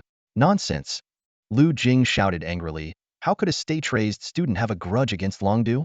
Unexpectedly, Guan Keshin nodded, seemingly accepting the explanation completely. He knew his student, who had an unusual fervor for battling beasts, all too well. If Li Qingshan is fine, then let's wait. Qin Yong raised his hand to stop the chatter and turned to Mu Yu. Tell us, what contingency plans did Zhu Ping leave behind? Half an hour later, after hearing Mu Yu's account, Wan Keshin couldn't help but curse, damn the evil gods. Qin Yong sighed deeply. Zhu Ping was wrong from the start. Pinning his hopes on an evil god was like walking into a trap. I just want to know, Yu Man spoke coldly. Did the blood-flesh demon god really resurrect Zhu Ping's wife and children? Everyone fell into deep thought. The question was too heavy, potentially affecting the entire constellation's balance. Impossible. Chaoya, unusually serious, stated. The blood-flesh demon god has no authority over souls. It's just another trick by the evil gods. The group nodded silently, opting not to delve further into a topic far beyond their scope. Wan Keshin's gaze returned to the still blood-red vortex. That kid. Hasn't he dealt with the Longdu lair yet? Just as Lu Jing and Yuan Hongyan were worrying that the portal could only hold for another hour, the blood-red vortex suddenly rippled, and a dusty Li Qingshan emerged. Teacher, I'm back. Seeing Wan Keshin visibly relax, Li Qingshan smiled slightly. Qin Yong immediately decided. Now that everyone's back, this matter is concluded. He turned to the assembled teachers, promising to reward the students with points, and then arranged for Yu Man to continue clearing the area while he prepared to escort Mu Yu back to Tianfu province. However, Mu Yu didn't board the ship immediately. Clutching his halberd, he looked at Li Qingshan. You're quite strong. It's a pity you're a year behind me. I hope we can spar someday. No need to wait, Li Qingshan said seriously. Mu Yu raised an eyebrow. You want to challenge me across levels? No. Lu Jing quickly interrupted. Li Qingshan is still at the extreme realm, while you're already at the second stage of Fiery Sunday. There's no way he can compete for the top spot in the old continent. But Li Qingshan's gaze remained unwavering. Fine, I'll be waiting for you in the battle space. With that, Mu Yu leaped into the ship. With only 22 days left until the final ranking at the end of June, Li Qingshan would have to break into the top 3 to face her. The ship roared as it departed. Lu Jing stomped in frustration. Old Wan, control your student. Wan Keshin glared at him. Do I need you to teach me? He then turned to Li Qingshan. Kid, are you really planning to go to the new continent this year? That's quite sudden. Teacher, you always said that as martial artists, we must strive forward bravely. Li Qingshan looked at the virtual panel before him, displaying the data for Martial Space LV2. 100100000, available time 94 years 336 days, time flow rate 1:100. After a brief pause, Li Qingshan spoke. Teacher, the recent battle gave me many insights. Understanding? Lu Jing looked puzzled, while Wan Keshin's eyes lit up. He laughed heartily and said, Ha ha ha, good lad. I'm waiting for you to bring back the first place in Jiuzhou. Lu Jing turned back to look at Wan Keshin, unsure if he had heard correctly. How could a bit of understanding lead to being the best in Jiuzhou? Yuan Hongyan coughed lightly and reminded them, there are only just over 20 days left. Even if you have some understanding, it's hard to convert that into strength, especially with such a big gap between you and Li Qingshan and Mao Yu. Right. Lu Jing nodded repeatedly in agreement. Wan Keshin glanced at the two of them, a mysterious smile playing on his lips. He, you don't understand. At this moment, he seemed to have an almost otherworldly sense of detachment. Ordinary people couldn't grasp the significance of the understanding that Li Qingshan mentioned, but he knew the weight of those words. Even if Li Qingshan were to say one day that he would challenge an evil god based on his understanding, Wan Keshin would support him without hesitation. However, Wan Keshin didn't explain further. He simply reiterated his usual viewpoint. The path of martial arts is ultimately something they have to walk on their own. As teachers, our responsibility is just to guide them. Old Wan, I didn't expect you to have such a knack for teaching students, Chaoya said with a smile, shaking his head as he tapped on his communicator. Let's go, it's getting late. We should head back. The black hovercar descended slowly into the pit, and everyone got in one by one. The hovercar sped off quickly, arriving at Luoying City in just 10 minutes, stopping at the entrance of Li Qingshan's neighborhood. Chaoya personally escorted Li Qingshan out of the car and mentioned, Coach Li, my son went to Xinzu recently. I'll have to trouble you to look after him in the future. Chao Xiaoyu went to Xinzu? Li Qingshan was a bit surprised. The chubby kid usually contacted him a few times each month, but there had been no word from him this month. He had thought the kid was focused on training, but it turned out he had already gone to Xinzu ahead of him. Although communication between Jiuzhou and Xinzu wasn't cut off, the kid had deliberately kept it a secret, likely preparing some kind of surprise. Remembering their previous agreement on who would reach Xinzu first, Li Qingshan couldn't help but smile. Don't worry, Mr. Chao. I'll take good care of him. Watching the hovercar ascend and disappear into the distance, Li Qingshan looked around. It was evening, and the usually bustling neighborhood was now deserted. There were no elderly people taking walks, nor children playing. Only a few homes had their lights on. Have they all been scared away? Li Qingshan sighed. A few hours ago, Zhu Ping's clone had revealed its true form here, which had been a huge shock to the ordinary residents. It was understandable that they wouldn't dare return home for a while. Walking through the deserted neighborhood with his sword in hand, Li Qingshan pushed open the door to his apartment. After nearly half a month, he finally returned to the place he had rented for almost 3 years. Looking around the room, his expression was complicated. From the moment he first learned about the distinction between Jiuzhou and Xinzu, he had longed to reach Xinzu. After all, only by setting foot in Xinzu could he truly experience this vast interstellar era. 3 years of hard work, and now Xinzu was within reach. His communicator suddenly vibrated, interrupting his thoughts. The points mall had sent a confirmation message, 10,000 points. This was the reward from the inspection bureau, always reliable. With over 20,000 points now in his account, he wouldn't have to worry about points at least until he reached the 3rd limit break. After a quick wash, Li Qingshan picked up his thunder pattern sword and sat cross-legged in his bedroom. Activating the 100x time acceleration, he closed his eyes with anticipation. As soon as he entered the martial arts space and opened his eyes, he was greeted by the sight of over 30 ferocious beasts and the middle-aged Zhu Ping charging at him eagerly, their deafening roars echoing around. Perfect timing. I wanted to kill you again. Li Qingshan's eyes turned cold as he unsheathed his sword. His figure vanished in an instant, weaving through the gaps between the monsters like a whirlwind, with flashes of his blade continuously flickering. Blood, severed limbs, and shattered bodies flew everywhere, and the monsters fell one after another, gradually forming grotesque sculptures at the edge of the platform. 10 minutes later, the battlefield was quiet again, with ashes scattered on the ground. Li Qingshan squinted toward the edge of the platform, noticing a small, slowly emerging. He realized that the platform had expanded significantly. The original circular platform had a diameter of 1,000 meters, and he stood roughly 500 meters from the sculptures in the center. Now, the sculptures appeared as tiny dots in his vision, estimated to be about 5 kilometers away. The platform's diameter must have increased tenfold to 10 kilometers. As he retracted his gaze and surveyed his surroundings, he suddenly sensed something amiss. Given the lighting conditions in the martial arts space, he shouldn't be able to see that far. Quickly looking up, Li Qingshan stared at the sky. The martial arts space originally had no sky, and above should have been nothingness. The sky was now dotted with countless stars. Li Qingshan looked up, his gaze taking in the hundreds of light sources flickering in the void. These stars were veiled by a faint gray mist that had appeared at some point, giving them a hazy appearance, as if seen through a thin veil. He carefully observed the scene before him, which bore a striking resemblance to the starry sky of the astral realm he had seen before. Although the martial space shouldn't have a sky, let alone one with a yellowish hue, these star points shrouded in mist were exactly like those in the astral realm. Just decoration? Or is there more to it? Li Qingshan furrowed his brow. This time, the space upgrade came without any prompts, leaving him to figure everything out on his own. The star points were suspended high above, far beyond his reach. After pondering for a long time without any results, he decided to set his questions aside and focus on his training. The next morning at 10, Li Qingshan opened his eyes, his gaze slightly dazed. He checked his communicator, June 10th.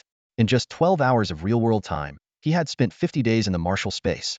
Rubbing his temples, he sighed softly, 100 times the time flow rate. My training efficiency has indeed improved.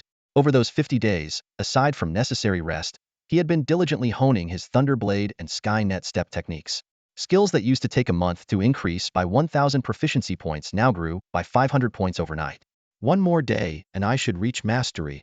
Scanning his status panel, Li Qingshan suddenly let out a soft hum. During his training the previous night, those monsters had fallen under his blade at least 10,000 times, though he had lost count of the exact number. But that doesn't matter. It won't be long before I fulfill my vow to kill Longdu 10,000 times.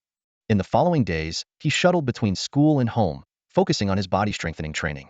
Until the afternoon of June 13th, standing in front of the light wall in the training room, Li Qingshan threw consecutive punches at the punch strength tester, his fists moving like a rainstorm. After the dense sound of punches, he stopped and looked at the display screen. Speed, 150 meters second. Punch force, 100 tons. Half a month ago, when he had just reached the 10th level of body strengthening, his speed was only 50 meters per second, and his punch force was just 10 tons. His teacher had mentioned that stepping into the extreme realm would at least double his physical attributes, but never mentioned an upper limit.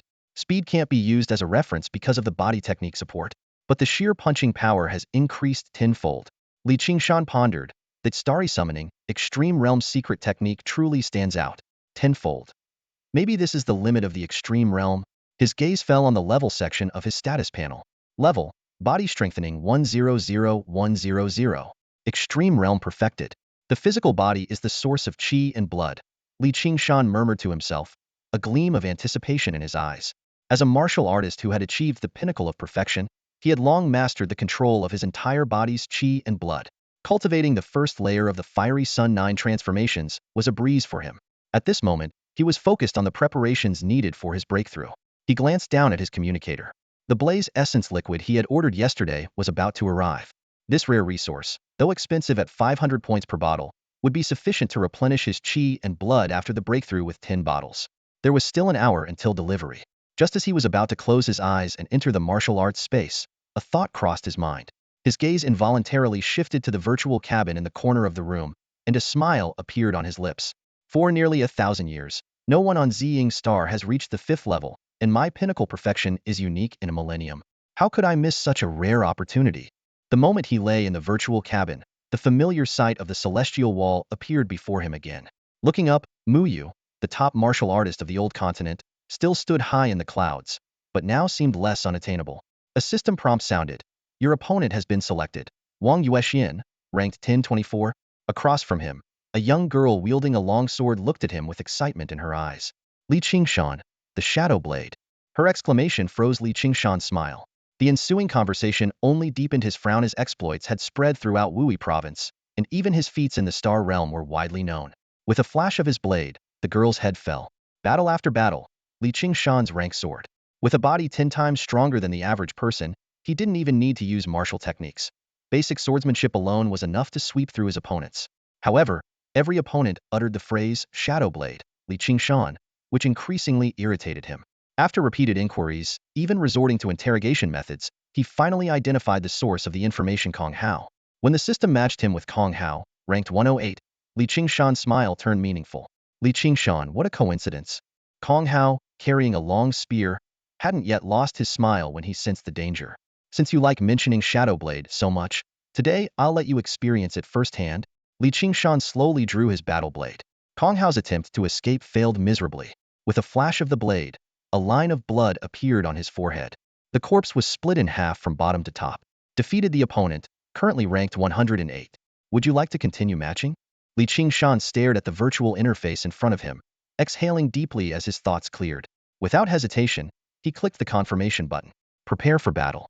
Your opponent, Minglei, ranked 103, has been selected. The system prompt sounded. Countdown, 3, 2, 1. On the platform opposite, a young man with a buzz cut and a long knife appeared. When he saw Qingshan's face, a flash of excitement appeared in his eyes. Qingshan, the buzz-cut young man quickly approached, his tone growing more enthusiastic. Last time Akai mentioned it, I didn't believe him. I can't believe you've really had a breakthrough. Qingshan frowned, carefully scrutinizing the other person. In the buried memories of his past self, he finally recognized the face Minglei, a boy from the same public care center, who had been sent to Zinzu in the 2nd year of middle school for understanding the 3rd level of The Call of the Starry Sky. They had a decent relationship. Seriously? Minglei, noticing Qingshan's hesitation, complained. It's only been 4 years, and you can't recognize me? I've been waiting in the dual space of Olzhou for a whole month just to meet you. Ignoring Minglei's complaints, Qingshan directly asked the question on his mind. Can you guys in Zinzu just cross over freely? Cross over? Minglei was initially stunned, then laughed. That's a vivid term. It's not too difficult, but it's strictly forbidden by the school. If caught, the punishment is severe. He continued, to meet you.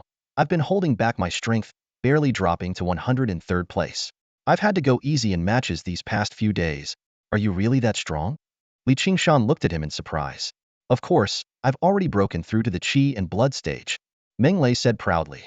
But the top 100 battles in Olzhou are monitored by university recruiters, especially in June.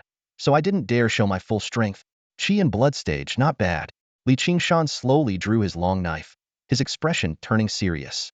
This was his first encounter with an opponent at the Qi and Blood stage. Minglei seemed ready to say more, but Qingshan interrupted him. Draw your blade. His purpose here was to experience the ultimate battle prowess, not to reminisce. All right, let me see how strong you've become. Minglei drew his blade and executed the Lianshan knife technique. Mist-like Qi and blood swirled around the blade, each strike accumulating heavy force.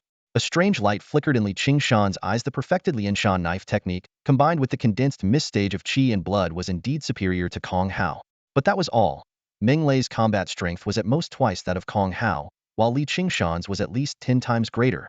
Facing the mountain-like blade momentum, Li Qingshan made only 2 moves, a step forward and a swing of his knife.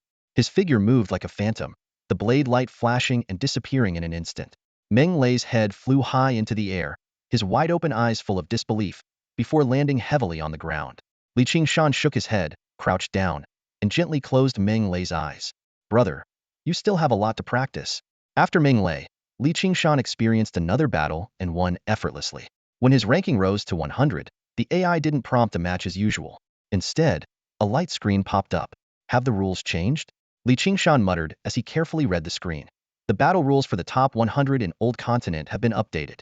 Now, both challenge and match modes are used. Students ranked lower can directly challenge those in the top 10, but only the top 3 can challenge the number 1 in Old Continent. Each student must log in daily to complete all challenges and 5 match battles, or they will be kicked out of the top 100. Important notice: by 10 a.m. on June 31st, all top 100 students must log in to accept challenges. The final rankings will be determined by noon. Li Qingshan raised an eyebrow as he glanced at the leaderboard. Almost all the names were lit up, indicating they were online.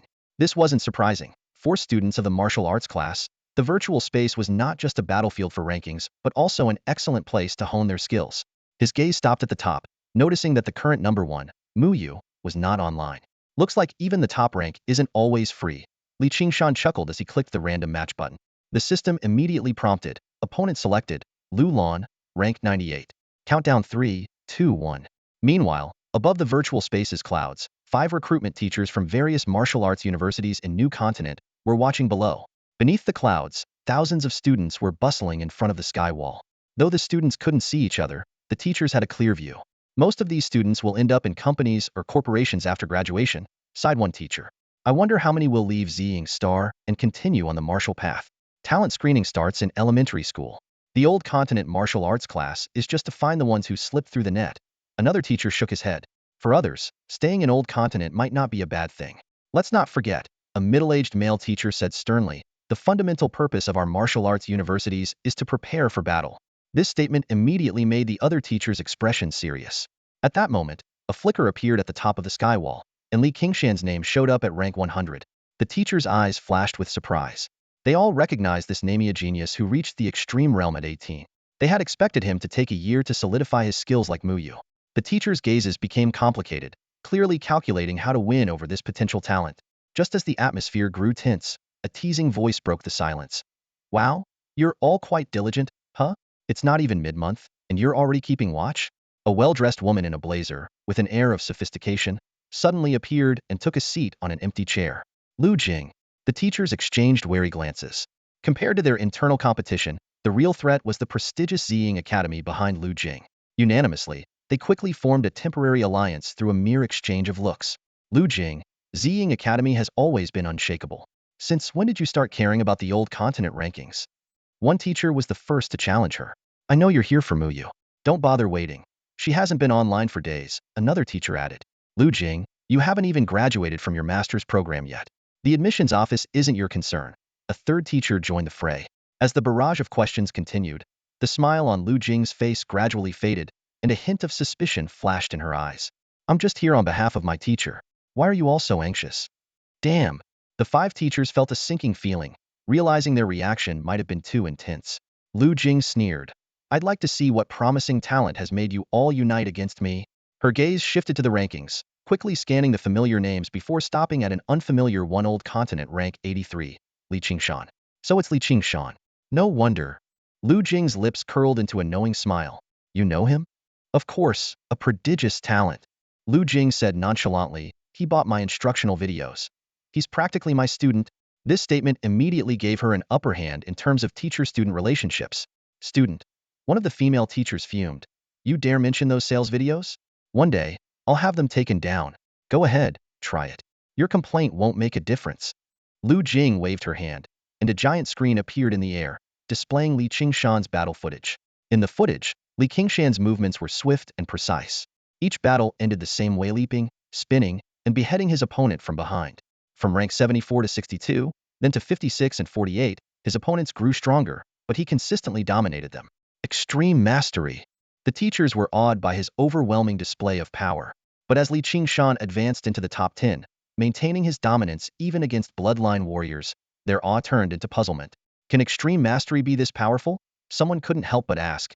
Even last year's Muyu barely made it into the top 10. Lu Jing remained silent, her eyes fixed on the screen, pupils contracting. In the footage, Qingshan finally used his blade technique against a top 10 opponent. Yet the battle remained one-sided. Old Continent rank 9, rank 7, rank 5. His ascent was unstoppable and devastating. On the screen, the battle raged on.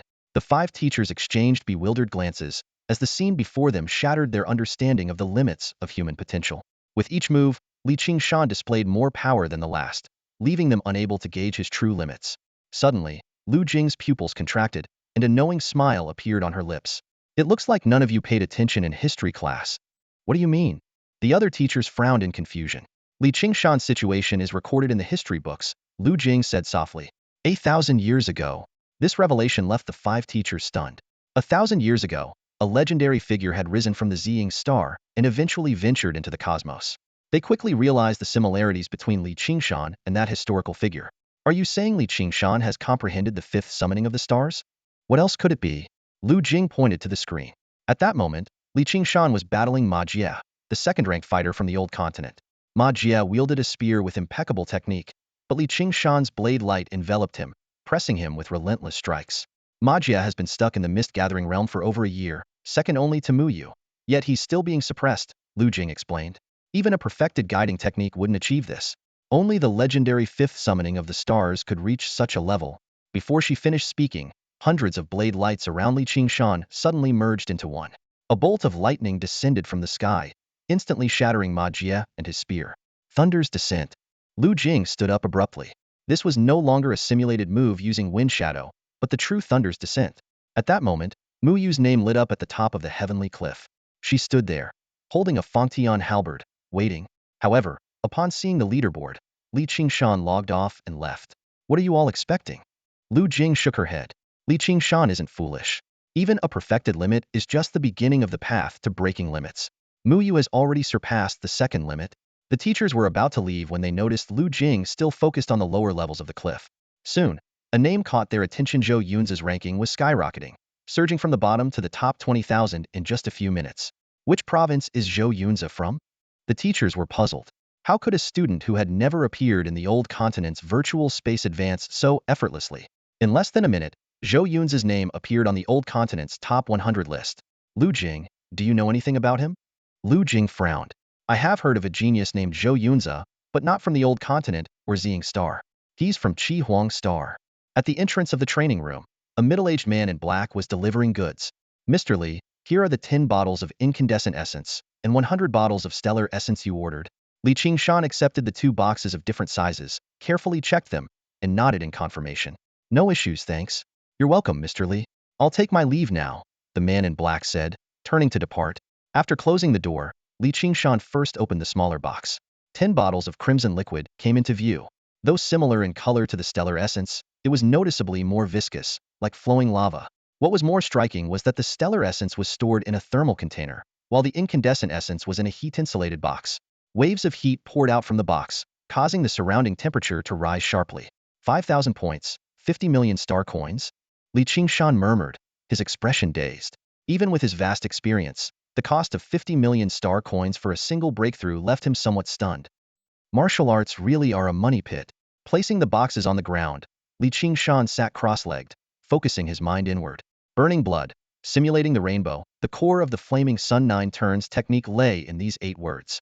This step seemed simple but was actually perilous. Burning blood was something anyone could do, but to successfully simulate the rainbow required perfect control over one's entire blood flow. Any mistake could lead to the exhaustion of blood, resulting in death. However, for Qingshan, these dangers had long been neutralized. At this moment, his blood flowed through his body like rivers and lakes, all under his precise control. With a thought, the rivers boiled. His blood instantly converged on 1,000 nodes in the flaming sun 9 turns technique, drawing every drop of blood from his body into 1,000 crimson spheres. Under extreme compression, these blood spheres rotated like miniature stars. But this was not enough. Simulate the rainbow. With another thought, all the blood spheres rapidly contracted and collapsed, plunging his body into darkness. In this silence, 1,000 crimson glimmers pierced the darkness, illuminating his entire body. though these glimmers only lasted a moment before transforming back into purified blood flowing through him. The first turn of the breakthrough had succeeded. The entire process was as swift as lightning. Qingshan opened his eyes just 3 seconds after closing them, but his face was pale. Although he had successfully broken through and the purified blood was circulating again, the burning of his blood left him too weak to move a finger. He finally understood the helplessness Miao Yu felt when she needed him to administer medicine.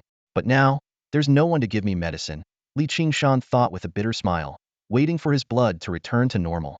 3 minutes later, he could finally move, and he struggled to pick up a bottle of incandescent essence. The scalding liquid, though like magma, didn't harm his mouth.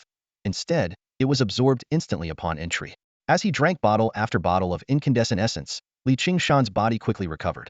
An hour later, not only had he returned to peak condition, but he also felt a significant increase in strength. Looking at the punching power tester on the wall, Qingshan suppressed the urge to test his strength. 100 tons was already the limit. Another punch now might damage the specially reinforced walls of the training room. Instead, he picked up the thunder pattern blade. As the blade left its sheath, a flash of purple lightning flickered. Channeling his blood into his right hand, he found that although controlling his blood wasn't as effortless as before the breakthrough, simple manipulation was still manageable. Amidst crackling sounds, threads of lightning danced on the blade like tiny snakes. At this moment, the thunder pattern blade seemed like an extension of his blood, with the power of the lightning dependent entirely on the strength of his blood. Recalling the scene from the instructional video where Lu Jing wielded the Nine Heavens Thunder Blade, transforming into a walking disaster, Qingshan murmured, "I'm close. A rank martial arts are within reach." Then, he turned his gaze to the panel. Qingshan carefully examined his cultivation status panel. His progress in breaking limit first turn was only at 1100. Although the replenishment from the Ji Yuan elixir had restored his internal energy and blood, the quality of the newly generated energy and blood still lagged behind that of the refined energy and blood after Hua Hong's purification. He knew well the arduous path of cultivating through the 9 turns of breaking limit. Each turn required the unification of his entire energy and blood through specific guiding techniques, akin to retracing the journey from the 10th level of body forging to the ultimate realm. Moreover, as the quality of his energy and blood improved, the time required for each turn would increase progressively.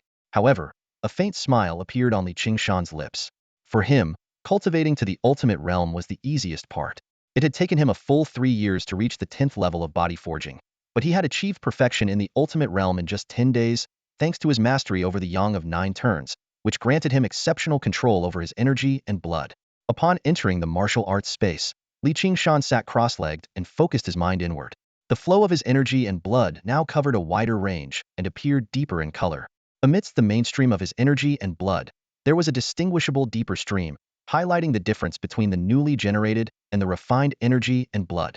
Focusing on the energy and blood nodes in his chest, the cultivation was significantly easier since he had already reached the second turn. Soon, he activated each energy and blood node one by one, completing all 1000 nodes within half an hour. Checking his status panel, he saw that his Yang of 9 turns had progressed from 13,000 second turn to 23,000 second turn. Still just 1 point of proficiency at a time. Qingshan sighed with relief, grateful that the difficulty hadn't multiplied with each breakthrough as it did in The Call of the Stars. At a rate of 1 point every half hour, excluding 8 hours of rest, he could gain 32 points a day. Reaching 3,000 points would require nearly 100 days in real time.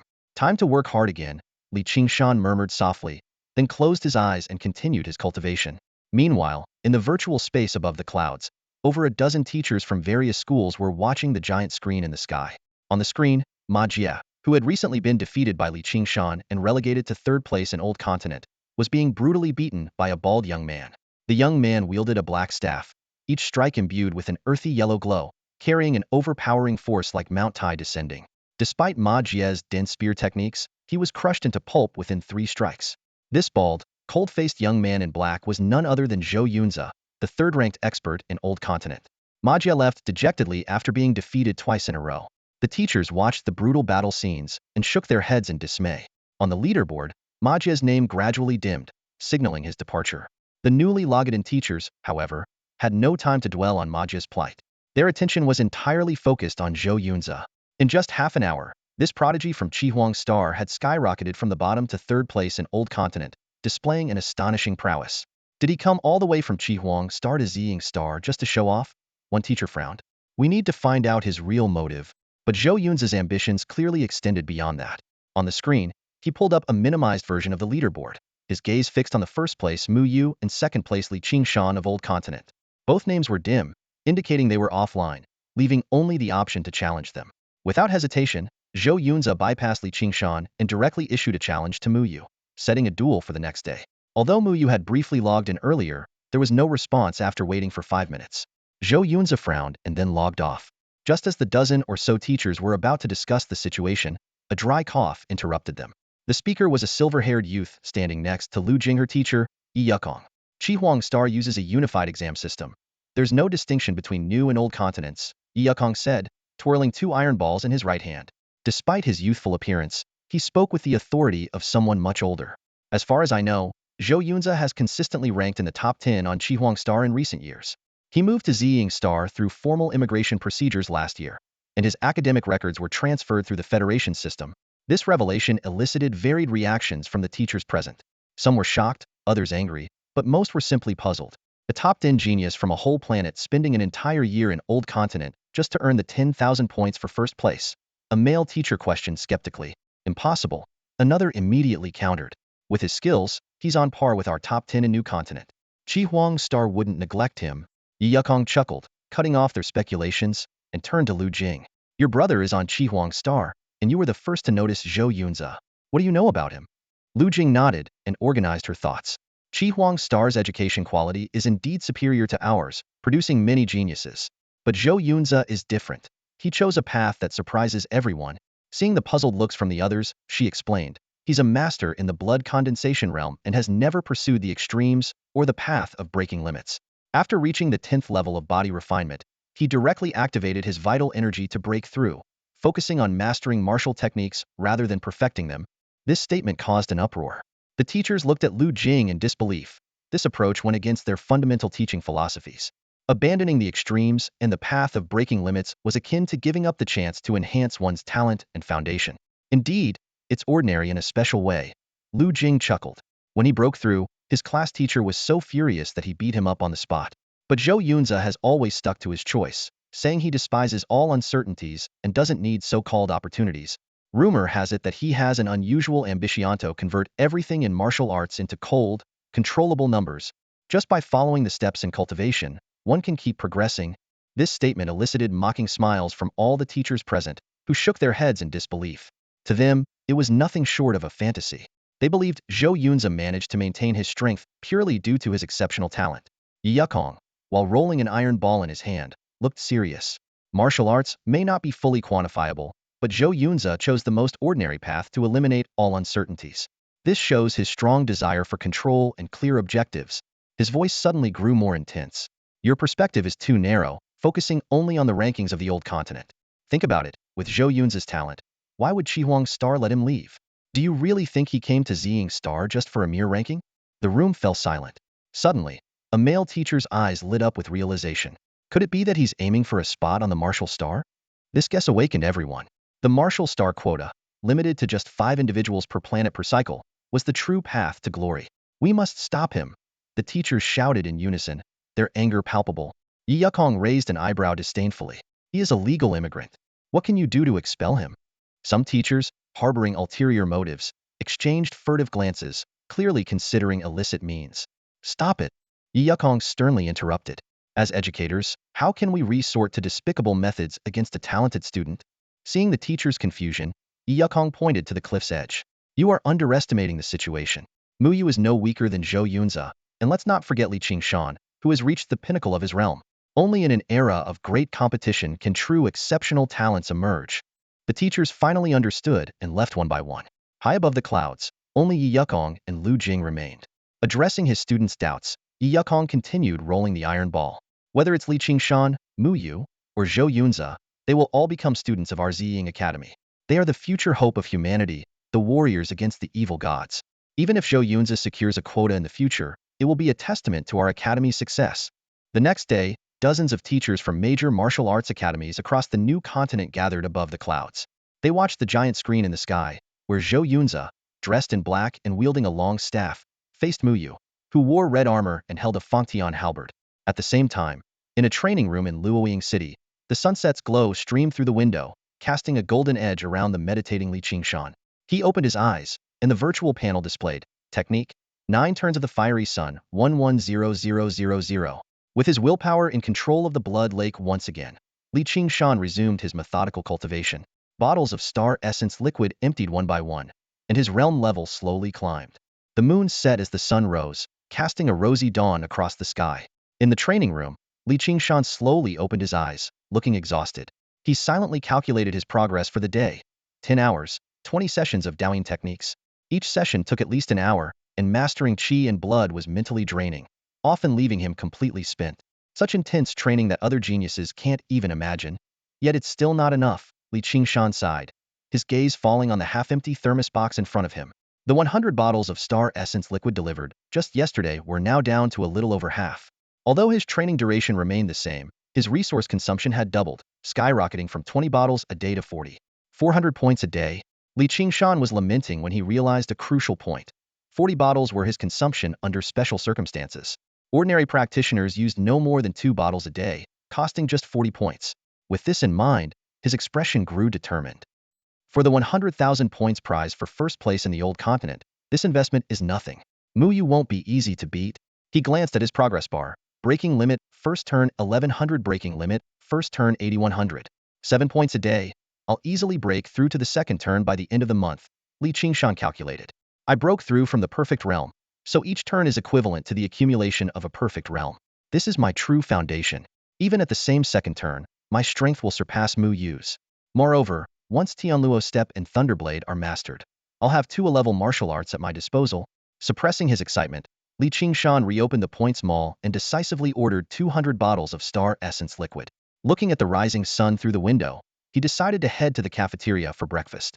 Although the star essence liquid could replenish his body, it couldn't compare to the satisfaction and warmth of ordinary food. Besides, including his training in the martial arts space, he hadn't had a proper meal in over 3 months. As soon as he opened the door, Qingshan was taken aback. Qingshan was dozing off against the corridor wall. Teacher, why are you sleeping here? Waiting for you, of course. Qingshan rubbed his neck as he stood up. I messaged you last night, but you didn't respond. You reached second place in the old continent with your perfect realm strength the day before yesterday. His eyes lit up, but he quickly shook his head. No, the simulated rainbow crossing is too dangerous. You just reached the perfect realm. You couldn't have advanced so quickly. Teacher, you're right. I did break through to the first turn. Qingshan interrupted his teacher's self-talk. Hearing this, Qingshan was momentarily stunned before bursting into laughter. Good. It was worth waiting all night. So why exactly were you waiting for me? Qingshan pressed. For Qingshan to stay up all night in the corridor, it had to be something important. Qingshan's smile gradually faded. You missed a big battle yesterday. Zhou Yunzi challenged Muyu and narrowly won. The top spot in the old continent has changed hands. Zhou Yunzi? Qingshan frowned in thought. I don't remember that name in the top 100 rankings. Which province is he from? That's not the point. Qingshan pointed at the ceiling. He's from Qi Star. An extraterrestrial rival? Qingshan raised an eyebrow. Did he really only narrowly beat Muyu? Of course. Muyu dominated the rankings for a year. He's not easy to deal with. Zhou Yunzi winning by a single move is already impressive. That's good, Qingshan said, visibly relaxed. Teacher, I'm off to eat. Watching his student walk away, Qingshan finally grasped the meaning behind his words. Zhou Yunzi had only narrowly won, while Qingshan was confident in a complete victory, hence his calm demeanor. This kid, he must have more up his sleeve. Qingshan muttered to himself. The cafeteria was nearly empty. The third-year students had graduated, and the first and second-year students were preparing for their final exams, making the place even quieter. Suddenly, a loud "Brother Shan" broke the silence. Qingshan turned to see Zhao Hongzhou, Yu Lei, and Hong Qin crowded around a table. Why are you here so early? Qingshan asked as he walked over. Eating is just an excuse. Zhao Hongzhou glanced around and lowered his voice. Brother Shan, something big happened. Qingshan nodded impassively. Yeah, Muyu lost. What? You already knew? Zhao Hongzhou looked disappointed, clearly upset that his attempt to create suspense had failed. Yu Lei glanced at Zhao Hongzhou. Qingshan reached second place in the old continent 2 days ago. Do you think he wouldn't know? She turned to Qingshan, pointing at the communicator. But you probably haven't seen their fight video, right? The projection screen immediately popped up, showing the battle platform. Muyu and a bald young man were facing off from 100 meters apart. Got this from your sister? Qingshan's interest was piqued, and he quickly sat down next to Yu Lei, pressing the play button. All 4 of them focused on the screen. In the video, Mu Yu and Zhou Yunzi simultaneously charged at each other, their red and black figures crossing the 100-meter distance in an instant and colliding fiercely. The speed of both fighters was astonishing, and the three spectators could only see blurred streaks of light and the sparks flying from their weapon clashes. The battle was intensely fierce, with the halberd and staff clashing thousands of times in just a few minutes. Suddenly, the red figure paused and was sent flying backward, crashing heavily to the ground with a gruesome wound on his abdomen. Mu Yu lost just like that? What happened? I couldn't see anything. The three of them demanded. Slow it down. Replay it at 0.1x speed. But Qingshan had already seen the crucial detail. Zhou Yunzi had indeed won by a narrow margin, just as Qingshan had said. The two were almost evenly matched in strength and speed, and the victory came down to Zhou Yunzi seizing a tiny flaw in Mu Yu's attack. However, Qingshan noticed a deeper issue. Zhou Yunzi's martial techniques were overly varied. He used at least 3 or 4 different movement styles and more than 5 types of staff techniques. In the final decisive strike, Qingshan even recognized a move from the crank martial technique, Thousand Machine Spear, a move he had seen Lin Fan use in the rookie battle. As they watched the slowdown video, Yulei asked, Qingshan, you didn't log in yesterday, and your ranking dropped out of the top 100. When are you planning to climb back up? No rush, Qingshan replied calmly. Logging in every day takes too much time. The top 100 must log in by the 31st. I'll get back up there then. Brother Shan, the top 100 ranking battle on June 31st will be broadcast live by the martial arts class. Zhao Hongzhou said excitedly. I want to see you defeat Zhou Yunzi and take the top spot in the old continent. Yulei and Hong Qian exchanged glances, somewhat speechless at Zhao Hongzhou's blind confidence in Qingshan. All right, I won't let you down. Qingshan patted Zhao Hongzhou on the shoulder and stood up. But my opponent isn't Zhou Yunzi. It's Mu Yu. Mu Yu. The three of them looked puzzled. Qingshan didn't explain further and went to get his meal.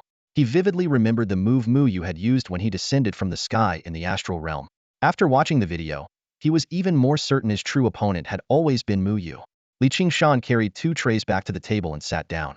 Zhao Hongzhou and the other two were engrossed in watching a battle video at 0.1x speed, with the progress bar still halfway through. In less than 5 minutes, Qingshan had devoured the food on both trays. He gave a brief nod and left. Off to train again? Zhao Hongzhou sighed as he watched Qingshan's retreating figure. Everyone envies Shane's talent, but they have no idea how hard he works. At the cafeteria entrance, Qingshan's ears twitched slightly. He glanced at the available time column. The 100 experience points from the upgraded martial space equated to 100 years, and he had already consumed 6 of them. This meant that while his classmates had been in the martial arts class for 1 year, he had actually undergone 6 years of grueling training. Bro, you have no idea either, Qingshan thought to himself. You can't even begin to imagine the effort I put in. Back in his training room, he immediately entered the martial space, focusing on his martial arts training. Days turned into months as he dedicated every available moment to his practice. The middle-aged man in black from the point shop would visit the school every 5 days to deliver supplies. With the continuous consumption of star essence liquid, his realm values steadily climbed. Limit breakthrough stage 1, 15100. Limit breakthrough stage 1, 39100. Limit breakthrough stage 1, 60100. On June 29th, when Qingshan opened his eyes in the training room, all the star essence liquid had been used up. He rubbed his temples and looked at the progress bar showing Limit breakthrough stage 1, 100100. He then left the training room. The middle-aged man in black was already waiting outside with an insulated box. Mr. Li, here are the 15 bottles of Blaze Essence liquid you ordered. Taking the box, Qingshan returned to the training room. He winced as he opened it. 15 bottles of Blaze Essence liquid had cost him a whopping 7,500 points. The first time he spent 5,000 points, he felt lavish, but now he was nearly broke. Checking the points shop on his communicator, he saw that his account balance was down to just 600 points. He had initially thought the 20,000 plus points rewarded by the Inspection Bureau would be enough to sustain his training through the 3rd stage of limit breakthrough, but he had clearly underestimated the consumption. At 400 points a day, 15 days to fill the progress bar required 7,000 points, plus the 12,500 points needed for the Blaze Essence liquid for the 1st and 2nd stages. His points were nearly depleted. No rush, there's still the reward for being the top in Old Continent. Qingshan took a deep breath, forcing himself to stay calm. He sat down and began another round of simulated rainbow transformation. His vital energy and blood surged, collapsed, and purified in an instant. After just 3 seconds, he turned pale and opened his eyes. The progress bar showed Limit Breakthrough Stage 2, 1100. After a brief rest, he downed a bottle of Blaze Essence liquid to recover his strength. He then checked the skill column and found that mastering the 2nd stage of Limit Breakthrough required recontrolling his vital energy and blood. The next level of Fiery Sun 9 turns required 10,000 proficiency points, which would take at least 3 days of closed-door training. But without points to buy Star Essence Liquid, he turned his attention to the martial skills column. Heavenly Net Step, 8356100000 proficiency. Thunderclap Blade, 8245100000 proficiency. Both martial skills were just over 1,000 points away from perfection. With no need to train in reality for now, he could devote all his time to the martial space. 2 days in reality equated to 200 days in the martial space, enough to perfect these two skills and merge them into an A-level martial art. Though his limit breakthrough stage 2 strength was already beyond ordinary 2-stage and most blood condensation realm practitioners, he needed to ensure absolute success for that 100,000 points reward. Remembering Mu Yu's earth-shattering strike in the Star Realm, he knew that without the support of corresponding martial skills, such a catastrophic power would be impossible. Catastrophe? Could it be an A-level martial skill? Qingshan muttered to himself as he closed his eyes. Meanwhile, in the virtual space above the clouds, it was just 2 days until the final rankings were determined. Admission teachers from various martial arts universities in the new continent had mostly arrived. Over 30 chairs floated in the sky, with dozens of giant screens displaying battle scenes of the top 100 contenders. As the month end approached, the battles grew fiercer, with every student striving to improve their skills before the final challenge. The eyes of the 30-plus teachers roved between the screens, but they all seemed somewhat distracted. What's going on with Qingshan and Mao Yu? The teachers glanced at the leaderboard and sighed in unison. With the end of the month approaching, neither of them had logged in yet. On the leaderboard, Zhou Yunzi firmly held the top spot in Old Continent, with Ma Jie right behind him. Qingshan had disappeared after climbing to second place on the 13th, and Mao Yu hadn't been seen since losing to Zhou Yunzi, causing her ranking to drop out of the top 100. Let's wait and see. They're definitely heading to New Continent, one teacher said confidently. The others nodded in agreement. Every year, these two showed up on the last day, and this year they had been eagerly waiting to catch the rematch between Mao Yu and Zhou Yunzi. The last battle had been a spectacle, and a rematch could go either way. Lu Jing turned to the silver-haired boy beside her, who was casually playing with an iron ball. Teacher, does Mao Yu really need this much preparation? As long as she counters Zhou Yunzi's 1,000 machine gun, she should win easily, right? Win easily? Yi Yukong smirked. How do you know Zhou Yunzi doesn't have other tricks up his sleeve? Lu Jing was momentarily speechless, recalling the rumors from Qi Huang's star. Zhou Yunzi dabbled in many techniques, seeking mastery without perfection, never spending too much time on any single martial art. Mao Yu might find it hard to guard against everything. Winning first place won't be easy. Yi Yukong then shifted his tone. No, Mao Yu will win easily. Seeing his student's surprised expression, he continued. I don't know how many tricks Zhou Yunzi has, but I know Mao Yu's. Think, how many techniques did she use last time? After a detailed discussion, Yi Yukong revealed that Mao Yu had mastered not only the Red Flame Spear and Sunbreaking Spear, but was also practicing the A-level martial art Phoenix Falling Sun Spear. This revelation made Lu Jing understand why her teacher was so confident. During their conversation, Yi Yukong couldn't resist teasing Lu Jing about only grasping the Nine Heavens Thunderblade in her 3rd year. Lu Jing quickly retorted by mentioning that Qingshan was also practicing the same A-level martial art, despite being only 18 and having joined the academy just a year ago. Yi Yukong pointed out that even with the Nine Heavens Thunderblade, Qingshan's perfect mastery level was still no match for Mao Yu unless he could break through his limits immediately. But that couldn't be rushed. The giant screen in the sky continued to display fierce battles. Ma Jie struggled to defend his 3rd-place position, while Zhou Yunzi occasionally logged in to check the standings leisurely. As for Mao Yu and Qingshan, they remained conspicuously absent. Time passed, and soon it was June 31st. At Luoying High School, the sun shone brightly, but the campus was nearly deserted. While students from regular classes were already on summer break, the martial arts hall was bustling with activity. Over 100 students sat cross-legged in the center of the hall, including first-year students like Zhao Hongzhou and Yu Lei, as well as more than 20 second-year students led by Zhong Xian. Guan Keshan paced back and forth, holding a cup of tea that had long gone cold. His gaze frequently drifted towards Qingshan's training room on the 2nd floor, a slight frown on his face. Has Qingshan finished his seclusion yet? Yu Lei whispered. My uncle's tea has gone cold, and he hasn't taken a sip. Remember, we're at school. You should call him teacher, Hong Qian promptly reminded her. As Yu Lei was about to retort, Zhao Hongzhou intervened. You need to have faith in Brother Shan. He said he'd take 1st place in Old Continent, and he will. Come on, Zhao Hongzhou. Isn't that a bit of blind faith? Hong Qian and Yu Lei said in unison. Yu Lei continued to analyze. This isn't just a rookie fight. It's a competition across all 107 provinces of Old Continent. Qingshan has only been in the martial arts class for a year, and the highest he got in the rankings was 2nd, specifically avoiding Mu Yu. Now there's also Zhou Yunzi. This time, he might only be able to aim for third place. Zhao Hongzhou smiled slightly. Your analysis makes sense, but it's useless. Ever since we joined the martial arts class, people have doubted Brother Shan, but when has he ever broken his word? Yu Lei and Hong Qian's eyes brightened. Indeed, Li Qingshan had always been true to his word. Wan Keshan paused his pacing, a slight smile forming at the corner of his mouth. This little guy has more confidence than I do. While he could sense the activity near the school gate, the specially designed training room completely isolated any internal disturbances. He looked up at the second floor and muttered, that kid should have finished his insights by now, right? Meanwhile, in the gymnasium of Wui High School, Lu Jing was anxiously pacing back and forth. Although martial arts students like Wang Jie and Fu Wu were also present, they paid little attention to their teacher's unusual behavior. All eyes were fixed on the projections around the gym. There were only 5 minutes left until the live broadcast began. Fu Wu, Li Qingshan is going to New Continent this year. Too bad you wanted to get back at him before. Wang Jie taunted. Fu Wu shot him a cold glance. What? You want to be like Li Qingshan and spar with me across levels? Wang Jie immediately fell silent. Fu Wu turned to the screen, puzzled. Is Li Qingshan really competing this year? Aiming for third in Old Continent? Lu Jing silently criticized. Pathetic. What's the point of aiming for third in Old Continent? He had always opposed Li Qingshan competing this year, but with Wan Keshan's support, he had no choice but to acquiesce. The situation had become even more complicated. Besides Mu Yu, there was now an even stronger Zhou Yunze. Why are all the geniuses gathering this year?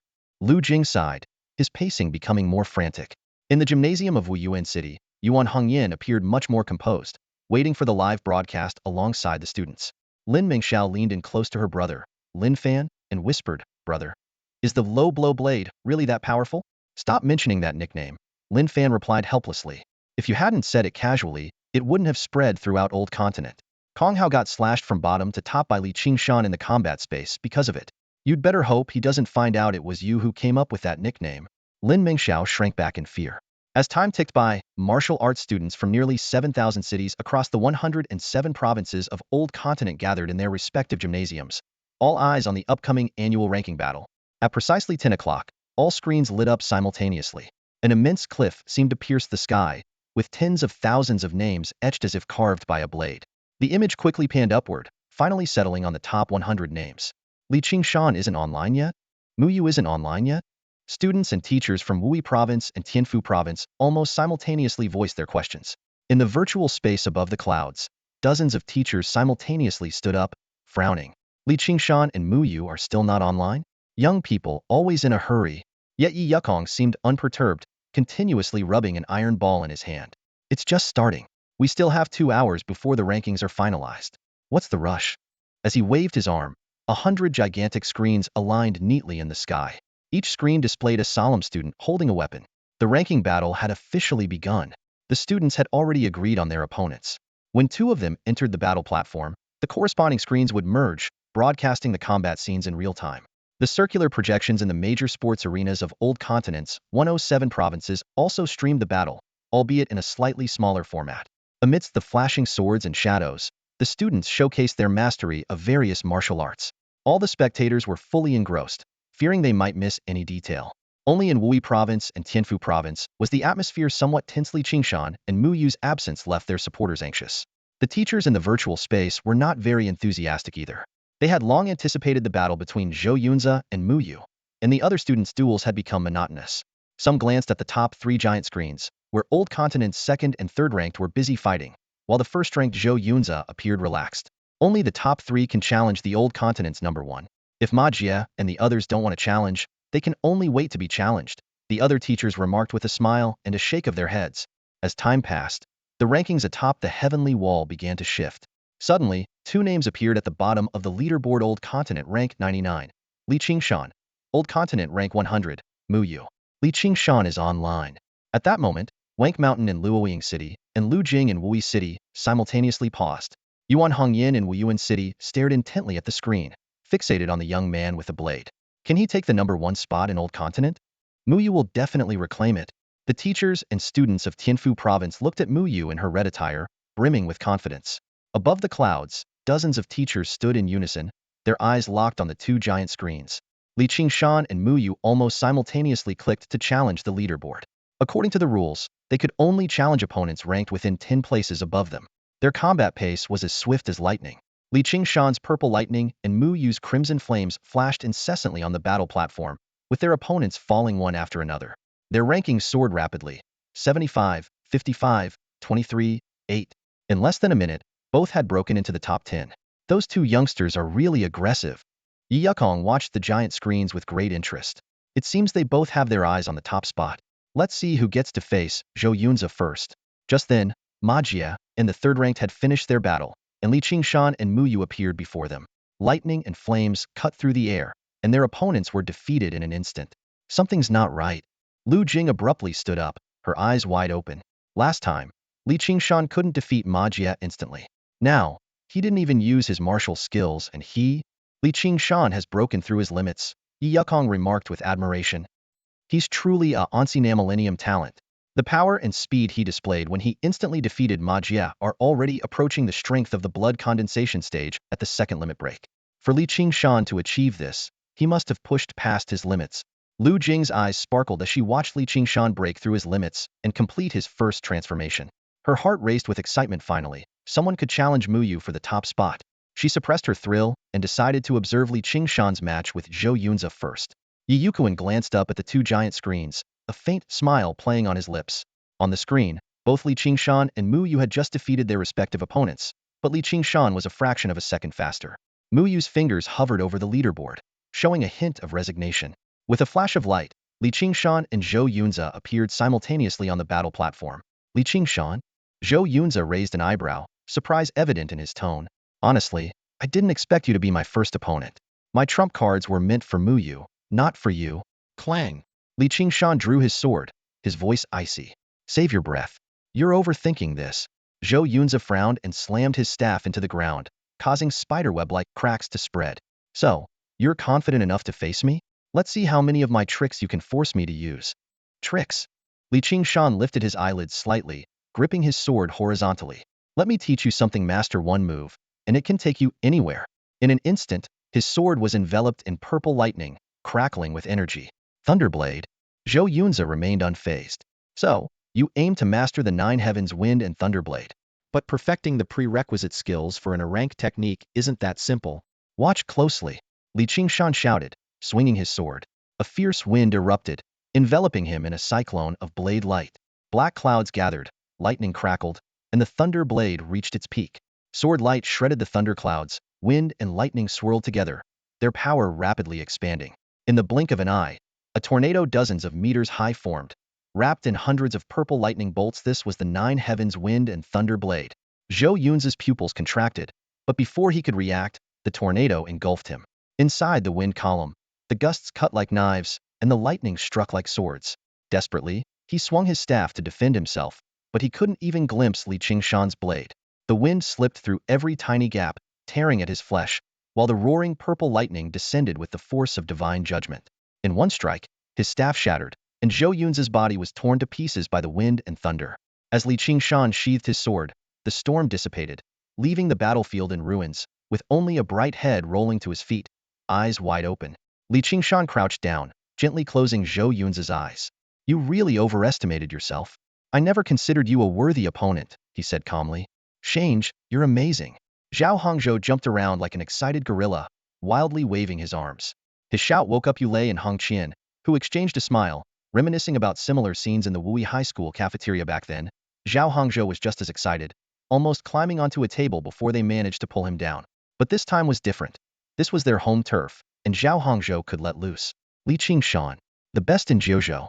Zhao Hongzhou's enthusiasm spread to the surrounding students. Qingshan from Luoying jumped 2 levels and crushed Zhou Yunzi.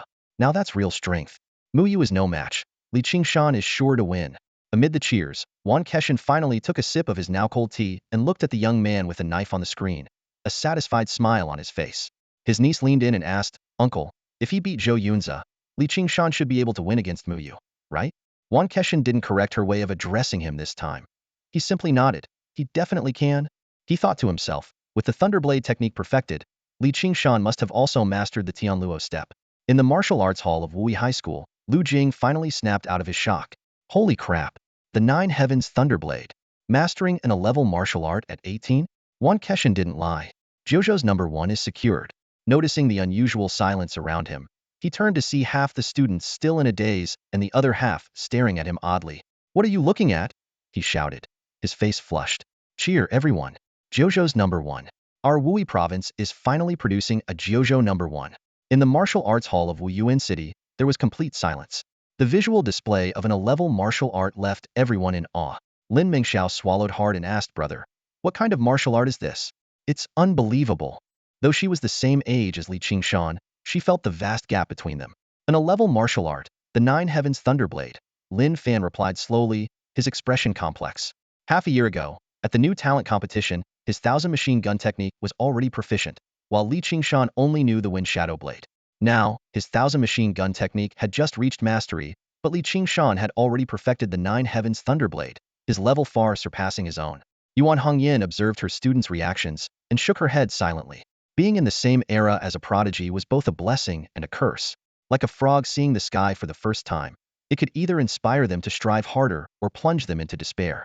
Her professional eye caught that Qingshan had not used his movement technique at all, which intrigued her even more than the Nine Heavens Thunderblade. In the capital of Tianfu Province, in the martial arts hall of Tianfu High School, the students' confidence in Mu Yu was wavering, but the teachers remained calm. Wui Province has produced a real monster, one teacher whispered. Let Lu the shorty enjoy his moment. The Nine Heavens Thunderblade is impressive, but it's ultimately performed with a thunder pattern blade. As long as Mu Yu can take to the air first, with the power of the Fangtian halberd and the Red Phoenix Sunset halberd technique, he can definitely neutralize the Thunderblade. In the virtual space, above the clouds, the room was in an uproar as all the teachers fiercely debated the recent battle. Lu Jing quickly approached the silver-haired boy, her eyes gleaming with pride. Teacher, I was right. Qingshan really mastered the Nine Heavens Thunderblade. Yi Yukong didn't respond, focusing instead on the iron ball in his hand, a hint of doubt in his eyes. Teacher, are you wondering who will win? Lu Jing asked curiously. No. Yi Yukong shook his head calmly. The final winner will definitely be Qingshan. What? Lu Jing was stunned by his certainty. Didn't you say before that Qingshan only had a chance? The Flaming Phoenix Sunset Halberd is an A-rank martial art. It shouldn't be that weak, right? It's not the Flaming Phoenix Sunset Halberd that's weak, it's Mu Yu herself. Yi Yukong's tone was confident, but the doubt in his eyes deepened. His eyes were sharper than anyone else's present, and he hadn't missed even the smallest detail in the windstorm's final moments. He could clearly see the thunderous might in Zhou Yun's eyes, but the power of that blade strike exceeded the limits of a first transformation. Even if Qingshan had reached the peak of his extreme transformation, he shouldn't possess such power. Achieving a first transformation in a short time was already rare, let alone a second transformation. Teacher, Mu Yu is challenging someone. Hearing Lu Jing's call, Yi Yukong looked up at the sky. Mu Yu, under everyone's gaze, pointed at the leaderboard and then disappeared. The two giant screens in the sky merged, and two figures appeared on the battle platform. Everyone was stunned. Mu Yu had chosen Zhou Yunza as her opponent. This was clearly a quest for revenge. On the battle platform, Mu Yu and Zhou Yunza faced each other from 100 meters apart. Zhou Yunza, still recovering from the previous fight, asked in surprise, "You want revenge?" Mu Yu remained expressionless and silent. She stepped forward, and bursts of fire erupted at her feet, lifting her higher and higher. Zhou Yunza's face changed drastically, and he leaped to pursue, but he maintained a distance of over 10 meters from Mu Yu. Perfected lotus step? Zhou Yunza landed helplessly. Before reaching the stage of transforming his blood into a rainbow, he hadn't expected to encounter an opponent capable of such aerial maneuvers. Boom! A massive fireball descended from the sky with overwhelming power. Despite having a backup plan, Zhou Yunza couldn't resist and turned to ashes. As Mu Yu descended, she unhesitatingly pointed at the leaderboard. Light and shadows flickered, and Qingshan looked at the tall girl in red, smiling slightly. So quick to seek revenge? Qingshan, I didn't expect you to come this far. Mu Yu gripped her halberd tightly, her expression complex. In less than a month, Qingshan's progress had astonished her. I told you there would be a chance to face off. Besides, Qingshan spread his hands. I'm almost broke. 10,000 points, everyone wants them. So let's see what we've got. Mu Yu soared into the sky with her halberd. As an A-rank martial art, the Flaming Phoenix Sunset halberd required an aerial vantage point to unleash its full power. To her surprise, Qingshan remained motionless, not even drawing his blade. He's preparing a big move. Qingshan gazed at the sky, watching Mu Yu ascend step by step on fiery lotuses. The red flames expanded and then abruptly contracted, forming a 5-meter diameter fireball that descended with rolling heat waves. Flaming Phoenix Sunset. As Mu Yu plummeted, her pupils suddenly contracted. Qingshan had vanished. Do you really need to use a big move on me? A soft sigh echoed in her ears, and Mu Yu's hairs stood on end. She swung her halberd horizontally but hit nothing. She immediately changed her stance, enveloping herself in halberd shadows. Longer reach, stronger strike. The same move again?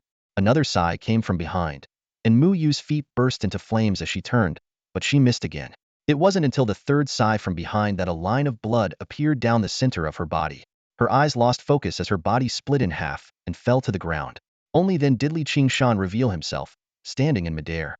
The air around his feet churned and exploded silently, with all the shockwaves being absorbed back into his steps. Heavenly phantom steps, omnipresent in heaven and earth. Is this one trick enough to conquer the world? Qing-Shan looked at the blood on his blade, slightly helpless. Compared to the newly mastered Nine Heavens Thunderblade, his reverse upward slash seemed to have always been his signature move, especially when his opponent had their back turned to him. He just couldn't resist using it. Groin strike. In Province 107 of Jiuzhou, nearly 1 million martial arts students gasped in unison, their eyes wide with astonishment. The nickname truly lived up to its reputation, just as the seniors who had returned from the virtual space had said. When they had watched Qingshan battle Zhou Yunza earlier, the awe-inspiring Nine Heavens Thunderblade had made many scoff at the nickname. But now, facing the more formidable Mao Yu, Qing-Shan abandoned the Nine Heavens Thunderblade and unleashed the groin strike, forcing everyone to acknowledge its power. In the Wuyuan City Martial Arts Hall, Lin Mengxiao tugged at her brother's sleeve and whispered, "Brother, did you see that? He likes using that move himself. The nickname has nothing to do with me." Lin Fan didn't respond, his face showing a dazed expression as he subconsciously tightened his legs, the pain of the past seemingly returning. The reactions in the hall varied. The students' eyes were all drawn to Li Qingshan's final strike, while Yuan Hongyan focused intently on the energy swirling beneath Li Qingshan's feet, lips pursed as if in deep thought. In the Luoying High Martial Arts Hall, Wan Keshan laughed heartily, downing a cup of cold tea, unable to suppress his grin. "Groin strike, my foot. Stop calling it that." In the Wuyuan City Martial Arts Hall, Lu Jing roared to silence the crowd. The key to Li Qingshan's victory is the 11th martial art, the Celestial Maze Step. That strike was just a simple upward slash. He scanned the room, his gaze carrying a warning. Remember, he is the #1 in Jiuzhou from our Wui province. We can't let such a disrespectful nickname stick. The students exchanged uneasy glances, knowing that such an attempt to whitewash the nickname was likely in vain. After all, the entire martial arts community of Jiuzhou had been watching the live broadcast. In the Tianfu Province Martial Arts Hall, the atmosphere was somewhat heavy, but the students, who had been mentally prepared, began discussing Li Qingshan's final strike instead. The previously confident teachers fell silent for a long moment before sighing. With the Celestial Maze Step, Mao Yu's defeat was inevitable. Above the clouds in the virtual space, the teachers were deep in discussion. It was rare for a student to comprehend an 11th martial art so early, yet Li Qingshan had mastered 2, including the Celestial Maze Step. One teacher analyzed, "It's not surprising. Li Qingshan's ability to comprehend the 5th level of Starry Sky's Call is akin to that of a student from 1,000 years ago, who also mastered multiple 11th martial arts before enrollment." Lu Jing still had doubts. It was normal for the perfected Celestial Maze Step to allow silent movement in the air, but Li Qingshan used it with such ease. How can he be so proficient with just one breakthrough? She asked Yi Yakong. 2 breakthroughs. Yi Yakong interrupted. In just half a month, he has made 2 breakthroughs. Staring at the giant screen in the sky, he mused. This is no longer a Ancient Millennium talent. This is truly unprecedented.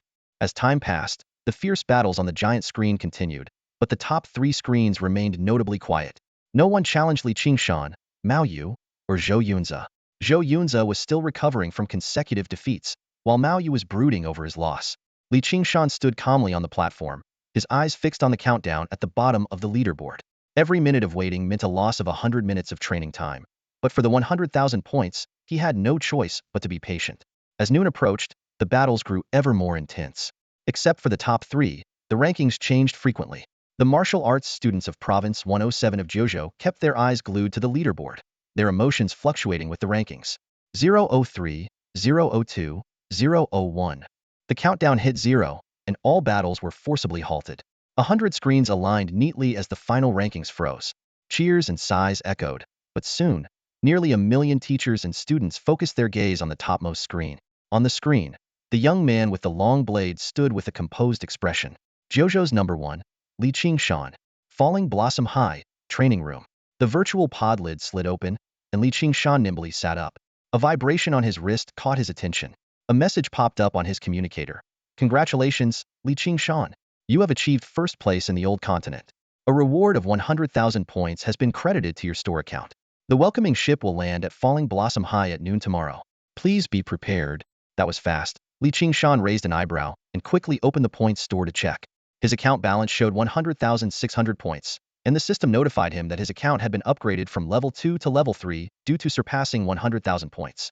Looking at the balance, Qingshan straightened his back, feeling a newfound confidence. He began browsing the newly available items.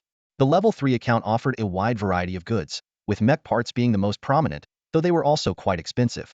He winced as he recalled the battle between Qingshan and Zhu Ping, where his mech was brutally destroyed. Being a mech pilot was indeed a costly profession. Among the new items, two particularly caught his attention. The first was a futuristic-looking Songlong Type 1 virtual pod, priced at 100,000 points and capable of connecting to the Qihang Star Domain Network. The name Songlong reminded him of the Songlong Galaxy mentioned in his textbooks, a galaxy larger than the Milky Way, spanning over 300,000 light-years and containing trillions of stars. The Qihang Star Domain, within it, was merely a drop in the ocean. Gazing out the window, Qingshan recalled the goal he set when he first arrived in this world: to leave Ziying Star and witness the splendor of this vast interstellar age firsthand. Now, with his impending journey to new continent, he was one step closer to that dream. The second item was an interstellar ticket to the main Qihang Star, departing from new continent, priced at a staggering 990,000 points. Qingshan shook his head in resignation. The higher the account level, the more points seemed insufficient. He then checked the martial arts category. With a level 3 account, he could now see a grade martial arts, starting at 100,000 points, and various ultimate secret techniques also priced at 100,000 points. Finally, Qingshan focused on cultivation resources. After breaking through the third limit, he needed higher grade potions, purple crystal elixir at 2,000 points per bottle for replenishing vitality, and purple source elixir at 100 points per bottle for daily training. He calculated that 100,000 points would be enough to support him until he broke through the fourth limit. The path to breaking limits is indeed costly, Qingshan thought as he closed the store interface. However, he consoled himself with the thought that ordinary warriors, despite using fewer potions, still had to save up for martial skills. This realization lifted his spirits a bit. The combined value of Tianluo, Mei's Steps and 9 Heavens Wind Thunderblade saved me hundreds of thousands of points. Qingshan calmed himself, stood up, and opened the door to the training room. Instantly, the sound of party poppers echoed, and colorful streamers filled the air. Zhao Hangzhou, holding a party popper, yelled excitedly, "Brother Shan, you're amazing." Yulei and Hongqian stood nearby, smiling and congratulating him. Qingshan, congratulations on becoming the #1 in Old Continent. Qingshan patted Qingshan on the shoulder with force. "Good job, kid. It's all thanks to my teacher's guidance." Qingshan smiled as he looked around. The hallway was packed with people, including his first-year classmates and second-year seniors like Zhongxian. Everyone's faces were filled with genuine joy. "I'm treating everyone to dinner at Luoying Grand Hotel. Let's go." Qingshan waved his hand and led the crowd towards the school gate. Late at night, after the celebration, Qingshan returned to his quiet rented room. After a quick wash, he lay on his bed and checked his panel. Qingshan's realm. Limit break second turn 1100. Technique. Flaming Sun 9 turns 110000. Third turn 36 sets of radio calisthenics the stars call complete. Martial skills. Tianluo Mei's Steps 135000 Mastery. 9 Heavens Wind Thunderblade 215000 Mastery. Function. Martial Space LV2 1001000. Usable time. 90 years 143 days. Time flow rate. 1:100. The reason his technique level was higher than his realm was simple. Every time he broke his limit, he would first perfect his technique in the martial space, mastering his chi and blood, then crazily consume elixirs to train. This was the key to his rapid progress. Looking at the proficiency levels in tens of thousands, Qingshan sighed. "I need to work even harder." With that, he closed his eyes and entered the martial space. The next morning, Qingshan stood outside his door with the thunder pattern blade and a travel bag containing a change of clothes.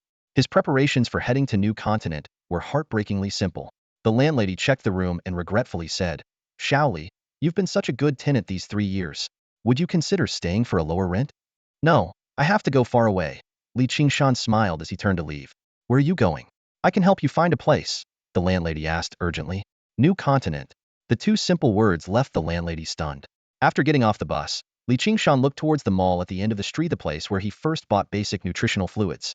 He turned and walked into the mall, politely declining the enthusiastic greetings from the nutritional fluid sales staff, and headed straight to the tea counter. "Give me the best you have." At noon, A small silver spaceship landed on the Luoying High School field.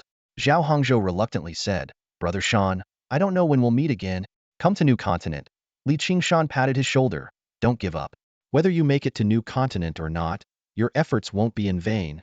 Turning to Yu Lei and Hong Qian, he said, "The same goes for you too. Stop dawdling. New Continent isn't outer space. We can video chat every day." Wan Keshan urged. Li Qingshan bowed deeply to Wan Keshan. "Teacher, thank you for your guidance this past year. I'm not dead yet. Why are you bowing?" Wan Keshan helped him up. "Speaking of guidance, I just pointed the way. It's your own understanding that got you this far. Go on." As Li Qingshan approached the cabin door, Wan Keshan's voice came from behind. "Kid, move forward boldly and never stop. As martial artists, we should strive for continuous improvement. Go and see the vast interstellar era for us." "Teacher, I will." Li Qingshan stepped into the cabin. After the spaceship took off, Yulei took out 2 boxes of tea leaves from her bag and handed them to Wan Keshan. Did your sister give you more pocket money?" Wan Keshan raised an eyebrow, then recognized the tea brand. "Wait, this brand your pocket money for 10 years wouldn't be enough." "Uncle, Li Qingshan asked me to bring them for you." Watching the spaceship disappear into the sky, Wan Keshan murmured, "That rascal." The spaceship zipped through the high altitude, its metallic surface gleaming silver-white under the sunlight. The compressed air at the ship's bow gradually solidified into a transparent wall, which exploded with a thunderous boom as the ship broke the sound barrier, accelerating again amidst the white shockwave. In stark contrast to the external turbulence, the cabin was eerily quiet. Li Qingshan scanned the minimalist interior. Only a few sofas adorned the space. He walked to the porthole, watching the old continent's landscape swiftly pass beneath him until the coastline disappeared, replaced by an endless expanse of blue ocean. "Looks like it's a one-man, one-ship deal," Li Qingshan muttered to himself. "I thought the welcoming fleet would pick up the top 100 from the old continent, but it seems the new continent sent 100 small ships instead." Although this spaceship wasn't much larger than a regular flying car, it was a genuine interstellar vessel capable of breaking through the atmosphere. The weightlessness guidelines posted behind the cabin door were proof enough. "Are you excited to reach the new continent?" A soft laugh suddenly echoed from behind. Li Qingshan spun around to see the holographic projection of a silver-haired teenager standing there. "Don't be alarmed." The silver-haired youth waved a hand. "I'm Yi Yukong, Dean of the 3rd Martial Arts Institute at Ziying Academy, and also this year's admissions officer for the new continent." "Dean Yi?" Li Qingshan scrutinized him. "The ship hasn't even landed, and you're already here to see me. Is there something specific you need to convey?" "Not exactly." Yi Yukong shook his head. "Think of it more as a reminder. You've encountered many companies and conglomerates on the old continent, haven't you? It's commendable that you've managed to stay true to your principles despite the temptations." Faced with the unexpected praise, Li Qingshan grew even more wary. "Dean, I hope there won't be companies or conglomerates approaching me on the new continent?" "Of course not." Yi Yukong laughed. "Those are all local industries of Ziying Star. They wouldn't dare interfere with the martial arts university. There's only one true interstellar conglomerate, but they don't seem interested in signing you." He paused, looking slightly puzzled before continuing. "I'm here to remind you about the matter of finding a mentor." "A mentor?" The unusual term surprised Li Qingshan. "Is the university system based on mentorship?" Yi Yukong suddenly conjured 2 iron balls in his palm, gently rubbing them together. "Don't overthink it. As the Dean of the 3rd Martial Arts Institute, I'd certainly welcome you to join us and would gladly guide you through your postgraduate studies, but that would just be a teacher-student relationship. When I say mentor, I'm referring specifically to the martial arts schools." Hearing the term martial arts schools, Li Qingshan recalled the ancient techniques he had seen in the Points Mall yesterday. Those ancient martial arts schools still exist? Of course. Otherwise, who would collect the royalties? Yi Yukong chuckled, shaking his head. "Ancient only means they have a long heritage. It doesn't mean they're extinct. These martial arts schools are still very powerful today." But he paused meaningfully. In this ever-evolving interstellar age, a long heritage isn't necessarily an advantage. Li Qingshan began to understand. Just as the body-strengthening technique, the Call of the Stars, had been updated to its 36th version, the Federation's educational system was also constantly evolving. So-called orderly inheritance might just be a cover for outdated traditions. "I'm glad you understand," Yi Yukong continued, still rubbing the iron balls. "Martial arts schools are divided into 2 camps, the traditionalists and the innovators. But the truly innovative schools are on the martial arts Grand Star and won't come to Ziying Star. Remember, the educational system of the Qihang Star region will never let any talent go to waste." Before he finished speaking, the projection vanished. Li Qingshan walked thoughtfully to the porthole, and the curved continent of the new continent came into view. However, the scene before him was entirely different from what he had imagined. There were no towering skyscrapers, no flying cars, and no bustling cities. Instead, he saw a vast, empty land. In the wilderness, small villas were scattered in a circular pattern, each about a kilometer apart. The entire new continent resembled a massive circular landmass. As the spaceship continued its journey, the distance between the villas increased, and the structures became more grandiose. Suddenly, the spaceship came to an abrupt halt. Outside the window, a unique building came into view. New Continent's 47th High School. The campus, spanning nearly 100 square kilometers, was dotted with dozens of teaching buildings. The spaceship slowly descended onto the sports field, and as the hatch opened, a giant banner reading, "Welcome to the top 100 students from the old continent," came into view. Qingshan stepped out of the hatch and looked around. On the vast sports field, 100 silver-white spaceships were neatly arranged. Other students from the old continent also began to disembark, looking around in confusion. Suddenly, a shout of "Liao Yin Dao" broke the silence, and as if finding their anchor, all the old continent students quickly gathered around Qingshan. Qingshan's face darkened, his eyes scanning the crowd like lightning, quickly locking onto a nonchalant youth carrying a long spear. "It wasn't me. I swear it wasn't my fault this time." Kong Hao backed away repeatedly, hastily explaining. All the martial arts classes were live streaming the ranking battle. "Your final strike split Muyu open. That can't possibly." Before he could finish, with a loud bang, Kong Hao was kicked to Qingshan's feet by Muyu. Muyu retracted his halberd with a blank expression, while Qingshan could only apologize awkwardly. "Sorry, I got a bit carried away yesterday." At that moment, 100 new continent students in school uniforms marched in formation. Muyu briefly explained that this was a new continent welcoming tradition. After the final battle at the end of July, the top 100 students from the old continent had to compete against the top 100 from their respective high schools. The ones who need to recognize their strength are naturally the losers. Kong Hao worried silently about his position as the 99th ranked student from the old continent. On the rooftop of a teaching building a kilometer away, Wang Zhibua, the director of the 47th High School, and Liao Feng, the deputy director of the Xian Snake Martial Arts Hall, were observing the situation. Liao Feng was there to closely observe Qingshan, while Wang Zhibua hoped to use this opportunity to teach the arrogant students a lesson. On the sports field, the 200 students had already formed two distinct camps. The leader of the new continent group was about to announce the rules when Qingshan interrupted. "Forget the rules. Isn't this just a fight? Why don't you all come at once?" This arrogant remark immediately provoked the new continent students. However, Qingshan continued. "But I think you misunderstand. I'm not the one who's going to fight." With that, he stepped aside and pushed Zhou Yunzi to the front. "Didn't you say this would be interesting? Go ahead." Muyu also stepped back, looking at Zhou Yunzi. Realizing what was happening, Zhou Yunzi took a deep breath, gripped his long staff, and stood at the front, ready to take on the 100 opponents.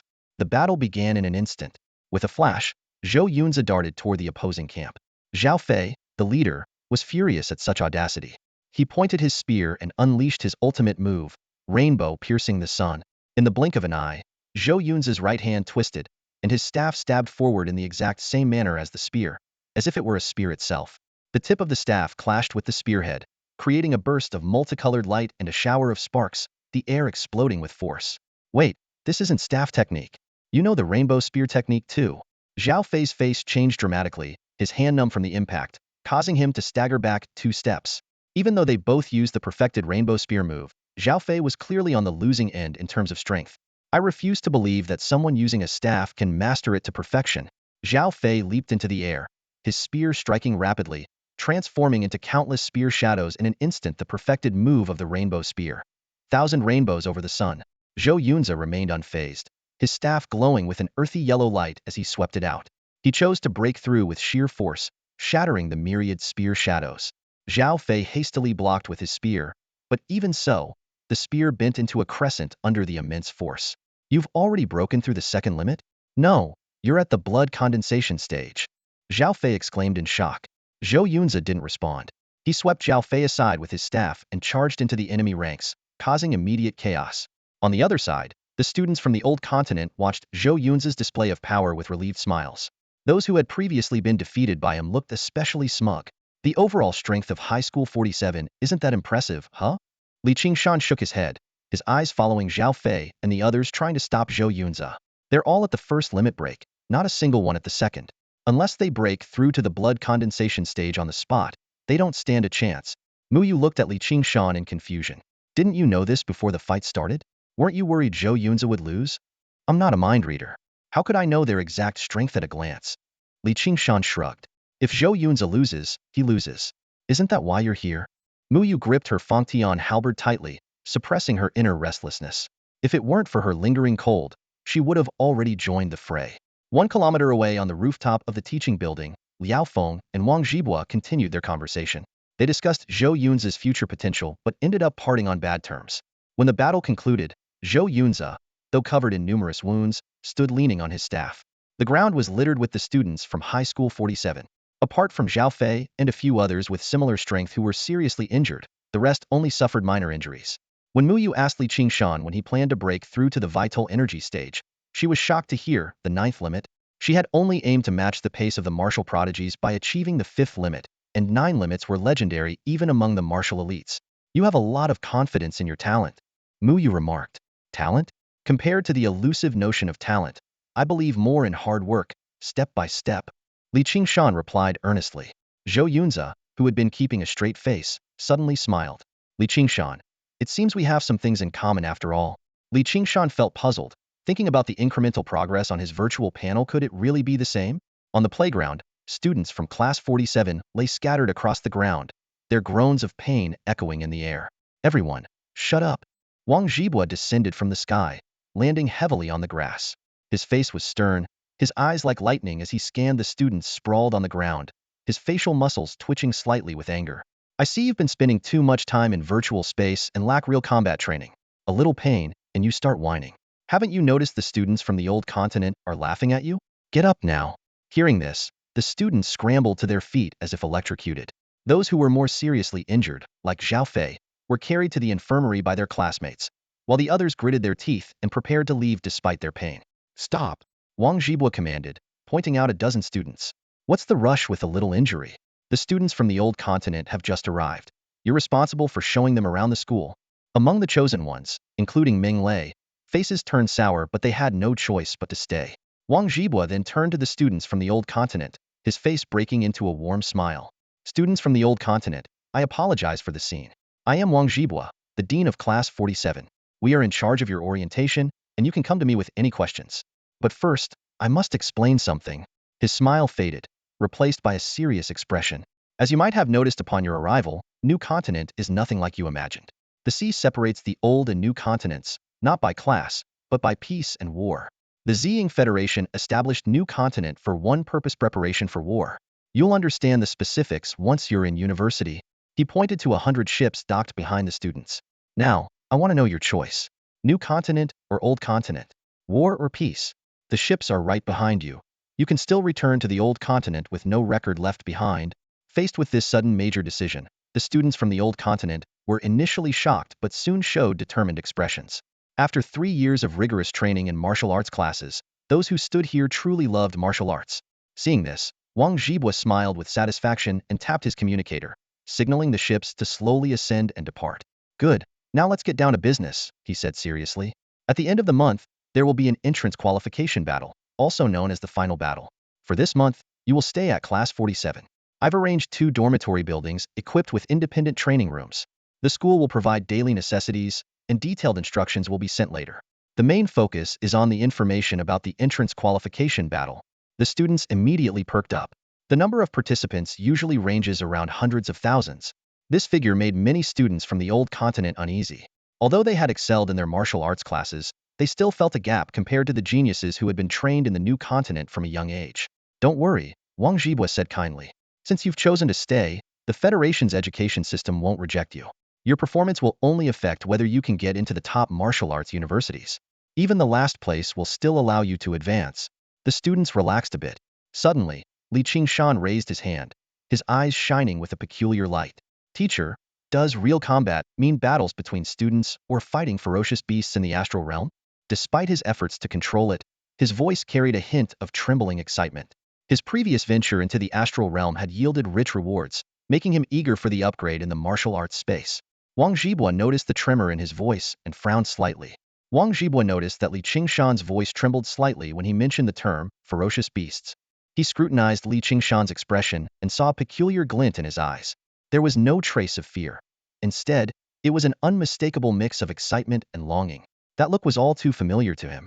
It was the same look his colleagues had whenever they talked about hunting ferocious beasts in the Star Realm. However, the intensity in Qing-Shan's eyes seemed even greater. Don't even think about it. It's impossible. With just those 6 words, the light in Qingshan's eyes dimmed instantly. Wang Zhibua felt even more certain of his judgment. Shaking his head, he explained, the star realm is vast, but ferocious beasts aren't easy prey. Finding tens of thousands of them each year for students to practice on? Unless there's a beast tide. Seeing Qingshan's eyes light up again, he quickly added, but a beast tide is not something you freshmen can handle. The gate held by the Ziying Academy is only a second-tier gate, allowing only Qi and Blood Realm warriors to pass through. However, the beasts inside aren't limited to the second tier. When a beast tide occurs, third-tier beasts often appear, requiring a large number of Rainbow Realm warriors to clear them out. Wang Zhibua scanned the room, his tone serious. The Star Realm is rich in resources, but the gate is like a ticking time bomb. Its tier can change, and it could even be manipulated by evil gods to trigger an explosion. Preparing for battle is not alarmist talk. Whether it's a federal draft or a gate incident, all warriors in Xinzhou must be ready to step up and buy time for the evacuation of the old continent's residents. As his words sank in, the students, including Qingshan, wore grave expressions. Wang Zhibua nodded in satisfaction and then directed Minglei and the other school students on dormitory arrangements and the use of virtual pods. Just as he was about to leave, Qingshan raised his hand with a question. Seeing those bright lamp-like eyes, Wang Zhibua immediately interrupted. There's a leaderboard, but no rewards. The points rewards are a special policy for the old continent. Xinzhou has always enjoyed the best educational resources. The leaderboard is just for motivation. If you want rewards, wait for the entrance qualification battles. With that, he walked away briskly. Qingshan watched the teacher's receding figure and sighed helplessly. At that moment, Meng Lei came over, eyeing him curiously and marveling at his feat of surpassing Muyu. Qingshan quickly reminded him to watch his back, and sure enough, Muyu, dressed in red, was glaring coldly at them. Just then, a loud sonic boom shattered the calm of the field. A Star Source mining hovercar, emblazoned with a nebula emblem, hovered above before slowly descending.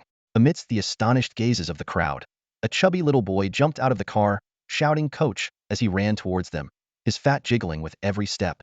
Qingshan extended his hand, pressing it against the chubby boy's forehead, a hint of disdain in his eyes.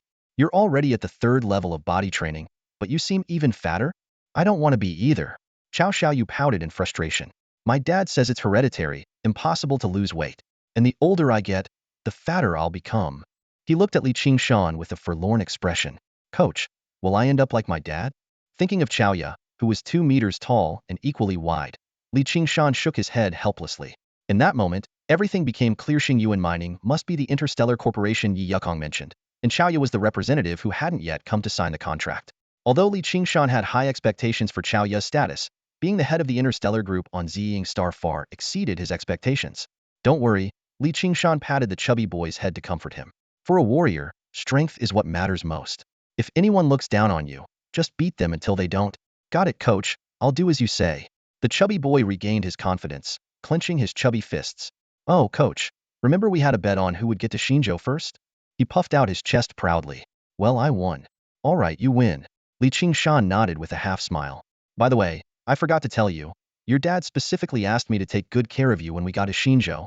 Coach, stop smiling like that, it's scary. Seeing that familiar smile, Xiao Xiaoyu shivered and quickly grinned ingratiatingly. I've prepared a welcome feast for you. Let's go eat first.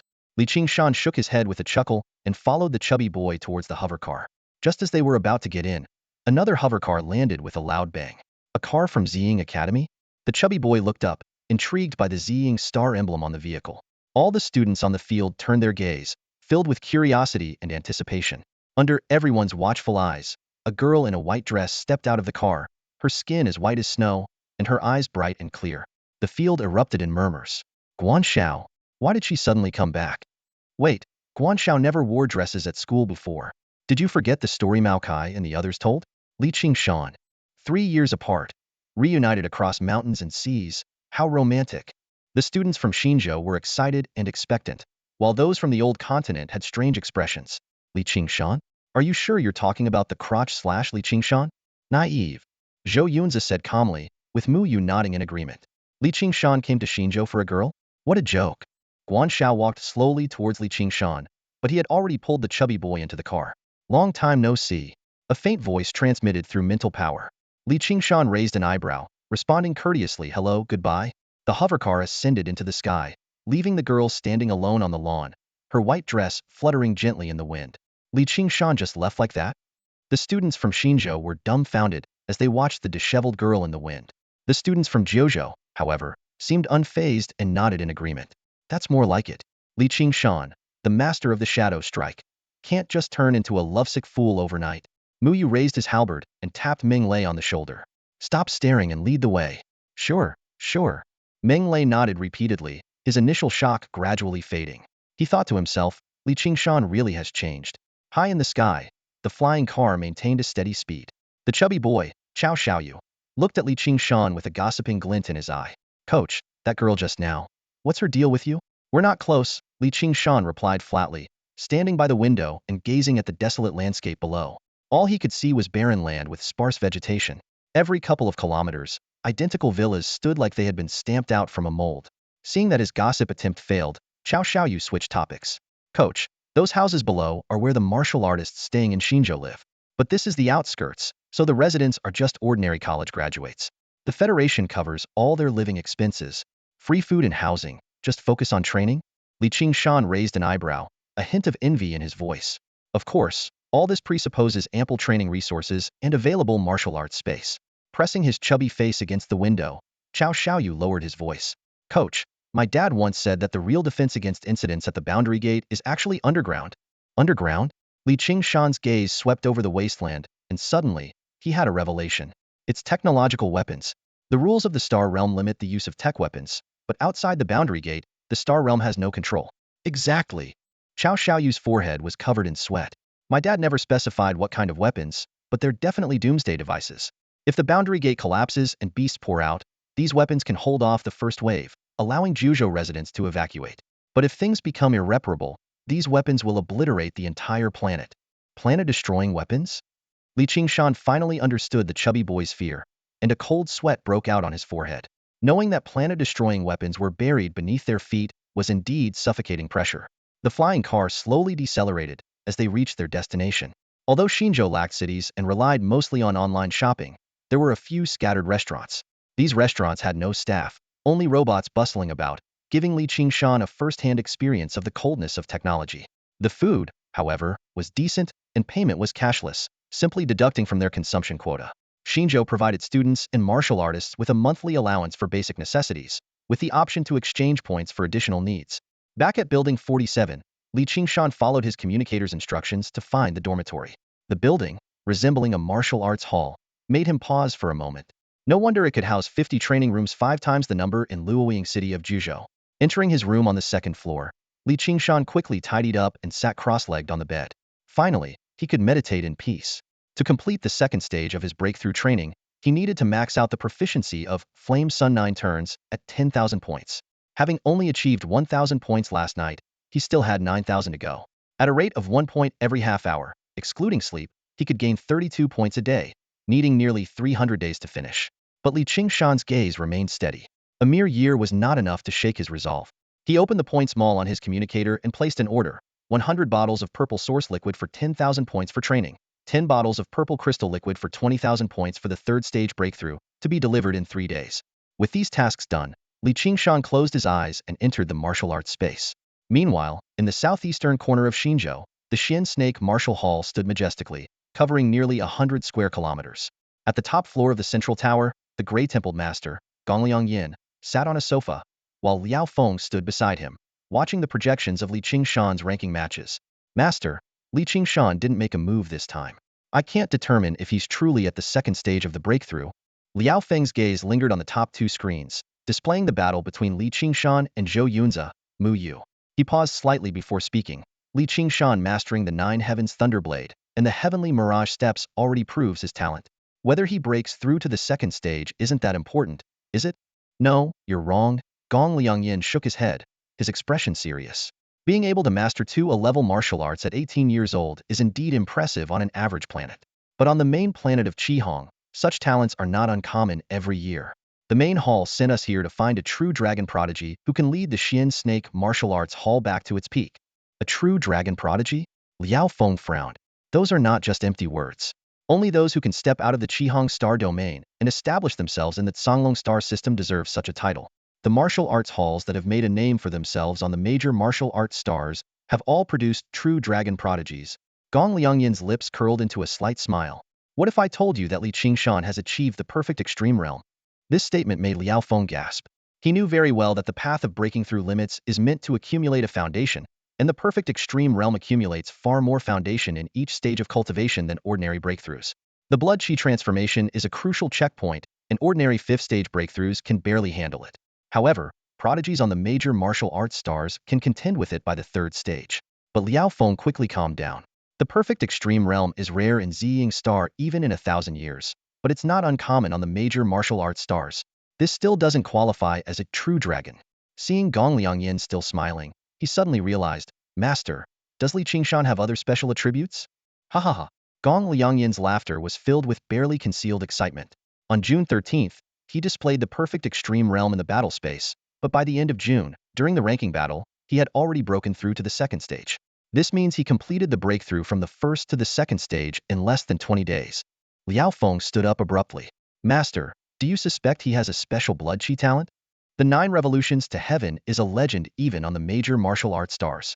But according to the legend, every true dragon prodigy who achieves the 9 revolutions possesses special blood chi talents. Gong Liangyin lowered his voice. We need to confirm his actual realm. Liao Feng calmed down and reminded softly, Master, this is still Ziying star. Although that person left the Qihong star domain 100 years ago, have you lost your mind from practicing martial arts? Gong Liangyin gave him a sidelong glance. We're here to recruit disciples, not to kill and seize treasures. The office fell into a brief silence. After a moment, Liao Feng suggested visiting Li Qingshan directly, but Gong Liangyin rejected the idea. We're not the only martial arts hall on Ziying star. Others are still focusing on the top-ranked fighters, but as soon as we make a move, Ling Yuan and Zai will surely follow. More importantly, he sighed, this year's admissions are overseen by that old fox, Yukong. If I can see the potential, there's no way he can't. There might still be a chance. Liao Feng's eyes lit up. We can emphasize the advantages of our martial arts hall. Martial arts universities are great, but students must face cultists, astral beasts, and even the frontline's astral rifts for resources, resulting in yearly casualties of geniuses. While we carefully select our disciples, we can ensure their absolute safety during their growth. We can start spreading these messages in Area 47, and after some time, you can personally negotiate with him. Gong Liangyin's eyes brightened. You're right. A safe growth environment is our greatest advantage. Let's do it. Who knows, Li Qingshan might come to us before we even make a move, Liao Feng said confidently. Time flies, and in the blink of an eye, 3 days have passed.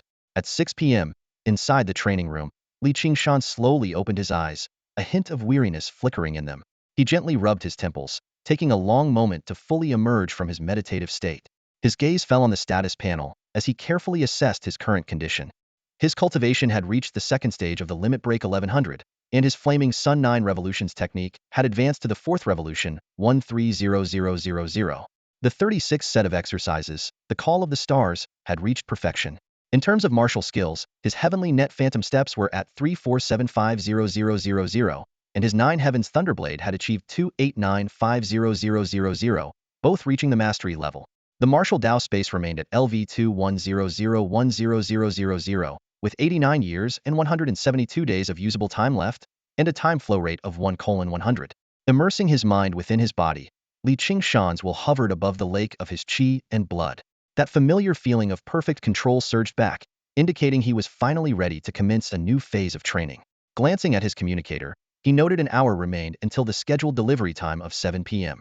Rubbing his empty stomach, he grimaced at the memory of subsisting on a few bottles of Star Origin liquid over the past 3 days. Shower, food. Li Qingshan dashed into the bathroom, and 10 minutes later, he was on his way to Canteen 47, following the map. The canteen was bustling, with every seat taken. His arrival sparked a wave of murmurs and whispers. Li Qingshan? Ugh, scumbag. Did you see his last battle? He sliced Muyu, such a beauty, in half with one strike. Guangxiao is lucky she didn't get involved with him. That low blow strike was terrifying. Li Qingshan's face darkened as he quickly walked through the crowded groups of 1st and 2nd year students. The 3rd year area was relatively quieter, with small clusters of students discussing martial arts clubs and federation matters in hushed tones. He sat down next to Muyu. The atmosphere at this table was noticeably calmer, with Muyu and Zhou Yunza focused on their meals, while Minglei and Kong Hao conversed quietly. Li Qingshan, you're out of seclusion? Kong Hao's eyes lit up. I heard the martial arts club in New Continent is recruiting too. No need to hear it, Li Qingshan gestured to the noisy crowd around them. With this much talk, it's hard not to know. During the ensuing discussion, when the topic shifted to the benefits offered by the martial arts clubs, Li Qingshan cut in bluntly, "You guys are overthinking it. With your current level, you won't even get into the club, so there's no need to worry." This remark immediately silenced Kong Hao and Ming Lei. Indeed, given their average skills, they were far from meeting the club's requirements. When asked about the choices of Mu Yu and the others, Mu Yu expressed more trust in the Federation, while Zhou Yunzi felt he was too ordinary. Li Qingshan was straightforward. "I didn't sign a contract for 2 or 3 decades in the old continent, let alone a lifetime commitment to a martial arts club." Mu Yu and Zhou Yunzi exchanged glances and cautioned. "The rumors about the Black Serpent Martial Arts Club seem fishy. They're probably targeting you. Recruiting for a martial arts school isn't a big deal. Just spread the word a bit." Li Qingshan's lips curled into a dismissive smile. He had been hearing the name of the Qingshan Martial Arts School frequently these past few days, and had anticipated the situation that Yi Yukong had warned him about. However, the tactics of Qingshan Martial Arts School took him by surprise. They chose to highlight the dangers of resource competition within Martial Arts University and compare it with the safe environment of their school. As he dug into his meal, Li Qingshan shook his head inwardly. These people hadn't even figured out his real needs and were already trying to recruit him. How could martial artists nurtured in such a sheltered environment withstand real tests? No wonder they had to recruit from Ziying Star. He recalled Yi Yukong's words. Those truly prestigious martial arts schools were rooted in the martial arts star and never had trouble attracting top disciples. Fortunately, Qingshan Martial Arts School had some sense and didn't bother him directly. "As long as they don't disrupt my training." Li Qingshan quickly finished his meal and turned to Mu Yu and Zhou Yunzi beside him. "How have your rankings been in the Zinzu virtual space these past 3 days?" "Still haven't competed." Mu Yu shook his head and explained. "Zinzu's battle space is different from the old one. You can watch matches. We've been observing these days. The top 10 in Zinzu are very strong. We'll only know how we rank after we fight. Then I wish you the best of luck." Li Qingshan got up to leave, politely declining his companion's invitation to watch the matches. "It's too much of a time waster, plus there's no reward." Back at his dorm, Li Qingshan accepted 2 boxes from the delivery person. Opening them, he immediately drank the liquid that glowed with a purple hue, then sat down cross-legged, focusing his mind on the circulation of his qi and blood. Meanwhile, in Qingshan Martial Arts School, Gongliang Yin and Liao Feng stood facing each other, their previous confidence replaced by anxiety. Their plan should have proceeded smoothly, but Li Qingshan's seclusion had brought it to a halt. When Liao Feng received news that Li Qingshan had come out of seclusion briefly, Gongliang Yin didn't show any impatience. Instead, he smiled with satisfaction. "Diligent cultivation is a good thing. Since he's come out, he must have heard about our school. Let's be patient. The entrance qualification battle is at the end of the month. He will have to come out then. We'll visit him personally." Time flew, and 25 days passed in a flash. During this period, Li Qingshan maintained a high-intensity training regimen, consuming 4 bottles of purple source liquid daily, earning 400 points, and focusing on breaking through to the second transformation stage. He also diligently studied 2 A-level martial arts in the martial arts space, steadily progressing towards his goal of 50,000 proficiency points. Debates about the pros and cons of martial arts university and martial arts schools grew increasingly heated on campus. Meanwhile, Mu Yu and Zhou Yunzi advanced through the Zinzu virtual space, breaking into the top 10. At Qingshan Martial Arts School, despite Liao Feng's growing anxiety, Gongliang Yin remained composed. To him, Li Qingshan's rigorous training confirmed his talent in qi and blood cultivation, further solidifying his resolve to recruit this promising disciple. As the date turned to July 29th, only 2 days remained until the end-of-month entrance qualification battle. In the early morning, the dawn light streamed in from the horizon, casting a warm glow on the figure sitting cross-legged by the window. Li Qingshan slowly opened his eyes, and a fleeting virtual panel appeared. Realm limit break, second turn 100100. This indicated that the final circulation of his vital energy and blood had been completed, and the progress bar was fully filled. His gaze fell on an open box in front of him, where 10 bottles of purple crystal liquid were neatly arranged, emitting a gemstone-like purple glow. "Everything is ready. All that's missing is the final push," he murmured to himself, then closed his eyes again, sinking his consciousness into his body. His vital energy and blood flowed through his body like rivers and lakes, while his will rose like the morning sun. With a single thought, the vital energy and blood throughout his body began to boil and converged at 1,000 nodes. In an instant, the energy burned and started to simulate a rainbow. Just 3 seconds later, Li Qingshan opened his eyes, his face slightly pale. The panel now showed Realm Limit Break, third turn 1100. Although his vital energy was still depleted, his physical state was significantly better than during his previous breakthroughs. He downed all 10 bottles of purple crystal liquid, and half an hour later, His depleted energy was gradually replenished. Raising his hand for a closer look, Qingshan noticed something unusual. This time, the simulation of the rainbow seemed to have made a qualitative leap. A strand of pure vital energy within him was flickering with a faint rainbow light, weak but far superior in quality compared to before. Qingshan clenched his fist suddenly, and with a boom, an invisible wave of energy rippled outward from his fist. This Nirambo-like power, according to the records of the yin-yang 9 turns, usually required reaching the 5th turn of limit break. This might be due to his perfect extreme state and the strongest guiding method he comprehended after the 5th level of the Starry Sky summoning. After a quick wash, he stepped out of his room, only to find the hallway unusually quiet. Checking his communicator, 29th, 8 a.m. He sighed in relief, glad he hadn't missed the qualification battle for admission. At that moment, doors around him began to open, and the hallway filled with discussion. His classmates were eagerly talking about the upcoming showdown between Mu Yu and Han Hui from Xinzhou, all excited for the qualification battle. Mu Yu and Zhou Yunze emerged from their rooms. They say Han Hui is quite strong? Qingshan asked casually. Stronger than me, Mu Yu replied calmly. He's also at the 2nd turn of limit break, but he reached this realm 6 months before I did. 6 months? Qingshan exclaimed in surprise. Mu Yu nodded in explanation. Not only has he mastered an A-grade spear technique, but he also has a grade movement skill that has reached perfection. Even though I have the Red Phoenix Falling Sun halberd, I still can't match him. Losing to him was no injustice. However, she suddenly paused and looked intently at Qingshan. There was a glimmer of expectation in her eyes. Han Hui probably hasn't logged off yet.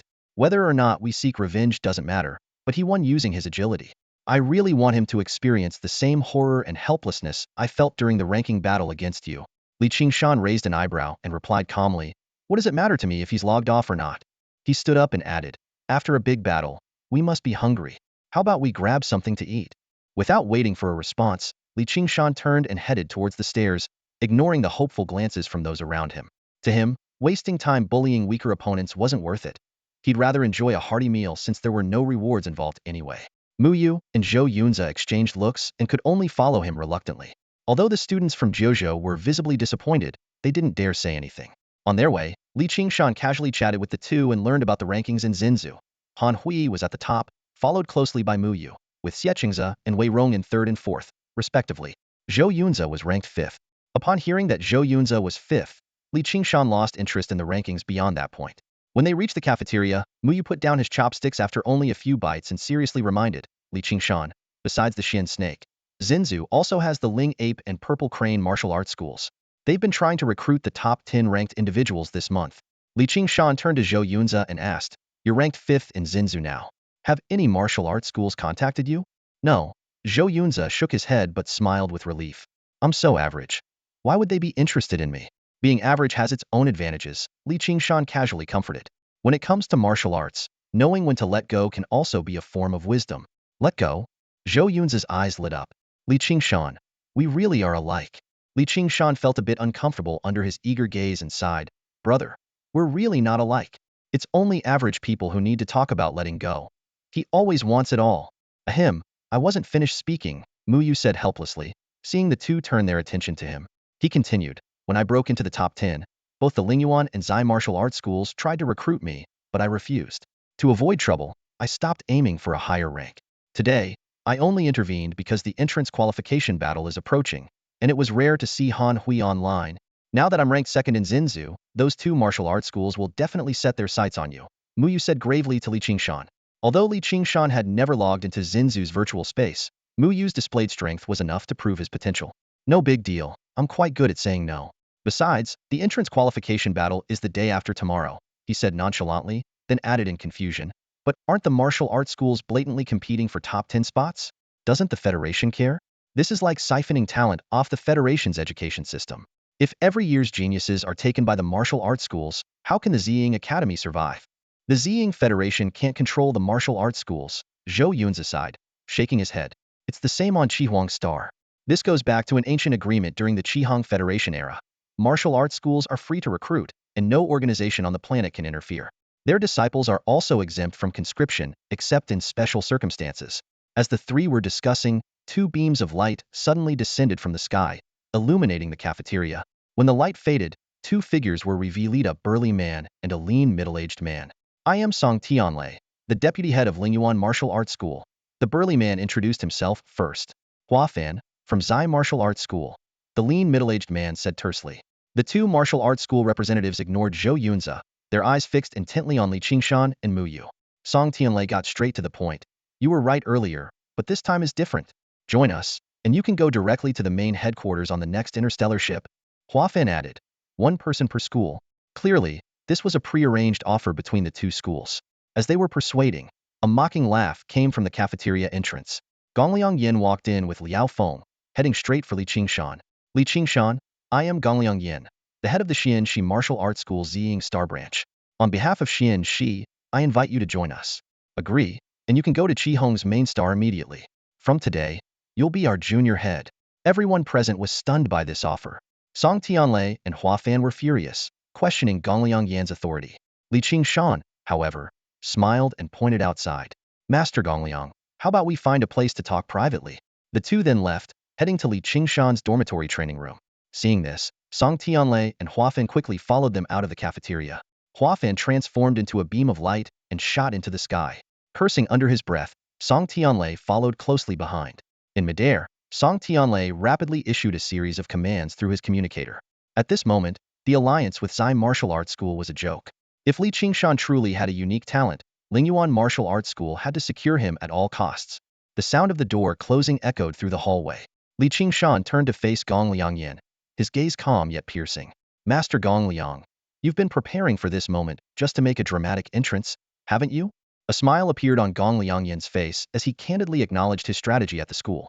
Just a bit of promotional tactics, nothing more, he said, his smile fading as he looked intently at Qingshan. Since we're being straightforward, let's get to the point. Li, have you reached the second stage of breaking limits? Second stage of breaking limits? A glint appeared in Qingshan's eyes. Yi Yukong's reminder on the spaceship and Gongliang Yin's current probing all pointed in the same direction. He nodded calmly. Yes, I have. That's great. Gongliang Yin's eyes lit up with joy, and his tense body visibly relaxed. He said earnestly, Li, rest assured, my previous promises were not just empty word. Hold on. Qingshan interrupted, rubbing his temples. Why are you calling me brother? Master Gongliang, I haven't agreed to join the Xian Snake Martial Hall yet, have I? Gongliang Yin was taken aback. The enticing prospect of becoming the deputy head of an ancient martial hall flashed through his Minda golden opportunity for any recent graduate. He tried to explain. Brother, you might not understand the significance of the deputy head position. Master Gongliang, why don't you listen to my terms first? Qingshan interrupted again, his tone steady. My condition is simple. Freedom. Freedom? Gongliang Yin frowned, clearly not expecting such a straightforward yet challenging demand. Qingshan explained seriously. Recently, Master Gongliang, you promoted the idea of safe growth at school. This contradicts my martial beliefs. My mentor's first lesson was to face beasts hidden. Therefore, I need absolute freedom. The martial hall cannot interfere with my growth path. No way. Gongliang Yin objected urgently. Do you know how many geniuses die on the front lines each year? Die in the star realms? The strong survive, the weak perish. Isn't that the essence of martial arts? Faced with Qingshan's stubbornness, Gongliang Yin's expression grew complex. This young man's excellence far exceeded expectations. Not only was he incredibly gifted, but he had also already formed a steadfast martial philosophy. In the end, Qingshan opened the door, signaling the end of the conversation. Master Gongliang, please see yourself out. All right. Gongliang Yin sighed deeply. Then I wish you all the best. Li, may your martial journey be prosperous. Outside, Mu Yu and Zhou Yunzi watched Gongliang Yin's departing figure before turning their complicated gazes to Qingshan. Refusing the deputy head position of an ancient martial hall, such a once-in-a-lifetime opportunity, was truly hard to believe. Stop staring. The day after tomorrow is the entrance qualification battle. Shouldn't you be preparing? Qingshan smiled faintly and closed the door behind him. Bang! In the chilly corridor, Mu Yu and Zhou Yunzi stared at each other in silence. Qingshan was deeply engrossed in cultivating the Yin-Yang 9 transformations technique. Elevating to the next level required 30,000 proficiency points, a feat that couldn't be achieved in the short term. With the entrance qualification battle approaching, he had to adjust his schedule, at least freeing up time for 3 meals a day. That evening, he had just finished dinner at the cafeteria and was strolling along the campus path. Suddenly, he noticed a subtle flicker in the light and shadows on the ground. He looked around cautiously. The streetlights were still steady, and there were no swaying trees in the vicinity. Driven by instinct, he quickly glanced up at the newly risen moon in the night sky. Along the moon's edge, faint beams of light flickered briefly before disappearing. The distinct characteristics of these lights made him immediately think of laser weapons. Meanwhile, a heated debate was unfolding inside the central building of the Lingyuan Martial Arts Hall. Qingshan has reached the pinnacle of extreme limits? Why am I only hearing about this now? The hall master, Tianxiang, was furious, his white hair trembling with emotion, each of his fists pounding heavily on the table. Uncle, please calm down. Song Tianlei wiped the cold sweat from his forehead and explained, from Gongliang Yan's reaction, it seems that Qingshan has not accepted the invitation. He refused? Tianxiang was initially stunned, then suddenly stood up. No? Even if he is at the pinnacle of extreme limits, Gongliang Yan has no authority to promise the position of Deputy Hall Master. Not just Xin Snake. No ancient martial hall would easily make such a promise. Unless. He spoke each word deliberately. He is a true dragon prodigy. Song Tianlei cautiously responded, Uncle, I also suspect that Qingshan has a talent for the blood chi path. However, we can't confirm the morning's conversation details or his true strength. Moreover, since he has already refused Gongliang Yan, it would be difficult for us to offer better terms. Forget about that for now. Tianxiang was about to say more when his expression suddenly changed. He swiftly broke through the window, soaring into the sky. Song Tianlei followed closely behind. High up in the sky, tens of thousands of meters above, the two men gazed toward the moon. Even with their exceptional vision, they could barely catch the flickering traces of the lasers. The joint resource point of Xingyuan mining has encountered an issue, Tianxiang said gravely. Song Tianlei furrowed his brow and remained silent. After more than a minute, the laser flickering finally ceased. At that moment, Tianxiang's wrist began to vibrate, and a message appeared. After reading it, a meaningful smile spread across his face. An opportunity has arrived. Is it over? Qingshan murmured to himself as he gazed at the now tranquil moon. He stood there for another 5 minutes, making sure that the faint beam of light, which resembled a laser, had completely vanished before averting his eyes. Laser weapons on the moon? He furrowed his brows, the surprise in his eyes yet to fade. In his 15 years of memories from his previous life and 3 years of experiences since crossing over, he had never suspected that the moon could be a military base. The recent battle and the appearance of that laser weapon had completely shattered his understanding. Who was the enemy? This question lingered in his mind, but with the limited information at hand, he couldn't draw any valuable conclusions. He quickly walked back to his dormitory, keeping an eye on the communicator on his wrist. Even as he finished washing up and prepared to start his training, the communicator remained silent. This silence, oddly enough, brought him some comfort. It at least meant that the situation was still under the Federation's control. With that thought, he closed his eyes and entered the martial arts space. The next day, July 30th, Qingshan maintained his routine, having meals at the cafeteria on time. In the evening, Muyu brought some unexpected news. Han Hui, Xie Qingze, and Wei Rong have all joined the martial arts schools? Qingshan raised an eyebrow. The top 3 fighters from Xinzhou, whom he'd only heard about yesterday, had changed their minds overnight. Did the martial arts schools raise their offers? He asked tentatively. Muyu hesitated before nodding. Not sure about the specifics, but Han Hui went to the Lingyuan Martial Arts School, and Xie Qingze and Wei Rong chose the Zaire Martial Arts School. They've already moved out of the school and given up their qualification battles. The top 3 from Xinzhou, huh? Qingshan shook his head. These 2 schools really hit the jackpot with Ziying Academy this time. But this might be good. Seeing the confused expressions on Muyu and Zhou Yun's faces, he explained, in tomorrow's qualification battle, you'll be able to stick close to me. From the top 3 in the old continent to the final top 3, we can make our teacher proud. Zhou Yunza nodded thoughtfully. Although he had transferred from Chihuang's Star, he had studied in the old continent's martial arts class for a year and understood the significance of the final battle. Muyu, having experienced it firsthand, resonated even more. The final battle meant standing on the same starting line as tens of thousands of Xinzhou graduates, a daunting path ahead. By the way, Qingshan suddenly shifted the topic. Did you notice anything unusual about the moon last night? The 2 shook their heads blankly. Nothing special, just a bit brighter than usual. Qingshan said no more and got up to leave. Returning to his dormitory, he glanced at the moonlight again, ready to continue his training when his communicator suddenly vibrated, showing a call request from Chaoya. As the video connected, Chaoya's massive figure nearly filled the entire screen, his chubby face smiling so broadly that his eyes were almost slits. Coach Li, sorry I was away on a business trip last month and couldn't congratulate you on becoming the top in the old continent. After some pleasantries, Chaoya's tone shifted. Coach Li, if I may ask, have you reached the 2nd stage of breaking limits? Lower than that, the 3rd stage, Qingshan replied directly. The 3rd stage? Chaoya's shock was evident, his face quivering, but he quickly smiled again. Qingshan keenly sensed Chaoya's intention. There's a realm gate on the moon, and something's happened, hasn't it? Qiao Ya's mouth gaped in surprise. Coach Li, how did you know? Just a guess. Li Qingshan's eyes were sharp as he quickly grabbed his thunder pattern blade. Mr. Qiao, you know my address, right? Send someone to pick me up right now. Let's go. Qiao Ya was momentarily speechless. In all his years of doing business, he had never encountered such a decisive partner. Seeing the intense gaze in Li Qingshan's eyes, he hurriedly explained, Coach Li, please don't worry.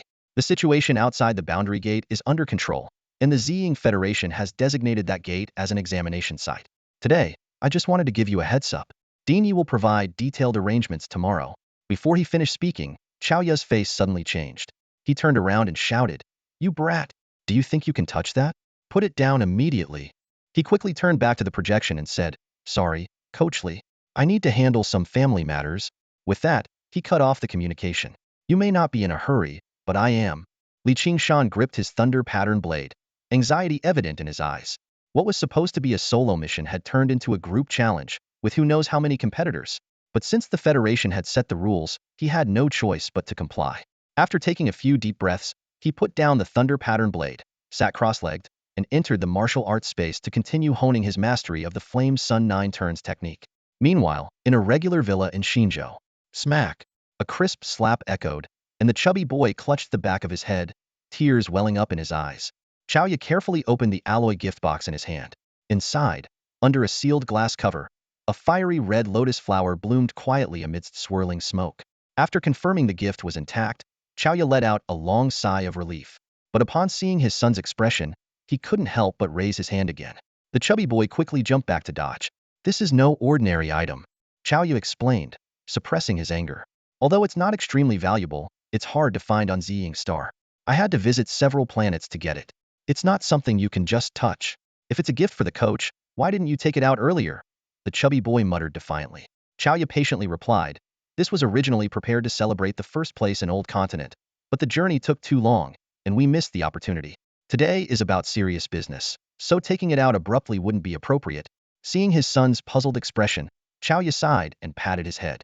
You may not be cut out for business, but your luck is extraordinary. You randomly visit a gym and encounter a true dragon prodigy. A true dragon prodigy? Qiao Xiaoyu's eyes lit up, but he asked in confusion, Dad, isn't the coach's nickname Liaoing Blade? When did he get such an impressive title? Ignoring his son's question, Qiao Ya stared at the alloy gift box and muttered to himself, breaking the limit at 3 turns. I thought I was preparing too early, but it turns out to be just right.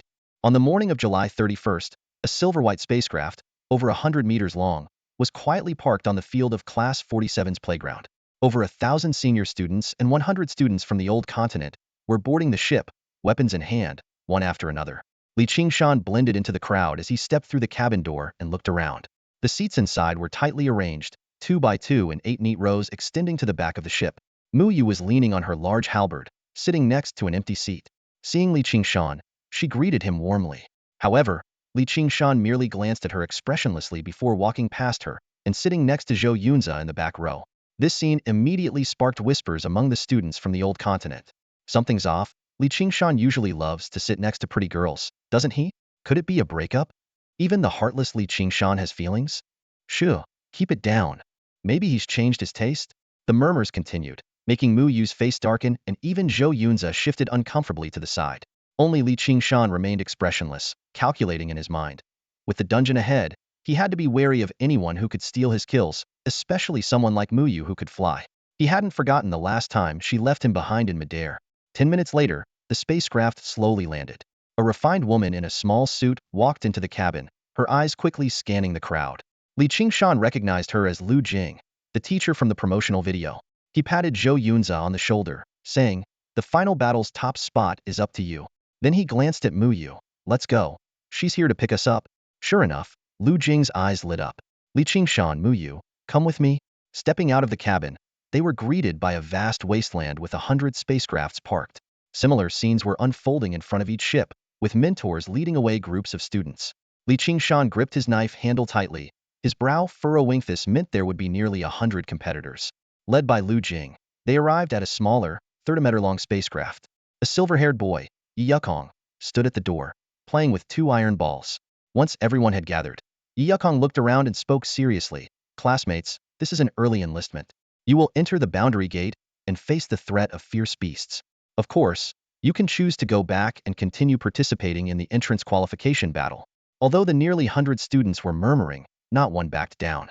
After all, this was not only a test of strength and talent, but also a test of character. And Martial Arts University was born for this very purpose. Yi Yukong's gaze swept over the crowd before pausing momentarily on Qingshan. Though Qingshan appeared calm, standing with his right hand tightly gripping the knife handle and staring straight ahead, the emotions swirling deep in his eyes didn't escape Yi Yukong's notice: anticipation, anxiety, impatience, excitement, and repression. Like a volcano on the verge of eruption. So eager. Yi Yukong's hand paused in its motion of rubbing the iron ball, and he coughed lightly before speaking. Very well. Since no one is backing out, I'll explain the basics. He concisely introduced, there is a first-tier gate on the moon, jointly developed by Xingyuan Mining and the Federation. Many of the resources you use daily come from this gate.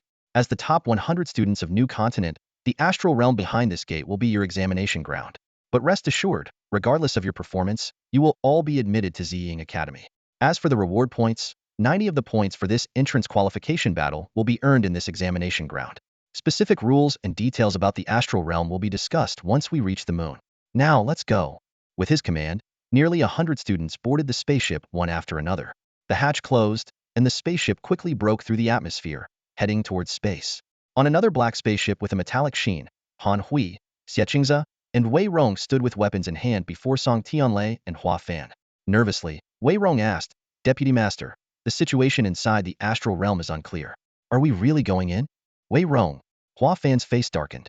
Don't forget, you agreed to this yourself yesterday. Song Tianlei waved his hand, his gaze shifting to the composed Han Hui and Xie.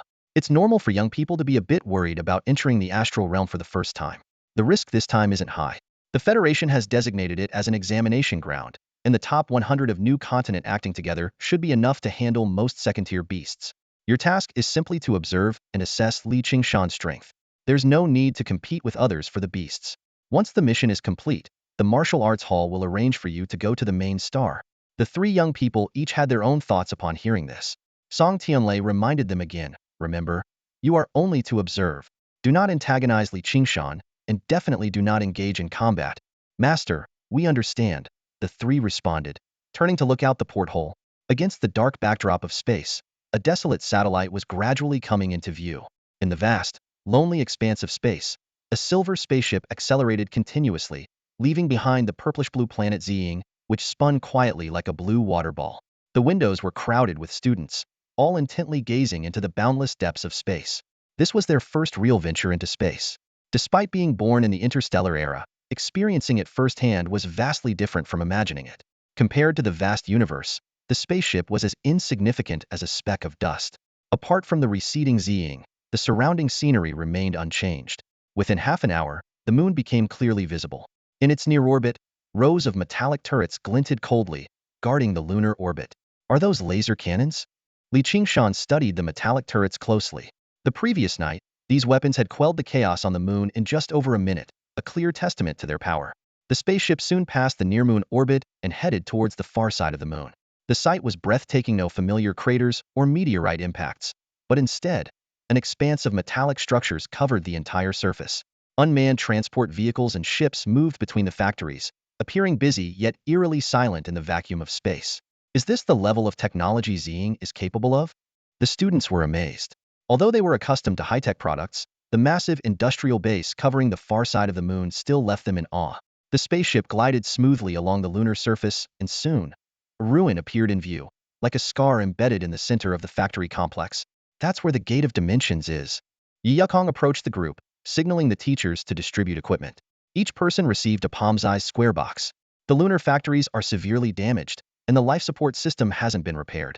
All workers have been evacuated. This is a portable spacesuit, capable of withstanding temperature fluctuations, radiation, and providing oxygen. This advanced? Qingshan curiously pressed the communicator. Instantly, a liquid metal-like substance flowed out of the box, covering his entire body. Everyone was enveloped in a transparent film, slightly uncomfortable but still mobile. To their surprise, Dini was not wearing any protective gear and simply stepped out of the cabin onto the lunar surface. Seeing their confusion, he explained, opening your senses to the stars and channeling primordial energy to transform yourself is key. Once all 9 apertures are opened, you'll naturally be able to do this. This is just your first contact with space. Traversing the galaxy is still far off. The students followed Yi Yukong through the factory base, opening all 9 apertures. Easier said than done, muttered Lu Jing under her breath, quickly realizing her slip. Li Qingshan, hearing this, recalled Wang Keshan easily defeating Zhu Ping. If one could withstand mech attacks, perhaps they could indeed move freely in space? Watching the instructors, who also needed spacesuits, he pondered thoughtfully.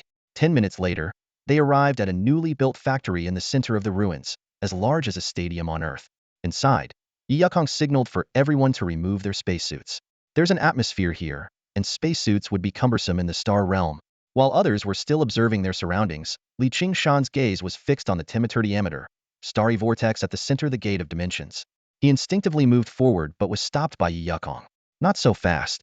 With a swift motion of his fingers, a massive projection screen materialized in front of the crowd. At the center of the screen stood an imposing, fire giant ape, standing about 3 meters tall. Qi Jiao Fire Ape, a Tier 2 Star Realm beast. Yi Yukong's expression was serious as he emphasized, "Note, I'm talking about a Star Realm beast, not a wild beast. Star Realm beasts of Tier 2 and above possess a certain level of intelligence and should not be equated with ordinary wild beasts." The projection shifted to a vast, mountainous forest. Yi Yukong continued, "The Star Realm beyond this gate is rich in resources.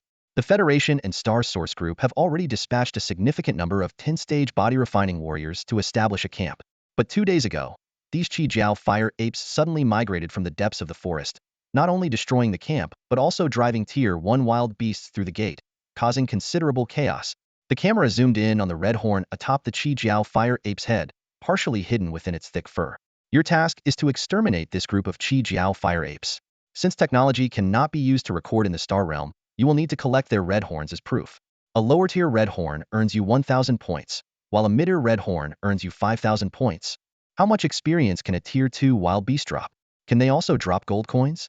Li Qingshan's eyes lit up with excitement as he eagerly asked, "Teacher, what's the point value for height tier rewards?" Yi Yukong shook his head and signaled the assistant to distribute maps and signal arrows. Each person received 2 signal arrows, 1 blue and 1 red, along with a mechanically printed map detailing the forest terrain and suspected wild beast locations.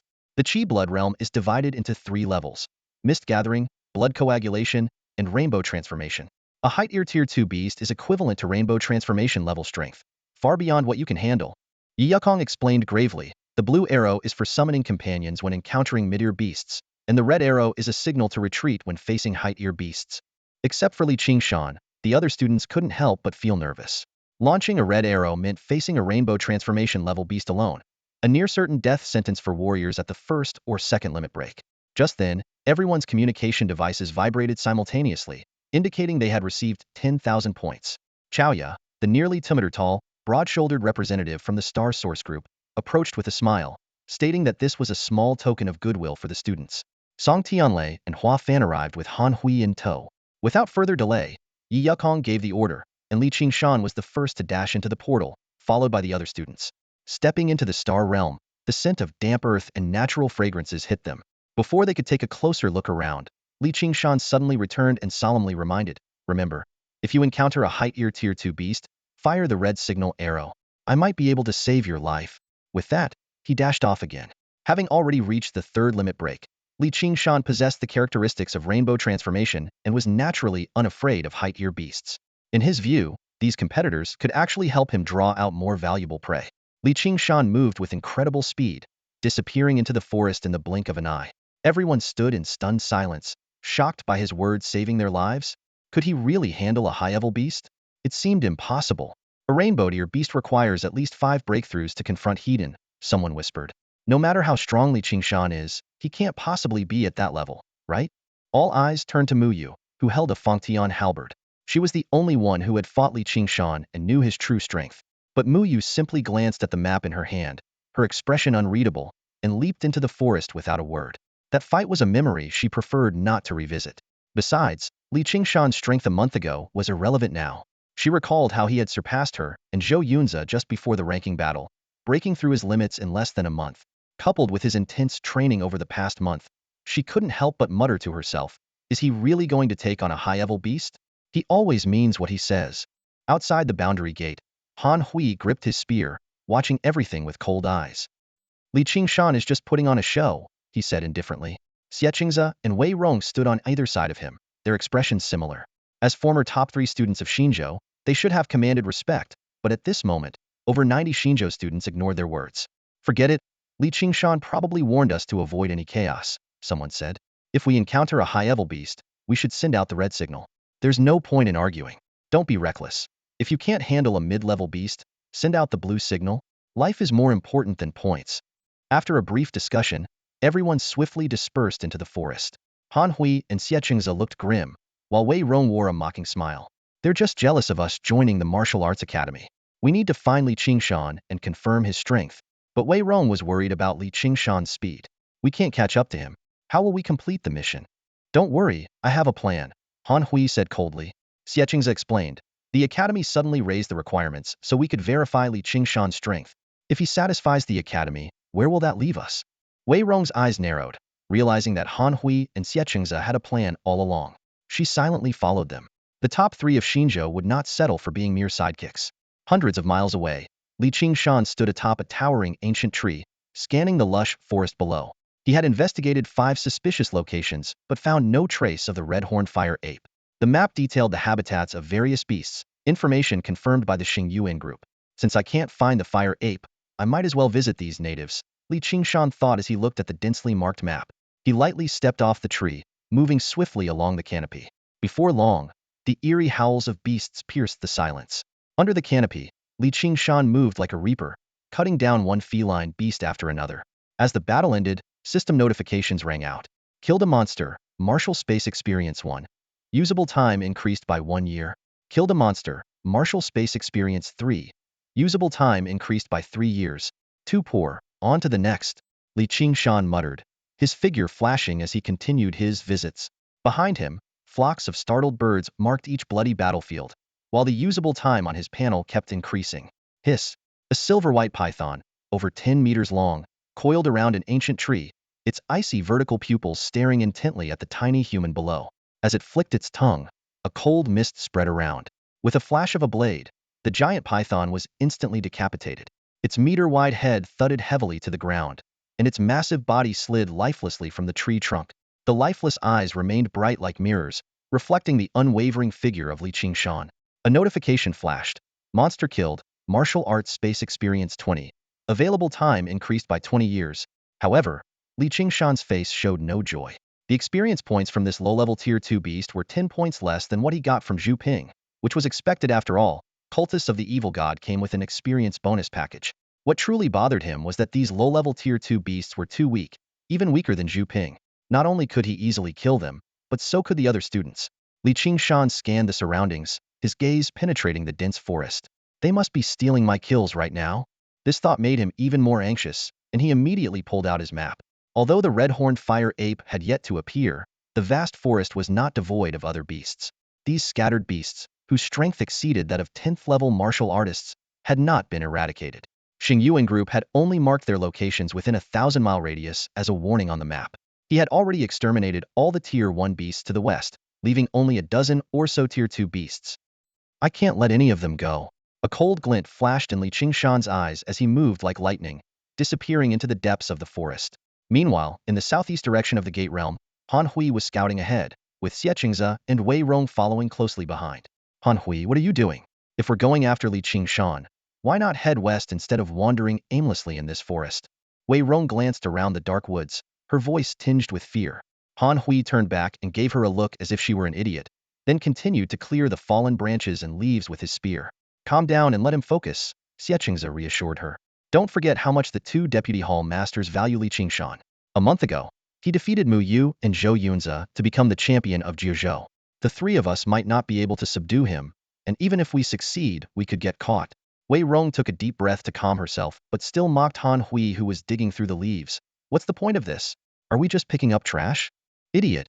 Han Hui sneered, raising his left hand, and several fiery red hairs drifted with the wind. As time passed, the 3 ventured deeper into the forest. Simultaneously, nearly 100 other students were also searching within the 1,000-mile radius as indicated on the map, yet they found nothing. In the western part of the Gate Realm, a young man with a sword was about to confront a beast with a lion's head and a deer's body when suddenly a bolt of lightning struck from the sky. The beast was instantly reduced to a bloody mist, its limbs scattered. Monster killed, Martial Arts Space Experience 20. Available time increased by 20 years. Qingshan landed steadily and smiled at the swordsman nearby. No need to thank me. By the way, I've claimed this area to the west, so please head in another direction. Claimed the area? The young man was stunned as Qingshan leaped away, only to suddenly return and add, sorry for rushing earlier. Remember, if you encounter the red-horned fire ape's habitat, shoot a red signal arrow. Even if you find a lone mid-level beast, shoot a blue signal arrow. Don't take risks. The beasts here are too strong for you to handle. Whoa. The young man jumped and looked around, but Qingshan was already gone. Swallowing nervously, he quickly changed direction to escape. From a nearby treetop, Qingshan watched the retreating figure. Scared off another one trying to steal my kills. He compared his map, excitement flashing in his eyes. Only 5 marked spots left, and there's still 1 mid-level beast. With that, he moved swiftly through the treetops. An hour later, in a secluded corner of the western forest, a large oval lake with a diameter of several hundred meters shimmered. A 20-meter-long giant crocodile floated belly up on the lake, a crimson line running from head to tail, its innards spilling out and dyeing the water red. Monster killed. Martial arts space experience 40. Available time increased by 40 years. Standing by the lake with his sword, Qingshan declared, should be all clear now. He checked his martial arts space panel, a smile forming on his lips. Function, martial arts space LV2 587-10000. Available time, 575 years 241 days. Time flow rate, 1:100. The 100 experience points from before were retained, meaning he had earned 487 points since entering the Gate Realm. In less than 2 hours, he had gained 487 years of available time. This confirmed his theory the Gate Realm was his experience farming ground, specifically a Tier 1 Gate Realm. Recalling Director Gao Wang's words, he remembered that the Tier 2 Gate Realm suppressed by Ziying Academy had already been swept clean by countless senior students in the Qi and Blood Realm.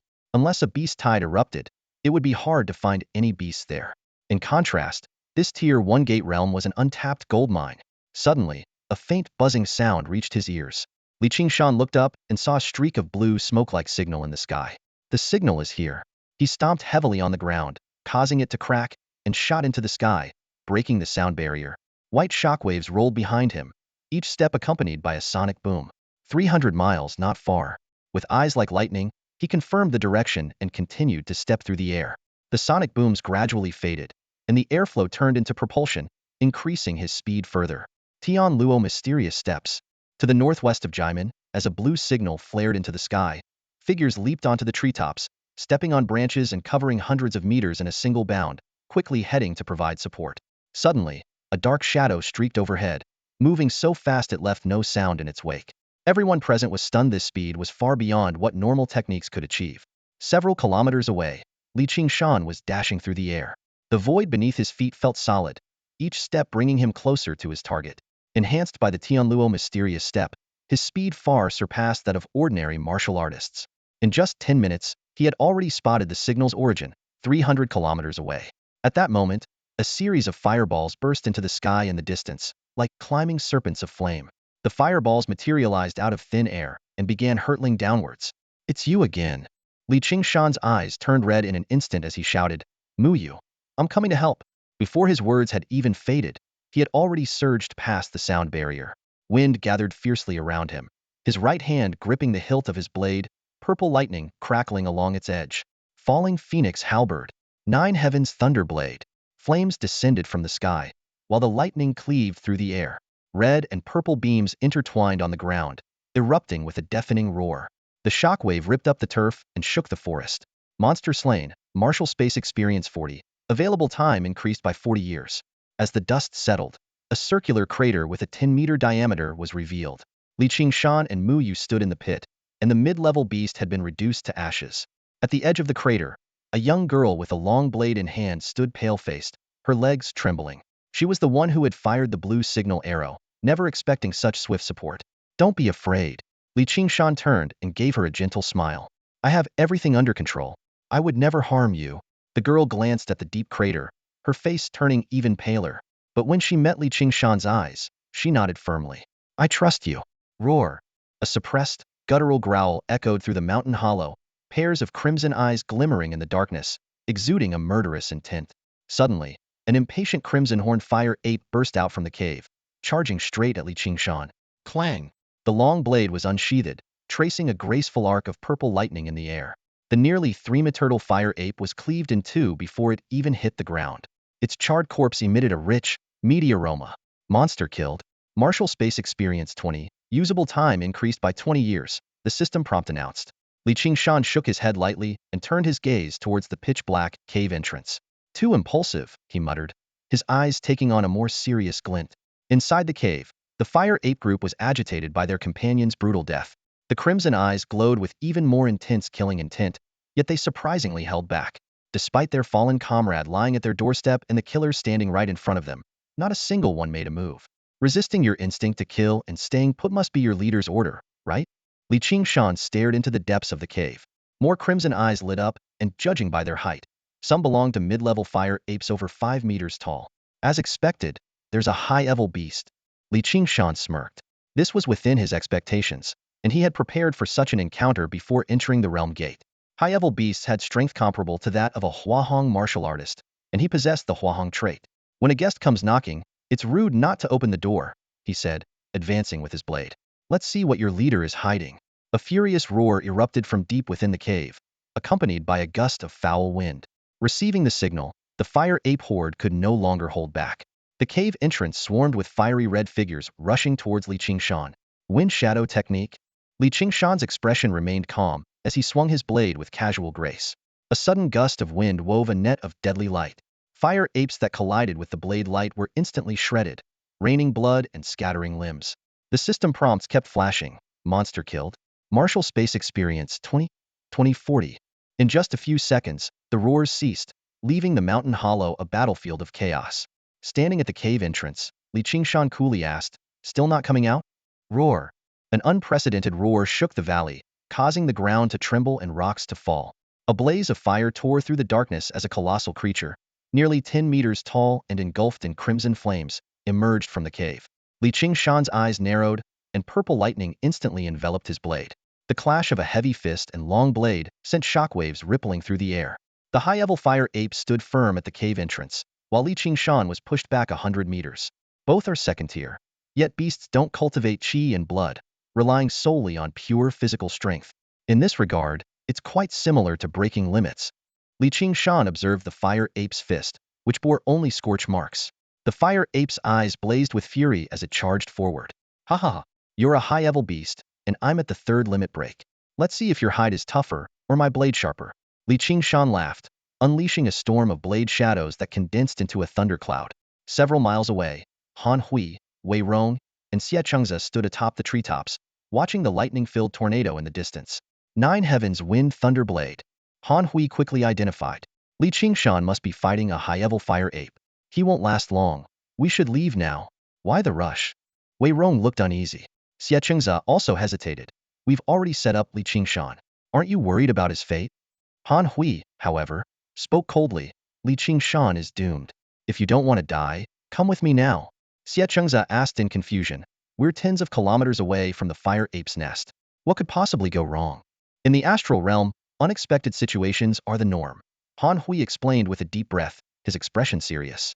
Red-horned fire apes rarely migrate and usually stay atop the canopy. Now that they've broken both habits, don't you think it's strange? Xie Chengza's face changed upon hearing this. He immediately said, "All right, let's retreat at once. Encountering a high-level beast means we should withdraw. Let's get to the boundary gate first." The three of them wasted no time and sprinted toward the gate. Meanwhile, a towering purple wind column, reaching 100 meters high, was wreaking havoc in the valley. A purple thunder python coiled and spiraled within it, repeatedly striking a massive red beast at the eye of the storm. The violent winds kicked up a storm of dust, shaking the forest violently. Nearby students quickly noticed the fierce battle. They recognized it instantly as Qingshan's famous Technique 9 Heaven's Wind and Thunderblade. Seeing the tornado grow more intense, they rushed toward the wind column, with Mu Yu leading the way. A few minutes later, over 20 students had gathered, but they could only watch from 100 meters away. The raging tornado swept up debris, and no one dared to approach. The power of this rank martial art, combined with the red giant ape's attacks that caused sonic booms with every strike, was far beyond their ability to intervene. Fortunately, under the relentless purple lightning strikes, the high-level fire ape's momentum gradually weakened. 5 minutes later, the giant ape, charred all over, collapsed to the ground. A system notification sounded. Monster killed. Martial space experience 100. Usable time increased by 100 years. The fierce wind suddenly dissipated, and Qingshan fell from midair, leaning on his long blade and gasping for breath. The crowd quickly asked about his condition. I'm fine, just a bit exhausted, Qingshan said, his face pale and his right hand slightly numb. It had been a long time since he faced such an intense battle, especially against a high-level fire ape whose defense far exceeded that of an ordinary Rainbow Realm martial artist. If not for his Skynet Phantom Step, he might have been injured. After a brief rest, Qingshan turned to the giant ape's body. With a flash of his blade, he lifted a red horn as thick as a forearm. A medium level one is worth 5,000 points, so this should be at least 10,000, right? He said with a satisfied smile, tossing the red horn to Muyu. Seeing the strange looks from Muyu and the others, Qingshan explained, don't overthink it. Just hold on to it for me. Can you all help me collect the horns from the other remains outside? I'll check the cave. Everyone agreed immediately. They had already received 10,000 points from Star Source Group, and now that Qingshan had wiped out the fire ape nest, their mission was considered complete. Muyu watched Qingshan's back and asked, are there more fire apes in the cave? Not sure, Qingshan replied, walking into the dark cave with his blade. Though uncertain about what lay inside, there had to be a reason for the high-level fire ape's unusual behavior. The cave was vast, almost hollowing out the entire mountain, and pitch black, but Qingshan's eyesight allowed him to see. Walking down a tunnel that extended underground for several hundred meters, he saw a glowing fire ahead. He gripped his long blade tightly and approached cautiously. There, by a large bonfire, a young fire ape less than a meter tall sat, its fiery red fur glowing in the firelight as it gazed at him innocently. So it was you, little one. Qingshan smiled and walked forward. The young fire ape looked up, appearing harmless. Little guy, you're quite cute, Qingshan said, bending down and reaching out to pat its head. At that moment, a hint of hatred flashed in the ape's seemingly innocent eyes, and it bared its sharp teeth. Roar! With two quick thuds, Qingshan's palm landed on its forehead. The ape's roar was cut off abruptly, its small head slamming into its chest. A system notification sounded. Monster killed. Martial space experience 20. Usable time increased by 20 years. Qingshan parted the fur on the ape's head and shook his head in disappointment. Not even a horn? What's the use of you? Looking at the frail body on the ground, he turned and quickly exited the cave. So fast. The surrounding classmates stared in disbelief at the fallen giant ape's corpse. They had initially thought this battle would drag on. Qingshan nodded silently and walked straight to the giant ape's body. His gaze lingered on the lower half of the ape, and his expression grew serious. The ape was female, which explained its urgency to leave the cave. It had been staying hidden to protect its young inside. But on its own, it couldn't reproduce. What do you mean? Muyu asked, stepping closer. Qingshan pointed at the giant ape's body. Bad timing. It was in its postpartum period. Muyu's face changed drastically. Are you saying it's not the leader and there's another male ape? This statement made everyone's expression shift. If a female ape was already this ferocious, the presence of a male ape could spell disaster. Qingshan shook his head and pointed at the scattered remains on the ground. I can't be sure, but these bodies shouldn't attract a higher-level fire ape. Everyone grew more anxious. One high-level beast was already beyond expectations. The possibility of another unknown-strength male ape was daunting. Everyone was well aware that the leader of a wild ape group was usually the strongest male. If the male ape returned to find its group decimated, the consequences would be dire. We must evacuate immediately, everyone said in unison. As the mastermind, Qingshan had no objections. You all go first. I'll head to the boundary gate to send a red signal to notify the others. After just enduring a fierce battle, encountering another high-level beast would be a long shot. Currently, there were only about 20 people here. The other 70 or so were still scattered searching. According to the prior agreement, the red signal must be sent from the boundary gate. The group quickly began to evacuate. Qingshan took to the air, looking towards the boundary gate. The distance was 800 kilometers, which would take over 20 minutes even at full speed. The previous battle had only lasted 20 minutes, so a round trip within 50 minutes was unlikely. Qingshan squinted his eyes. Using a blue signal to lure him to the fire ape's nest was clearly a trap. The other students from Xinzhou knew his strength in the red signal agreement. The only suspicious ones were Han Hui and his two companions. Although it's somewhat subjective, I don't need evidence. Qingshan's eyes turned cold as he transformed into a black shadow, speeding towards the boundary gate. Meanwhile, Han Hui and his two companions were moving quickly through the forest. Something's wrong. Qingshan suddenly stopped, jumped onto a tree crown, and looked back. There's no movement behind us. What's strange about that? Qingshan must be dead. Wei Rong urged. Forget it. Let's get out of the Star Realm first. Ever since listening to Han Hui, Her fear of the star realm had intensified. Han Hui glanced at Wei Rong's expression and nodded in rare agreement. Let's get out first. The trio hurried along their original path. 10 minutes later, when they were less than 100 kilometers from the boundary gate, Wei Rong suddenly screamed. Han Hui ignored her and continued forward. Qingshan frowned. Stop imagining things. There are no beasts here. It's not a beast. Wei Rong pointed to the sky. A black shadow just flew past, faster than the speed of sound. Qingshan looked at the empty sky, impatient. Stop joking. There's no wind noise. How could it be supersonic? If there were such a beast, we'd already be dead. 3 minutes later, when they were only a few dozen kilometers from the boundary gate, a sharp arrow whistle sounded. Red smoke spiraled high in the sky, conspicuous. A red signal? From the boundary gate direction. Qingshan's face changed dramatically. Ignore it. We'll know when we get there. Our goal is to get out. Han Hui said coldly. A few minutes later, the forest thinned out, and the view opened up. The 10-meter-high boundary gate stood quietly in the center of the camp ruins, rotating silently. A figure stood with a knife, blocking the gate. Qingshan. Wei Rong screamed, her legs trembling. Qingshan raised an eyebrow and revealed a meaningful smile. What's the matter? Surprised to see me? Qingshan stood at the boundary gate, his sharp gaze fixed on the 3 people in front of him. Qingshan hurried forward, his face filled with anxiety. Qingshan, what are you doing here? Was that red signal from you? If you've discovered a high-level beast, we need to retreat immediately. Impressive acting, Qingshan sneered, causing Qingshan's expression to freeze. Han Hui took a deep breath. Qingshan, I think there might be some misunderstanding between us. Cut the crap, Qingshan said, his eyes shifting to the distant forest where several figures were approaching other students from the vicinity. Han Hui's right hand tightened around his gun, his mind racing. He wanted to charge through the boundary gate but didn't dare make a move. The fact that Qingshan, who had been fighting in the fire ape's nest, arrived here before them, proved his strength far exceeded their own. Qingshan patted Han Hui's shoulder, signaling him to observe their surroundings. Han Hui nodded, understanding that buying time was in their favor. The more students that arrived, the harder it would be for Qingshan to act directly. After all, they all belonged to the martial arts hall, and the 2 deputy hall masters were waiting outside the gate. Wei Rong also noticed this, straightening her posture. The arriving students from Xinzhou sensed the strange atmosphere and began to gather, asking questions. It's fine, Qingshan said calmly, looking towards the mountain pass. The fire ape's nest has been destroyed. We'll leave once everyone is here. Destroyed? Gasps of surprise echoed. Han Hui and his companions felt their hearts tighten once more. Qingshan smiled meaningfully.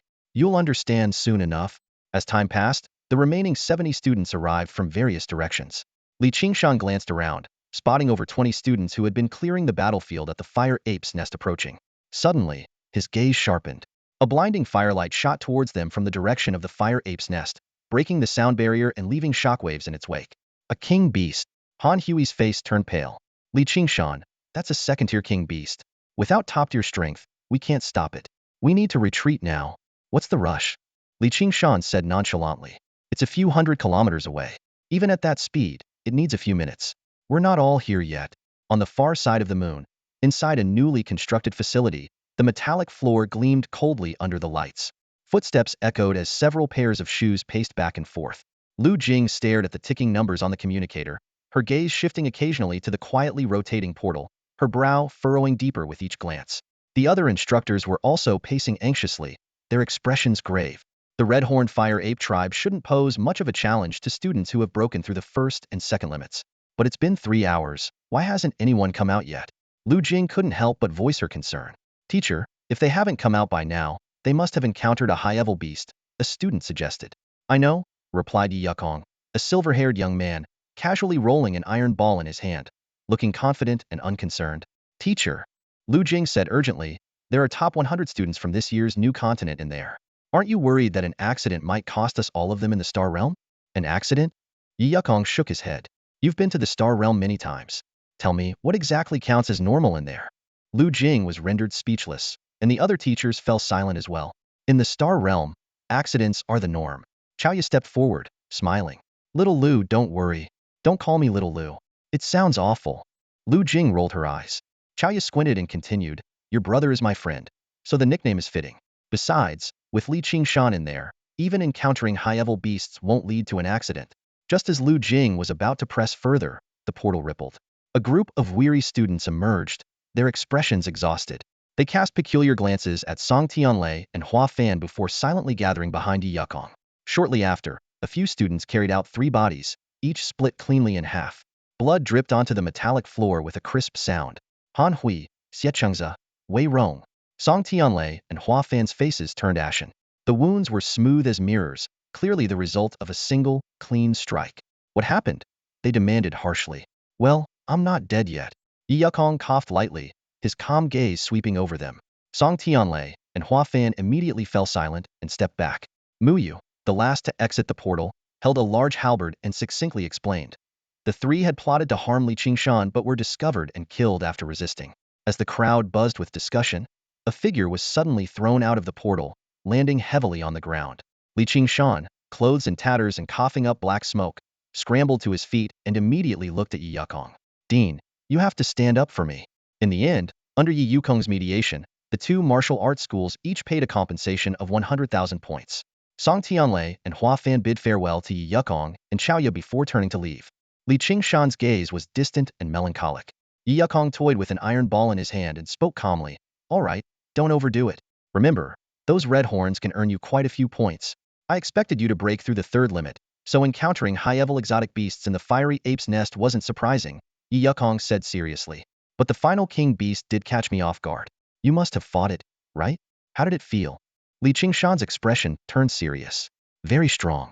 Its speed and strength completely overwhelmed me. Even with my movement technique, I could barely avoid some fatal attacks. He didn't mention defense because, during that battle, he had no chance to fight back and was only chased by the fiery ape king. If he hadn't mastered the Tianluo phantom step, he might not have returned alive. A 2nd-tier king beast is already at the pinnacle of Huahong's strength. Even if you're at the peak of extreme state, just breaking through the 3rd limit isn't enough. Yi Yukong nodded and then lowered his voice. How long will it take you to break through the 4th limit? They can't hear us now, so you can speak freely. On the entire Ziying star, Yi Yukong was the first to recognize Qingshan's true identity as a Tianjiao with dragon bloodline. This special bloodline talent allowed him to progress faster on the path of breaking limits. Qingshan glanced around. Although he didn't see any soundproofing devices, everyone seemed to tacitly ignore their conversation. Only Chaoya smiled and nodded at him. Within 2 months, I should be able to do it, Qingshan said frankly. There was no need to hide anything from these powerful figures. Yi Yukong paused with the iron ball in his hand. 2 months isn't long. We'll keep the base here for 2 more months. Once you break through, we'll deal with the rest. He turned to Chaoya. Mr. Chao, the fiery apes are highly vengeful. That king beast won't let this go easily. Make sure the defenses outside the portal are solid. Chaoya maintained his cheerful demeanor. Don't worry, Dean Yi. I'll dismantle the factory and have turrets in the sky. A 1st-tier beast won't cause much trouble. Such a waste.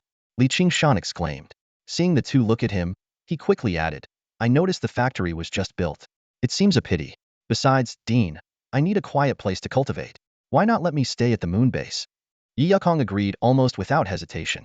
Chaoya then operated his wrist device to grant Qingshan advanced access to the base, including the use of dormitories and training rooms, and even the privilege of having items delivered from the point store. When Yi Yukong arranged for everyone to return, neither the teachers nor the students found his sudden appearance unusual. They donned their portable spacesuits and gradually left the factory. You're not coming? Lu Jing, who was the last to leave, asked. After Qingshan briefly explained that he would be cultivating here, Lu Jing glanced meaningfully outside, as if understanding something. She didn't ask further but brought up another topic. What a pity. I wanted to see how high you could rank on the Qi Monument. Qi Monument? The Qi and Cheng monuments are exclusive battle spaces within the academy, Lu Jing explained.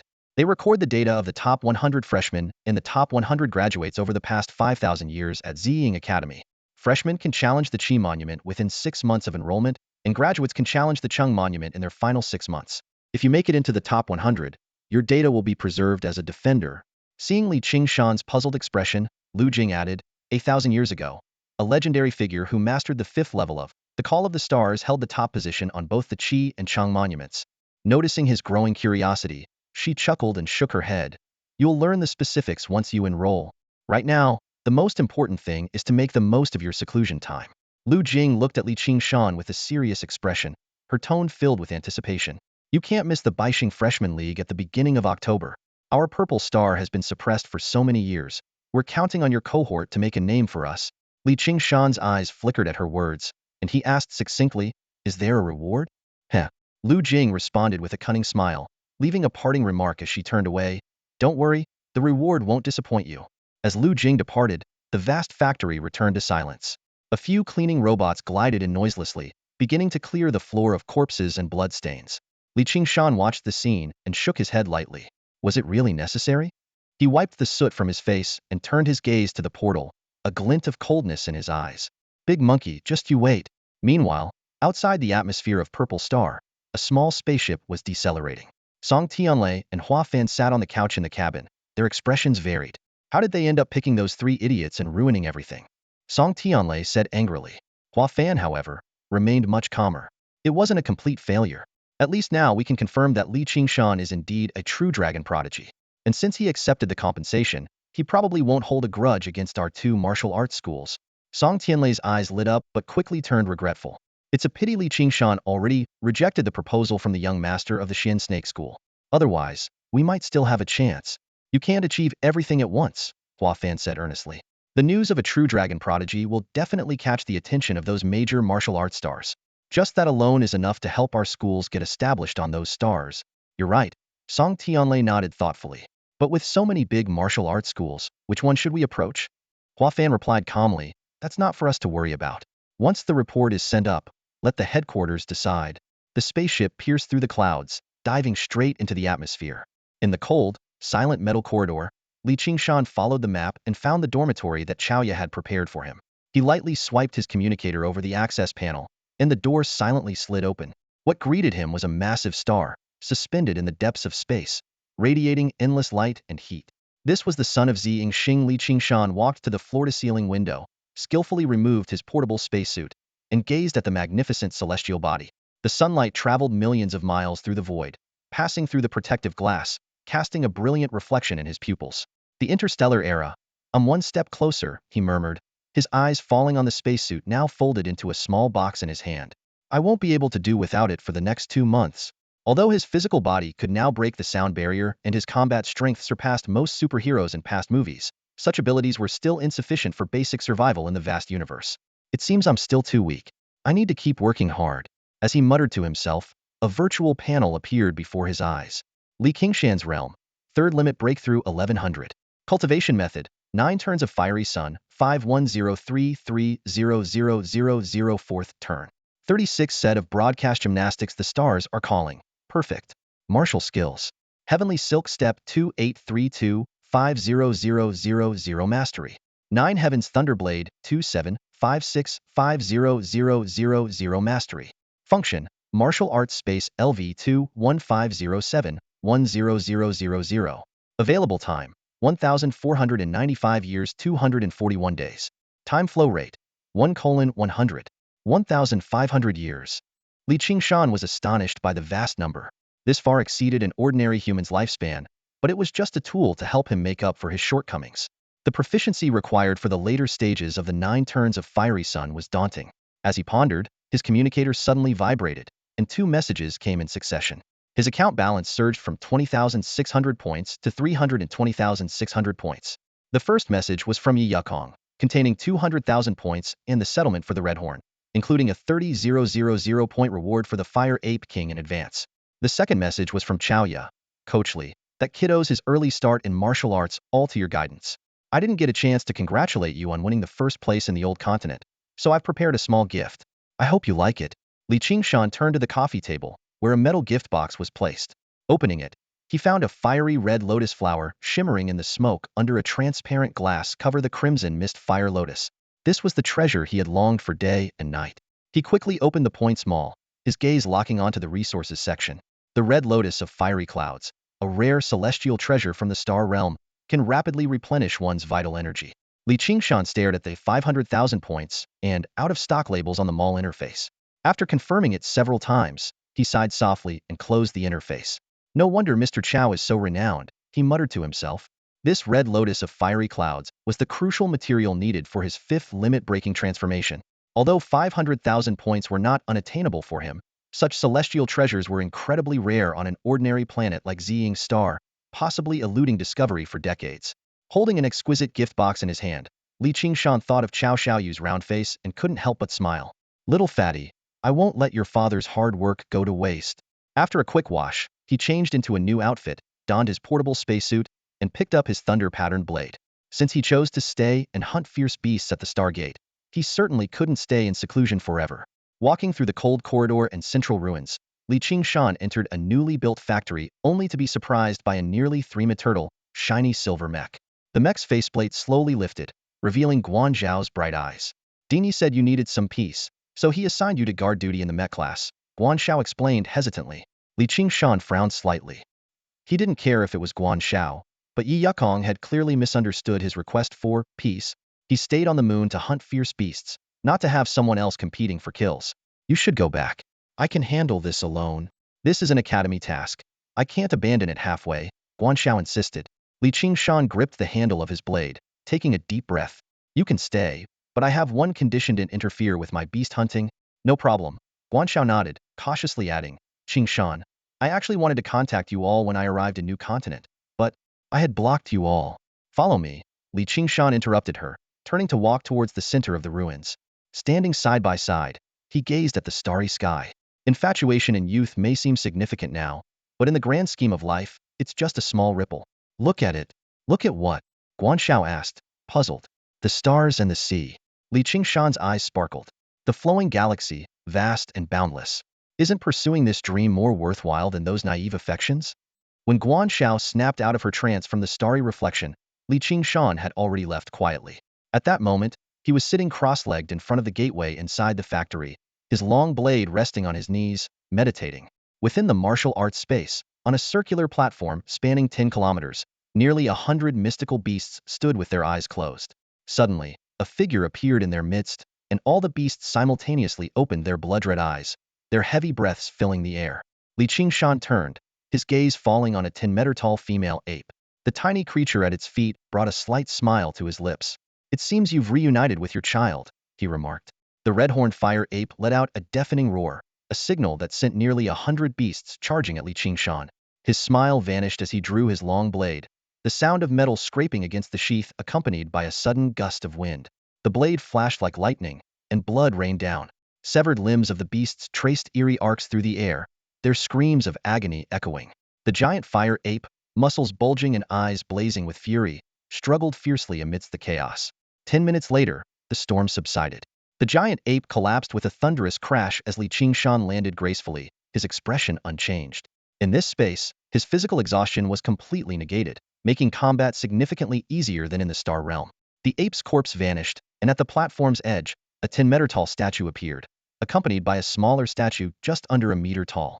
Qingshan whispered, "Don't worry, you'll be reunited with your family someday." He looked up at the sky, still shrouded in gray mist, obscuring the countless stars. Since the space had upgraded, the starry sky had remained this way. Once only able to look up, he could now fly. With a single step, Qingshan soared into the air. After flying for several minutes, he should have reached the atmosphere of Purple Star, but the starry sky above seemed as distant as ever, with no sign of getting closer. Suddenly, his eyes flickered, and he vanished. Inside a lunar base factory, Qingshan opened his eyes and drew his blade. The arc of his sword was like a rainbow, and the beasts emerging from the portal were reduced to dust before they could even roar. System notifications popped up. Defeating monsters granted martial arts space experience and usable time. Once the portal calmed, Qingshan sheathed his blade and sat down to continue his training.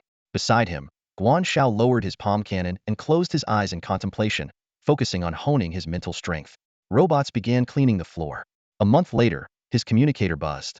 Qingshan donned his spacesuit and retrieved 2 boxes delivered by an unmanned spacecraft. Immediately, a communication request from Zhao Hongzhou and 2 others popped up. On the screen, the 3 crowded together, eagerly asking about the final battle. Qingshan explained that he and Mao Yu had been directly admitted to Purple Star Academy for special reasons, and turned the camera to show them Purple Star in the background, drawing gasps of amazement. After ending the call, Qingshan reviewed the newly received admission notice. Through the Academy's intranet, he learned that Purple Star Academy was established 5,000 years ago, concurrently with New Continent, originally to suppress first-order portals. Nowadays, the Academy admits 1,000 students per cohort, with a 10-year undergraduate program and a graduate program requiring mentor evaluation. Within the Academy, there are 3 martial arts departments and 1 mecha class. Qingshan carefully examined the holographic interface in front of him to understand the basic structure of the Academy. In addition to regular martial arts training, the curriculum was quite comprehensive, covering subjects such as martial arts theory, exotic beast physiology, astral geography, and star exploration. On the right side of the interface, the task board displayed missions with clearly marked difficulty levels. After pondering for a moment, Qingshan first selected the martial arts department and then turned his attention to the task interface. Various missions were marked with star ratings to indicate difficulty 1 and 2-star missions were mostly on the planetary surface, with moderate difficulty and duration. Among them was a lunar garrison mission that had already been taken, confirming what Guan had previously mentioned. The task list continued to extend downward. 3- and 4-star missions were divided into 2 main categories, one for martial artists requiring deep space operations, and another specifically designed for the mecha class, including options like patrolling the Old Continent's Inspection Bureau. Higher-tier missions, rated 5 stars and above, were exclusively for the mecha class, with Eliminate Space Pirates being particularly eye-catching. The galaxy is truly vast. Qingshan sighed softly, then opened the Academy forum. The forum was bustling with discussions, posts updating rapidly, focusing on lunar astral combat and the tragic deaths of Han Hui and his 2 companions. When he noticed a frequently mentioned 6-word phrase, Qingshan's expression darkened, and he decisively closed the interface, returning his focus to training. Meanwhile, 1,000 light-years away from Xing Star, the main star of Qi Hong floated between 2 binary stars. This giant planet's surface displayed a fascinating blend of technology and nature. One side featured a futuristic city with light and shadow interwoven, flying cars weaving between skyscrapers. The other side retained its pristine landscape, with clear mountains, serene lakes, and tranquil waters. Atop a 10,000-meter-high cliff, the headquarters of the Lingyuan Martial Arts Hall exuded an ancient charm. In the hall, several high-ranking officials were engaged in a serious conversation. Tianlei has confirmed it. Qingshan is indeed a true dragon prodigy. What a pity. If only we could have recruited him. Forget it. Xianxi has already tried, and we can't offer better terms. Since we're allied with Zihe, let's proceed as planned and contact the Martial Star. There are over 20 martial arts halls on the Martial 7 stars. Which one should we choose? Since we're selling information, naturally we go for the biggest one. You mean the Polaris Martial Hall? But they don't lack prodigies, and the young hall master passed away 30 years ago. We only sell information. As long as Polaris is willing to pay, the rest is none of our concern. In the heart of Zinzu, the majestic Ziying Academy stands proudly. This sprawling circular institution, covering hundreds of square miles, showcases an array of unique, staggered buildings to the world. Inside the grand entrance, 2 towering stone monuments, each standing 100 meters tall, flank the sides. Embedded with massive screens, each monument displays 100 shimmering names arranged vertically. The bases of the monuments are inscribed with the words Qi and Cheng, respectively, exuding a solemn and dignified aura. At the center, a 50-meter portal stands quietly, surrounded by slowly rotating nebulae, tightly guarded by an array of turrets and fortresses. The Martial Arts Institute occupies the southeastern side of the academy. Under the leadership of Dini Yukong, nearly 400 new students have joined this year. At this moment, the classrooms are packed, and the sound of crisp footsteps draws everyone's attention. Lu Jing, dressed in a tailored suit and wearing black-framed glasses, steps into the classroom. Students who had met her on the moon widen their eyes in surprise. Senior? Not senior. I'm now your class advisor. Lu Jing adjusts her glasses, quickly locking eyes with her target. Muyu, you will be the class monitor. Yes, teacher. Muyu stands up and responds. Lu Jing nods in satisfaction. For today's first class, we want take attendance. No sooner had she finished speaking than a student urgently exclaimed, Teacher, Qingshan isn't here yet. The other students looked on expectantly, eager to hear news about the legendary figure. Qingshan has another mission. Lu Jing cuts off the question decisively, then shifts the topic. The Qi Monument records the top 100 freshmen in our academy's 5,000-year history. Making it onto the list is no easy feat, but her gaze sweeps over a few students who have reached the second stage of limit breaking. If you abandon the limit-breaking path and advance to the condensed blood realm, you stand a chance. The students exchange hesitant glances. Lu Jing continues, I understand your thoughts. The limit-breaking path is incredibly arduous. Instead of wasting years, it might be better to switch paths early. She offers a cautionary tale. One of my classmates missed the chance to go to the martial arts star because of this. By the window, Muyu frowns slightly, looking outside. Is the limit-breaking path truly only for the absolute geniuses? Meanwhile, in a lunar factory, Qingshan sheathes his sword, shaking his head as he looks at the comm portal. Come on, big monkey. I'm the one who wiped out your clan. Today, only 7 or 8 fierce beasts crossed the portal, yielding meager results. In the following days, Qingshan spends almost all his time practicing the 9 transformations of Flaming Sun, aside from slaying beasts. With the martial arts space's 100 full-time acceleration, every blink of an eye equals several months. 7 days later, on August 8th, Technique: 9 transformations of flaming sun. 150000. Qingshan opens his eyes to check his progress panel and immediately begins consuming Zun elixir to continue his practice. Nearby, Guan watches in amazement as he takes a bottle of Zun elixir every 2 hours, training non-stop for 10 hours straight. When Qingshan checks his latest progress, he finds that breaking through will take 50 days. As he prepares to order more Zun elixir, Guan can't help but ask, "Is it really okay to train like this?" "Don't be surprised," Qingshan replies calmly. "I have some insights into the path of vitality, so I progress faster." "Enlightenment?" the young girl murmured to herself, retreating to the corner to continue her meditation. Qingshan lowered his head and activated his communicator. 8 days had passed, and the academy's courses were now in full swing. He had fallen behind on many essential classes due to his intense focus on cultivating the Yin-Yang 9 revolutions technique. These studies were not merely for exams, but to pave a stronger path in his martial arts journey. Basic courses like Star Realm Geography and Exotic Beast Biology were crucial for survival in the unpredictable Star Realm. He vividly remembered feeling utterly lost during his last venture there. Staring at the folder filled with video files, Qingshan clicked on the first one. The teacher on the screen began explaining, "In ancient times, martial arts talent primarily depended on one's constitution, often passed down through bloodlines. However, since the development of the first version of star summoning, the concept of bloodline has become outdated. Comprehension is now key. Because comprehension is difficult to measure, the Ziying Federation uses the third level of star summoning as a standard filter. These materials delve deeper than what Wang Shan had previously taught." The video instructor not only elaborated on martial arts, but also discussed the mental power awakening required for a mecha operator. According to the teacher, mental power awakening is as unpredictable as martial arts talent. Most mecha operators suddenly realize their ability to project mental power and manipulate objects one day. An hour later, after watching 2 videos, Qingshan closed the folder and opened the school forum. Though he had only been in seclusion for 8 days, it felt like nearly 2 years had passed in the secluded space. Living in the desolate environment of the moon, browsing forum posts had become a way to adjust his mindset. The forum's focus had shifted from the lunar star realm to the Qi monument. Posts were buzzing with discussions about why top-ranked students like Mao Yu and Zhou Yunze had yet to make it onto the monument. Someone mentioned Senior Qin Yong, ranked 100th, who served as a director at the Inspection Bureau in the Old Continent.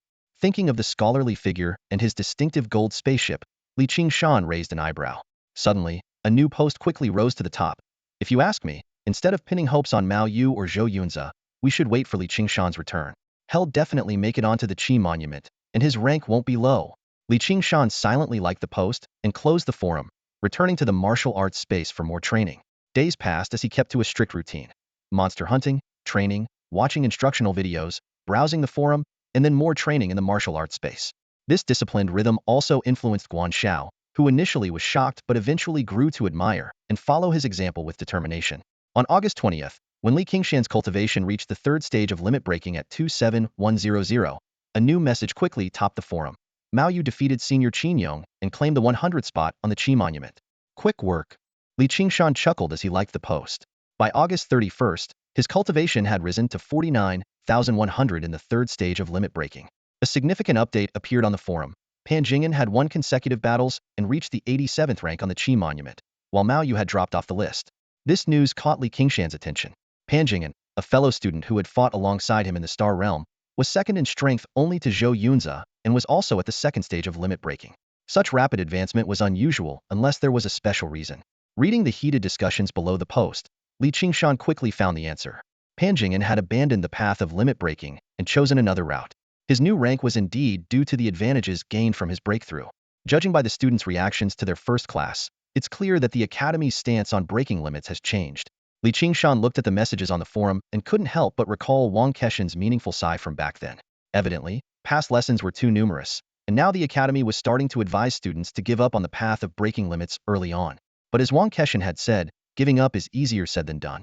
Time flew by, and Qingshan focused on his cultivation daily, steadily making progress. Discussions on the forum grew more intense. Following Pan Jing'an, several other freshmen who had broken limits twice chose to give up, and their names appeared on the Qi monument. Although their rankings were below 90, this undoubtedly sent a signal, perhaps the result the Academy hoped to see. After confirming that Mao Yu was still persisting, Qingshan continued his diligent cultivation. On September 21st, Qingshan's realm was at 91,100 of the 3rd limit break. After slaying 3 fierce beasts in a row, he looked disappointedly at the unmoving gate. "Big monkey, I'm about to reunite your family, And this is how you repay me? The gate continued to spin silently, so he reluctantly opened a teaching video. Suddenly, two messages vibrated simultaneously. The messages from Mao Yu and Zhou Yunze were identical. Check the forum. With curiosity, he opened the forum, where a pinned post caught his attention. Hello, Ziying students. This was a post from another school. The author of the post claimed to be Cheng Wanchang, the top freshman from Chihuang Star. He announced that the top 10 freshmen from Chihuang Star would arrive at Ziying Academy in 5 days to participate in the 100-star freshman competition, which would be held in early October. He specifically mentioned having heard about the legendary Ziying Star's Bo Yong since childhood and wanted to take this opportunity to see the Qi monument and its splendor. This statement immediately sparked an uproar on the forum. Comments poured in like a tide. This isn't a greeting, it's blatant provocation. Our highest rank this year is Panjingen at 87, and he dares to dream of seeing Bo Yong at the top of the monument? Quick, notify Qingshan. We need him to deal with this arrogant guy. Some also warned, be careful. I've heard Cheng Wanchang is really strong. He chose to give up breaking limits half a year ago when he was at the 3rd limit break. Facing this turmoil, Qingshan simply chuckled and downvoted the post before closing the forum. 5 days, perfect timing. 5 days passed in the blink of an eye. On September 26th, inside the lunar base factory, Qingshan completed his final guiding technique session in front of the gate and slowly opened his eyes. His realm showed, 3rd limit break, 100100. Ziying Academy, Dean's office. The silver-haired young man, Yi Yukong, sat upright at the large desk, his eyes fixed on a list spread out before him. Rapid footsteps approached, and Lu Jing hurried into the office, her tone anxious. Teacher, people from Chihuang Star are arriving soon. Why are you still sitting here? When I participated in the new Star League, their team leader wasn't even born yet. Yi Yukong toyed with an iron ball in his hand, his voice calm. Do you expect an old man like me to go and welcome them? That's not what I meant, Lu Jing began to explain. But her eyes were drawn to the list on the desk. It was a roster of 11 names, all top freshmen at Ziying this year. The competition roster? Her gaze froze on the last name. Teacher, you aren't planning to force Zhou Yunze onto the list, are you? Yi Yukong didn't respond, merely tapping his fingers on the list. Teacher, the roster can only have 10 people. Lu Jing scrutinized the list. If you want to replace someone, it would have to be Gu Daoxing from the 2nd Academy. But even though Gu Daoxing is a first-turn condensed blood, his strength is still above Zhou Yunze's. This might not be well received. She continued, when they enrolled, Zhou Yunze was indeed second only to Qingshan and Mu Yu, ranking 3rd among the freshmen. But things are different now. The others chose the path of limit breaking to advance to condensed blood, while Zhou Yunze, due to insufficient foundation, has fallen behind in the same realm. I don't need you to explain this. Yi Yukong shook his head, still fiddling with the iron ball. I'm just considering how far Zhou Yunze is from achieving rainbow transformation. Rainbow transformation? Lu Jing's eyes widened. Teacher, he's only a freshman. Freshman? Yi Yukong chuckled. Tell me, how long did it take you to break through to rainbow transformation after you gave up on limit breaking? 2 years. Lu Jing blurted out. That life and death experience was something she would never forget. Yi Yukong nodded, then shifted the topic. So, do you think your talent is greater than Mu Yu's? Lu Jing's face darkened. Maybe. She's just a bit stronger than me. Before Lu Jing could continue, Yi Yukong asked, and how does Zhou Yunze compare to Mu Yu? Lu Jing pondered. This comparison was indeed tricky, as they were on completely different paths. Zhou Yunze chose the normal route and had reached condensed blood. Mu Yu took the limit-breaking route and achieved second-turn limit breaking. Although their realm gap was apparent, their actual combat strength was nearly equal. In terms of martial skills, Mu Yu had the advantage with her mastery of a-level martial arts, but Zhou Yunze was versatile, excelling in both martial skills and movement techniques, with equally outstanding talent. In terms of talent, no one can match Qingshan, Yi Yukong said slowly. But Zhou Yunze's talent is not inferior to Mu Yu's. He may not have pursued the extreme path, but his achievement in condensed blood came earlier than you think, at least over a year ago. With his talent, perfect mastery of qi and blood should not be far off. Putting away the list, Yi Yukong said calmly, as for whether he can compete, that's his own choice. It all depends on his fate. At that moment, the communication device vibrated, and a message popped up. After reading it, Yi Yukong turned to Lu Jing. Little girl, your wish has come true. Meanwhile, in a factory on the moon base. After sending the message, Qingshan opened the thermal container in front of him, revealing 20 bottles of purple crystal liquid neatly arranged inside. Guan Shao, seeing the sparkling liquid from afar, exclaimed, "You're going to break through? Don't be surprised. It's just the natural course of things," Qingshan replied calmly, then closed his eyes to focus. His will, like a great sun, enveloped his entire body. His qi and blood roared like rivers and lakes, converging towards 1,000 qi and blood nodes. The qi and blood compressed into small spheres, then collapsed towards the center. In an instant, all the qi and blood spheres simultaneously collapsed, plunging his body into darkness. Just as it was about to settle, 1,000 faint red lights broke through the darkness, circulating throughout his body. This was no longer a mere simulation of rainbow transformation. It was the genuine radiance that only true rainbow transformation warriors possessed. In reality, only a few seconds had passed. Qingshan's face paled as he abruptly opened his eyes. Under Guan Zhao's shocked gaze, he quickly downed bottle after bottle of purple crystal liquid. Half an hour later, all the purple crystal liquid had been absorbed, filling the rivers and lakes within him with new qi and blood. However, this new qi and blood could only be considered refined blood, still far from true rainbow radiance. The process of the fourth transformation involves assimilating this essence blood into a radiant energy of blood and qi. Qingshan gazed at the scene before him, and suddenly everything became clear.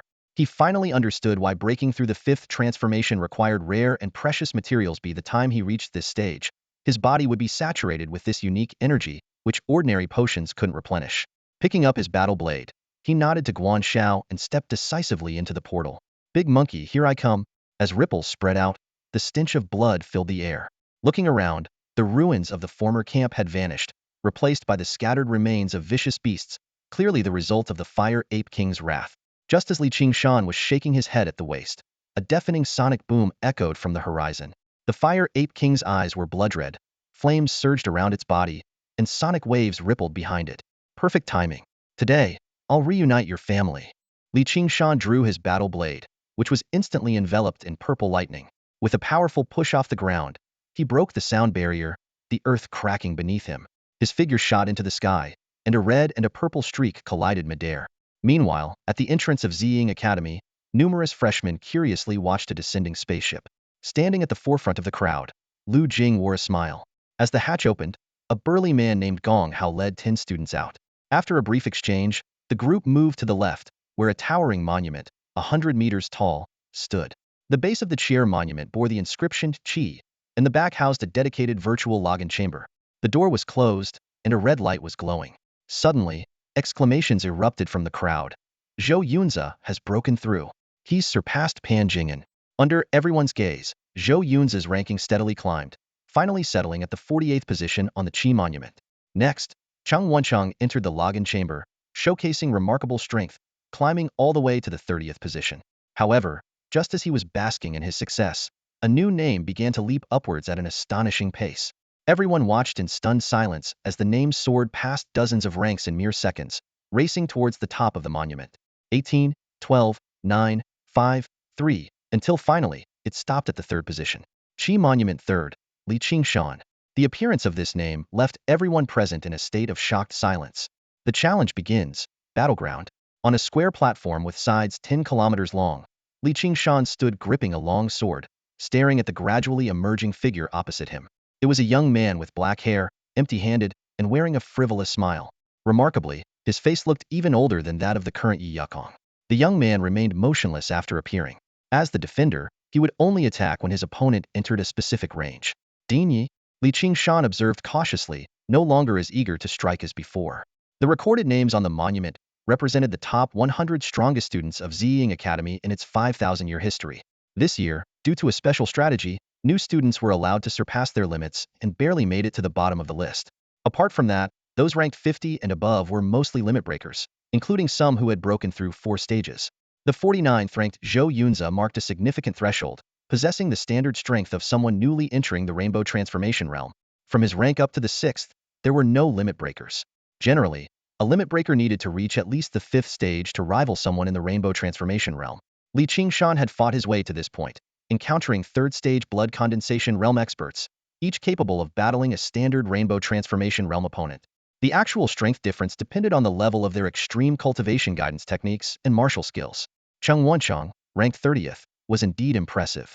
After all, the monument was only open to new students for half a year, and most records were set in the last few days of the year. Overall, these opponents were slightly inferior to the mother ape Qingshan had previously faced, making them easy targets for him after his breakthrough. In the 5,000-year history of Ziying Academy, Feng Boyong had achieved the 5th level of star summoning in the last millennium, reaching the pinnacle of extreme cultivation. Before him, 3 predecessors had also attained this level, all being third-stage limit breakers, similar in strength to Qingshan before his breakthrough. Now, it was understandable that Feng Boyong held the top spot, but how did Yi Yukong, who always appeared so nonchalant, manage to surpass those three predecessors during his freshman year? Qingshan scrutinized the empty hands of the black-haired young man, pondering. Dinyi, let me see your skills. Clang. The long sword was unsheathed, purple lightning flashing as he dashed forward like a bolt of electricity. The young man's eyes sharpened, and countless silver lights burst from his palms, sealing all escape routes. Clang, clang, clang. The sword shadows shattered the silver lights instantly. Numerous alloy beads fell and rolled on the ground, but more silver lights came from all directions. Hidden weapons?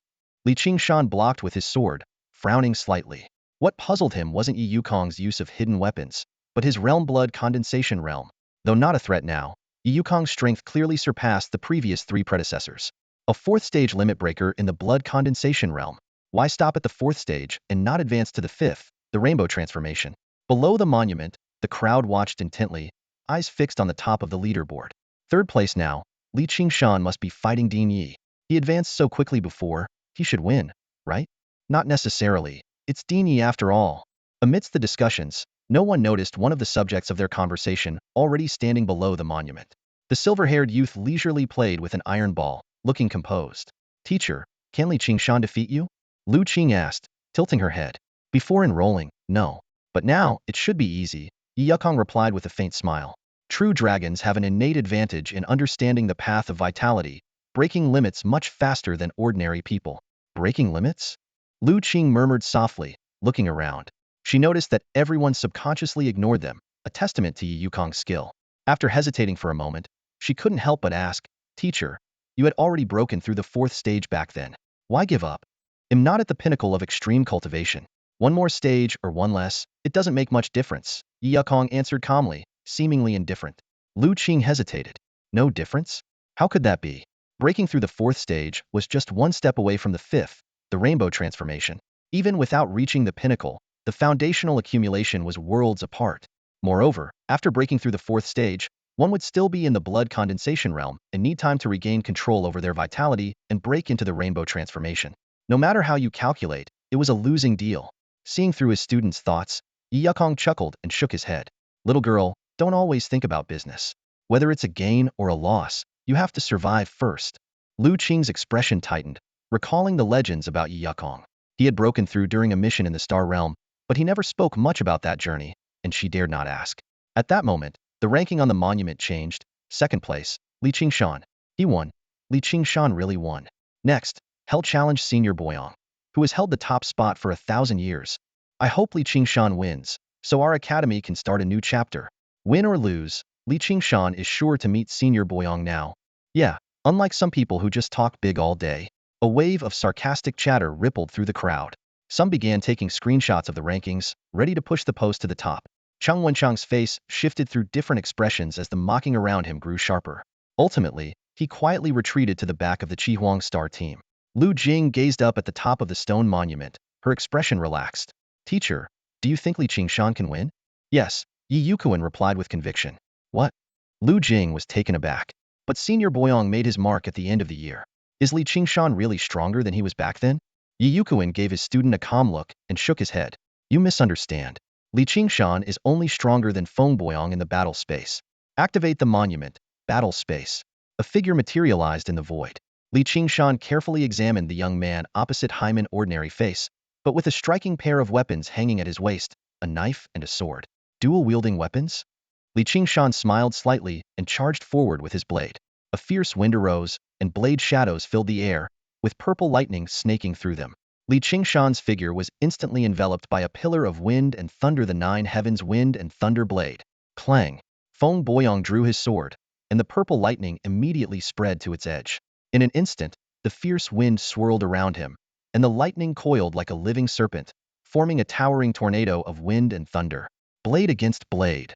The nine heavens wind and thunder blade against the same technique. Ha ha ha, bring it on. Qingshan laughed wildly as the two wind pillars collided with a thunderous roar. In the blink of an eye, one of the wind pillars began to disintegrate. In that brief moment, their long blades had clashed hundreds of times. Though Feng Boyong had reached the peak of his extreme limit, he was only at the third stage, whereas Qingshan, at the fourth stage, had a clear advantage in both speed and strength. Just as Qingshan was about to press his advantage, Feng Boyang swung his blade again. This time, not only wind and thunder filled the tornado, but also interwoven flames and frost. Under the extreme heat and cold, the eye of the storm rapidly expanded, transforming into a thunderous tempest. 3 rank blade techniques, all mastered to perfection. Qingshan's eyes narrowed, and he gripped his long blade tighter. In that case, Senior Boyang, don't blame me for using my higher level against you. Before he finished speaking, a sonic boom echoed as he broke through the sound barrier, heading straight for the center of the storm. The 100-meter stone monument stood tall and still. With the crowd below looking up, their expressions varied, some expectant, some anxious, some excited, all eyes locked on the top of the monument. Suddenly, the screen flickered, and a name quietly took the top spot first on the monument. Qingshan. We won. Qingshan really did it. Cheers erupted across Qibei Square. The 1,000-year-old legend was shattered. Bo Yong, who had dominated for a millennium, was defeated by Qingshan. The students of Ziying Academy waved their hands excitedly. A new legend was being born. Amid the uproar, the door of the login room silently slid open. Qingshan stepped out, his gaze sweeping over the jubilant crowd, but no one seemed to notice his presence. The dean's praise is too much. A soft chuckle rang in his ear. Qingshan turned to meet the eyes of the silver-haired youth, Yi Yukong. It's not an exaggeration. Yi Yukong shook his head with a light smile. How do you feel about today's battle? Qingshan pondered for a moment. The dean is as impressive as ever, even more so than before. This remark made Lu Jing, who was standing nearby, burst into laughter, and even Yi Yukong couldn't help but twitch the corner of his mouth.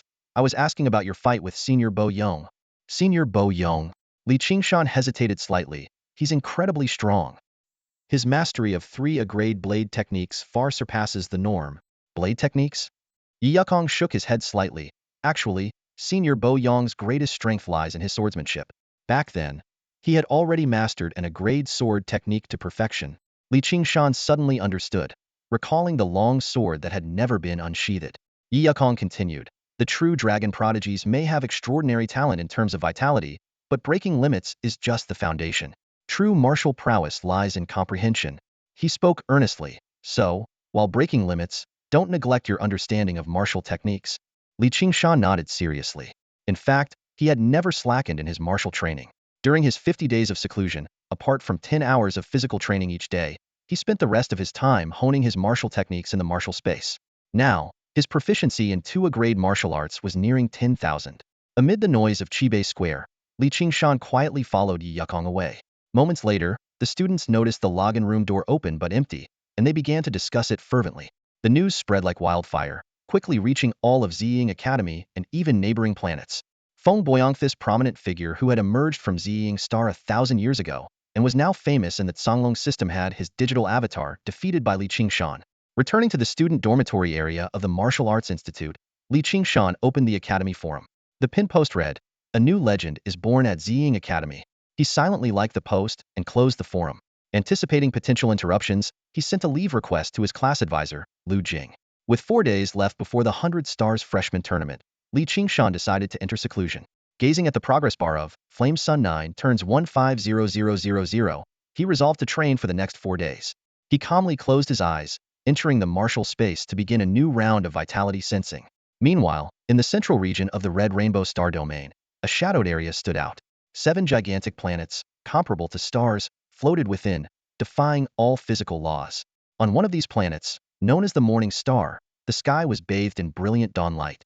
Standing at the entrance of a small courtyard, the 2 masters, Lingyuan and Zihe, were accompanied by a young woman in her 20s, dressed in black combat attire.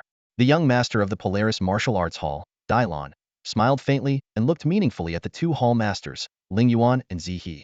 I believe we'll soon be basking under the same radiance. Then we'll leave it to you, young master. The 2 hall masters replied with satisfied smiles, just about to bow and take their leave when all 3 of their communicators suddenly buzzed. Almost identical messages flashed on their screens. On Ziying Star, Qingshan has defeated Feng Boyong's data avatar and reached the top of the monument. The pupils of the 2 hall masters contracted sharply, a flash of regret crossing their faces. It seemed they had made a bad deal. Noticing their change in expression, Dailon spoke calmly, "Gentlemen, I won't see you out. I'm sure we're not the only ones in the Polaris Martial Arts Hall to receive this news, and there will be many arrangements to make. Young master, please stay." They forced smiles and hurriedly boarded their spaceship. As soon as the hatch closed, Hall Master Ling Yuan slapped his thigh. We lost out. Li Qingshan defeating Feng Boyong. Even if it's just a data avatar, it's still Feng Boyong. Hall Master Z, he shook his head. Don't forget Dailan's last words. The news about Li Qingshan is already out. It can't be contained. Our previous information is now worthless. Hall Master Ling Yuan then realized and sighed with relief. It's a good thing we arrived at the Dawn Star early. Otherwise, it would have been a complete waste of effort. Zihe did not respond, instead gazing out the porthole with a furrowed brow. Ling Yuan noticed and chuckled. Stop worrying. Since Dailan promised, we'll naturally be able to enter the Dawn Star in due time. I'm thinking about something else, Zihe said in a serious tone. Polaris sent Dailan to receive us, but the news about Li Qingshan is not good for her. With true dragon prodigies breaking limits so quickly, her position as young master might be at risk. Polaris only sent a young master to receive us. Talk about the arrogance of a grand martial arts hall, Ling Yuan interrupted. As for Li Qingshan, there will be more variables. But don't forget, the true authorities of the martial arts 7 stars are the 7 federal star academies. As the spaceship disappeared into the sky, Dailan remained standing in place, murmuring to herself, Zing star again, what a coincidence. A curious female disciple beside her asked, Shirshu, are you talking about Senior Fengboyang? He left the Qihong star region 100 years ago. No, Dailan shook her head gently. I was reminded of a madman I once knew, who also came from Ziying Star. Seeing the disciple's puzzled look, Dailan asked, have you gathered all the information on Li Qingshan? It's all here. The disciple immediately pulled up detailed information, showing everything from Li Qingshan's birth scrolling quickly on the projection screen. Stop. Dailan leaned closer to the screen, her eyes fixed on one line. Li Qingshan joined the senior high school martial arts class, with Qingshan as the martial arts instructor at the time. Shirshu. It's nothing, continue. Dailan took a deep breath and resumed watching the flow of information on the screen. Moments later, the projection screen retracted. All of Li Qingshan's information, including the virtual battle footage, slowly faded into the air. Dailan closed her eyes in deep thought, her expression grave. Shirshu, are you really going to accept Li Qingshan into the martial arts academy? Asked Wu Min, a female disciple standing nearby, unable to hold back her curiosity. She then introduced Li Qingshan's background, her tone tinged with concern. He's the top genius from his home planet. Before entering the martial arts university, he had already broken through the 3rd limit, which is why our Extreme Star Martial Arts Academy took notice of him. Now, he's just one step away from breaking the 5th limit and reaching the transformation rainbow stage. Wu Min's tone shifted, but compared to the true prodigies of the martial arts 7 stars, his strength is still too weak. Those people have already reached the pinnacle of their limits and can fight against transformation rainbow stage experts. Li Qingshan possesses the potential of a true dragon, advancing far faster than ordinary people. One day, he might even compete with you for the position of deputy head. Dailan opened her eyes, her gaze sharp. Wu Min, you've been with me for a year, right? Yes, Wu Min nodded. Over this year, you've accompanied me in dealing with those complacent old folks, Dailan said, staring directly into her disciple's eyes. Do you know why they remain on the red rainbow main star while we, the extreme star, have established ourselves here? Of course, it's because we're the strongest. Wu Min answered confidently. That's the result, not the reason. Dailan shook her head, her tone calm but firm. The ancient martial arts academies all originated from the same source. Some are content with the status quo, while others strive for progress. We so-called major academies have earned our status through countless battles alongside the Federation. Martial arts thrive on competition. 30 years ago, I claimed the position of deputy head with my own hands. Why should I fear an 18-year-old? Wu Min suddenly understood, lowering her head in shame. Shirshu, I was wrong. Dailan continued. I wanted you by my side to broaden your horizons. But staying too long inevitably makes you pick up the petty attitudes of those old folks. Just like the Lingyuan and Zaire families, thinking that settling on the Dawn Star is a great honor. Break through the transformation rainbow stage as soon as possible and aim to enter the Dawn Star Academy next year. Dailan instructed Wu Min. Yes, Shirshu. Wu Min responded, then curiously asked, what about Li Qingshan? He won't join the academy, Dailan said with a slight smile. From his experience, he's always been independent, relying on himself for resources. In this regard, he's much like his teacher. Teacher? Do you know that famous Guan? Wu Min began. Don't ask questions you shouldn't. Dailan frowned. Just then, Dailan's communicator vibrated. She glanced at the message and smiled. The academy has taken action. Go and call Yu Mingxian. Meanwhile, Thunder Martial Arts Academy and more than 20 other martial arts 7 stars academies on the Dawn Star were all discussing the same topic. How to attract this disciple of Qingshan. Soon after, Yu Mingxian walked into the hall, carrying a long spear.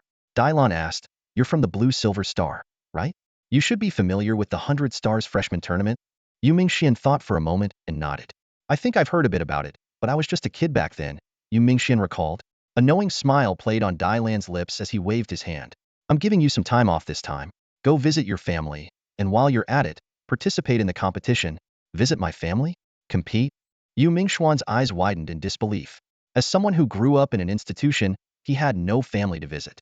Clearly, the competition was the real objective. Uncle, I've been away for 10 years. Yu Mingxian hesitated. And with my peak level 3 turn strength, wouldn't it be unfair for me to compete? Those academies probably wouldn't agree to it, right? You seem quite confident, Dai chuckled, shaking his head. Don't worry, this time is different. It's a special arrangement by the Star Academy. You're not there to compete for rewards, but to join as external support.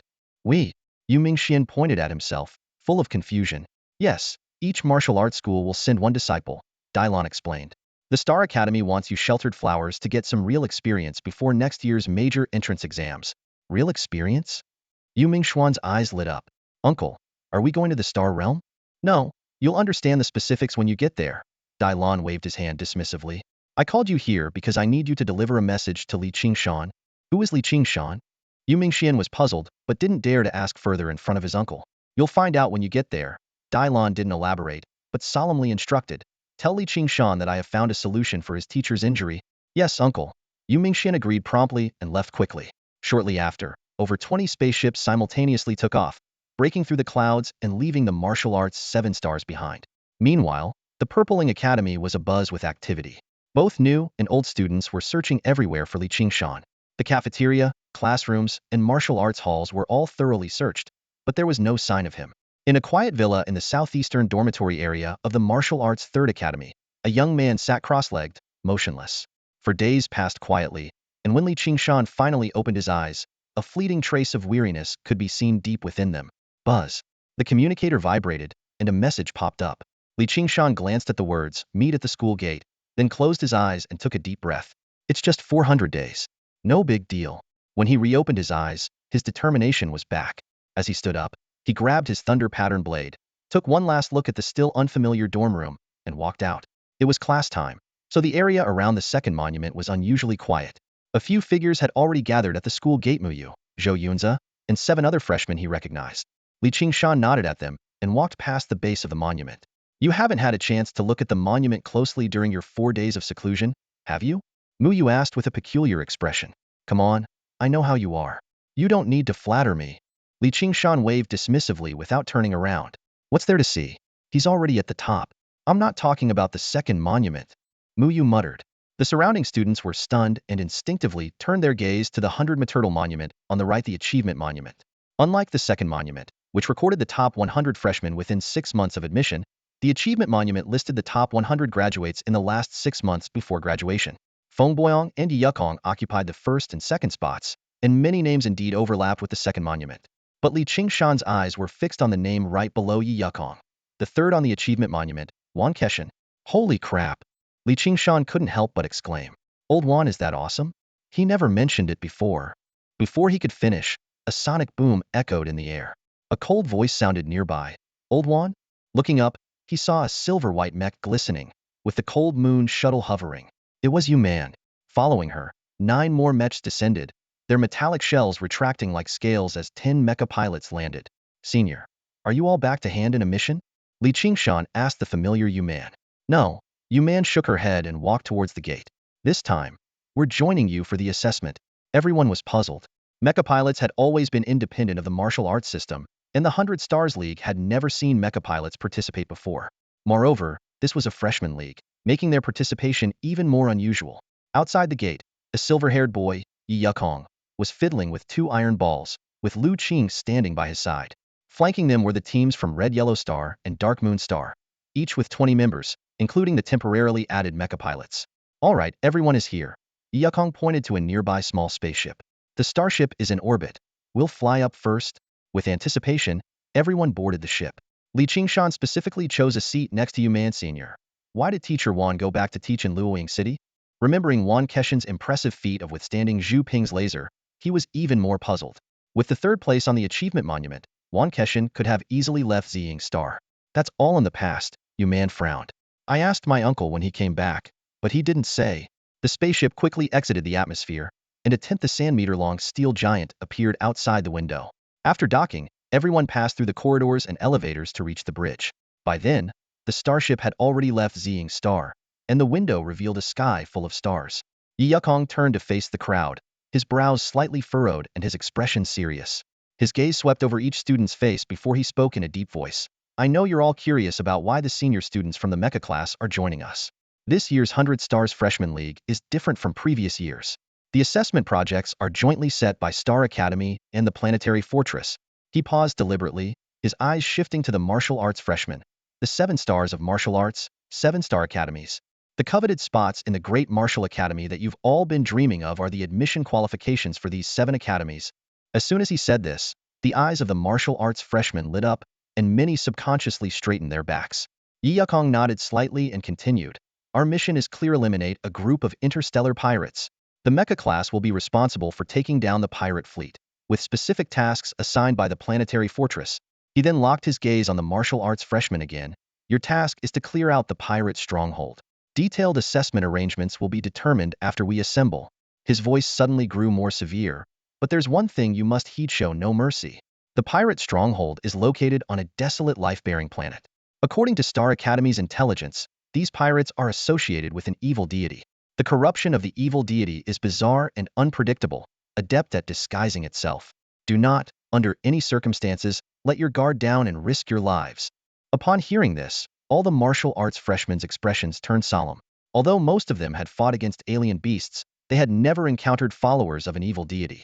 In textbooks, mentions of evil deities were invariably accompanied by words like bloodshed, terror, and eeriness. Amidst the silence, a pair of eyes quietly gleamed with a strange light. Suddenly, the spaceship shook violently. The stars outside the portholes abruptly changed, stretching into dazzling light trails, twisting and transforming like a kaleidoscope. Everyone instinctively moved to the portholes, mesmerized by the breathtaking sight. Ziying Star is 60 light-years away from the rendezvous point. Only through hyperspace jumps can we reach it in time. Yi Yukong's voice came from behind. Strive hard. If you can persist on the path of martial arts, you too will have the chance to experience this firsthand. Only by reaching that level can you traverse the void with your physical body.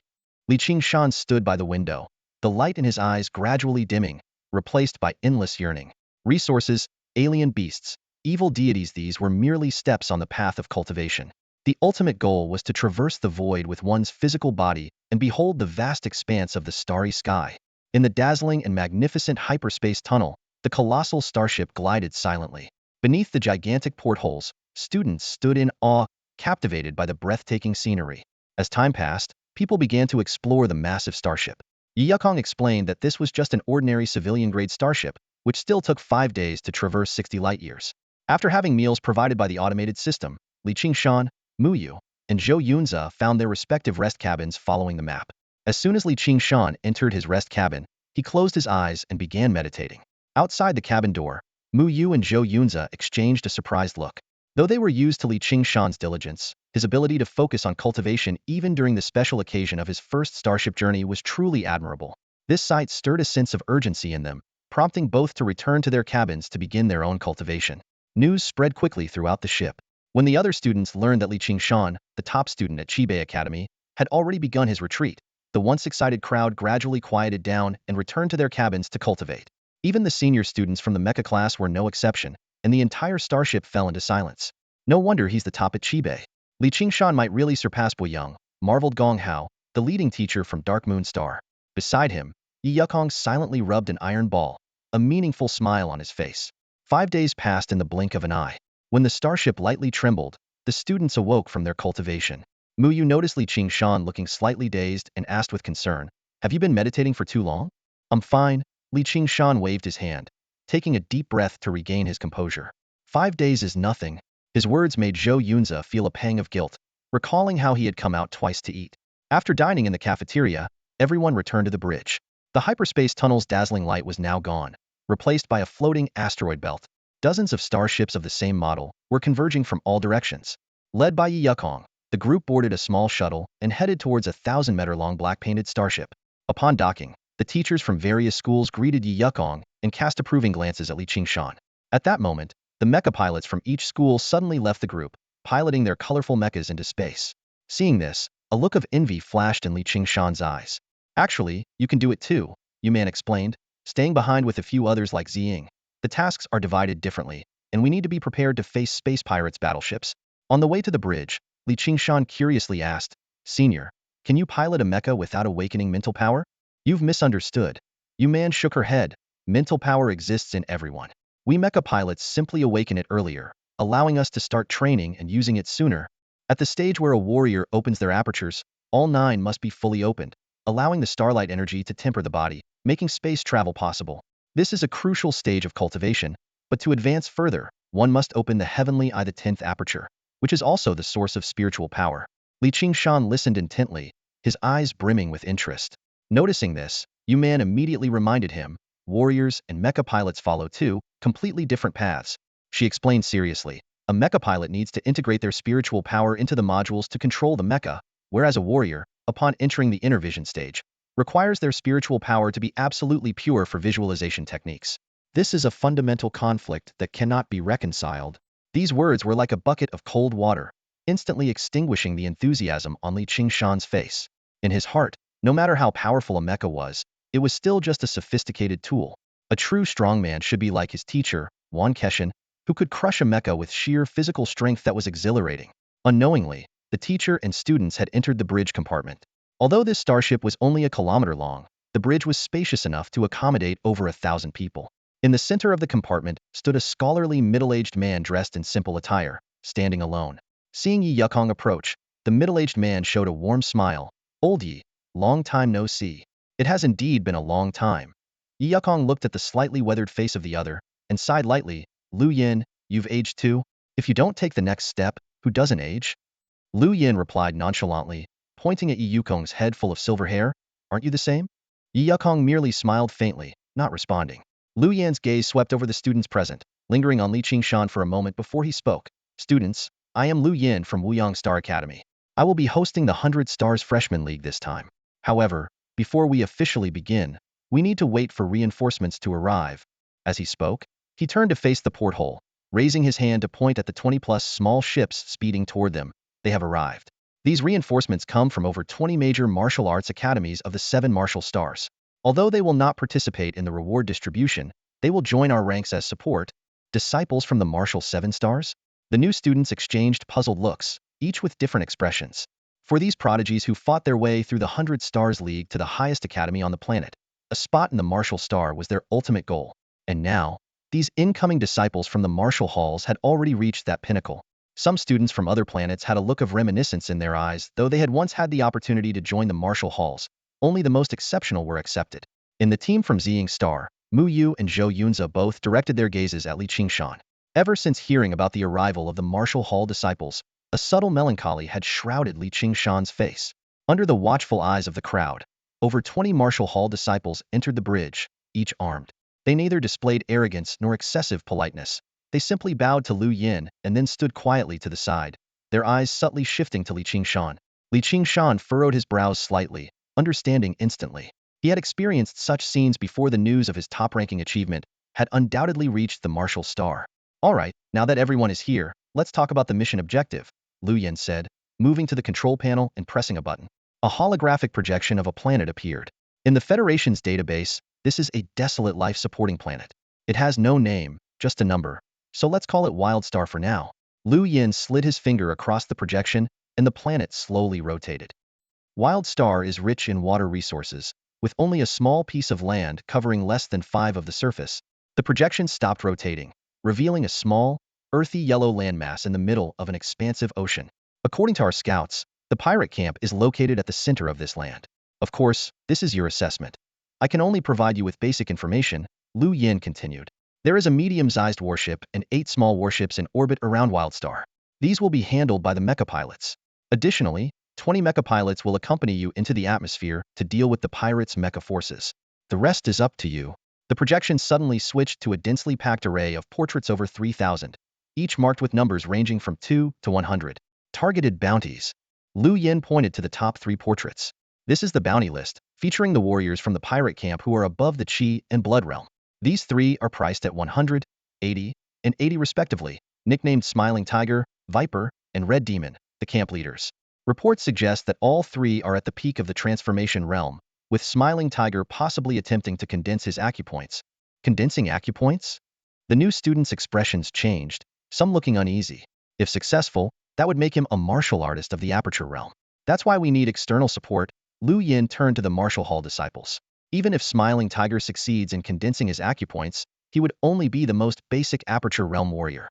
Your task is to join forces and eliminate these three. The martial hall disciples responded in unison. Understood, teacher.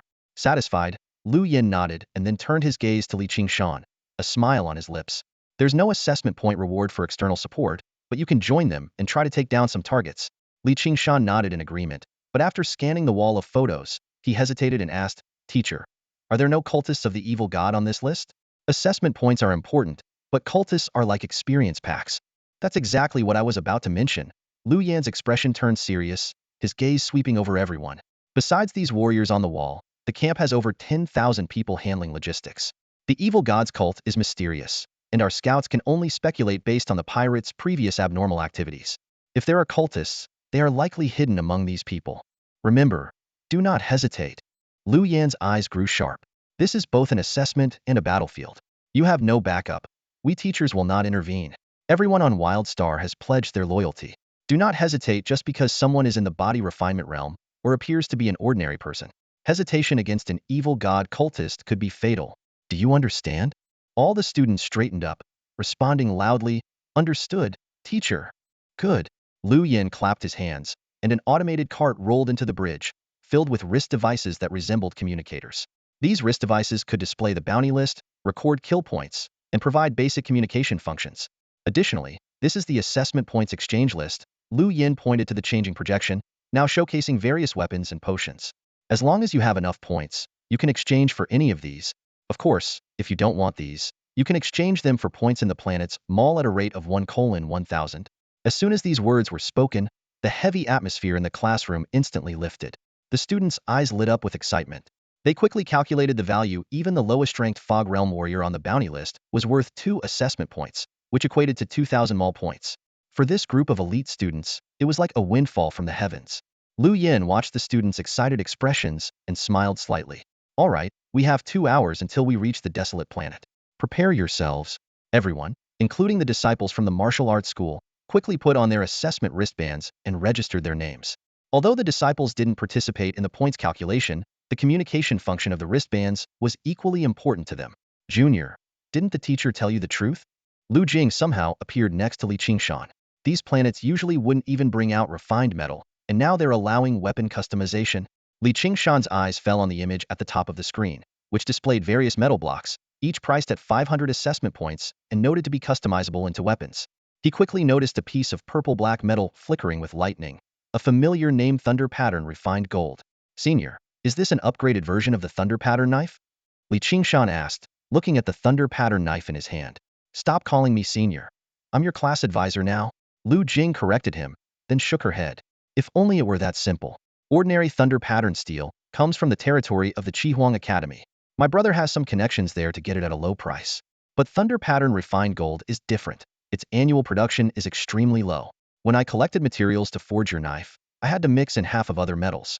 Nowadays, even 500,000 points might not be enough to gather the materials for a knife in a short time. Qingshan pondered. For ordinary opponents, his current Thunder Pattern knife was sufficient to cut through them.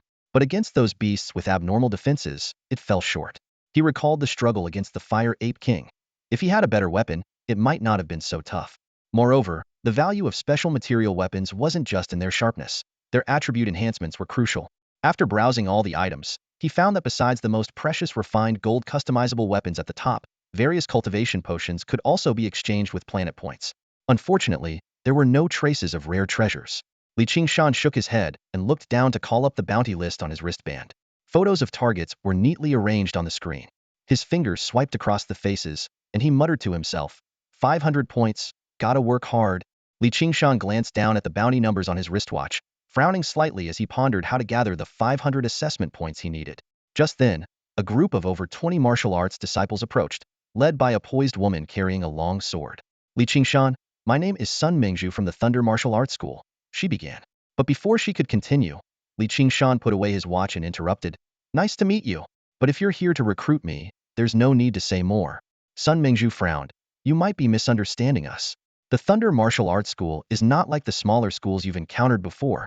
The other disciples quickly chimed in, worried that Li Qingshan might reject them without even hearing their offer, which would render their mission futile. Thank you for your kindness, Li Qingshan said, shaking his head gently but firmly. I just want a bit more freedom to follow my own path. Seeing his resolute attitude, the disciples fell silent. After a moment of contemplation, Sun Mingzhu added, Li Qingshan, we have all reached the pinnacle of our current limits and are in the third or fourth stage of our training. Your situation is different. At the fifth stage, we must transform into a rainbow, but you are progressing even faster and will soon face the challenge of lacking rare resources. Without the support of a martial arts school, the path to the ninth stage will be incredibly difficult. I understand, Li Qingshan sighed, a hint of weariness in his eyes. Honestly, nothing has ever come easy for me, so why should I fear future hardships? His words left the disciples stunned. If not for his serious expression, they might have thought he was mocking them. As a prodigy, Li Qingshan had a natural advantage in his bloodline, breaking limits swiftly. In contrast, each of them had to train arduously for every stage, fearing death and failure at every breakthrough. And yet, here was someone like Li Qingshan claiming it wasn't easy for him? At that moment, a warrior wielding a spear stepped forward. Li Qingshan. I'm Yu Mingxian from the Polaris Martial Arts School. Seeing Li Qingshan's frown, he quickly added, I'm not here to invite you on behalf of the school. My master, Dailon, asked me to tell you that we found a way to heal your teacher's injuries. My teacher? Li Qingshan raised an eyebrow, knowing they must be referring to Wan Keshan, the person closest to him. However, he didn't immediately inquire further. Instead, he turned to a silver-haired youth, Yi Yukong, who was meditating nearby. Yi Yukong opened his eyes and smiled calmly. Don't worry, he won't die. With the dean's assurance, Li Qingshan turned back to Yu Mingxian. Sorry, I'll pass your message along, but I can't relay it to my teacher. If your school's leader wants to contact my teacher, she should do so herself. As for the method she mentioned, she can try it on her own. If my teacher is unwilling, I won't force him. I will heal his injuries myself one day. It's not a possibility, but a certainty. If I can't achieve even that, then my martial arts training is meaningless. Yu Mingxian was taken aback by Li Qingshan's confident words, while Yi Yukong nodded approvingly. Well said. As the spaceship quietly traversed the starry sky, the initial excitement of the new students gradually gave way to tension. Although they were not afraid of the assessment, earning points meant they had to kill, a stark rule that posed a psychological challenge for everyone. Sun Mingzhu and the other martial arts disciples approached Li Qingshan again. The smiling tiger, the viper, and the red demon are formidable opponents. If you encounter them, notify us immediately. Don't worry, the final kill will be yours. Without any conflicting interests, they were more than willing to befriend Li Qingshan. Thank you, Li Qingshan replied with a smile.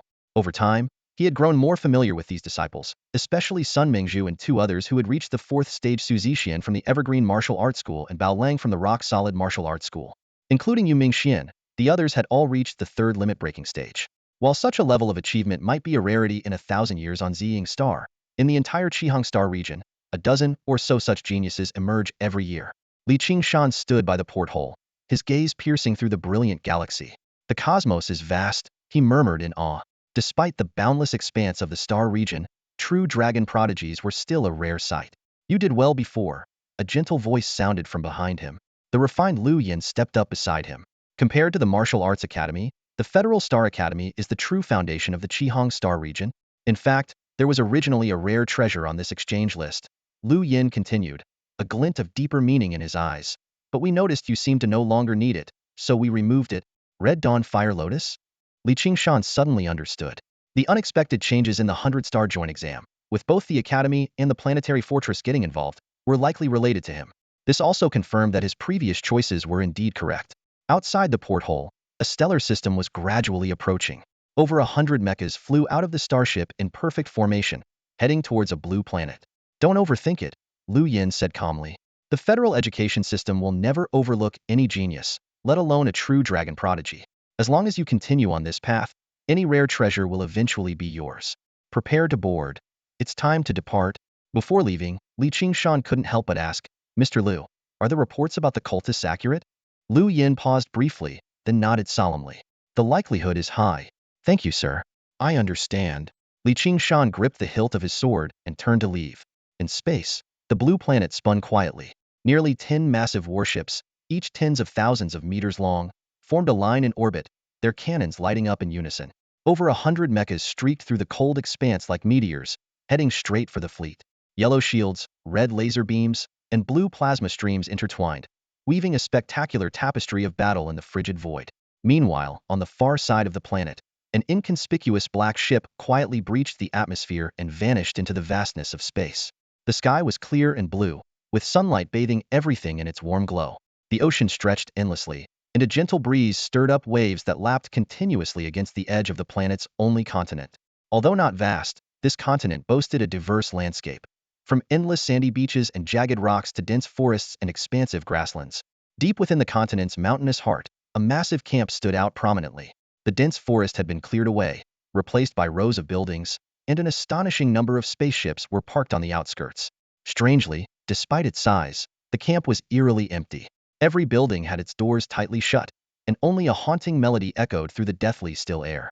Suddenly, the silence was shattered by a piercing alarm, and red searchlights began to sweep back and forth. Inside a metallic building at the camp's center, an obese man with the nickname Laughing Tiger angrily shoved a few scantily clad women aside. The man had a grotesque scar running from the corner of his mouth to his cheek, twisting with his expressions as if sneering continually. Seated below Laughing Tiger were two men. One was a sinister middle-aged man with a black snake tattoo on his neck, known as Viper, and the other was a young man with half his face covered by a red birthmark, called Red Demon. Laughing Tiger glared at the tightly shut doors outside and slammed his fist on the table. The mecha pilots are at our doorstep, and these useless fools are still lost in their pleasures. Viper reluctantly tore his gaze away from the women and calmly analyzed the situation. Third brother, we can afford to lose the unmanned ships in orbit. The key is to figure out who is targeting us and whether Big Brother's fleet is still safe. Laughing Tiger suddenly realized the gravity of the situation and pulled out a specially designed communicator, pressing a button only to receive nothing but static. The three men's expressions grew increasingly serious as they debated whether the Federation was behind this. However, their vigilance was soon dulled again by the pervasive, haunting music within the camp. Meanwhile, in space, a kilometer-long black starship hovered silently in orbit. Standing by the observation windows, the instructors of the new cadet class gazed down at the blue planet below. Lu Yu and Yi Yukong discussed the details of the mission, focusing especially on the threat of the evil deity. On the planet's surface, a black spaceship was skimming rapidly over the ocean, flanked by 20 mechas on either side. Qingshan led his martial arts disciples and nearly 1,000 new cadets, standing ready and waiting for the moment the hatch would open. 5 minutes later, the spaceship came to an abrupt halt, and the hatch began to open slowly. The black ship hovered above the camp, and all the students standing by the hatch couldn't help but frown. The scene before them was nothing like they had expected.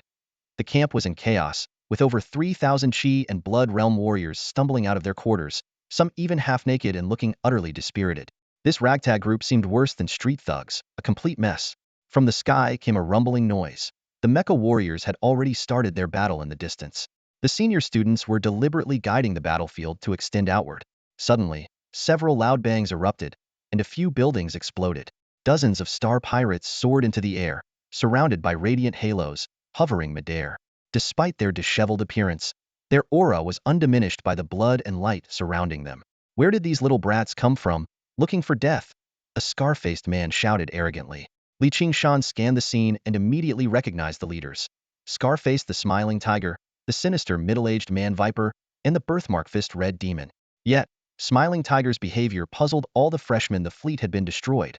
The mecha warriors were attacking, and he was still shouting provocations. His intelligence was baffling. Leave Smiling Tiger and his two cronies to you guys, Qingshan said to Sun Mengzhu, Su Zixian, and Bao Lang, 3 warriors who had broken through the 4th limit.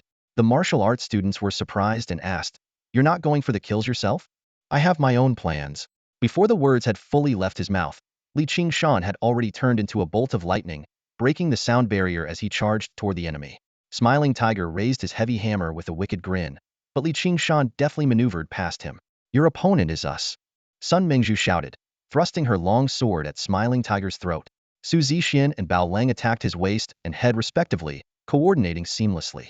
Over 20 martial arts students engaged Viper and Red Demon. On the ground, thousands of freshmen surged toward the star pirate warriors like a tidal wave.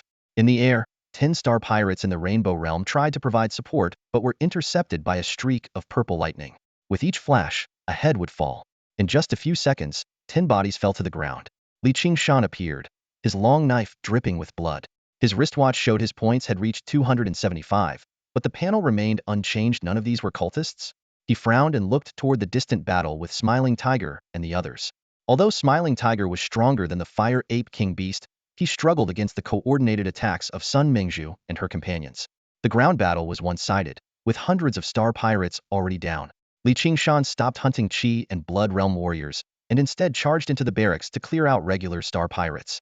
This move puzzled the teachers on the starship. Qingshan is probably looking for cultists, Lu Yin pointed out. He has a keen sense for cultists, Yukong explained, attributing it to the education on Ziying Star. Suddenly, a furious shout echoed. Idiot! A student inside a room hesitated as a ragged woman pleaded for mercy. Qingshan burst through the door, his blade flashing, and the woman's head fell. He kicked away a laser gun hidden under her skirt and frowned at the stunned student. What were you hesitating for? Waiting for her to kill you? The student was immediately ashamed. Though a laser gun wasn't a lethal threat to him, his hesitation had indeed been embarrassing. The sword-wielding young man, with a look of shame, turned to leave. He noticed Qingshan still staring intently at the corpse and asked in confusion, "Aren't you coming?" "I'll wait a bit longer," Qingshan replied, his gaze never leaving the body. The young man glanced back and forth between Qingshan and the corpse, then suddenly seemed to realize something.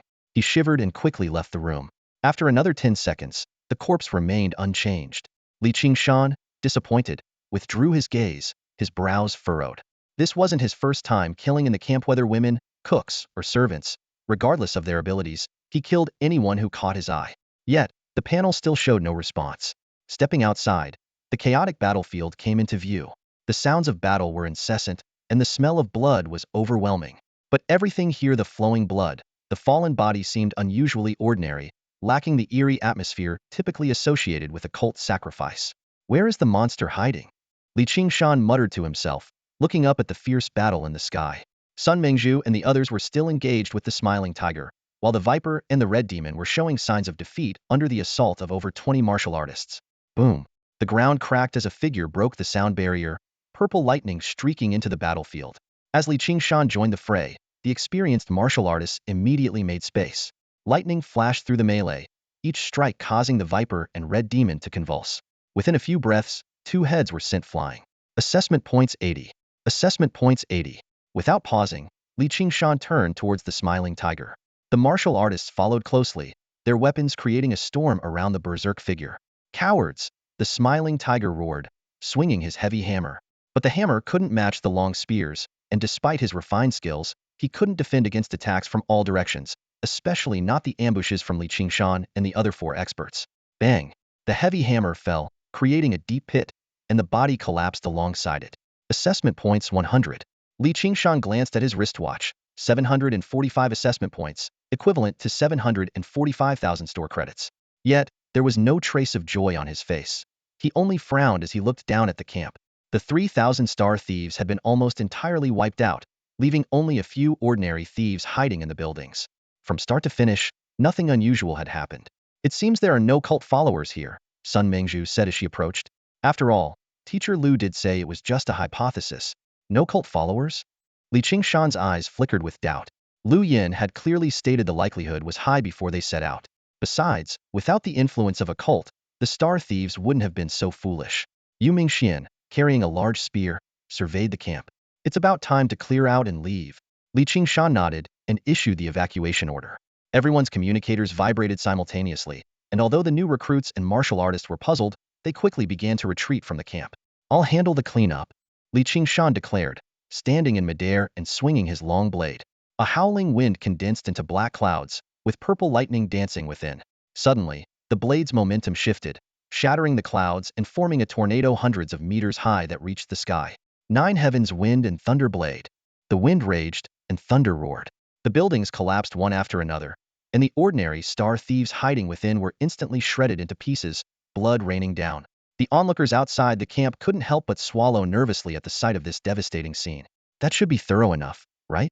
Not only had he been thorough, but the entire camp was now leveled. Yet, the lightning-filled tornado continued to rage, showing no signs of stopping. At the center of the wind column, Qingshan stood with his blade, his gaze icy. Today, even if he had to scour every inch of ground, he would find the cult follower. Above in orbit, a starship hovered silently. On the bridge, A central projection displayed the apocalyptic scene. Wow, Junior's Nine Heavens Wind and Thunderblade is starting to look a lot like mine, Lu Jing said proudly. I'm saving this video. Those who complain about my teaching methods should see what proper guidance looks like. The accompanying instructors were speechless. Yi Yukuin ignored the students' bragging, focusing intently on the projection while absent-mindedly rubbing an iron ball, deep in thought. Beside him, Lu Yan's voice broke the silence. There's no way the anomalies in the camp appeared out of nowhere. The cultists of the evil god must be hiding within the camp. Lu Yin frowned in thought, tapping his fingers on the table. Demonic gods related to desire usually have crazed followers. Why is it so different this time? Yi Yukong stopped fiddling with the iron ball in his hand and stared intently at the projection screen, his voice deep. Desireless is still a form of desire. Teacher, what does that mean? Lu Jing asked in confusion. The other teachers were equally puzzled, except for Lu Yin, whose eyes showed a glimmer of understanding. The desireless demon godling you. Lu Yin took a deep breath, and before he finished speaking, the projection screen changed. The night was as dark as ink, with a solitary moon hanging in the sky. Its cold light spilled over the camp. Qing-Shan descended from the air, his gaze fixed on a long, ascending staircase that seemed to lead straight to the sky, pointing directly at the faintly visible moon. At the 30th step stood a middle-aged man in a gray monk's robe, hands behind his back, looking down at Qing-Shan with a calm expression. Benefactor, I am but a wandering monk seeking peace amidst chaos for my cultivation. You've already completed your killings. Why push further? Spare me the act. Qing-Shan sneered. The last person who talked big in front of me didn't even leave ashes behind. The monk remained unmoved. Then I shall await you here, benefactor. Feel free to come and take my life. Qing-Shan, don't act rashly. Mu Yu and Zhou Yunza arrived first, followed closely by Sun Mengzhu and other martial arts academy disciples and new recruits. Everyone gathered at the foot of the long staircase. Qing-Shan glanced at his watch. I'm not that reckless. Since the big fish has shown itself, the teacher should give us some guidance, right? As soon as he finished speaking, everyone's watches vibrated simultaneously, displaying a brief message. Followers of the desireless demon god Lung, you have no cultivation powers, but can use the ascending moon staircase to block attacks. Only those on the same level can reach them. Each step requires enduring a year of illusory hardship, which can be used to temper one's mind. Participants should proceed according to their ability. As everyone hesitated, the monk spoke again. Now that you know the circumstances, feel free to try. I shall await you here. Qing-Shan slowly lifted his head, a hint of weariness in his eyes. 30 years of hard cultivation, is that what you're relying on? With that, he stepped onto the first stair without hesitation. Nightfall shrouded the forest, and the moonlight was hazy. The cold moon hung high in the sky, seemingly out of reach. A long staircase to the moon extended from the heavens to the ground, standing out conspicuously in the open camp. Qing-Shan stood at the base of the staircase, his right foot already on the first step. His swift movement left all the students in a daze, unable to react before he began his challenge. On the 30th step, a wandering monk stood with his hands behind his back, looking down at the young man with an amused smile. Meanwhile, in the lonely orbit of space, a starship floated silently. Inside, all the teachers watched the projected image intently.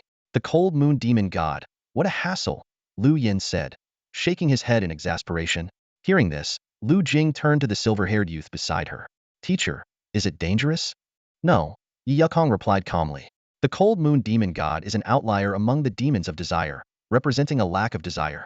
It is like a cold celestial body in space, unchanging through the ages. These followers have simply chosen the path of no desire. Exactly, Lu Yin added. The problem is the staircase to the moon. The cold moon followers aren't strong, but this staircase is a natural barrier. Each step requires a year of solitary meditation. Defeating them is incredibly tough. Meditation. Lu Jing's eyes lit up. Teacher, I want to try too. Yi Yukong chuckled and shook his head. The staircase to the moon is not that simple. It is an extension of the cold moon demon god's power of no desire. The so-called year of meditation is merely a sensory illusion. You are not training. You are truly sitting in solitude for a year without desire. At that moment, Qing-Shan opened his eyes in the projection. He tried to lift his left foot to step onto the second stair, but found himself unable to move. The students in the camp began to whisper among themselves, with some suggesting he give up. But Mu Yu and Zhou Yunza spoke in unison, no need to persuade him. For Qing-Shan, this is not a problem. The wandering monk on the 30th step spoke. Young man, give up. Solitude is overwhelming, beyond the reach of ordinary people. Qing-Shan merely glanced at the monk before closing his eyes again. In the darkness of his mind, he embraced the unprecedented tranquility. What might be unbearable for others was, for him, a rare moment of rest. A few breaths later, Qingshan opened his eyes, stretched leisurely, and calmly stepped onto the second stair. The camp erupted in cheers. Go, Qingshan. Knock that bald guy down. The monk was about to reprimand them, but stopped abruptly. Qingshan had already quietly stepped onto the third stair. Ha ha ha. Keep pretending. Go on. Keep pretending. Laughter echoed through the camp. Hundreds of new students directed their mocking gazes at the wandering monk, whose smile gradually froze and eventually faded. You all are too impatient. It's only the third or fourth step. The wandering monk forced out, but his pupils had shrunk dramatically, fixed on the young man standing on the fourth step, eyes closed once again. The shock nearly overwhelmed him. He had once trained with the followers of Longyu, but had to give up because he couldn't endure the harsh training and never managed to ascend the first step. It wasn't until he met the followers of the lust demon that he found a shortcut to reach the 30th step. Yet, this young man before him climbed step by step, unafraid of the long and arduous meditation. In the ship's bridge, all the teachers were glued to the screen showing Qingshan. Despite their expectations, Qingshan's performance far exceeded them. My junior is a bit of a freak, muttered Lu Jing, her expression strange. She noticed that every time Qingshan opened his eyes, instead of showing fatigue from a year of meditation, they reflected an incredible ease and comfort. Amid the teacher's exclamations, Lu Yan's lips curled into a smile. With such a mindset, Qingshan is destined to reach the Tsanglong galaxy. Even Yi Yukong, who had always been composed, stopped fiddling with his iron balls. In the camp, the new students were utterly stunned by Qingshan's display. Soon, many began to feel eager to try, especially the new students from Baixing who appeared more enthusiastic. However, the moon ascending steps were like a chasm. Most turned pale and retreated within seconds. In the end, only a handful like Muyu, Zhou Yunzi, and Sun Mengzhu managed to reach the second step. Among them, Zhou Yunzi climbed all the way to the fifth step before stopping. By then, Qingshan had already ascended much higher. When Qingshan reached the 29th step, the wandering monk could no longer maintain his composure and fell to his knees. Sir, spare me. It was the star pirates who committed the crimes. I was merely using this place to train, he pleaded, tears streaming down his face. Qingshan looked down at the monk, who was only at the Ju Wu stage, and said flatly, your mindset disappoints me, and your cultivation even more. He then gently placed his hand on the monk's head. But still, thank you for allowing me to get some good sleep and relax a bit. With a bang, the monk's head collapsed into his chest. Qingshan withdrew his hand, glanced at the flashing panel, and smiled slightly. Monster killed, martial arts base experience 1030. Available time increased by 1030 years. Is it really that precise? Qingshan raised an eyebrow, staring at the panel displaying 1030 experience points. After confirming the monk's strength, he had given up hope, so this number truly surprised him. He looked down at the monk's corpse and the steps beneath his feet. As the light and shadow blurred, the corpse and the lunar ascension steps gradually dissolved into hazy moonlight. With a simple calculation, he understood. 1,000 points were the reward for climbing the lunar ascension steps, and the remaining 30 points came from the 30 steps he had ascended. Even when given a chance, you still couldn't make it. Shaking his head, Qingshan sighed as he watched the corpse dissipate. As the moonlight faded, warm sunlight poured down from above, and Qingshan landed steadily back on the ground. Over 20 martial arts disciples and all the new students immediately gathered around him, their expressions complex as they looked at him. What? Don't recognize me after I took down a demonic god? Qingshan chuckled as he walked towards the spaceship. Come on. It's time to go back and claim our rewards. The crowd visibly relaxed and followed him into the spaceship in single file. Once the hatch closed, the spaceship slowly ascended, with 20 mechas converging from all directions to escort it into the atmosphere. Inside the cabin, Muyu, holding her halberd, gave Qingshan a peculiar look. Noticing her gaze, Qingshan touched his face. What? Did I get more handsome?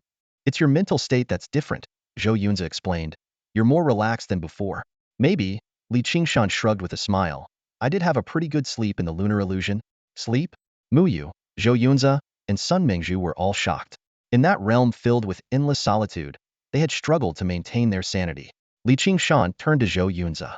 Making it to the 5th step is impressive. Many think your path is wrong, but I believe that compared to the path, the person walking it is more important. Right or wrong doesn't matter, as long as I keep moving, Zhou Yunzi responded calmly.